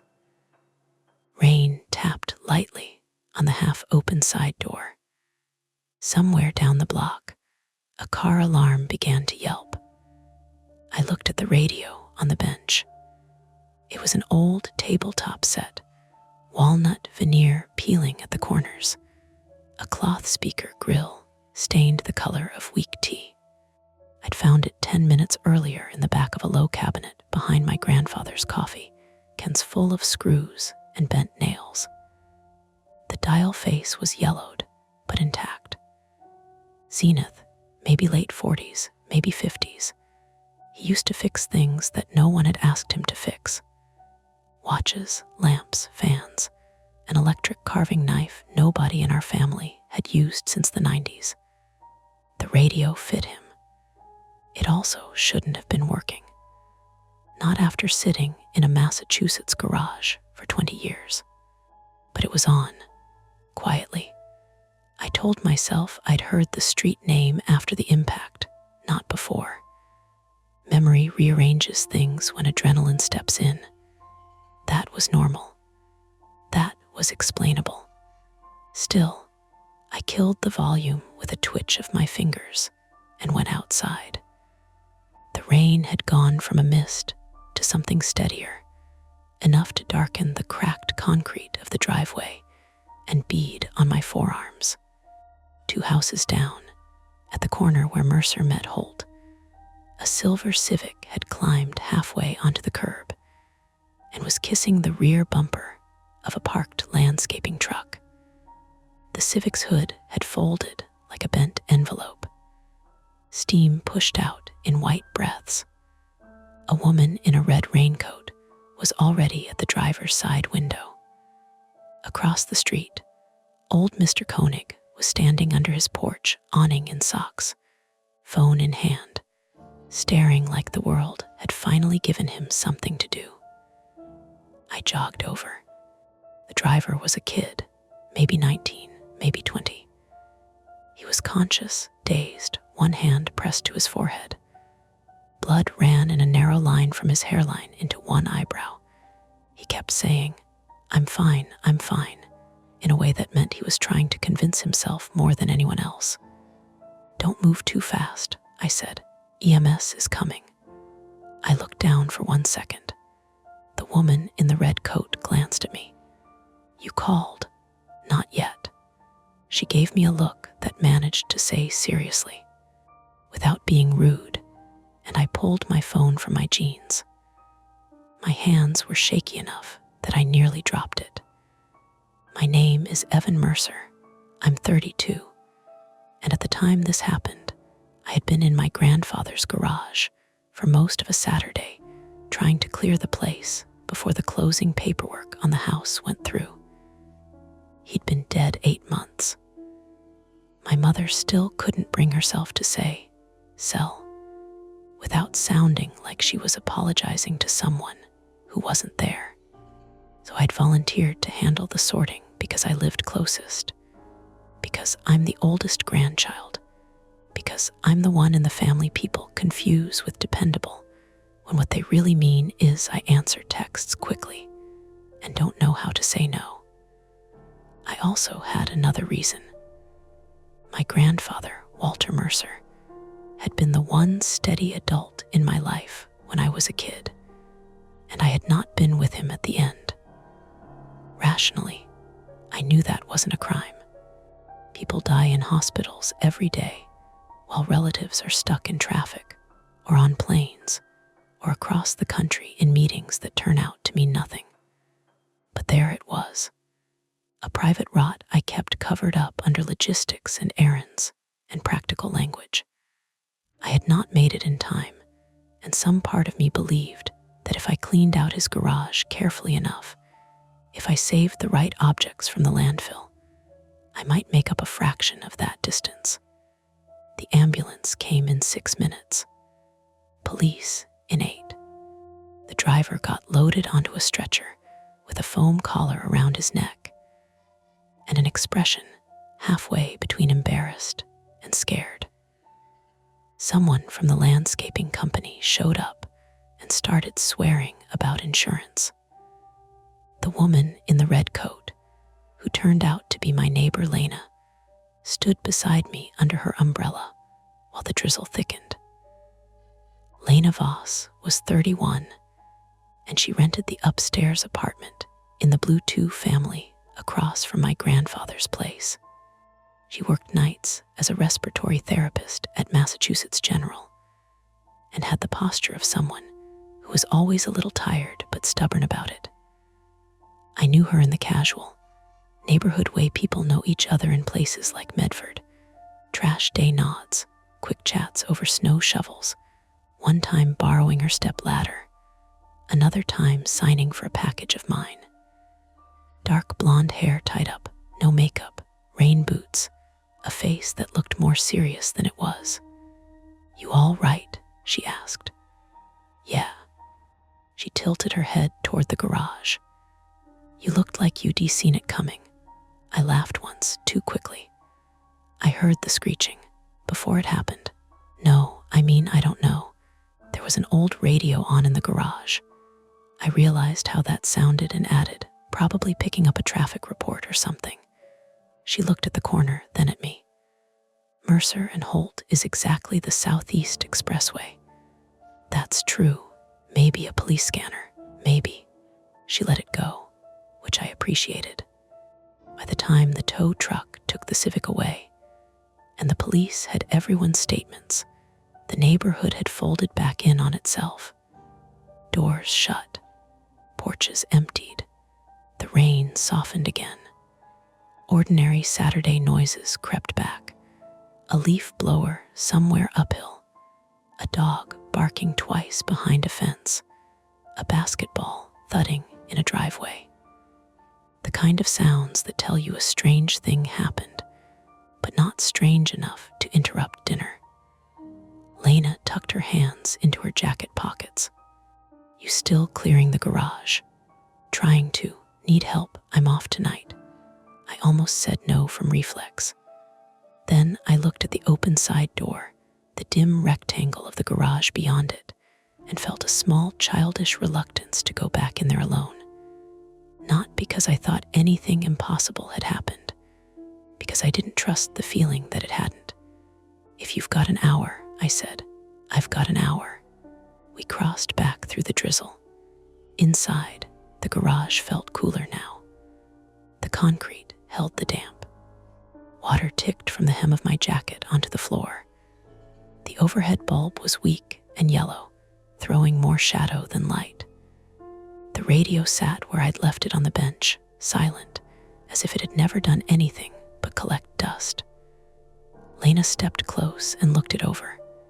"That's pretty, ugly pretty, same thing sometimes." I turned the volume knob carefully. Nothing. Then a low hum. Then static, loose and grainy. "No way this should still power on," she said. It was plugged in behind the bench. I think my grandfather kept this outlet live even after the others started failing. "Can I?" She reached for the tuning knob and moved it in small increments. The dial light flickered a faint amber from somewhere inside the cabinet. Stations came and went in fragments. A burst of Portuguese talk radio, a preacher, oldies under static, then blank hiss. At first, maybe. Or just noise pretending to be structure. I started sorting a stack of flattened boxes so I'd have something to do with my hands. There were old receipts held together with a rusted clip, a cracked socket wrench set, mason jars full of washers, 3 dead flashlights, and a tobacco tin with tiny labeled envelopes of screws in my grandfather's cramped block handwriting. Keep, toss, donate. I'd made the categories with a black marker on the cardboard flaps. I kept moving things from one to the next while Lena stayed by the bench, coaxing stations out of the radio like it was a nervous animal. Your grandfather was a repair guy, she asked. Electrical engineer, Raytheon mostly, but he fixed everything anyway. Was he one of those people who never threw out a cable because it might fit something one day? He would have left you his whole estate if you'd asked him that, she smiled. My dad was the same. The calm of it almost worked on me. Cardboard rasping against concrete, the scratch of static, rain pattering on the roof in little wandering bursts. My breathing settled down. That's the dangerous part sometimes.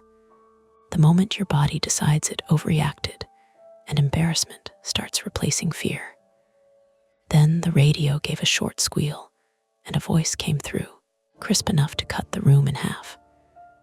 Male, approximately 30, possible laceration to the hand. Lena and I both froze. The voice wasn't theatrical. It wasn't ghostly. It sounded like dispatch audio rebroadcast from somewhere nearby, flattened by age and interference. Somewhere in the background of the transmission, another voice was speaking too fast to make out. Garage setting, repeat, garage setting. Lena looked at me. That's weird, I swallowed. Very. The transmission snapped back into static. I laughed, but there was no humor in it. Okay. Scanner theories back on the table. Did your grandfather own one? Probably 6. I picked up a metal bracket from the bench and set it back down too hard. My palms felt damp again. A laceration to the hand. Garage setting. It was generic enough to mean nothing. Thousands of people cut themselves in garages, but there's a difference between unlikely and meaningless, and the room had tipped over into that difference. Lena, practical as ever, started tracing the radio's power cord. Could be modified, or picking up some emergency band. Old electronics do strange things. Sentence is doing a lot of work for me right now. Happy to help. She crouched by the back of the bench. There's another wire. What kind? Thin copper, not factory, hang on. I came over and knelt beside her. Behind the radio, disappearing through a hole drilled in the wall studs, was a length of old copper wire wrapped in cracked cloth insulation. Homemade antenna. It ran upward into the wall cavity and out of sight. My grandfather put that in, I said. For better reception, maybe. She tugged it gently. It's fragile. When I stood up, my knee knocked the side of the bench again. This time, a small utility knife skittered off the edge and dropped. I made a stupid grab for it. That's how the cut happened. Not deep, just enough to open the pad of my left thumb on the blade tip before it hit the floor. A bright, clean sting. Then blood, immediate and embarrassing. Damn it. Lena was on her feet at once. Let me see. It's fine. It's your thumb. You use that for everything.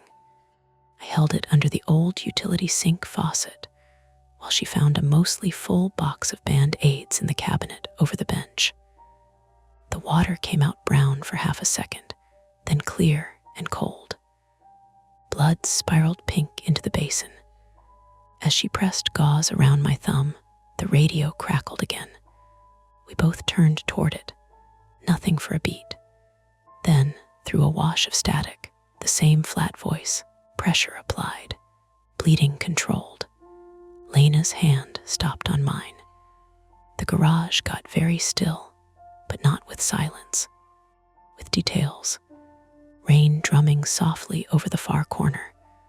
The faucet ticking because I hadn't turned it fully off. The faint electrical buzz from the hanging bulb. the radio speaker cloth vibrating as if someone on the other side of it had just finished breathing. That, Lena said carefully, is less generic. I stared at the radio. Yeah, neither of us moved for a few seconds. Then Lena took one step back, not dramatic, just honest. Tell me exactly what happened before the crash outside. I told you, I heard Mercer or on Mercer, then the crash. And now this. And now this. Could someone be messing with you? With what setup? From where? I don't know. Her voice stayed steady, but I could see her doing the same thing I was doing, pulling explanations off a shelf one by one and finding each of them bent or cracked. Your grandfather built antennas. Maybe he recorded things somehow.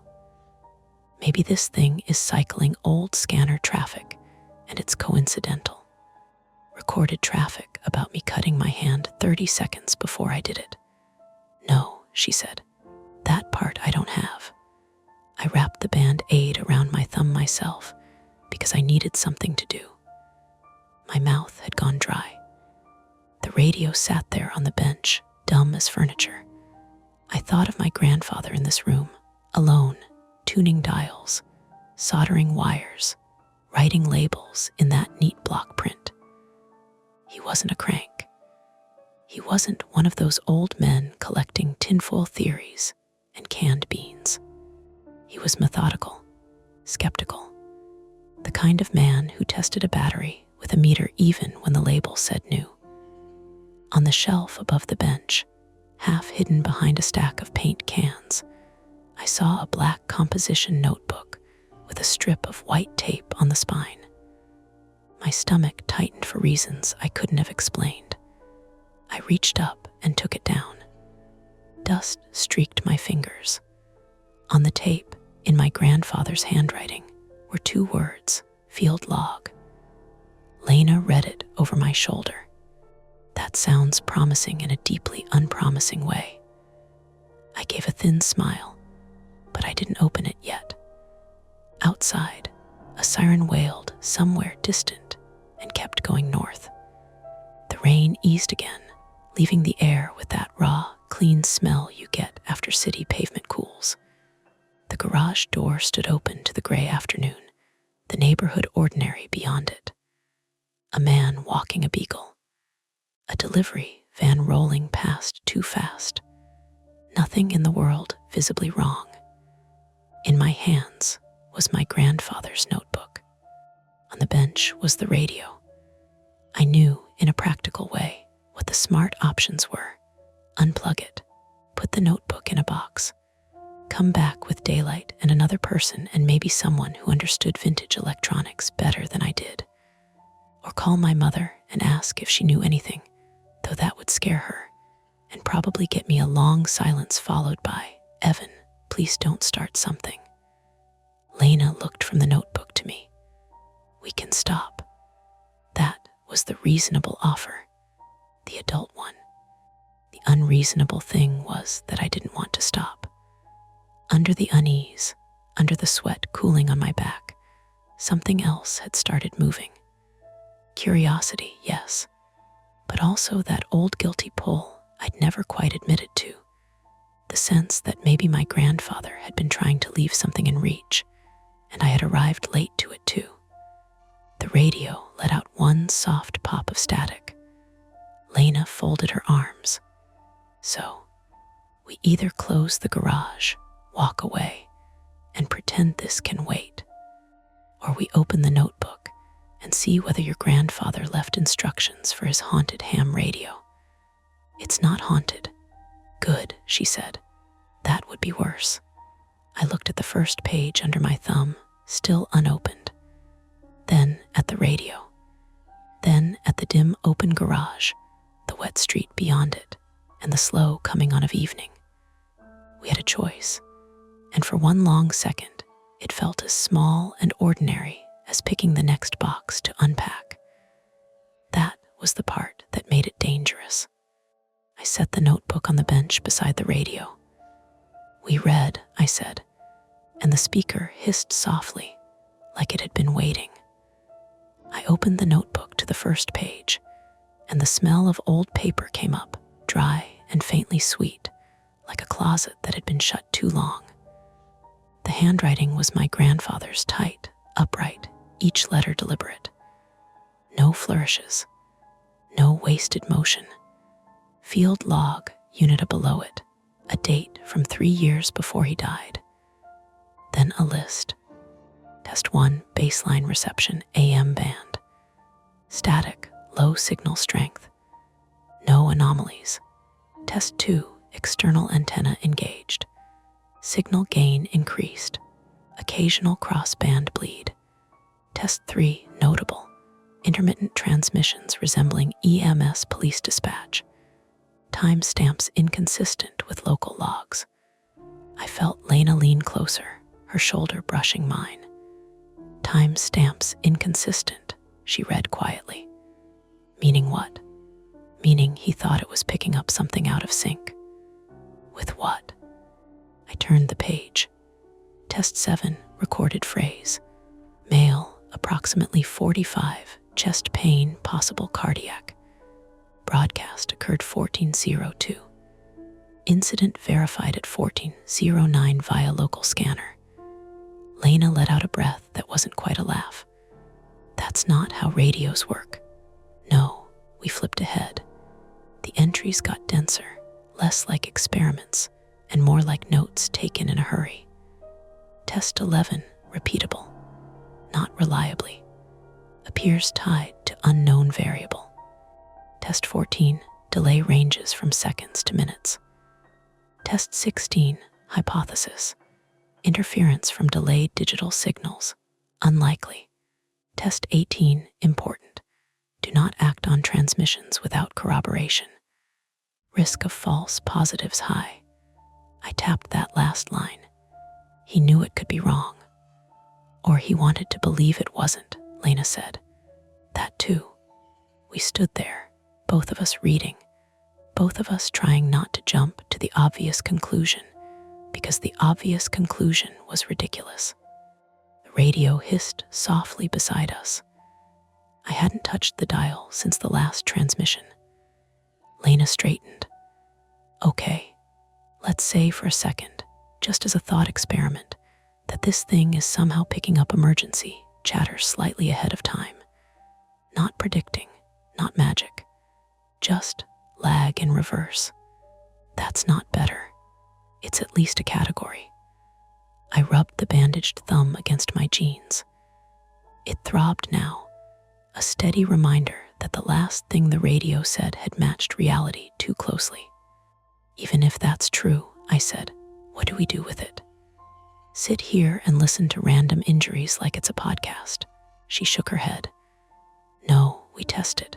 Test it how? Controlled way. We don't run out into the street every time it says something vague. We listen, we log, we compare with real incidents we can verify. I looked down at the notebook again. My grandfather had tried that. The pages were full of it. Notes, times, crossed out conclusions. Didn't exactly crack the code, I said.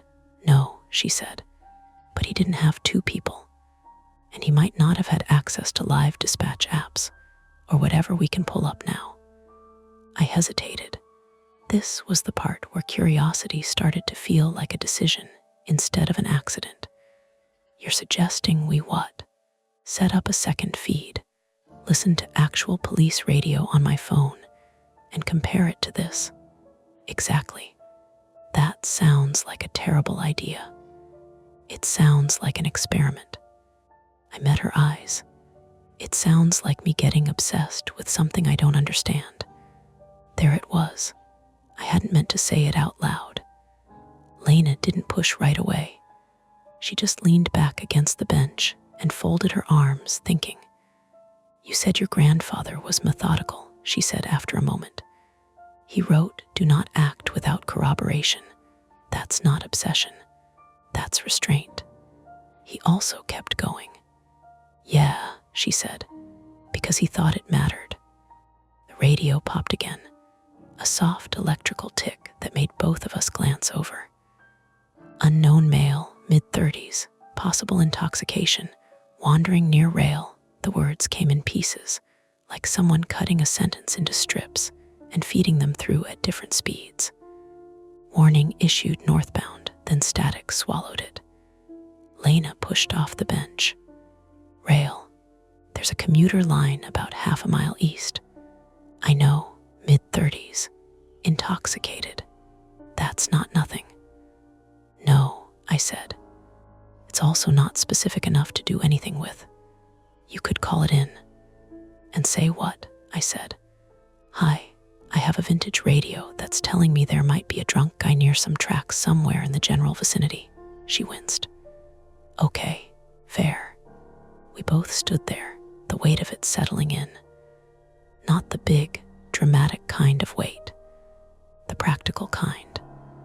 The kind that makes you hesitate before doing something because you can already see how it'll sound when you try to explain it. Pull up a scanner app, Lena said finally. Let's see if anything matches. I took my phone out again. My thumb left a faint smear of blood on the screen that I wiped away on my shirt. The app loaded, buffering for a second before a list of local channels appeared. I picked one labeled Greater Boston EMS/police and tapped it. Voices spilled out immediately. Overlapping, clipped, busy. Unit 12, status. Copy that, be advised. We stood shoulder to shoulder, listening. 30 seconds passed. Then a minute. Nothing about a man near the tracks. Lena exhaled slowly. Could be a delay. Your grandfather said seconds to minutes. Or it could be noise, I said. Random words that sound meaningful if you want them to. She didn't argue. Another minute. Then, from the phone. Dispatch to units in the Wellington area. Report of a male. Approximately 35, possible intoxication. Seen walking along the northbound commuter rail line. Caller states he is close to the edge. Lena's hand tightened on my sleeve. That's, yeah, I said. The voice on the phone continued, calm and professional. Units were being routed. Estimated arrival times. Standard procedure. I looked at the radio.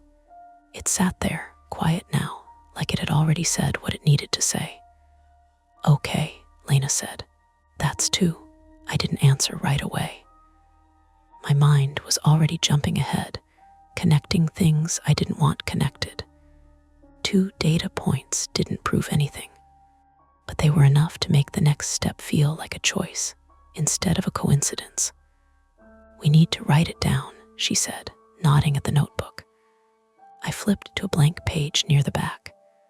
Test, E and L, the letters looked wrong in my grandfather's notebook, like I was signing something I didn't fully understand. Time, I asked. She checked her watch. 17:42. I wrote it down. The radio transmission, as best as we could remember it. The phone confirmation time. My handwriting was messier than his. Less certain. Now what? I said. Now we keep listening, she said. The next 10 minutes stretched. The rain stopped completely. The garage cooled as the evening settled in.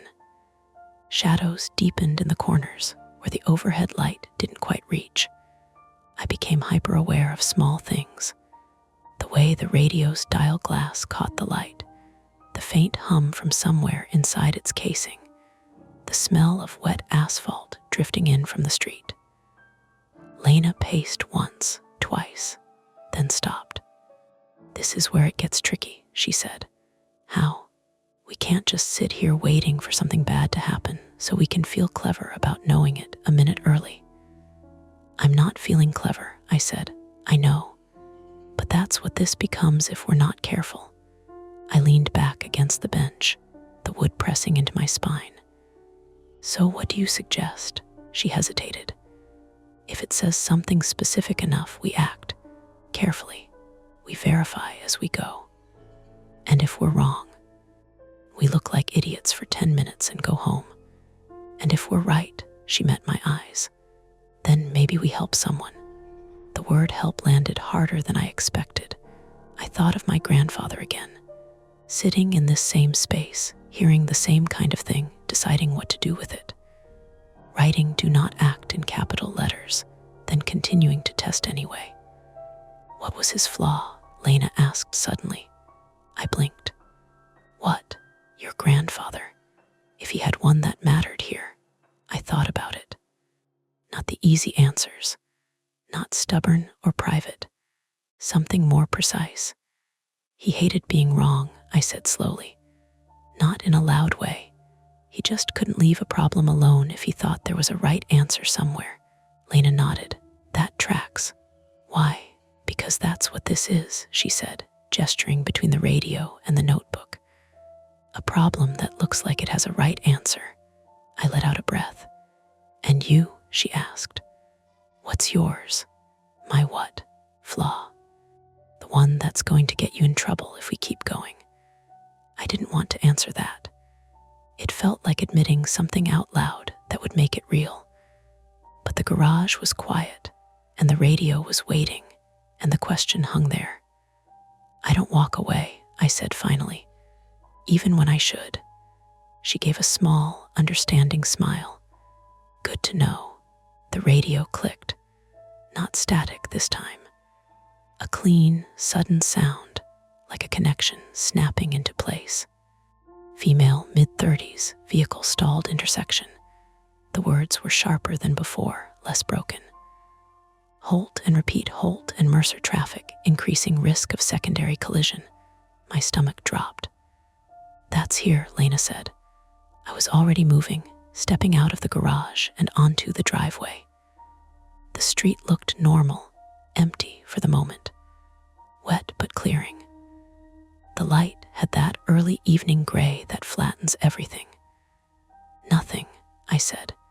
Give it a minute, she said, coming up beside me. Stood there, both of us staring at the intersection where the crash had happened earlier. The Civic was gone. The landscaping truck was gone. Just the curb, the street, the ordinary quiet. A car turned onto Mercer from the far end, slowing as it approached the intersection. Then it coughed. Not a dramatic failure, just a stutter. A hiccup in the engine. The driver, a woman, mid-30s, hair pulled back, frowned, and tapped the accelerator. The car lurched, then died right in the middle of the intersection. Shit, Lena said. The woman tried again. The engine turned over once, twice, then gave up. A second car came up behind her, braking hard. Tires squealed on the damp pavement. I felt something tighten in my chest. Secondary collision, Lena said under her breath. A third car approached from the cross street, faster than it should have been. Hey, I shouted, already running. The woman in the stalled car looked up, confused. I waved both arms, stepping into the street, forcing the oncoming driver to notice me. He hit the brakes, the car fishtailing slightly before stopping short of the intersection. Put it in neutral, I yelled to the woman. We'll push. She stared at me for half a second, then nodded, hands shaking as she shifted. Lena was already at the driver's side, talking fast, calm, guiding her. Okay, foot off the brake. We've got you, we pushed. The car was heavier than it looked. My shoulder dug into the trunk, my legs slipping slightly on the wet asphalt. The engine gave one last useless cough, then nothing. Keep it straight, Lena called. We got it moving inch by inch, clearing the intersection just as another car rolled up and had to brake. No crash, no metal crunch, just a near miss that dissolved back into normal traffic. I stepped back, breathing hard. The woman rolled down her window. Thank you, she said, voice unsteady. I don't know what happened. It just died. You're okay, Lena said. That's what matters. We walked back to the driveway together, both of us quiet. That was, she started. Yeah, I said. I looked at the garage, at the radio inside, at the notebook on the bench. This wasn't abstract anymore. It wasn't a curiosity. It wasn't something we could file under strange and walk away from without thinking about it later. It had just given us enough warning to prevent something, and that changed the equation.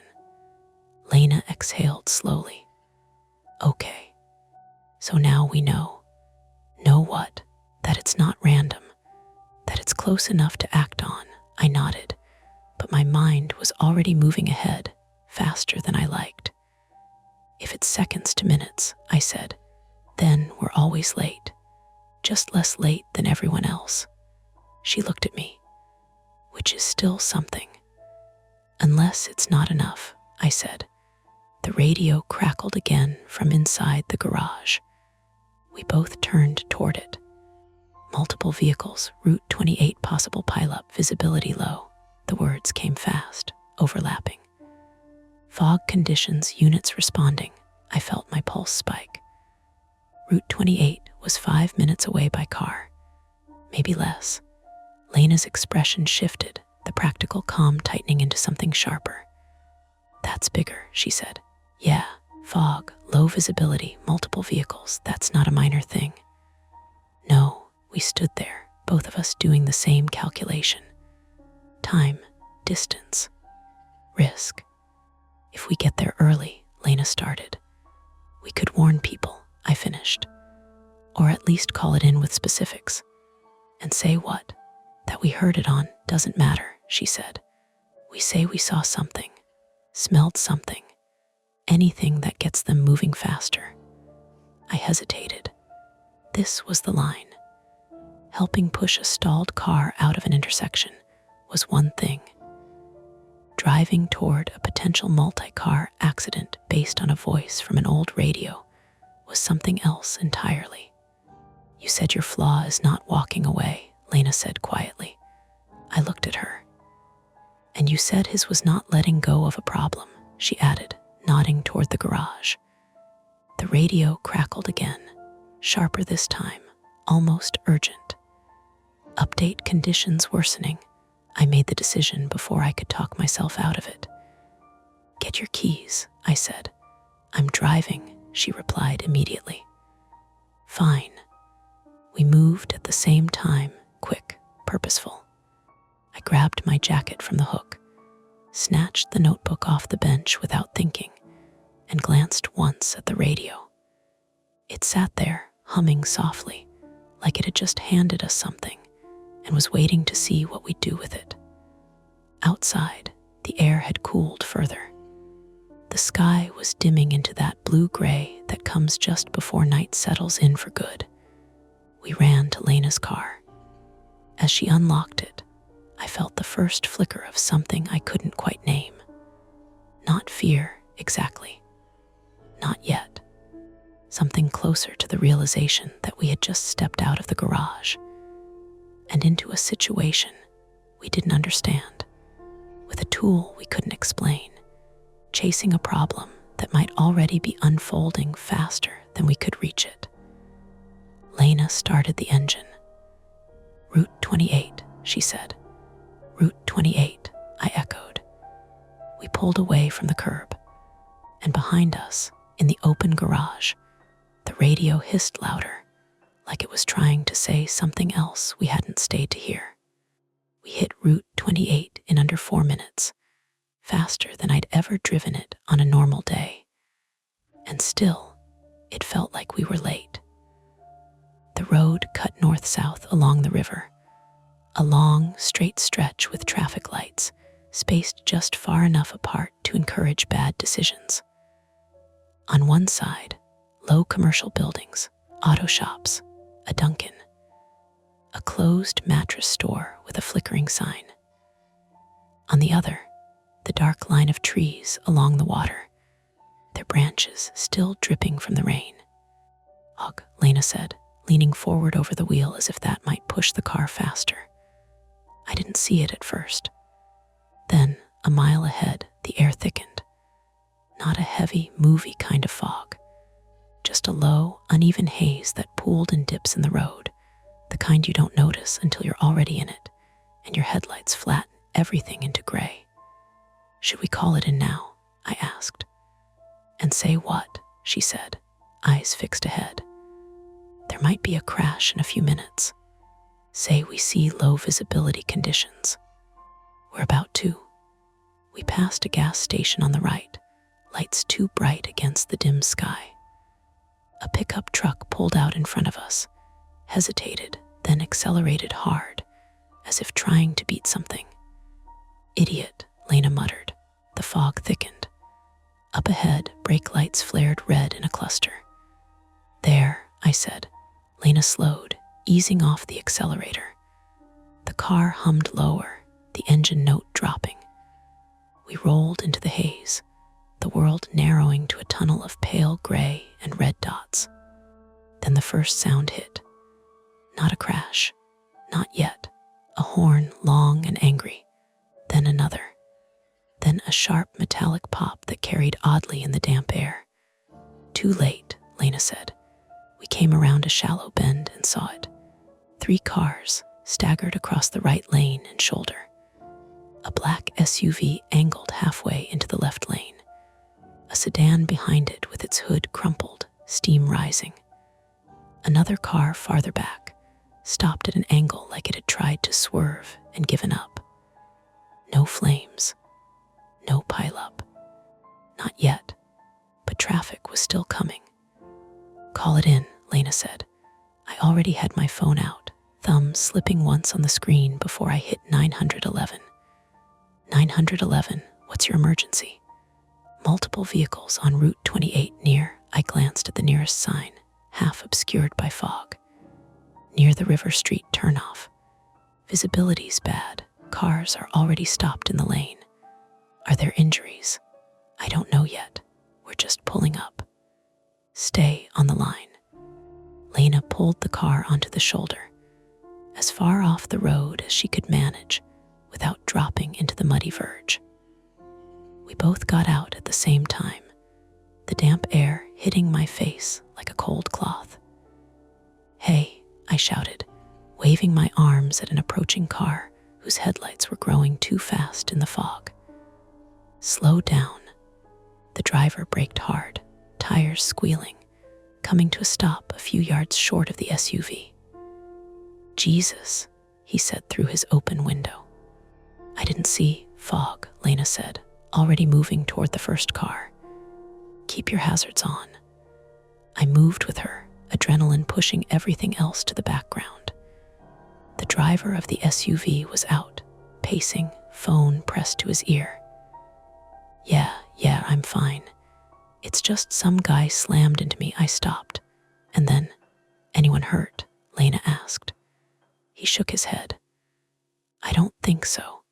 The guy behind me. We moved to the sedan. The driver, a middle-aged man, sat rigid in his seat, both hands gripping the wheel. Sir, I said, are you okay? He blinked at me, then nodded too quickly. Yeah, I'm fine. He stopped, and I didn't see him in time. Any pain, chest, neck? My chest hurts a little. Seatbelt, I think. Okay, stay seated. Help's on the way. Behind us, another car slowed, then stopped, hazards blinking. For a few minutes, it was controlled chaos. People getting out, checking on each other, phones out, voices raised just enough to cut through the fog. Then the sirens started, distant at first, then closer. I let out a breath I hadn't realized I'd been holding. That's it, Lena said quietly. We got here early enough. Early enough for what? For it not to be worse. The ambulance lights cut through the fog, red and white strobes turning the gray air into something almost solid. Police cars followed, blocking off the lane, directing traffic. We stepped back out of the way, suddenly unnecessary. My phone buzzed in my hand. I looked down, a missed call from my mother. My stomach tightened. I ignored it. Lena nudged me. You okay? Yeah, I said automatically. We stood there for another minute, watching as professionals took over, the scene settling into procedure. Then Lena turned to me. Okay, she said. That was attempt 1. I gave a short laugh. You're already categorizing it. Helps me think. What did we learn? She ticked it off on her fingers. The radio gives us a window. Not big, but enough. The events escalate in severity, and we're not always early enough to prevent the first impact. I nodded. We can only mitigate. Exactly. And we can't be everywhere. No, she said, we can't. That last part hung there, because it implied something we hadn't said out loud yet. We got back in the car. The heater kicked on, warm air blowing against the damp chill in my clothes. My thumb throbbed again, the bandage already loosening at the edges. Back to the garage, Lena asked. I hesitated. The radio was there. Whatever came next would come through it. Yeah, I said. We need to hear the next one. She pulled back onto the road, turning south this time. The drive back felt longer. Traffic had thickened, people slowing near the accident site, rubbernecking despite the fog and the police presence. By the time we cleared it, the sky had darkened further, the first real hints of night settling in. Neither of us spoke for a while. Then Lena said, Your grandfather told himself not to act without corroboration. Yeah, and we just ignored that. We corroborated, I said. We used the scanner. After the fact, I didn't have a response to that. We pulled onto Mercer Street, the familiar houses lining up on either side like nothing had changed. My grandfather's garage door was still open, a rectangle of dim yellow light spilling onto the driveway. I felt a flicker of something like relief. Then we stepped inside. The radio was louder, not blaring, but the static had thickened, a restless hiss that filled the space. Female, approximately 60, diabetic, unresponsive residents. The words came through clearer than before, almost crisp. Address begins with 3 Mercer, repeat 3 Mercer. I froze. There are like 6 houses on this street that start with 3, Lena said quickly. 310, 312, 306, I said, my grandfather's house. No, she said. No, that doesn't make sense. There's no one there. My mother has a key, I said. She comes by sometimes. When? I don't know. She didn't say she was coming today. The radio crackled again. Neighbor reports no response, door locked. Lena grabbed my arm. Call her. I already was. It rang once. Twice. No answer. Come on, I muttered. Could be a coincidence, Lena said, but there was no conviction in it. The call went to voicemail. I hung up and dialed again. Straight to voicemail this time. Okay, Lena said, we check fast. We ran. The front door of the house was locked, just like the radio had said. Mom, I called, knocking hard. Mom, are you here? No answer. The house felt wrong, not in a supernatural way, in a practical way. Too quiet, too still. Back door, Lena said. We moved around the side of the house, through the narrow strip of yard where my grandfather had once tried to grow tomatoes in buckets. The back door was also locked. Window, I said. Evan, we don't have time. I grabbed a small rock from the edge of the garden and hesitated for half a second.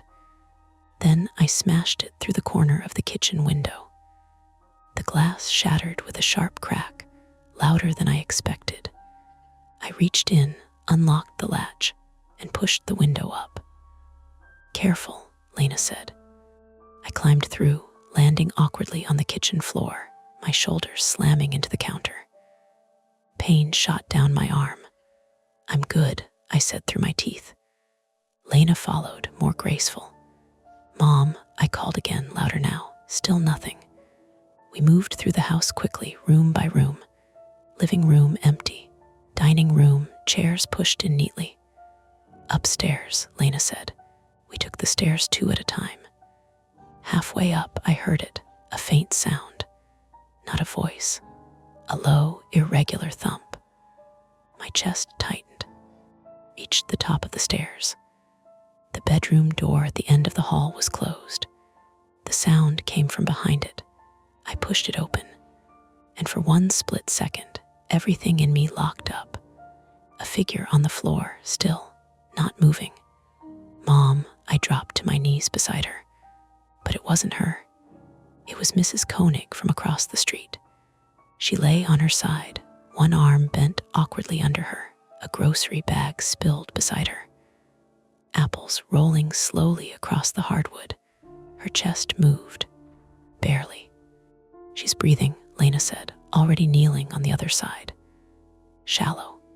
"Why is she here?" I said, my voice coming out wrong. "Doesn't matter right now. We need to call this in."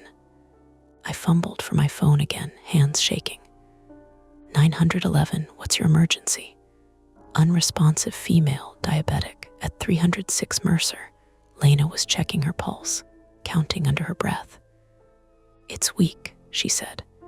"Stay on the line," the operator said. We did what we could, positioned her, cleared her airway, talked to her even though she didn't respond. Minutes stretched. Then, finally, sirens again. When the EMTs arrived, they moved fast, efficient, taking over with practiced ease. "What happened?" one of them asked. "We don't know," I said. "We found her like this." They loaded her onto a stretcher, IV already in place, oxygen mask secured. As they carried her out, I leaned against the wall, the adrenaline draining out of me in a rush. Lena stood beside me, breathing hard. "That," she said quietly, "was not your mother." "No," I said, and the radio said 3 Mercer, not 306 Mercer.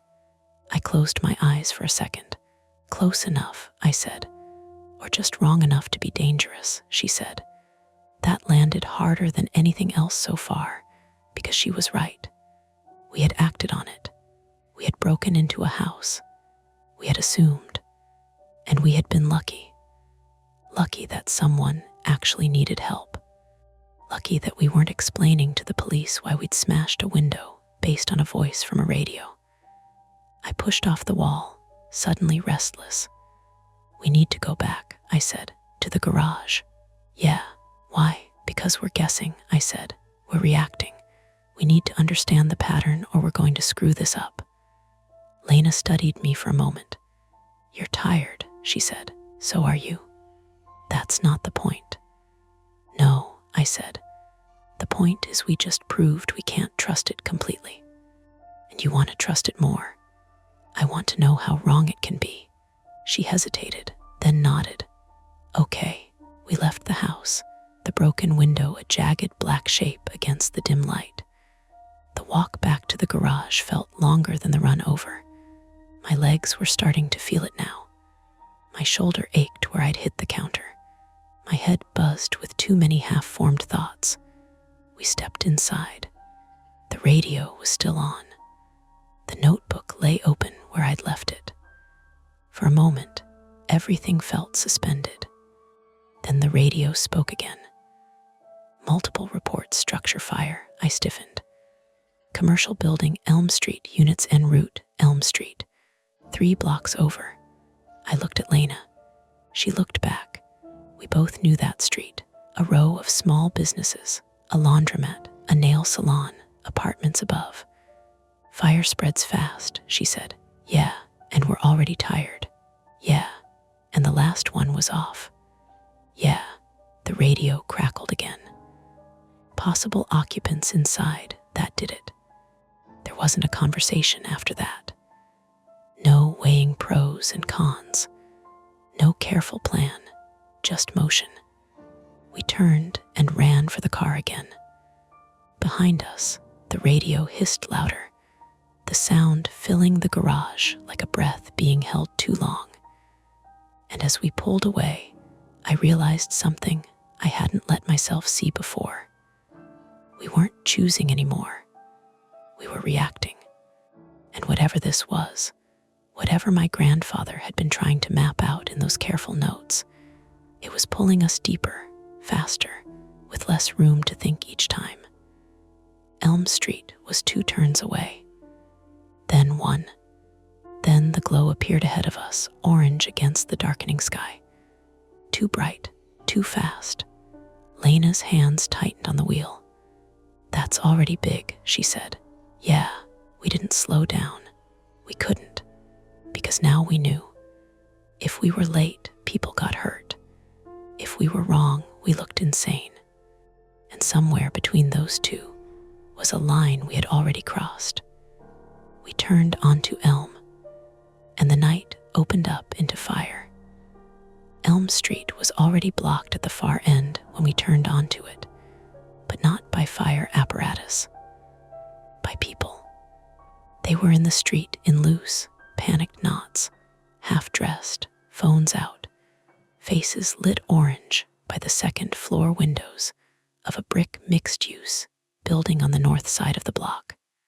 The ground floor was 3 narrow storefronts shoulder to shoulder, a laundromat with posters sun faded in the glass, a nail salon, and a tax office with metal blinds pulled down. Above them were apartments with white trim windows and old rear porches stacked over an alley that ran along the building's left side toward a cramped parking lot in back. The fire was on the second floor and moving up. Not a movie wall of flame. Worse, in a way. Fire licking out under the eaves. Thick brown-gray smoke pumping from the front stairwell windows in pulses, as if the building were breathing badly. You could hear glass cracking inside, and under that the dry, rushing sound of something feeding fast. Lena braked hard at the curb before the corner. "Call 911 again. Tell them visible fire, occupied building." "I'm on it." I was already out of the car before the dispatcher picked up. A woman slammed both palms against the hood as she ran toward us. "My son's up there," she shouted, not to anyone in particular. "My son is still up there." She was maybe 38, Puerto Rican, dark hair loose and half stuck to her face with sweat and mist. Later, I learned her name was Tasha Morales. At that moment, she was just a human being stripped down to the worst sentence in her life. "Where?" Lena said, catching her by the shoulders just enough to hold her still. "What apartment?" "Second floor rear. 2B, he was showering. Ran downstairs when I smelled it, and her voice snagged. He didn't come out. Anyone else? Mr. Callahan upstairs. 3rd floor, old man, slow walker. That was enough. Too much, really. Fire department's coming," I said into the phone, then louder to Tasha. "How do you get to the rear?" "Alley," she said, pointing left of the laundromat. "Back porches." Lena looked at me once. We were both thinking the same thing, corroboration.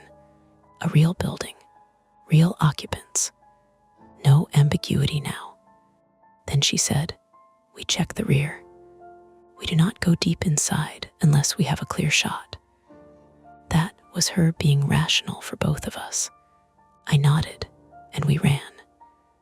The alley was barely wide enough for a car, paved in patched asphalt slick from the earlier rain.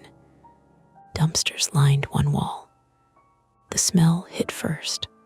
Hot electrical insulation, burning soap, or plastic from the laundromat, and the raw scorched would smell from old framing cooking behind plaster. At the back, the lot opened just enough to show the stacked porches, and a rusted metal fire escape bolted to the brick. The drop ladder that should have come down to the ground was jammed halfway up, hanging useless and out of reach. Smoke rolled from a rear stairwell enclosure to the right, low and dirty. A voice was yelling overhead. "Mom." 2nd floor rear window. A skinny boy in a white t-shirt, 13 maybe, dark wet hair plastered to his forehead. He had pushed the sash up and was leaning out so far it made my stomach turn. Tasha's son. He saw her below and started crying in the furious, breathless way of someone trying not to. I couldn't get out. The stairs are black. I can't see. My name is Lena, she shouted up to him, voice hard and clear. Listen to me. Stay where you are. Don't climb. Don't jump. The boy nodded too fast. I grabbed the lower rung of the fire escape and pulled. It didn't move. Rust flakes came away on my hands. Stuck, I said. Can you reach the first landing? No. There was a delivery van parked crooked in the rear lot, probably from the laundromat service. Beside it were 2 blue recycling bins and a green dumpster with the lid half open. Lena saw the same thing I did. Van. We moved without discussing it. I yanked open the van door, blessedly unlocked, and climbed onto the bumper, then the roof, which dented under my weight with a loud pop. From there, I could just touch the bottom of the fire escape ladder with the tips of my fingers. Not enough, I said. Lena shoved one of the recycling bins against the side of the van and climbed onto that, then the hood, then the roof beside me. The van rocked alarmingly. On 3, she said, pull down. We jumped and grabbed together. The ladder shrieked, but came loose 2 inches. Then stopped. Again. Nothing. Again, and this time something in my left shoulder stabbed hot where I'd hit the counter climbing through the kitchen window. I almost let go. Evan, I know. I set my feet, ignored the shoulder, and hauled with everything I had left. The ladder dropped suddenly, slamming down hard enough to jolt both of us. Lena nearly lost her footing on the slick van roof. Below us, Tasha let out a sound between a sob and a prayer. You first, I said. No, you're taller. And your lungs are better. It was stupid, but she actually flashed me a look for that before climbing. She moved fast, shoes scraping metal, up to the 2nd floor landing. I stayed on the van roof to steady the ladder. The smoke was thicker back there than it had looked from the street. It boiled from the stairwell enclosure and curled under the 2nd floor porch roof, turning the air the color of dirty milk. Somewhere inside the building, a detector chirped weakly and then died. Lena reached the 2nd floor landing and stepped onto the porch. The boy had vanished from the window. Hey, she shouted. Talk to me. A coughing fit answered from inside. She pulled the hem of her sweatshirt over her nose and disappeared through the back door. I hated that instantly. 30 seconds can turn into a mile when you're standing below fire. I could hear thumping overhead, then Lena's voice, then the scrape of something dragged across the floor. The boy appeared first, crawling onto the porch on his hands and knees. He was smaller than he'd looked from below, 13 at most. South Asian, narrow-shouldered, terrified. He had wrapped a towel around his mouth. After him came Lena, bent low, one hand on his back. This is Nikhil, she called down. He's dizzy but walking. Can you come down? I shouted. She looked over her shoulder into the apartment before answering, and I knew before she spoke there was more. He says Mr. Callahan is upstairs, she said. He heard him yelling. Fire department's almost here, I said, though I couldn't hear sirens yet. Nikhil had made it to the stairs. He was coughing hard, knees shaking. I climbed from the van roof onto the ladder and went up 2 steps to meet him. Look at me, I said, 1 step at a time. He did what I said because kids will sometimes trust the first adult voice that sounds like it knows what to do. I got one arm around him and helped him down onto the van roof, then to the hood, then the ground, where Tasha grabbed him so hard I thought she might bruise him. Lena was still above us. She hadn't moved. Lena, she looked down, smoke curling around her head. I heard him again. I knew exactly what she meant. I also knew exactly what she was asking without asking it. No, I said. You come down. Now. The sirens started then, distant, but coming. She hesitated, just enough to tell me she was measuring the same thing I was. Time against guilt, risk against that voice from above that might already be fading. And because I am exactly the kind of person I told her I was, I started climbing. Evan, don't. Too late. The ladder swayed under me as I went up. My shoulders screamed halfway to the landing. The bandage on my thumb had turned dark with sweat and old blood. By the time I reached the second floor porch, my lungs were already catching from the smoke. Where? Third floor rear, she said. Probably the porch above us or the unit off it. The stairwell's gone. We'd have to use the fire escape. Above us, the third floor landing glowed faintly through the smoke.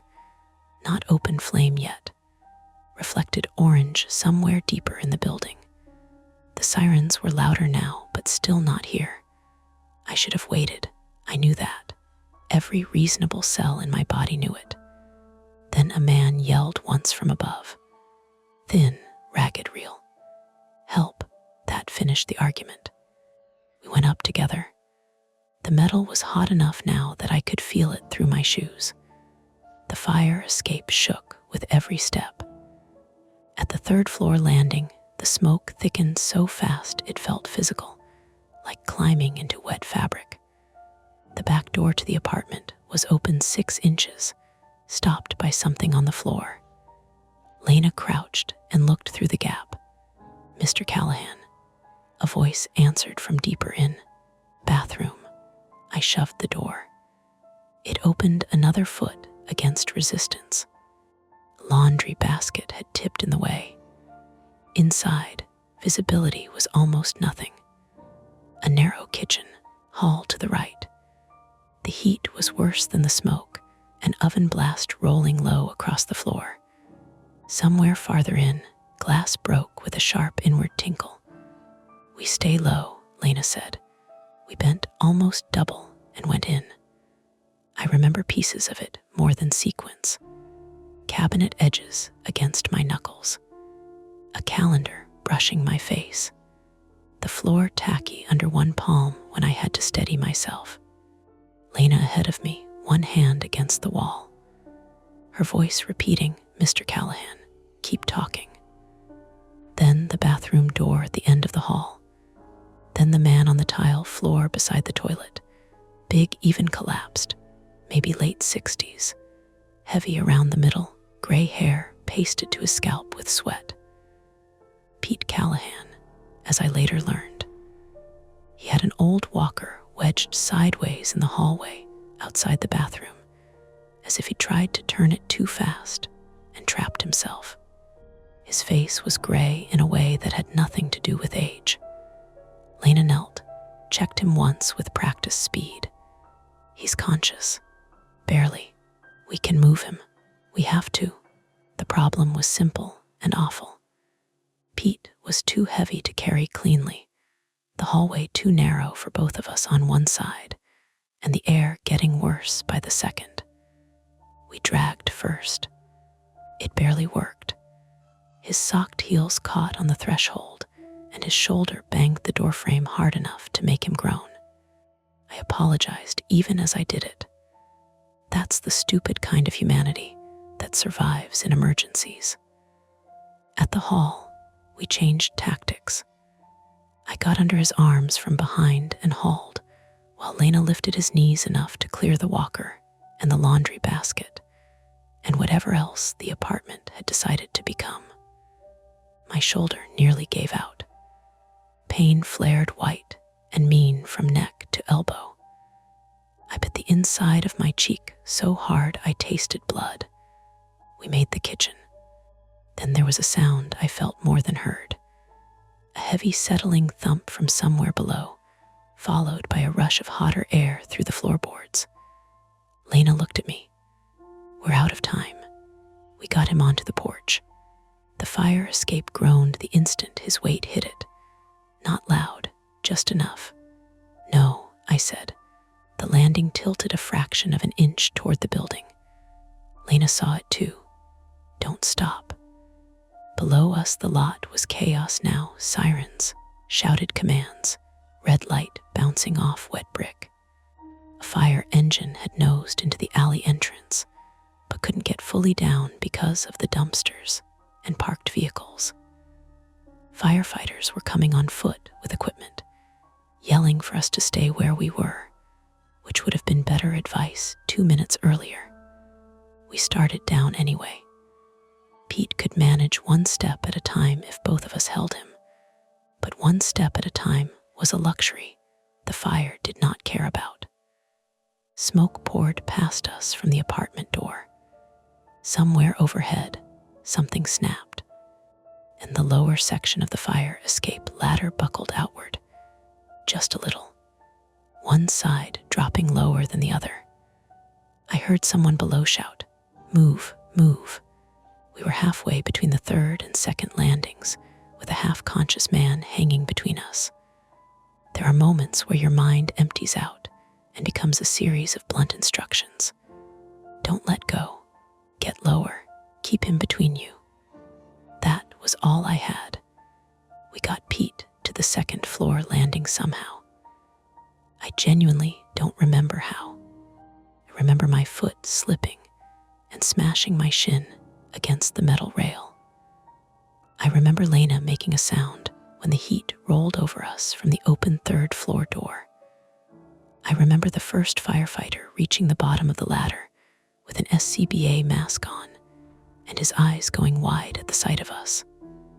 Then the ladder gave way. Not the whole thing. The lower left rail sheared from the bolts with a gunshot crack, and the section beneath the second floor landing twisted outward. The firefighter below jumped back.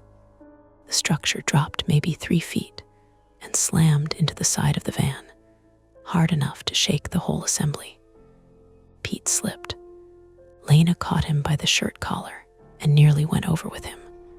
I lunged, grabbed the back of his belt, and felt my shoulder tear into some new dimension of pain. For one insane second, all 3 of us hung in a geometry that should not have held. Then hands were on Pete from below. Firefighters, 2 of them. They got his legs. Another got Lena at the waist. Somebody shouted at me to let go. I didn't want to. I think because letting go felt too much like every other time in my life I'd been too late. But they had him. They had her. So I let go. The next thing I knew, my feet were gone. The remaining section of ladder shifted under me, and I came down hard onto the van roof, then off the side onto the asphalt. My left arm took the worst of it. Pain exploded from wrist to shoulder, and my face hit the wet ground hard enough to fill my mouth with grit and blood. After that, everything slowed. Not because it was over, because my body had finally run out of speed. I rolled onto my back in the alley and looked up. Firefighters were on the porches now, cutting, shouting, spraying. Steam punched outward in white bursts where the hose stream hit heat. Lena was sitting on the ground against the dumpster, oxygen mask over her face.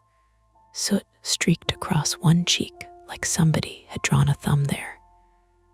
Pete Callahan was on a stretcher, alive, not moving much, but alive.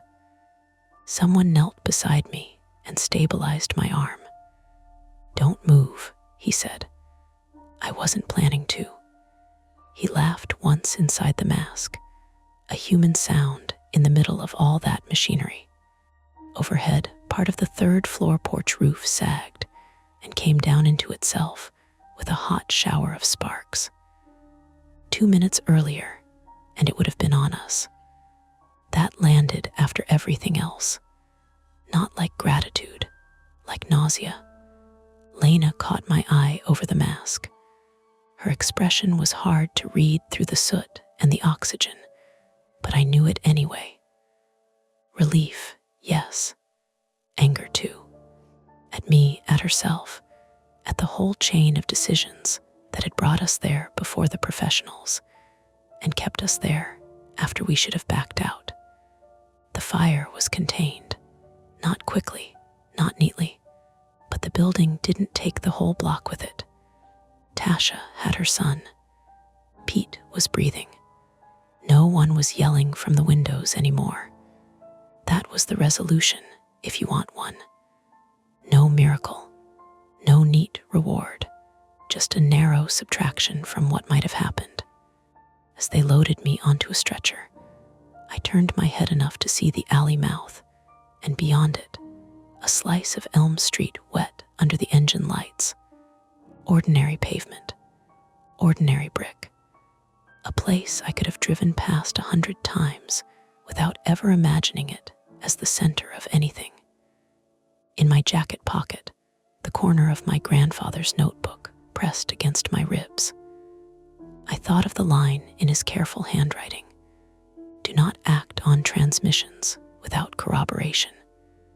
We had corroborated this one, and we had still almost died. That was the part that stayed with me longest.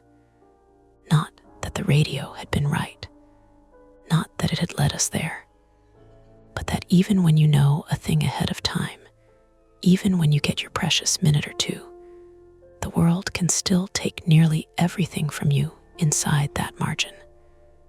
The stretcher wheels rattled over broken asphalt toward the ambulance. As the doors opened, I looked once more toward the burning building, and I saw something in the second-floor rear window of the tax office unit beside the fire. A boxy silhouette on a shelf catching the orange flicker. A radio, old wood cabinet, yellow dial glass. For a moment, I thought pain had scrambled my vision. Then the ambulance doors shut, and the street went red and white. I woke to the sound of wheels and clipped voices and the dry chemical smell of hospital air. For a few seconds, I didn't know where I was. That felt almost good, and everything came back in layers. The alley, the heat, the drop under my feet when the ladder twisted, Lena's hand on Pete Callahan's collar, the shape in the second floor window that might have been another radio, or might have been the loose, mean invention of a concussed brain trying to make patterns out of orange light. My left arm was splinted tight from wrist to above the elbow. Not a cast, something temporary and firm and expensive looking. My shoulder felt like it had been filled with ground glass. Nurse noticed my eyes open and came over. She was maybe 50, calm-faced, the kind of person whose steadiness starts working on you before she says a word. "You're at Lawrence Memorial," she said. "You had a dislocated shoulder, a distal radius fracture, smoke exposure, and a mild concussion. You've been in and out for a few hours. A few hours. It's just after 2 in the morning." The room was divided by curtains. Beyond mine, somebody coughed wetly, then apologized to no one in particular. I swallowed. My throat felt sanded raw. The fire contained. She checked the monitor without looking worried. 2 civilians transported from the building. You were one of 4 brought in from the scene. Nobody died tonight. The relief that moved through me was real but thin. It couldn't get traction over the rest of it. "Lena," I asked. She was treated for smoke inhalation. "She's okay. She wanted me to tell you she is, quote, really mad at you, but not for dying, since you didn't." I laughed once and regretted it instantly. That was how the aftermath began. Not with revelation, with paperwork, pain meds, and the slow, humiliating realization that the body keeps score more faithfully than the mind. By dawn, I had signed forms with my non-dominant hand, answered the same orientation questions 3 separate times, and listened to an ER doctor explain that a shoulder can be put back in place fairly quickly. but the muscles and tendons around it will complain for weeks. My mother arrived just after 6, gray-faced and underdressed for the hour, still in the jeans she'd probably thrown on from the floor. Her name is Donna Mercer. She's 61, and she is one of those women who has spent so much of life handling other people's emotional weather that she distrusts displays, including her own. She sat down in the plastic chair beside my bed, took one look at my arm, and said, "I had to hear from a police officer that you broke into Dad's house." Not hello. Not are you okay? It was weirdly comforting. "I know," I said. My voice still sounded wrong. "I'm sorry." She pressed her lips together and looked at the splint. "Are you all right?" "I will be." That answer made her angry in the way vague answers always did. "That isn't what I asked." I looked at her then. Really looked. She decried already, probably in the car. Her eyes were puffy under the concealer she hadn't had time to do properly. "No," I said. "Not really." She nodded once. That was enough honesty for both of us. The police came mid-morning. Not as adversaries. Not exactly. A Medford detective and a uniformed officer, both tired, both professional, both clearly trying to decide where to file me. Civilian helper, idiot, potential problem. The break-in at my grandfather's house had already been explained by the fact that a woman had in fact been found inside in diabetic distress. Mrs. Koenig, as it turned out, had let herself into the backyard to drop off a pie dish she'd borrowed before the funeral seen movement through the kitchen window, and gone in through the side door because my mother, in one of those neighborhood gestures that make sense until they don't, had left a spare key with her months earlier. She'd become dizzy, confused, and collapsed before she could call anyone. Her blood sugar had crashed. Timing, not malice. That was one thread tied off. The detective, a heavy-set man named Rourke, with a tired Irish face and a coffee stain on his tie, took notes while I told the truth in the most survivable order I could manage. We heard about the Route 28 collision on a scanner app after seeing fog. We came upon it. We returned to the neighborhood. We learned someone at the house might need help. We made a bad call fast, broke the window, and found Mrs. Koenig. We later saw the fire on Elm and went to the rear when a mother said her son was still inside. All of that was true. What I did not say, because I enjoyed being spoken to like a functioning adult, was that the first notice for each event had come through my dead grandfather's modified tabletop radio minutes before it happened. Even so, Rourke studied me for a long second after I finished. "You have a talent," he said, "for arriving at bad places early." "I'm getting that impression." He didn't smile. "Do not go trying that again." There wasn't really a reply to that. By noon, I was discharged with a sling, prescriptions, and a packet of instructions that might as well have been written for someone whose nervous system had not been rewired overnight. Rest. No driving. Follow up with orthopedics. Watch for worsening headache, confusion, nausea. My mother drove me back to my apartment in Somerville because I told her I didn't want to go to her house, and she understood enough not to argue. On the way, we passed streets I'd driven 1,000 times. A pet store, a church with a sagging vinyl banner, men unloading sheetrock outside a renovation site. The world had snapped neatly back into place for everyone except the people who'd spent the night under flashing lights.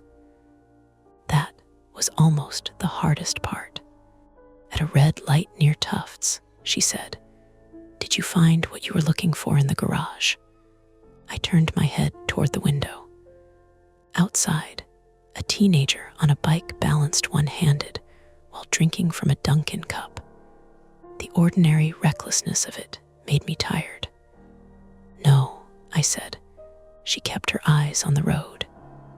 "Did you find something else?" I thought about the notebook in the paper belongings bag on my lap, about the old copper antenna in the wall, about my grandfather's neat block letters trying to warn someone himself, maybe not me, against mistaking for knowledge for control. "Yes," I said. She nodded once, like that confirmed something she had suspected for years. "That sounds like him."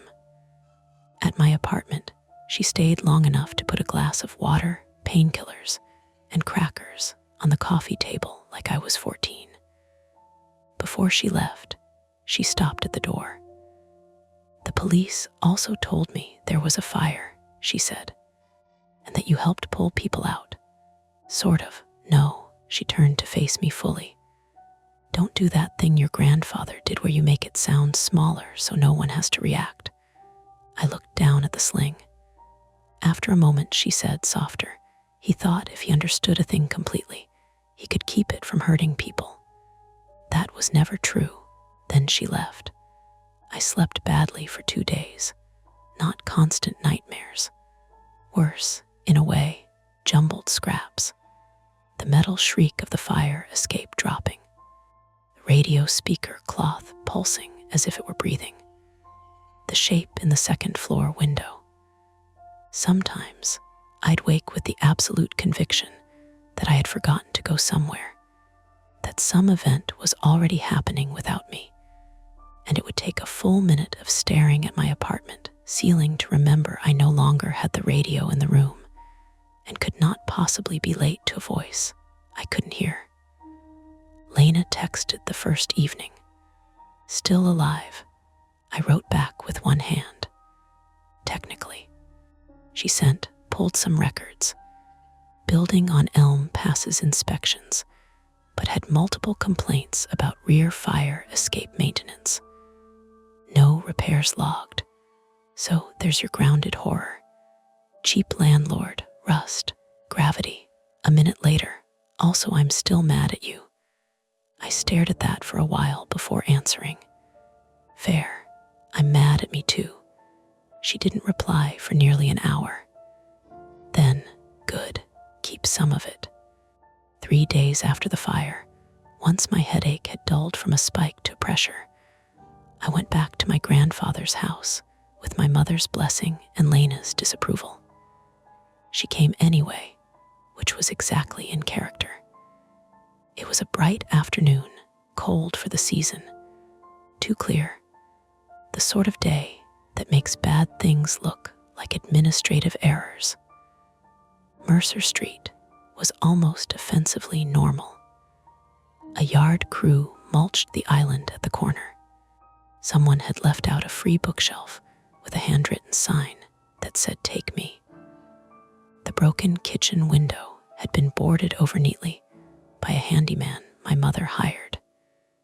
Inside the garage, everything was where we'd left it, except for the way it no longer felt dormant. Once you've had an object speak into your life at the wrong moment, it doesn't go back to being furniture. The radio sat on the bench unplugged. That had been my mother. She'd done it Sunday morning, before she knew anything except that I was in the hospital, and she didn't like the sight of it humming to itself in an open garage.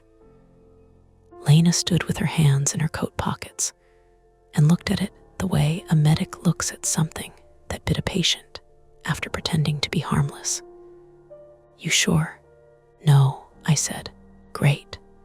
I set the notebook down beside it and opened to the entries after the ones we'd already read. My grandfather's handwriting grew less steady over time. Not shaky, pressed harder, more cross-outs. Test 24, action taken after transmission regarding ice on Fellsway. Car did not crash. Cannot determine if intervention altered outcome or report was false. Test 29, delay widening, 1 hour, impossible to verify. Test 31, dangerous to assume precision. Words drift, addresses approximate. Severity underestimated as often as overestimated. Then, near the end, unit A may not be singular. Lena leaned in. There, my eyes moved to the next line. Observed corresponding cabinet in adjacent structure.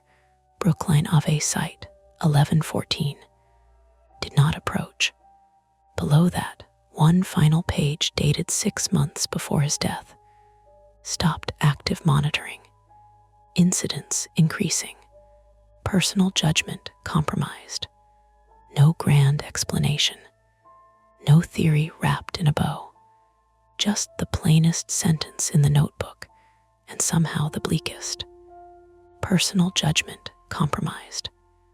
Lena read it too, and let out a quiet breath through her nose.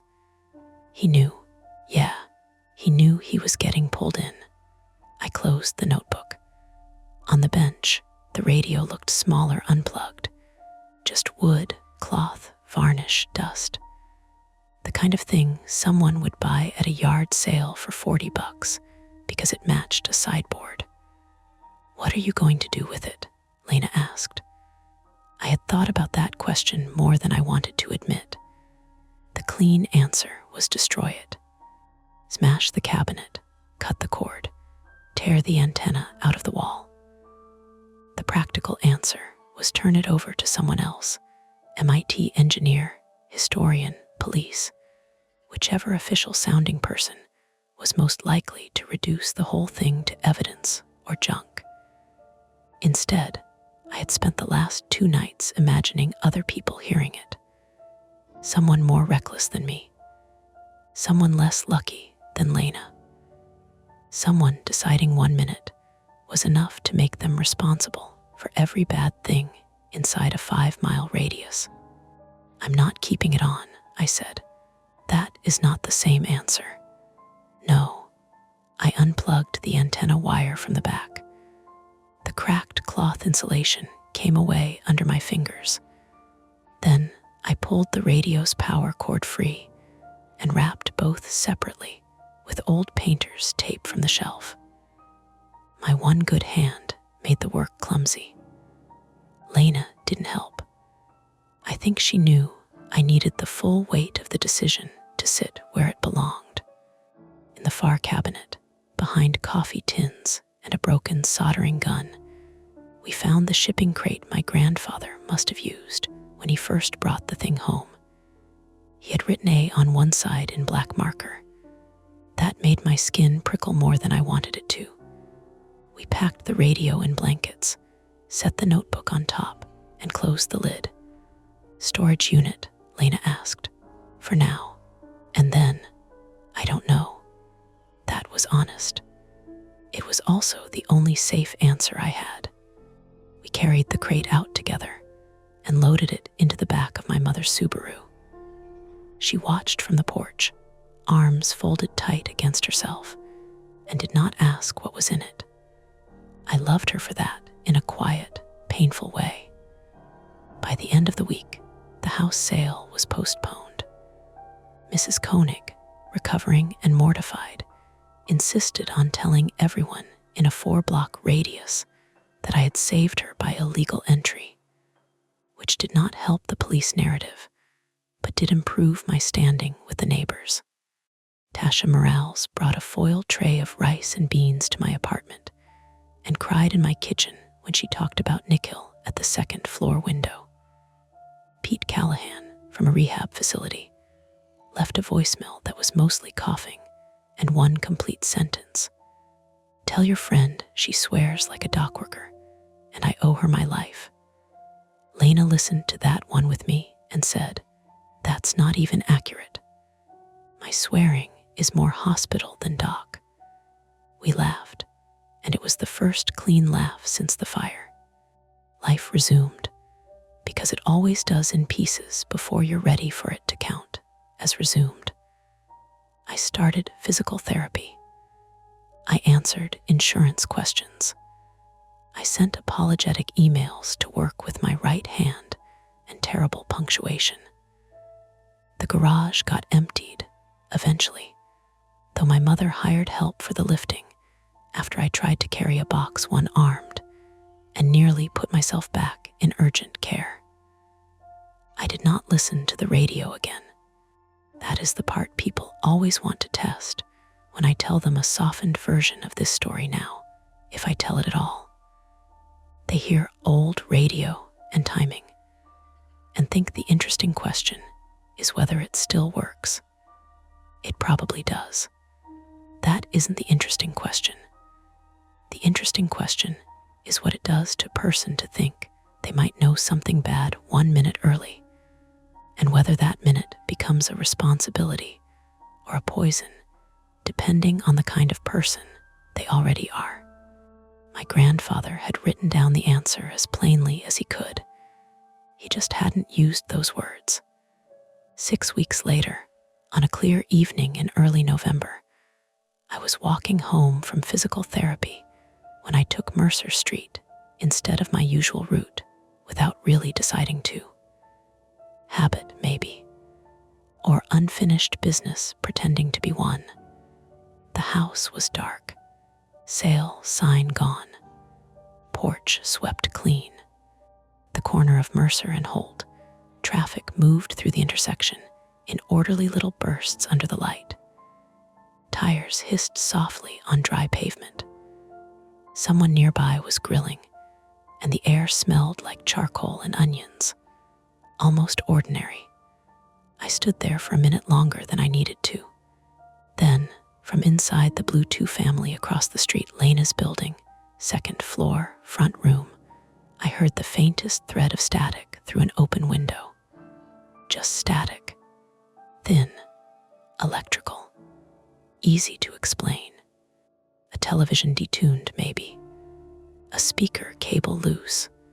Old apartment wiring. 100 normal things. I looked up.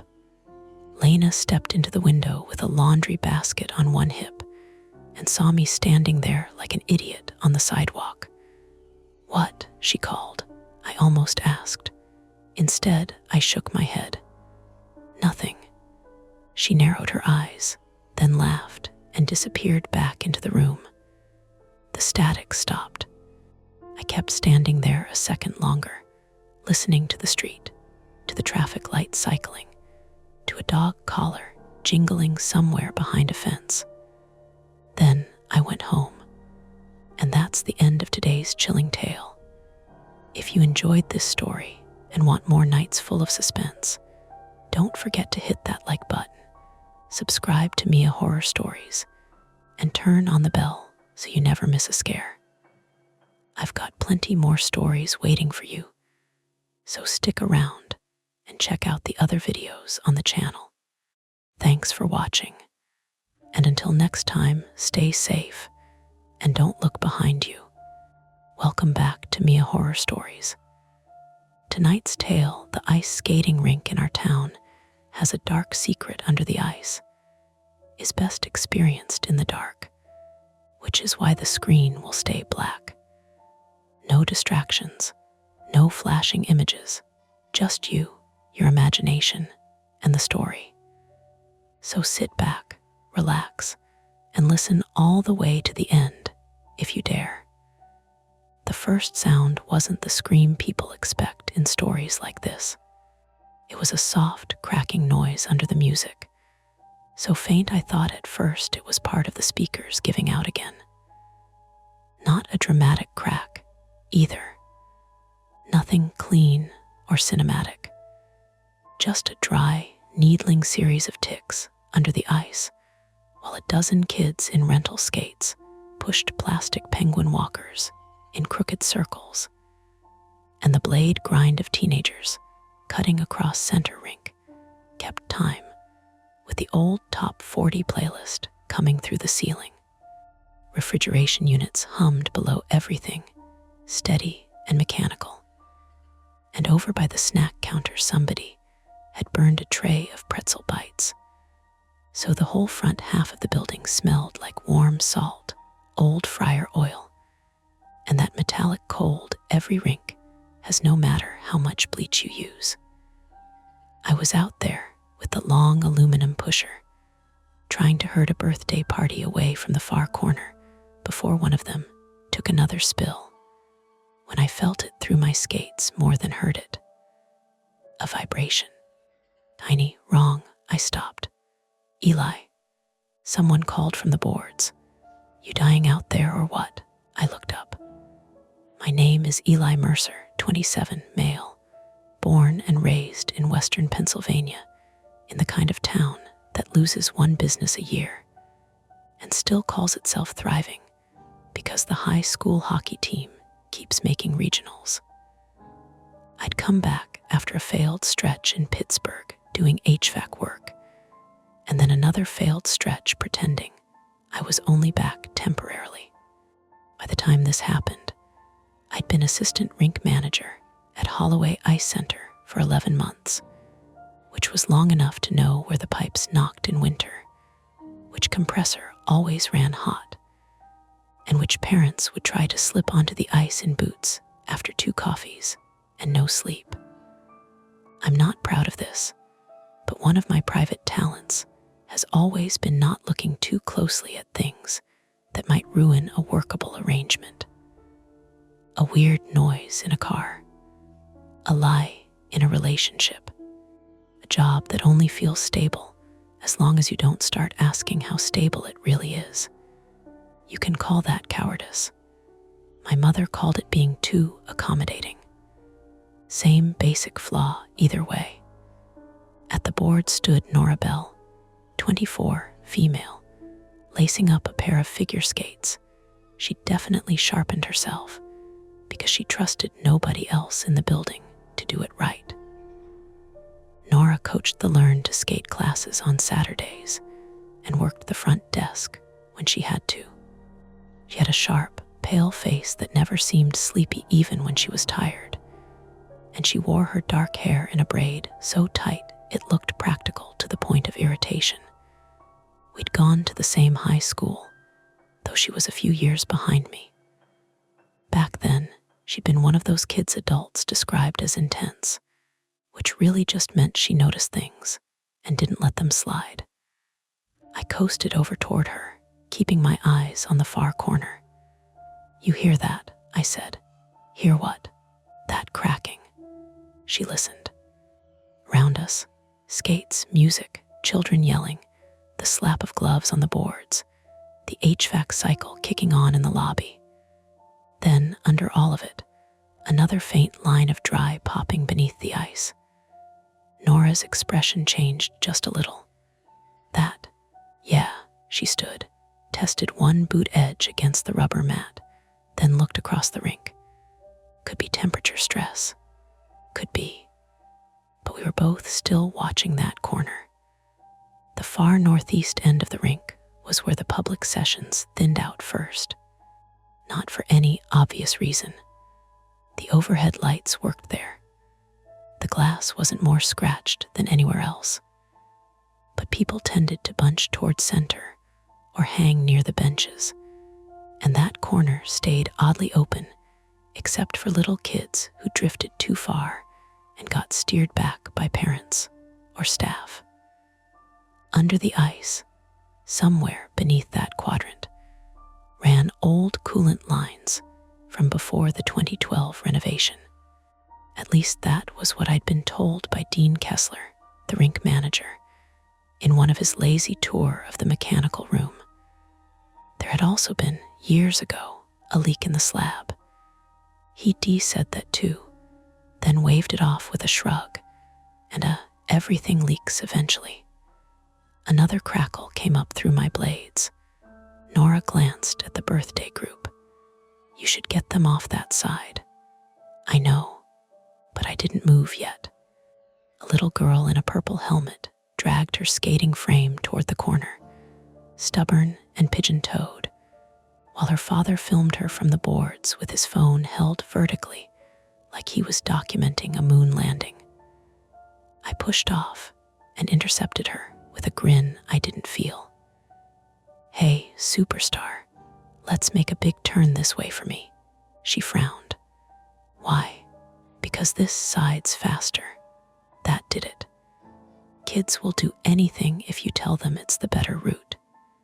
Nudged the frame around and sent her wobbling back toward the middle.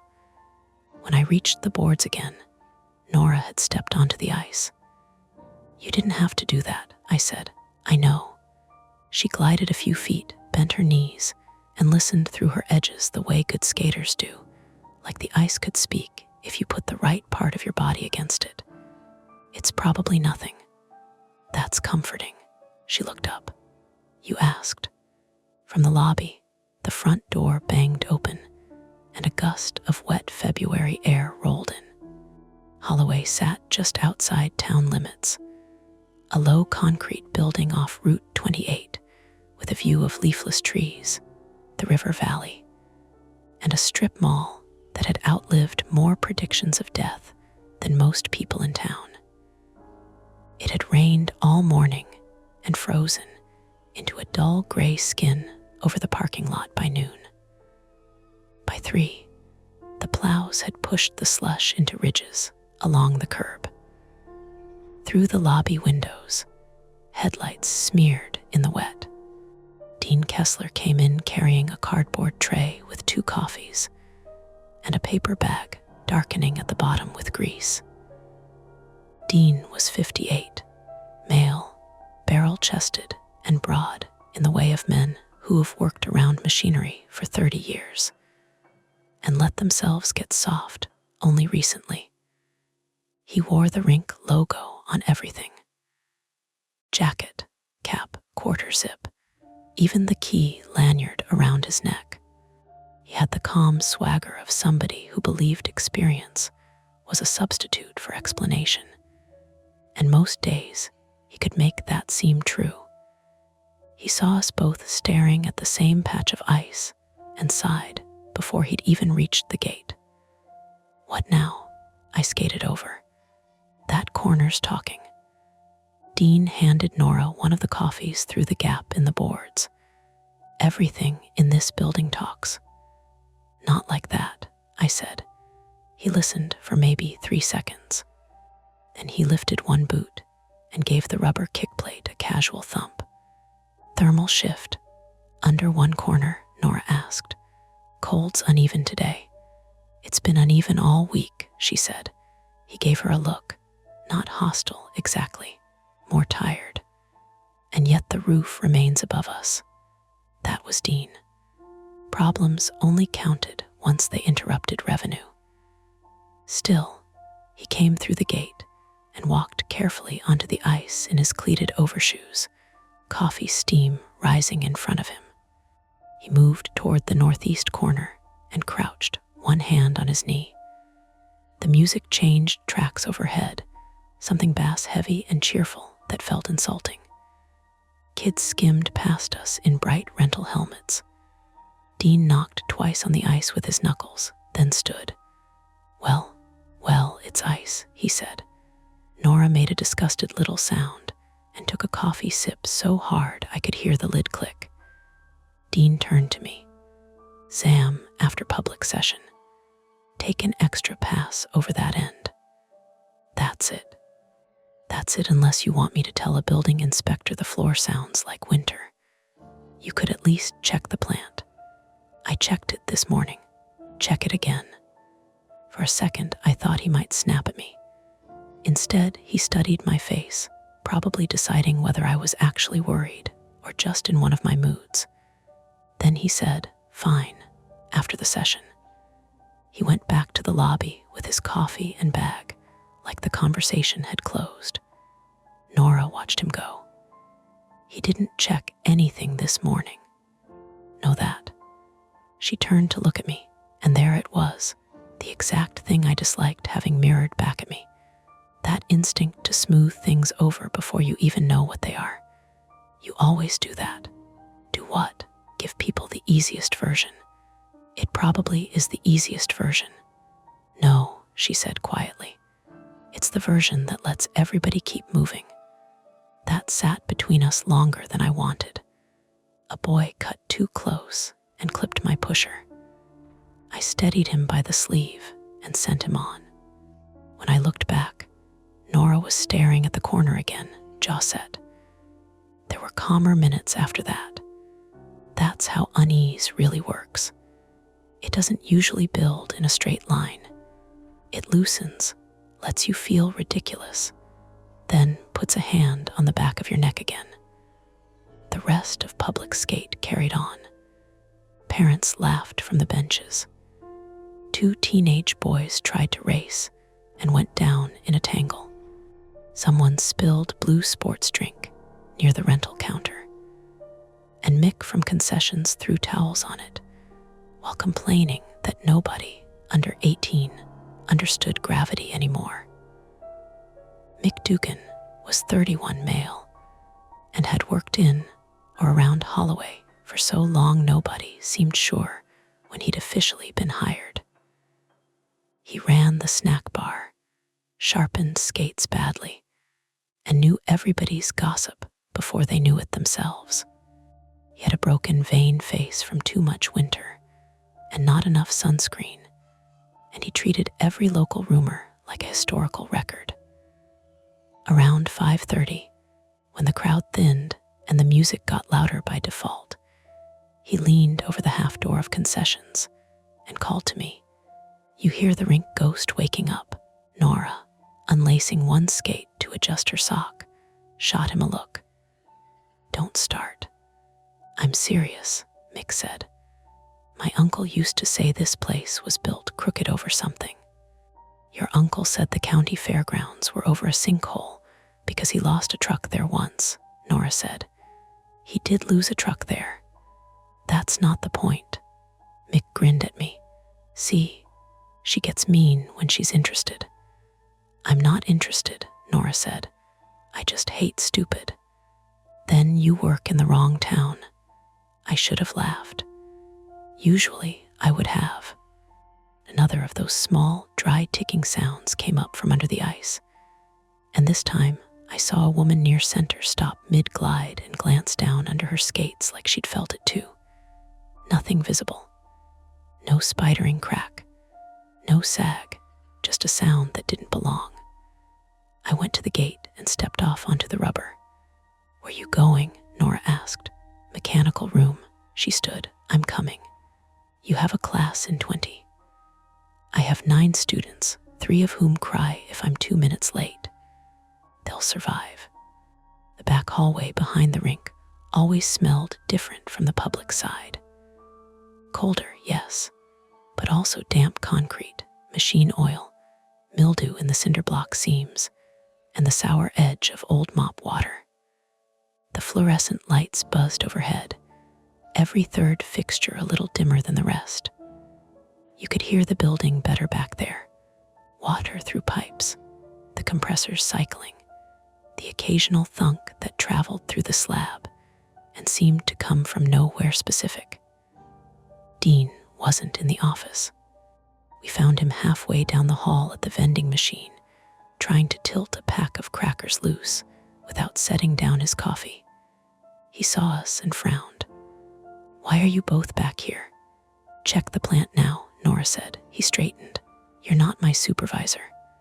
No, but if something's off under the slab, it's not.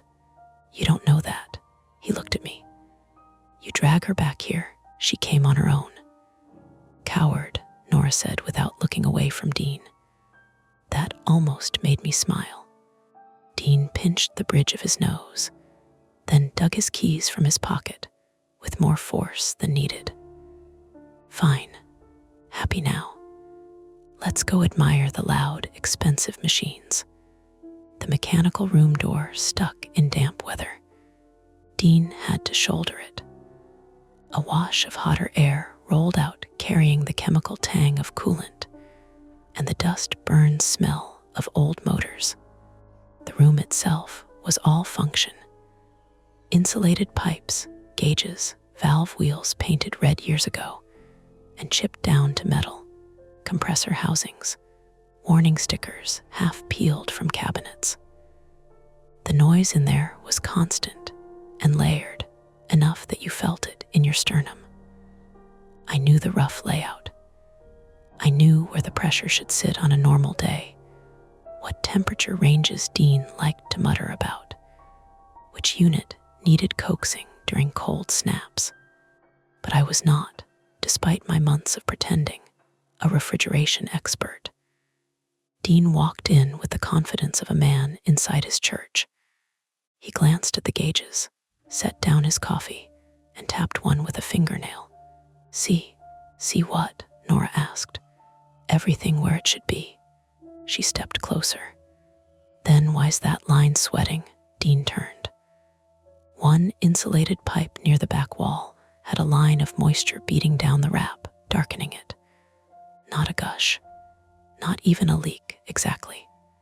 Just enough wetness to stand out. Condensation, Dean said. In February, warm room, cold pipe. Nora crouched and touched the concrete below it.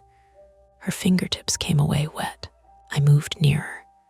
That's not from the floor drain. No, she said. Dean was already reaching for a rag from the workbench, wiping the pipe as if removing the evidence would settle the argument. It's fine. Then there was a sound from beyond the far wall. Not from the machinery, not from the hallway. A blunt metallic knock, followed by a scraping drag so brief it might have been imagined. All three of us froze. Dean looked toward the back foundation wall. Probably expansion. Nora stood slowly. Behind that wall is the old service crawl, right? Dean didn't answer fast enough. I looked at him. Right, he shrugged, too casual. Used to be. Sealed off after the renovation. Another sound. Lighter this time. Something shifting against concrete. The room stayed loud with machines, but underneath them, I could feel my body changing its mind about the day. My shoulders tightening, my mouth going dry. Every ordinary explanation still available, and all of them beginning to feel thinner than they had 10 minutes earlier. From the rink side of the building came the muffled burst of kids arriving for Nora's class, then the shrill peep of the rental scanner at the front desk. Life continuing, stupidly normal. Nora looked from the damp pipe to the back wall to Dean. What's in the crawl space? Nothing. Then open it. Dean actually laughed at that, one short disbelieving breath. There is it. It's boarded behind storage shelving from this side and poured shut from the other. Then how do you know there's nothing in there? He picked up his coffee. Because there's never been anything in there. The scraping came again. Longer. Unmistakable now. Nobody said anything. Out in the hallway, a child laughed, followed by the squeal of skate blades on rubber matting. Inside the mechanical room, a bead of water formed on the insulated pipe and fell to the floor between us. Dean set his coffee back down.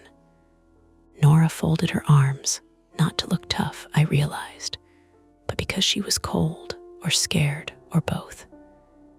My class starts in 3 minutes, I said. Public session's almost over. Dean stared at the wall. And there it was, the choice arriving before the explanation. Ignore it until the building empties, keep the night moving, and tell ourselves it can wait an hour, or start pulling the shelving away right then, in the middle of business, and find out what was making noise behind a sealed space under a rink full of people. Nobody moved first. Dean didn't move, so I did. That's not how I usually handle things. My whole life, I've been good at letting someone else take the first step, waiting to see what the room decides, then adjusting myself to fit it. But the scraping came again, louder this time, and something about hearing it in a room full of machinery, where every normal sound already had a place, made it feel like it didn't belong anywhere. I stepped toward the shelving unit along the back wall. Eli, Dean said, not raising his voice yet. Leave it. What's actually behind here? I asked, gripping the metal edge of the shelf. Storage. Old sealed crawl that goes nowhere. Then it won't matter if we look. It will matter if you start tearing into things during business hours. Another knock. This one sharper, closer. Nora had already moved beside me. Help me shift it. Dean let out a breath through his nose. Jesus Christ. But he didn't stop us. The shelving wasn't bolted down, just heavy. Boxes of old rental skates, a cracked plastic bin full of hockey pucks, a coil of hose that smelled faintly like coolant. The floor beneath was darker, damp in patches, and when we dragged the unit far enough, a section of the cinder block wall came into view that didn't match the rest. It was newer, rougher, like it had been filled in later. There, Nora said quietly. A rectangular patch, maybe 4 feet across, where the mortar lines didn't align with anything else. Someone had bricked it over, but not with much care for appearances. Dean rubbed his jaw. That's what I meant, sealed. The scraping came again, unmistakable now. Something shifting against the other side. Slow, not random. Like whatever was there had weight. My chest tightened. Could be a pipe loose in there, I said, already hearing how thin that sounded. Pipes don't drag, Nora said. Dean stepped forward finally, closer to the wall. He leaned in, listening. The machines filled the room with their constant noise, but you could still pick it out if you focused, the faint, irregular movement behind the bricks. Then a dull thud, enough to make dust shake loose from the mortar. Dean straightened. Okay, that was it, just okay.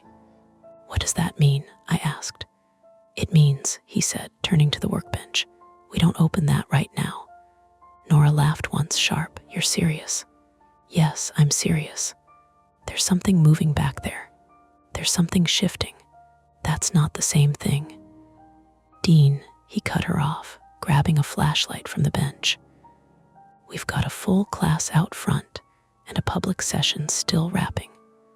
You start knocking holes in walls, you're shutting down the rink.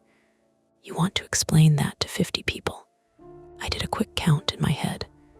Public session was down to maybe 20 skaters now. Nora's class would add another 10 plus parents. Not a crowd, but enough. If it's a pipe, I said, and it fails under the slab, it's not failing. You don't know that. I know this system better than you do. Another thud. Harder. The 3 of us froze again. This one didn't sound like a pipe. Nora looked at me, not Dean. We can't leave it, Dean snapped. We are leaving it for 10 minutes. We clear the ice, get everyone out, then we deal with it properly. And if something happens in those 10 minutes, she said, nothing's going to happen in 10 minutes. That was the line.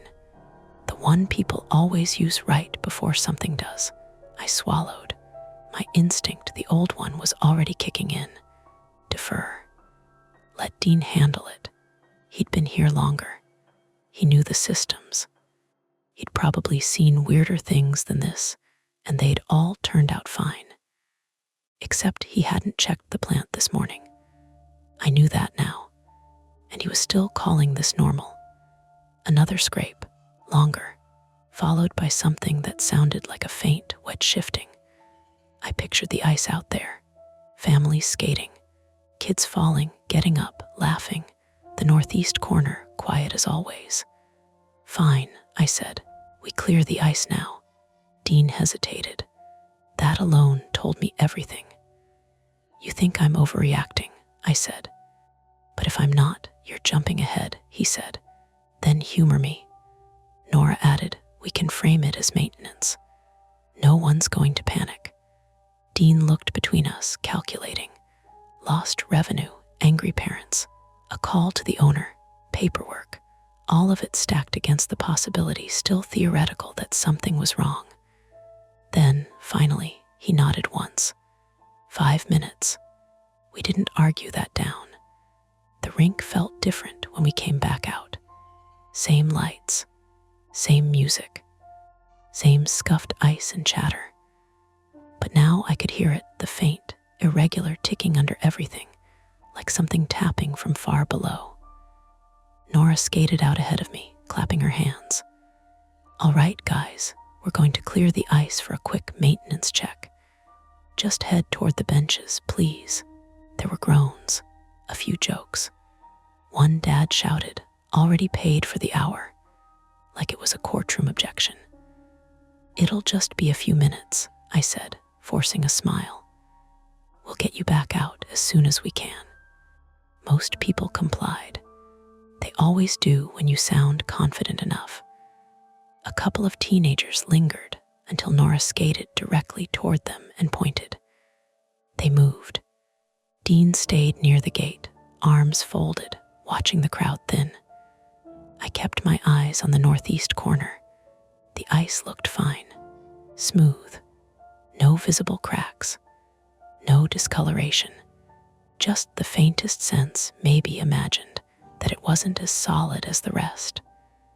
Like the surface was slightly off, hard to describe. When the last skater stepped off, Nora shut the gate behind them. The building quieted. Without bodies on the ice, the sound changed. Less chaotic, more hollow. The music still played, but softer somehow, like it didn't belong in the empty space. And under it, a crack, clearer now, louder. Dean heard it too. I saw it in his posture. "Okay," he said, "Zam it. See what the surface looks like." I nodded and headed for the Zamboni Bay. The machine coughed to life with its usual stubbornness. Diesel engine rumbling, blade assembly clanking into position. It was a comfort, in a way. Something loud and predictable.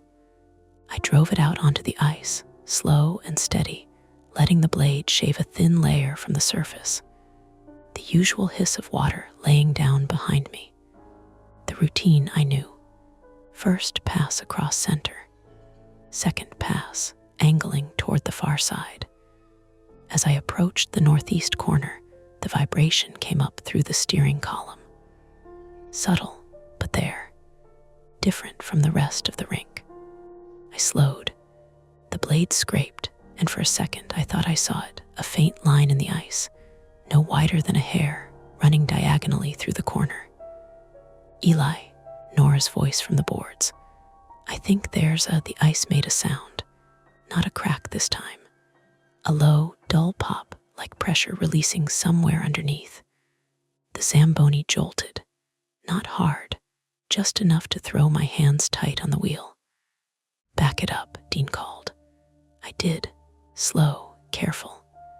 The machine reversed off the corner, blade lifting slightly as I eased away. The line in the ice was still there. Or maybe it was. Hard to tell with the fresh water layer already settling. I parked the Zamboni halfway across the rink and climbed down. Nora was already stepping onto the ice again. "Don't," Dean said. "I'm not going out there blind," she shot back. She skated toward the corner, slower this time, testing each push, listening again through her edges. I followed on foot along the boards, heart doing that tight, shallow thing it does when you're waiting for something to happen, but don't know what shape it'll take. Nora reached the spot and crouched. "Do you see it?" I asked. "Maybe." She leaned closer, one glove brushing the surface. "There's a line, but it's shallow." Another pop, closer. Nora jerked back slightly. "Okay," she said, standing up. "That's not just surface." Dean stepped onto the ice despite himself, cleats scraping. "We shut it down for the night." "That's it," I said. "That's it. We call maintenance first thing in the morning. And if it's worse than that," he didn't answer. From the lobby, we could hear voices rising. Parents asking questions. Kids whining about being kicked off early. Normal life pressing in. Nora looked at me again. "We need to know what's under there," Dean snapped. "No. What we need is to not turn this into a liability nightmare." "Someone could get hurt," she said. "They're not on the ice anymore. But tomorrow, we have people who actually know what they're doing look at it." I opened my mouth to argue, and then it happened. A sharp, cracking report from the corner, loud enough to echo. All three of us turned. The line in the ice was visible now. No question, thin, but there, running like a fault line across the surface. And then, slowly, almost imperceptibly, the ice sagged. Just a fraction. A dip you could miss if you weren't looking straight at it. But I was. "Everyone out of the building," I said, louder than I meant to. Dean stared at the corner, face going still. Nora didn't wait. She skated hard for the gate, already shouting into the lobby. "We need you to move outside now, please, everyone outside." Confusion turned to tension fast. You could feel it ripple through the room. I grabbed the rink phone from the wall and dialed 911 with hands that felt steadier than I expected. "This is Holloway Ice Center," I said when they picked up. "We have a possible structural issue under the rink. The ice is shifting." They asked questions. Address, injuries. I answered what I could. Behind me, the ice made another sound. Not loud, not dramatic, just a soft, continuous creak. Like something underneath was adjusting its weight. We got most people out within minutes. Cold air rushed in every time the door opened, carrying the smell of wet pavement and exhaust. Parents gathered in the parking lot, kids bundled in coats over skates, everyone talking at once. A couple of people tried to come back in for forgotten gloves or phones. Nora blocked them, firm and unyielding. Dean paced near the entrance, on his phone now, talking to someone, probably the owner, voice low and tight. I stood just inside the doors, watching the rink. The ice wasn't collapsing. Not yet. But that dip in the corner was still there. Subtle, waiting. And beneath it, a movement. Not a sound this time. A shift. Like something under the slab had just settled into a new position. My stomach dropped. Because whatever this was, it wasn't just a crack. It was something under the ice. And we had just cleared the building without actually knowing what it was. Behind me, sirens started in the distance. Relief should have come with that. It didn't, because the problem wasn't just that something was wrong. It was that we didn't know how wrong. And as I watched, the line in the ice spread another inch. The first responders didn't rush in the way you see on TV. They arrived fast, sirens cutting through the wet evening, lights painting the parking lot red and blue. But once they were out of their vehicles, everything slowed down. Measured steps, radios crackling. Questions first, movement second. That somehow made it worse. I stood just inside the main doors, arms wrapped tight across my chest without realizing it, watching as two firefighters in heavy coats and helmets stepped into the lobby, boots squeaking on the wet tile. "Who called it in?" one of them asked. "I did," I said, raising a hand. He nodded. "Walk me through it." His name tag said HARRIS. Mid-40s, male, broad shoulders, the kind of steady presence that usually makes things feel manageable. He didn't look at the rink right away. He looked at me, listening. I explained as clearly as I could. The sound, the crack, the sag, the mechanical room, the crawl space. Behind me, Nora hovered near the rental counter, arms still folded, her braids slightly loosened now, strands coming free around her face. She hadn't stopped moving since we cleared the building, guiding people out, answering questions, refusing to let anyone back inside. Dean stood a few feet away, phone pressed to his ear, jaw tight. "I'm telling you, it's contained. We've evacuated. No injuries yet." A pause. "Yes, I know what it costs to shut down." Harris listened to me without interrupting, then glanced past me toward the rink. "Anyone still inside?" he asked. "Just us." He nodded again, then keyed his radio. "We've got a potential structural issue under the rink floor. No confirmed collapse. Requesting a utility shutoff and a structural team." A second firefighter, Lopez, early 30s, female, stepped forward and peered through the glass toward the ice. "Can we take a look?" she asked. I hesitated, just for a second. That instinct again, to defer, to let someone else make the call.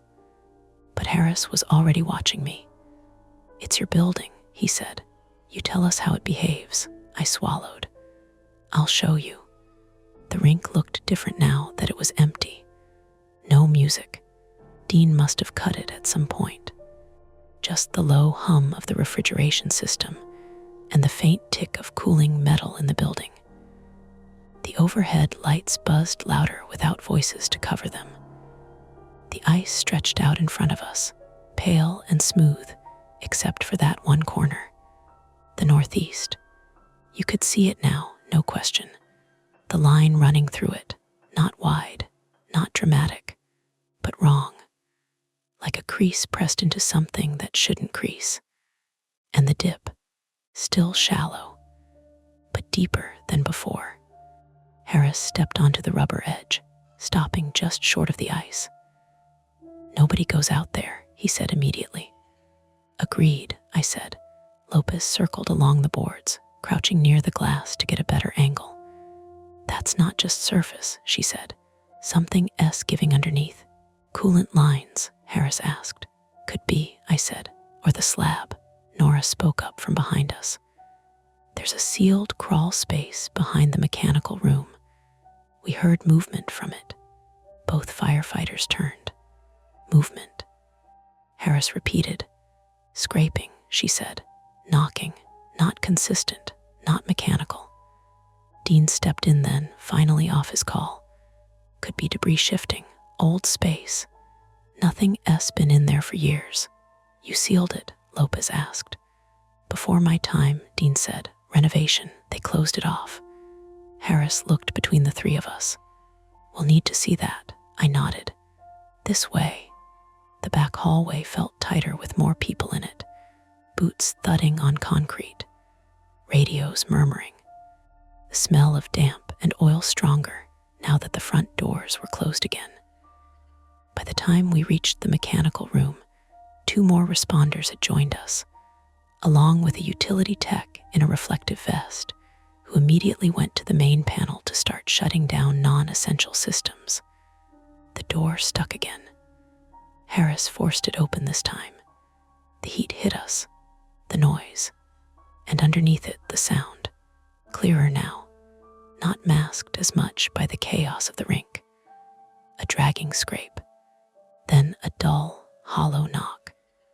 Lopez swore under her breath. "That's not pipes." Dean didn't answer. Harris moved toward the back wall, flashlight beam cutting across the uneven brickwork. "This the sealed section." "That's it," I said. The damp patch on the floor had spread slightly. The insulated pipe still beaded with moisture, droplets falling at a steady, patient rhythm. Harris crouched, pressing his gloved hand against the wall. He held it there, eyes narrowing. "Feel that," he said. Stepped closer, pressing my own palm against the bricks. At first, nothing. Then a faint vibration, not constant, not rhythmic, but there, like something shifting its weight on the other side. My throat tightened. "We need to open it," Nora said. Dean shook his head immediately. "No, that's not," Harris cut him off. "We need to see what's back there." "It's a confined space," Dean said. "No ventilation, no access." "All the more reason," Harris said. "If something's compromised, we need eyes on it." Dean looked at me again, like I was supposed to back him up. I didn't. "Open it," I said. That was the first attempt. They didn't smash the wall, not right away. Procedure first. Always. The utility tech killed power to the refrigeration system. The hum of the compressors died slowly, winding down into an eerie quiet that made the smaller sounds sharper. The dripping, the faint scrape behind the wall. Harris had one of the firefighters bring in a rotary hammer from the truck. Heavy, loud, the kind of tool that makes it clear you're about to cross a line you can't easily uncross. Dean hovered near the doorway, arms crossed again, but he wasn't arguing anymore. Nora stood beside me, close enough that I could feel the tension in her posture. "You okay?" I asked quietly. She nodded, then shook her head. "No, yeah." Harris positioned the bit against the newer section of brick. "Everyone back." We stepped away. The hammer kicked to life, a violent, grinding roar that filled the room. Dust shook loose immediately, a fine gray cloud that caught in the light. The first brick cracked, then another. Chunks fell inward. The sound from behind the wall changed sharper now, reacting to the impact. A sudden, heavy thud. Everyone froze. Harris cut the hammer. Silence. Then a scraping rush, fast, like something pulling back suddenly. Lopez lifted her light, beam steady.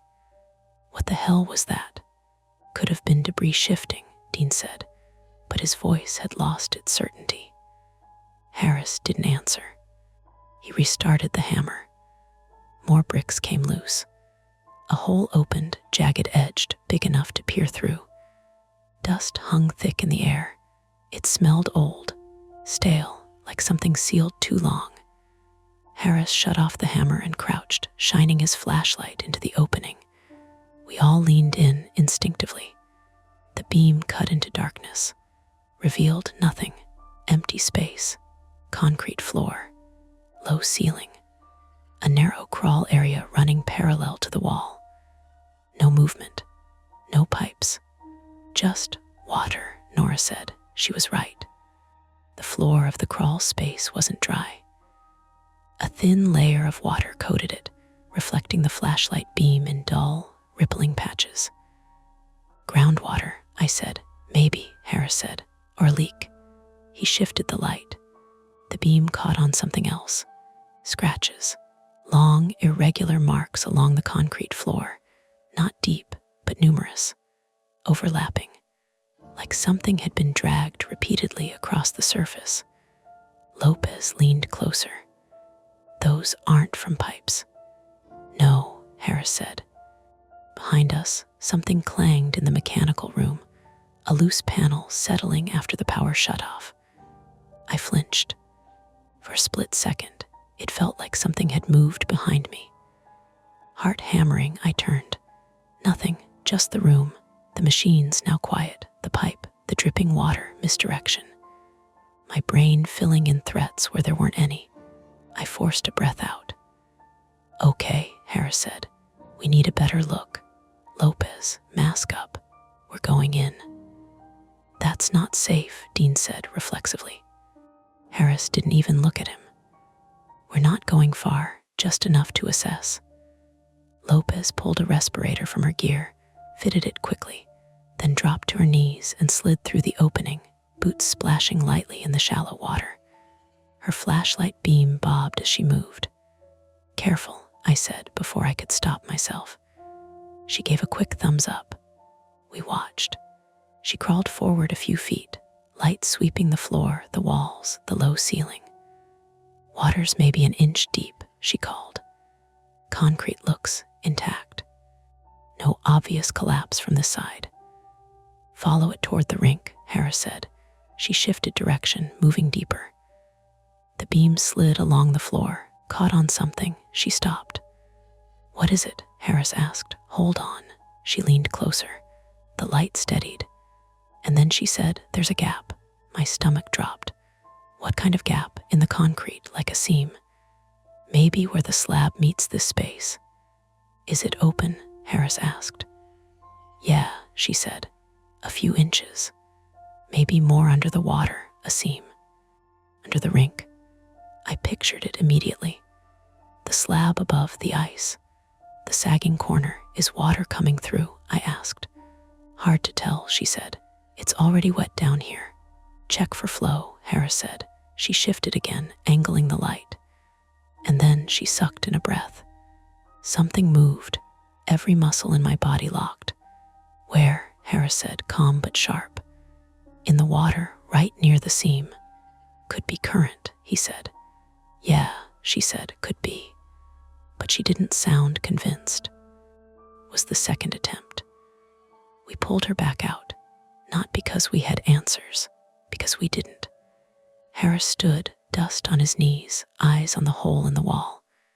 We've got water intrusion under the slab, possible erosion. That seam could be widening. Meaning, Dean said, meaning that corner of the rink might not have full support anymore. The words landed heavy. Nora looked at me. A sinkhole, not a classic one, Harris said, but a void forming maybe, undermining the slab. And the noises? I asked. Water movement, he said, debris shifting. Could be anything down there. Logical, grounded, terrifying anyway. Dean ran a hand over his face. So we shut down, call structural, pump the water out, reinforce. That's the plan, Harris said. It should have felt like progress. It didn't, because the sounds hadn't stopped. Even now, with the wall open, the room quiet, we could still hear it, faint, irregular, from deeper than the crawl space. Lopez stepped closer to the hole again, peering in. That seems not just a crack, she said. It drops off. How far? Harris asked. She shook her head. Couldn't see the bottom. Light didn't reach a hollow space. Under the rink, under the slab. My mind started connecting things I didn't want it to. The old leak Dean mentioned, the renovation, the sealed crawl. Why was this space sealed? I asked. Dean hesitated, just for a second. Old code issues, he said. They closed it off when they updated the system. That's not an answer, Nora said. It's the only one I have. Another sound. Not from the wall this time, from above. A sharp, cracking snap. All of us looked up instinctively. Then a low, grinding shift. From the rink. Get out, Harris said immediately.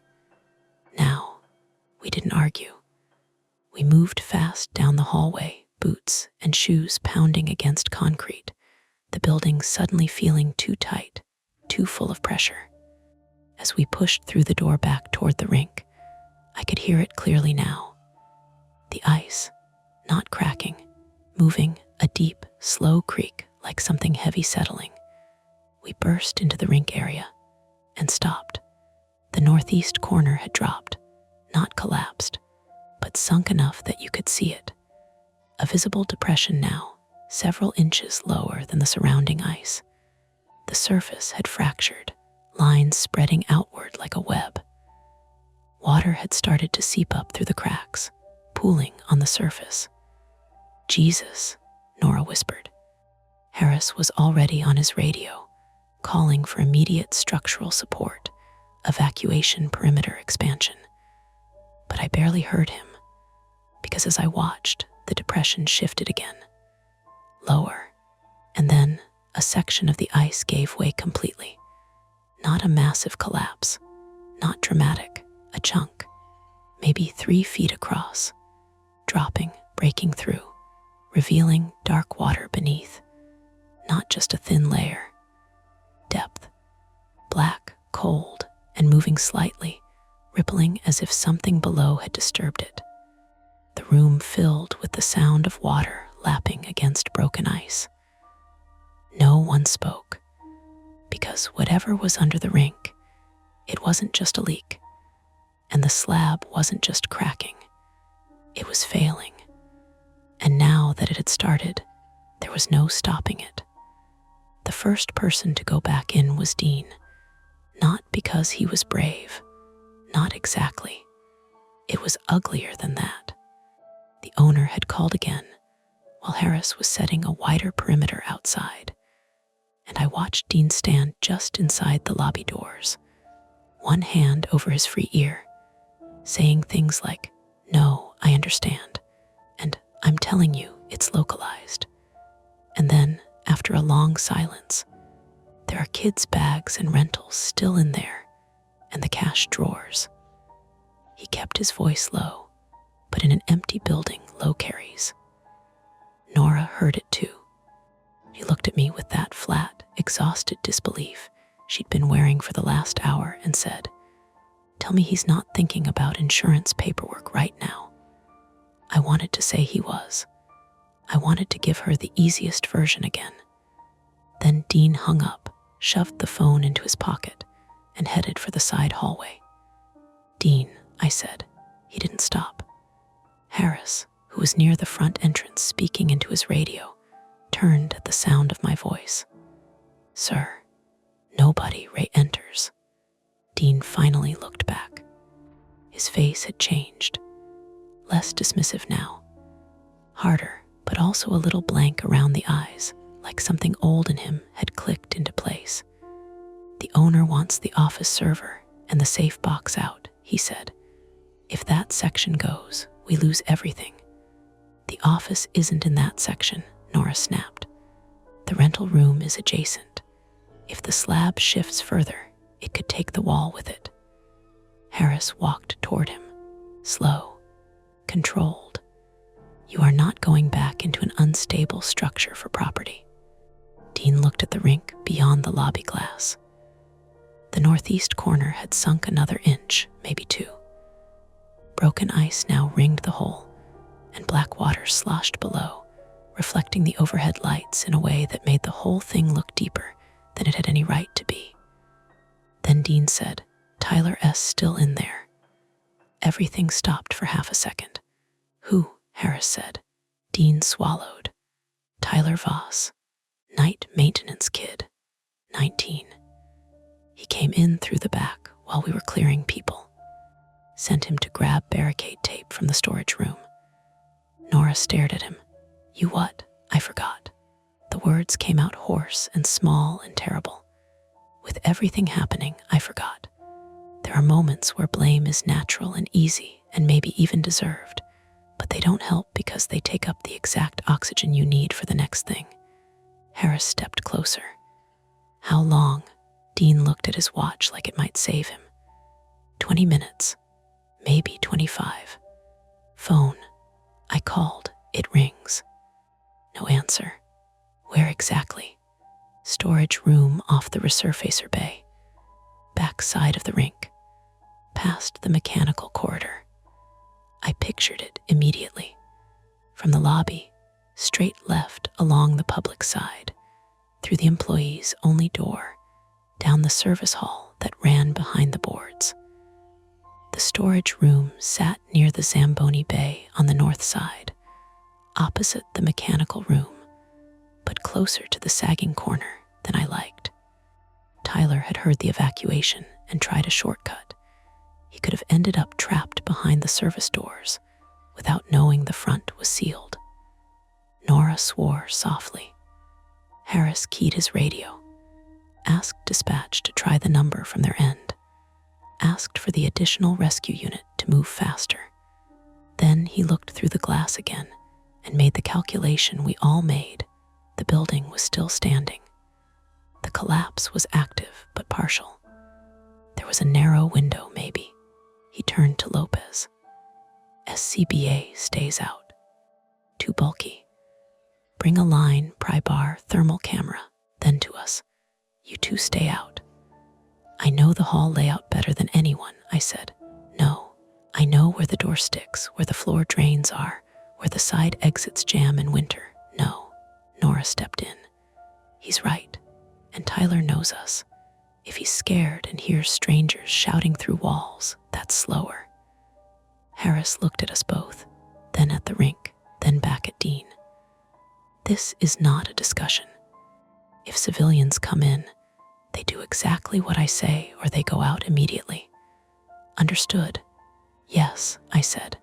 Nora said it at the same time. Dean opened his mouth too. Harris cut him off without looking at him.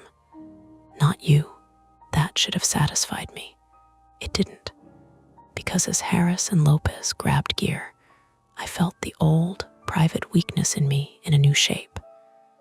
Not just the urge to smooth things over, the deeper part of it. The part that waits for someone else to act, because if they act first, maybe any bad outcome belongs to them. Maybe you can live beside it without owning it. Tyler was 19. If Dean had forgotten him, and I let other people go in to correct it while I stayed outside, I'd hear that in my own voice for the rest of my life. So when Harris headed toward the employee door, I was already moving. Inside, the building had started making new sounds. Not the broad, obvious ones. Smaller, meaner. Metal ticking as temperatures shifted after the refrigeration shut down. Water pattering somewhere it hadn't before. A faint grit rattle from ceiling tiles. The smell was different to less clean cold, more wet concrete, and something earthy, like mud brought up from a place it had stayed buried a long time. We entered through the public hallway, cut left through the staff door, then into the service corridor that ran along the north wall of the rink.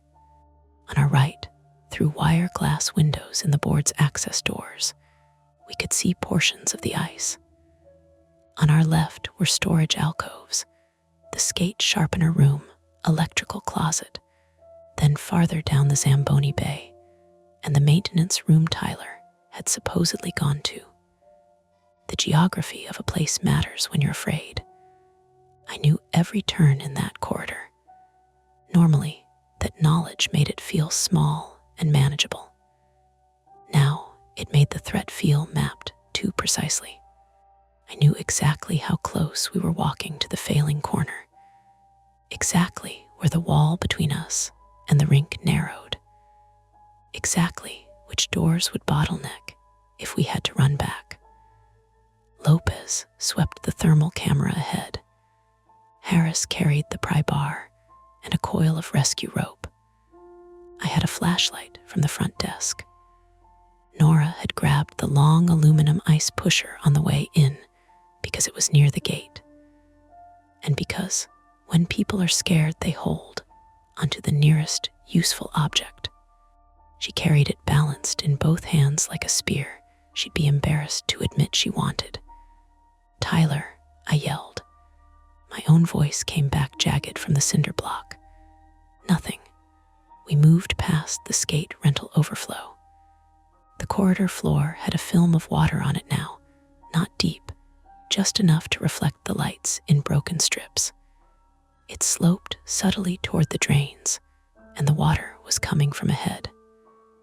"Not good," Lopez said. A hollow bang came from somewhere beyond the wall to our right. Nora flinched, gripped the pusher tighter. "Could be ice dropping into the void," Harris said. "Could be," she echoed, which was not agreement so much as permission to keep going. We reached the Zamboni Bay. The resurfacer sat half out on its apron where I'd left it, heavy and useless, and suddenly reassuring because it was familiar. Behind it, the storage room door stood shut. "Tyler," I shouted again, closer now. "It's Eli. Answer me." For one awful second, there was nothing. Then a muffled thump from inside the room. Nora sucked in a breath. "Tyler," another thump. Then a voice thin through the door. "I'm here." Everything sped up. Harris crossed to the door and turned the handle. It didn't budge. "Locked," he said. "Sticks," I said. "Swells in wet weather. From inside, it won't open." Something fell. Lopez swung the thermal camera to the door frame. No major heat source. He's right behind it. "What fell?" Harris called. "Shelf, I think." When the floor moved, the floor moved. The words landed and kept landing. Harris put the pry bar between the door and frame and leaned. The old wood groaned but held everyone back. He drove it harder.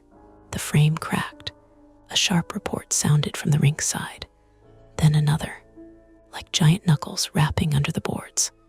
"Move," Harris said, not loud. "Certain." Lopez and Nora took positions to help clear anything behind the door once it opened. I braced a shoulder near the hinge side. Harris pried again. Wood split. The latch tore free, and the door jerked inward maybe 4 inches before stopping against something heavy. Through the gap, I saw Tyler's eye, huge and white in the dark. Tyler Voss was 19, male, skinny, in the boneless way some teenage boys are before real adult weight ever hits them. With blonde hair always flattened on one side by a knit cap, and the permanent apologetic posture of someone who spent high school trying not to take up space. He did rink maintenance at night for extra money while taking classes at the community college. Good kid.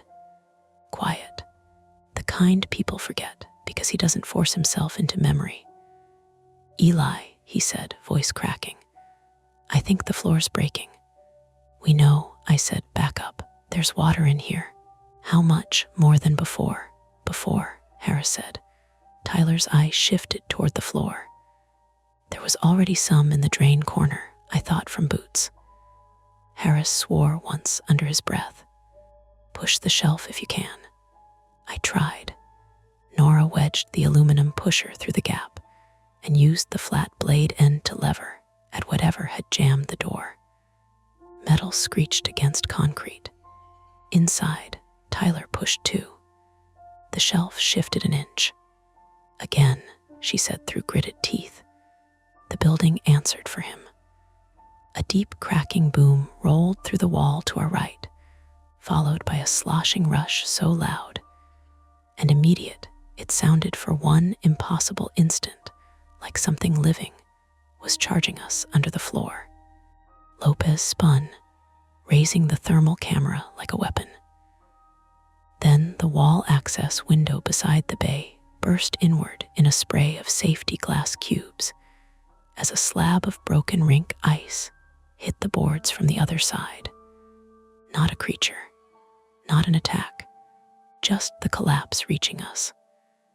The misread lasted less than a second, but my body spent the next 10 recovering from it. Heart spiking, legs almost folding. Water began pouring under the bottom of the wall from the rink side, black with silt, carrying shards of ice that skittered across the corridor.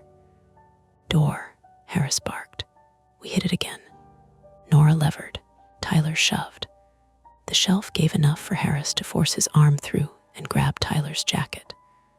One hard pull and the kid squeezed sideways through the gap, scraping his cheek and shoulder bloody on the broken latch plate. He stumbled into us, cold and shaking. Can you run? Harris asked. Tyler nodded too fast. Good, out now. We turned back the way we'd come and stopped. The corridor behind us had changed.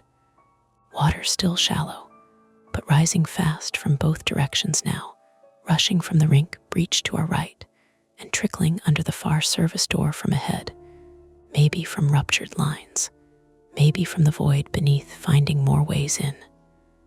Ceiling dust drifted through the fluorescent light. Somewhere above us metal shrieked against metal. We go front, I said automatically. Harris looked down the hall, then to the rink windows. No, too close to the failing corner. We take the resurfacer exit. That was behind us, past the Zamboni Bay, a roll-up service door leading to the loading apron on the north exterior. Usually chained shut from inside in winter because it leaked heat and stuck at the tracks. Chain, I said. I know, Harris said. Open it. We hustled Tyler into the bay. The Zamboni sat between us and the service door, massive and awkward. Beyond it, the roll-up door rattled in its frame like somebody enormous was drumming on the other side. Wind, maybe, or pressure change. Didn't matter. Nora shoved Tyler toward the wall. Stay on your feet. He was shivering so badly his teeth clicked. I splashed to the roll-up chain and yanked. It came free. Good. One mercy. Lopez hit the manual lift release. Harris and I got our hands under the cold metal edge and hauled. It rose 1 foot, stopped, frozen track, warped guide. Something jammed on the outside. Again, Harris said. We heaved. My shoulders lit up. The door climbed another 6 inches, then stuck hard. Water lapped around our ankles now. It's enough, Nora said. Not for Tyler, Lopez said. She was right. The gap might take Nora or me crawling flat. Not Tyler if he panicked. Not Harris in gear. Another crack boomed through the building, closer than before. The floor under the bay quivered. Tyler made a sound I'd never heard from a grown person. Not exactly a sob, more the involuntary noise a body makes when it realizes fear has become physical. I looked at the Zamboni. Heavy, diesel, metal blade assembly. Ridiculous idea. Then not ridiculous. Move the machine, I said. Harris caught it immediately. Use it to force the door. Can it drive? It was running 15 minutes ago. The key was still in it. I vaulted onto the seat, slick-handed, soaked to the shins. The engine turned once, coughed, then caught with a grinding roar that filled the bay and changed the air. Diesel exhaust, heat, familiar vibration under my palms. For 1 second, I was back in routine, resurfacing before open skate, checking the water line. Something ordinary. Then water slapped the tires and brought me back. Harris and Lopez lifted the door as far as it would go and held clear. Nora dragged Tyler behind the wall line. I eased the machine forward until the top frame met the metal edge. Careful, too much force and the door might buckle inward on us. Too little and it would do nothing. More, Harris shouted over the engine. I pushed. Metal screamed. The roll-up door shuddered, bent, then rose another jagged foot as the Zamboni forced the bottom panel upward along the broken track. Cold outside air knifed in. Go, Harris yelled. Lopez dropped first and rolled under. Nora shoved Tyler down after her. He got halfway, snagged his jacket, and I heard fabric tear as Lopez yanked him through from outside. Harris gestured to Nora. She went next, the aluminum pusher scraping behind her until she abandoned it and kicked it aside. The machine lurched under me as the floor shifted again. Eli, Harris shouted. I killed the engine, jumped down into calf-deep freezing water, and dove for the gap. Halfway under, the door jerked. Not down. Sideways, the frame twisting as the wall behind me groaned. My left leg caught under the bent lower lip. Pain flashed white through my knee and shin. I yelled, more out of shock than choice. Harris grabbed both my wrists from outside. Kick free. I'm stuck. Inside the bay, something gave way with a concrete crack so loud it felt inside my skull. Water surged, lifting loose trash, skate guards, a plastic cone. The Zamboni shifted a few inches with a heavy grinding moan. Kick, Harris roared. I did. Once. Nothing. Again, harder. Something in my knee tore hot and ugly, and my boot came free all at once. Harris hauled me the rest of the way out onto the loading apron. The cold hit like a slap. Rain had started again, hard, stinging, half sleet, and blue lights strobed across the wet pavement. We stumbled clear just as the service wall behind us buckled inward. Not the whole building, just that section. The bay door twisted down around the Zamboni with a deafening crash, and a plume of cold black water burst out under it, carrying splinters of wood and white chunks of shattered rink ice onto the loading apron. Everyone scrambled farther back. Tyler fell on his hands and knees, coughing. Nora grabbed him under the arm and dragged him up. Lopez was already on her radio, voice sharp and clipped. Harris stayed bent over, hands on thighs, breathing hard enough I could hear it over the sleet. I sat down because my leg wouldn't negotiate anything else. The north wall of Holloway Ice Center sagged visibly now around the Zamboni Bay. Not total collapse, but enough that nobody was going back in. Enough that whatever was beneath the rink had finally claimed part of the building above it. For a while, nobody talked. The noise outside took over radios, engines, rain on metal. The distant murmur of the crowd still held back near the parking lot entrance. Then Dean appeared around the corner of the building at a stumbling run. He saw Tyler first. All the blood seemed to leave his face at once. He grabbed the kid by both shoulders, looked him over like he needed proof, then let go just as fast, maybe because Tyler flinched. "I'm sorry," Dean said. Tyler, teeth chattering, just stared at him. Dean turned to me next, saw the way I was holding my leg, and whatever he might have said died there. He looked past us to the collapsed bay, the bent door wrapped around the buried nose of the resurfacer, the water bleeding out onto the apron. That was the first time he looked old. Not old as in 60. Old as in a man seeing the final bill for a decade of postponements. Harris straightened and said, not cruelly, "It's done. Nobody else goes near it." Dean nodded once. No argument, no minimizing, just that. An ambulance crew took Tyler first, then me. In the back, while they cut my soaked pant leg and wrapped my knee, I could still see the rink building through the open doors. Floodlights had gone up now. Responders moved around the perimeter. Nobody moved casually anymore. The paramedic said, "Looks like maybe a patellar dislocation with ligament damage. You're lucky." People say that a lot. Lucky meaning not dead. Lucky meaning the worse outcome had better aim and missed. I nodded like that settled something. Through the sleet, Holloway looked smaller than it ever had in daylight. The north corner caved, the rest still standing, stubborn and embarrassed. Water kept spilling from beneath it in a steady black sheet. And under all the human noise, the radios, the orders, the ambulance heater clicking on, I could hear one last sound from the building. A low, intermittent knocking. Not supernatural, not mysterious in the childish sense. By then, I knew it could be debris. Ice slamming loose under the slab. Broken pipe against concrete. Any number of real things. It still reached me anyway. Because real things don't stop being awful just because you can name them. Nora climbed into the ambulance long enough to squeeze my shoulder and tell me Tyler was conscious, just scraped and cold. She looked wrecked.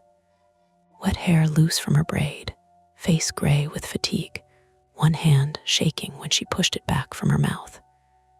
"You did good," she said. I almost laughed. My leg throbbed in time with my heartbeat. My hands wouldn't stop trembling now that they were no longer useful. Outside, Dean stood alone under the floodlights, staring at the broken bay. "No," I said. "I just finally stopped doing nothing." She held my shoulder a second longer. Not comfort exactly, more like acknowledgement. Then she got out so the medics could close the doors. As they pulled away, I watched the rink through the rear windows until the angle took it from me. I knew the layout so well I could still see it without looking. The northeast corner dipping under the lights, the crack lines spreading, the sealed crawl space in the mechanical room, the corridor where the glass had burst, the place by the boards where parents tied children's skates every winter and would probably never be allowed to stand again. The conflict was over by then, in the practical sense. Tyler was out. The building was lost, or part of it was. No more choices left to make that night. But resolution isn't the same thing as relief. My knee would heal wrong for a while, maybe longer. Tyler would hear water in pipes and think about that storage room door. Nora would never again let a supervisor say probably nothing without forcing the issue until it broke. Dean would have to live in the exact shape of his forgetting. And me, I had spent years mistaking passivity for patience, conflict avoidance for kindness, delay for control.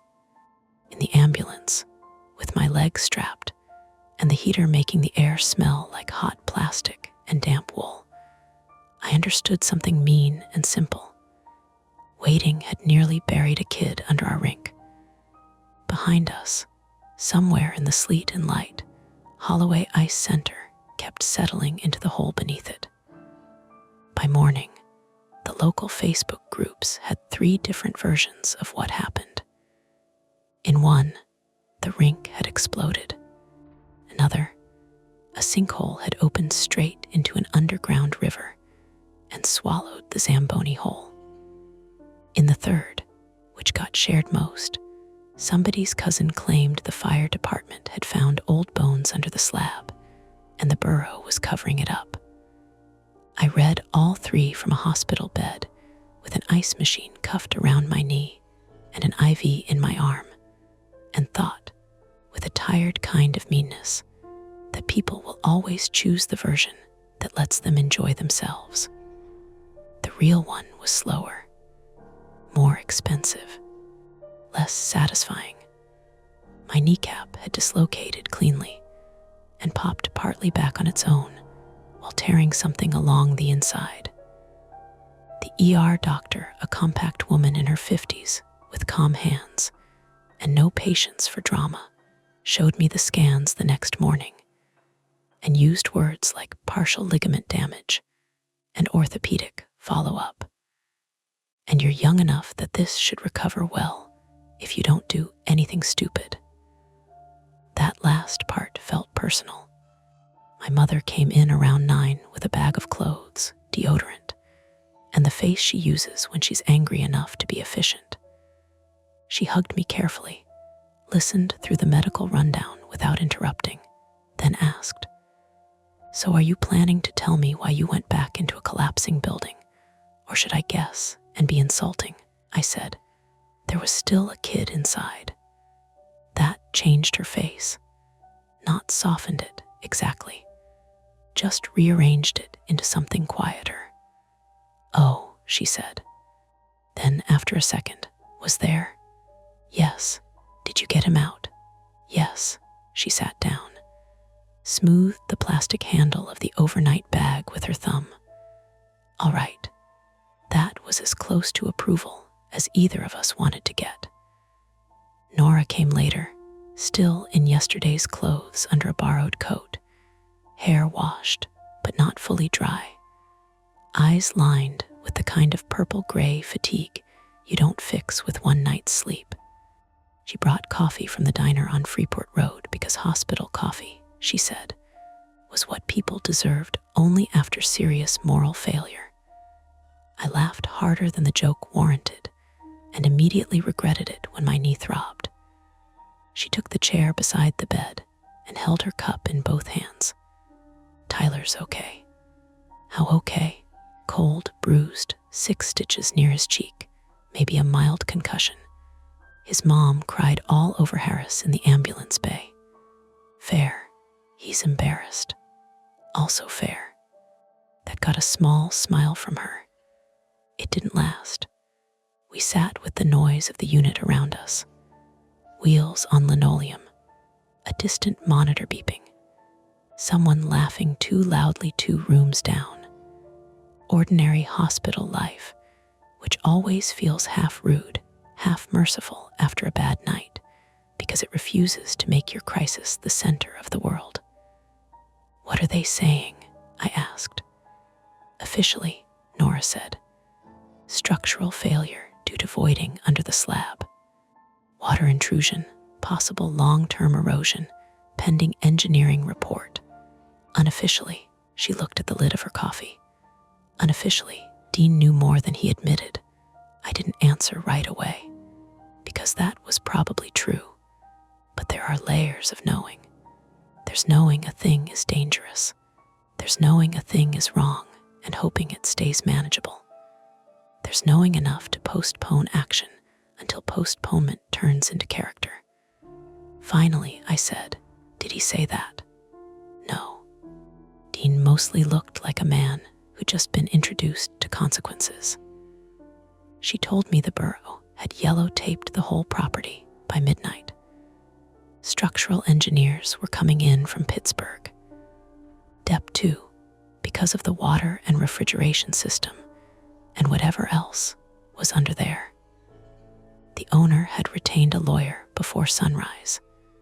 Insurance investigators were already calling people. Everyone who worked at the rink had been told not to speculate online, which guaranteed that everybody else would. And Tyler, I asked. Nora stared at me. You asked that already. I know. He's okay, she said again, gentler now.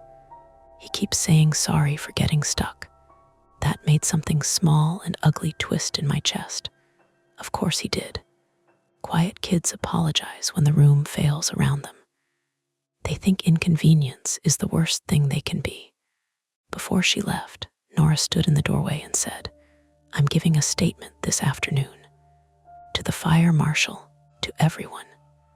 What does that mean? It means I'm done helping older men protect themselves with vagueness. That was Nora. Once she crossed a line, she did not step back over it for anybody's comfort. Be careful, I said. I wasn't careful last night, she said.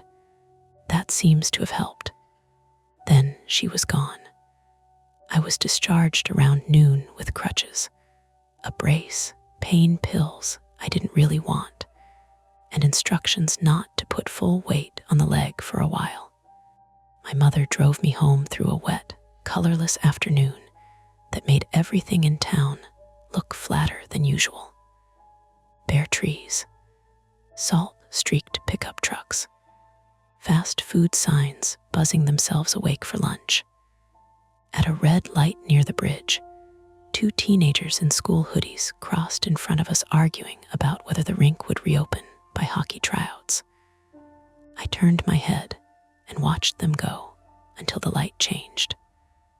Home looked exactly like it had the day before. That was the worst part. Same sagging porch rail. Same chipped blue mug in the sink. Same stack of unopened mail on the kitchen table. Trauma does not update the scenery for you. It just lays itself over the top.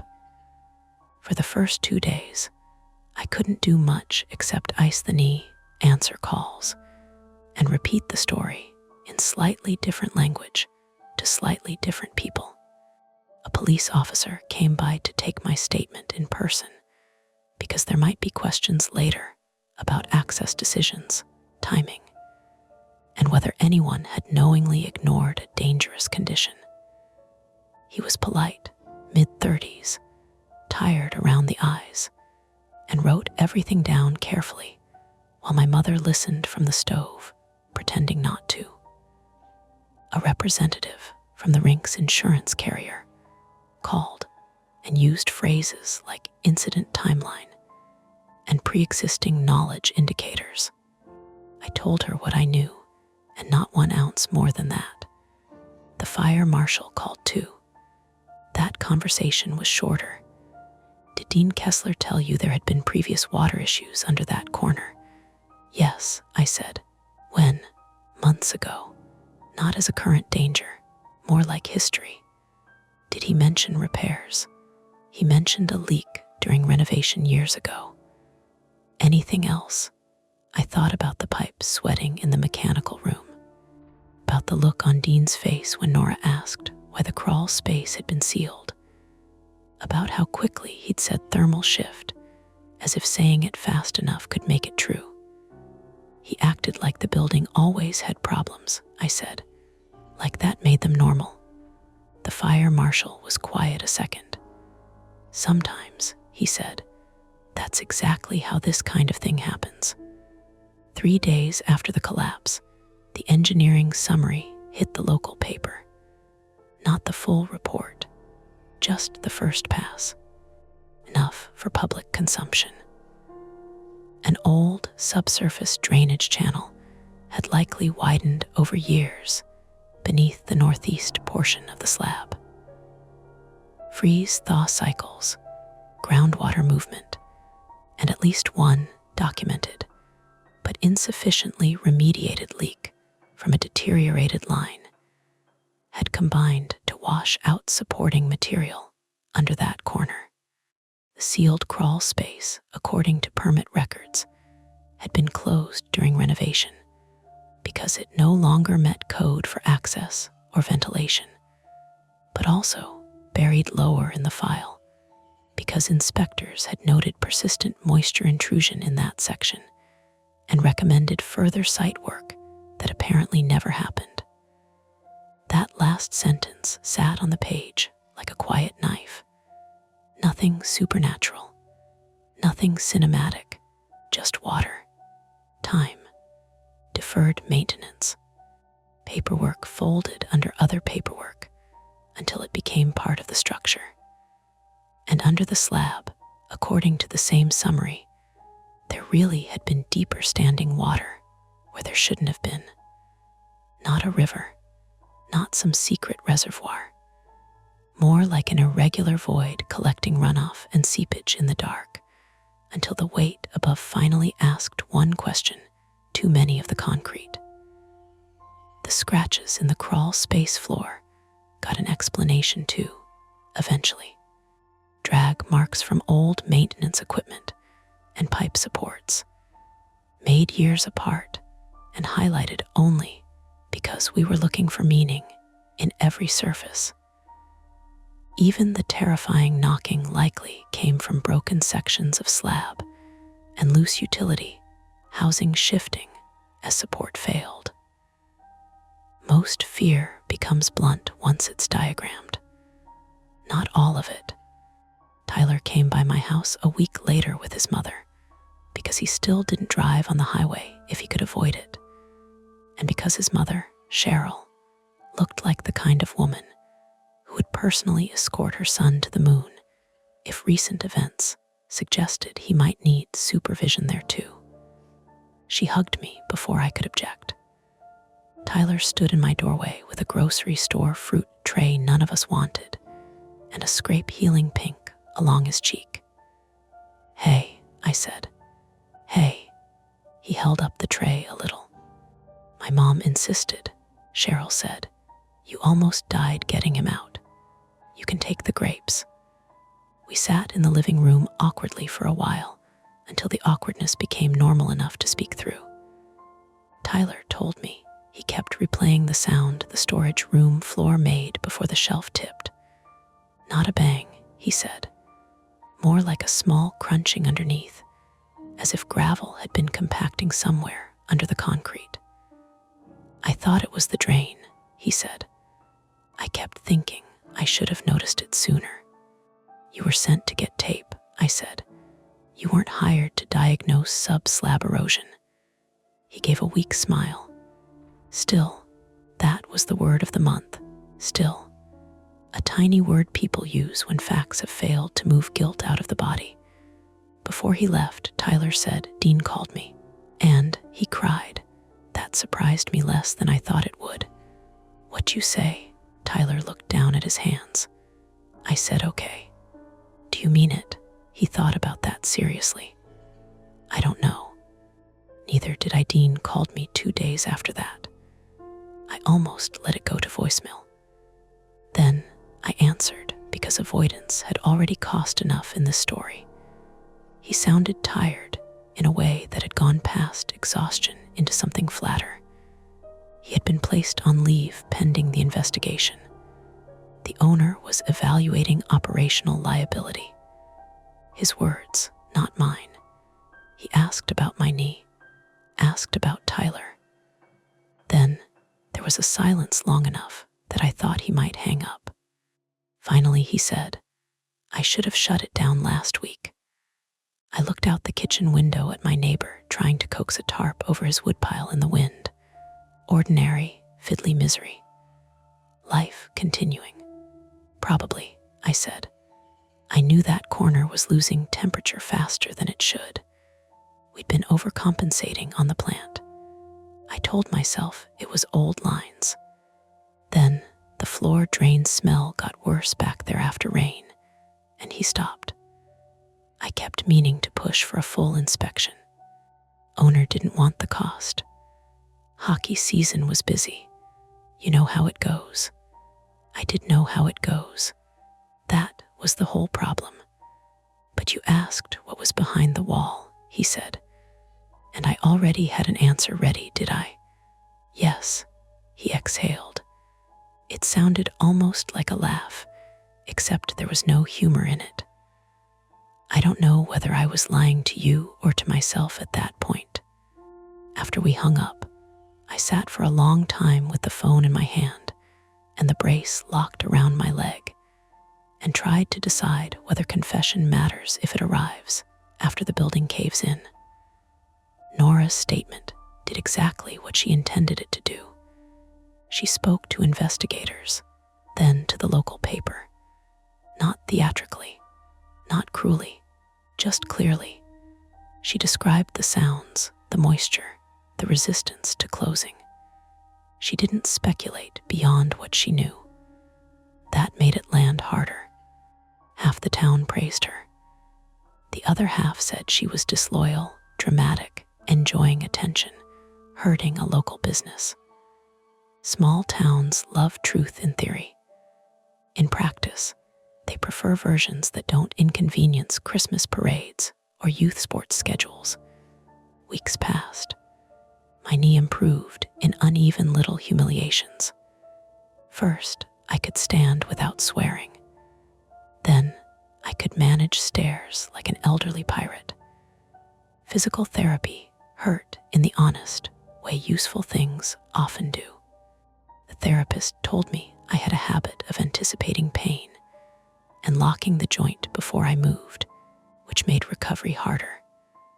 "That sounds personal," I said. She said, "Most rehab is."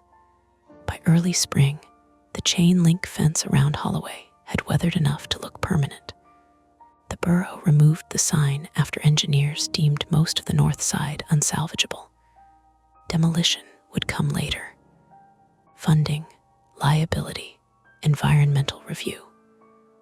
All the slow public nouns. One afternoon, against my better judgment and my mother's very explicit instructions, I drove out there. Not to go in, just to look. The parking lot was empty except for a utility truck and an older man walking a dog along the shoulder. The building sat behind fencing and warning placards, smaller than I remembered, as broken places often do when the emergency has drained out of them. The north wall near the Zamboni Bay had been braced. Parts of the roofline dipped subtly. Through the front glass, I could still see the lobby benches, the mural of hockey sticks someone painted in 2009, the dark rectangle where the rink opened beyond. No music now, no rental chatter, no burnt pretzel smell, just wet wind and the metallic flap of loose caution tape. I stood there on my recovering leg and mapped it all again in my head. The public side, the service hall, the mechanical room, the sealed crawl, the corner that sank first. What lingered wasn't the collapse itself. Not exactly. It was how ordinary the early part had been. A sound under music, a wet pipe, a manager choosing the easiest sentence, a man like me wanting badly to believe him because believing him would let the night proceed. That's the part that follows you. The scale at which disaster first introduces itself. I was turning back toward my car when I heard it. A knock, faint, metallic, from somewhere inside the fenced-off building. I stopped, listened. Wind pushed through the lot. Somewhere behind me, a truck downshifted on the road. The loose caution tape snapped against chain link. Then the sound came again, 2 quick taps, irregular and hollow. I stood there long enough to become embarrassed by myself. Then I saw the source. One of the temporary steel braces on the north wall had a loose plate at its base. The wind shifted, the metal trembled, and the plate knocked against the anchor bolt with exactly the kind of sound your body can mistake if it has learned a place in fear first.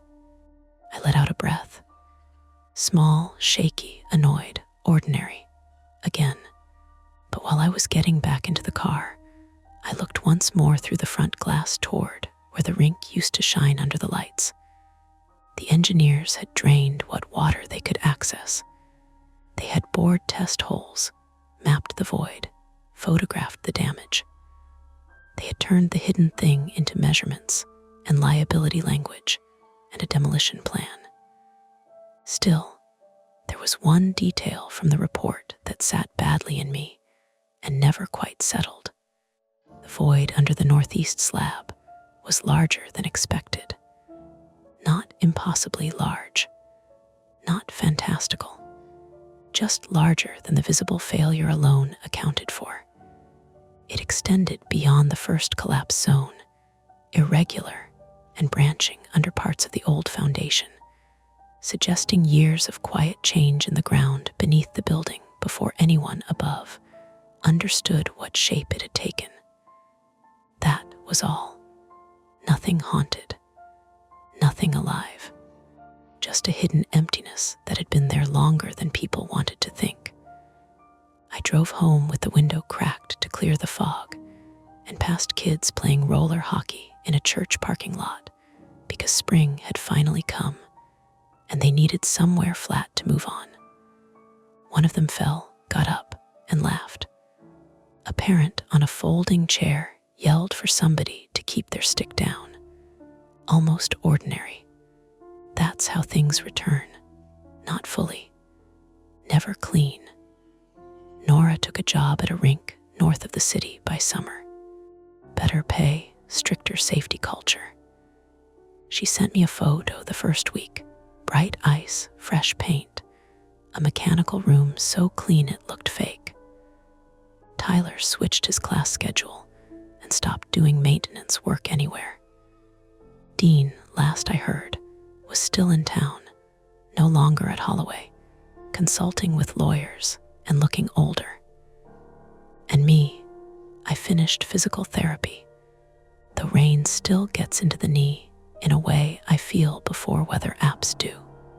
Sometimes when I hear an odd sound in a building, pipes, settling, the dry tick of temperature change, I don't smooth it over anymore. I stop. I look. I ask one more question than is socially comfortable.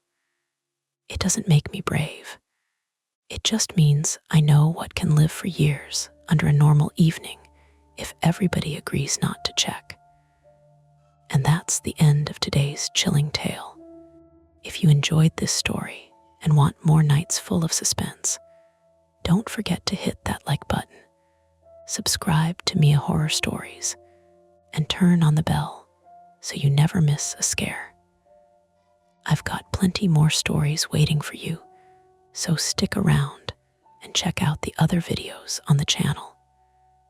Thanks for watching, and until next time, stay safe and don't look behind you.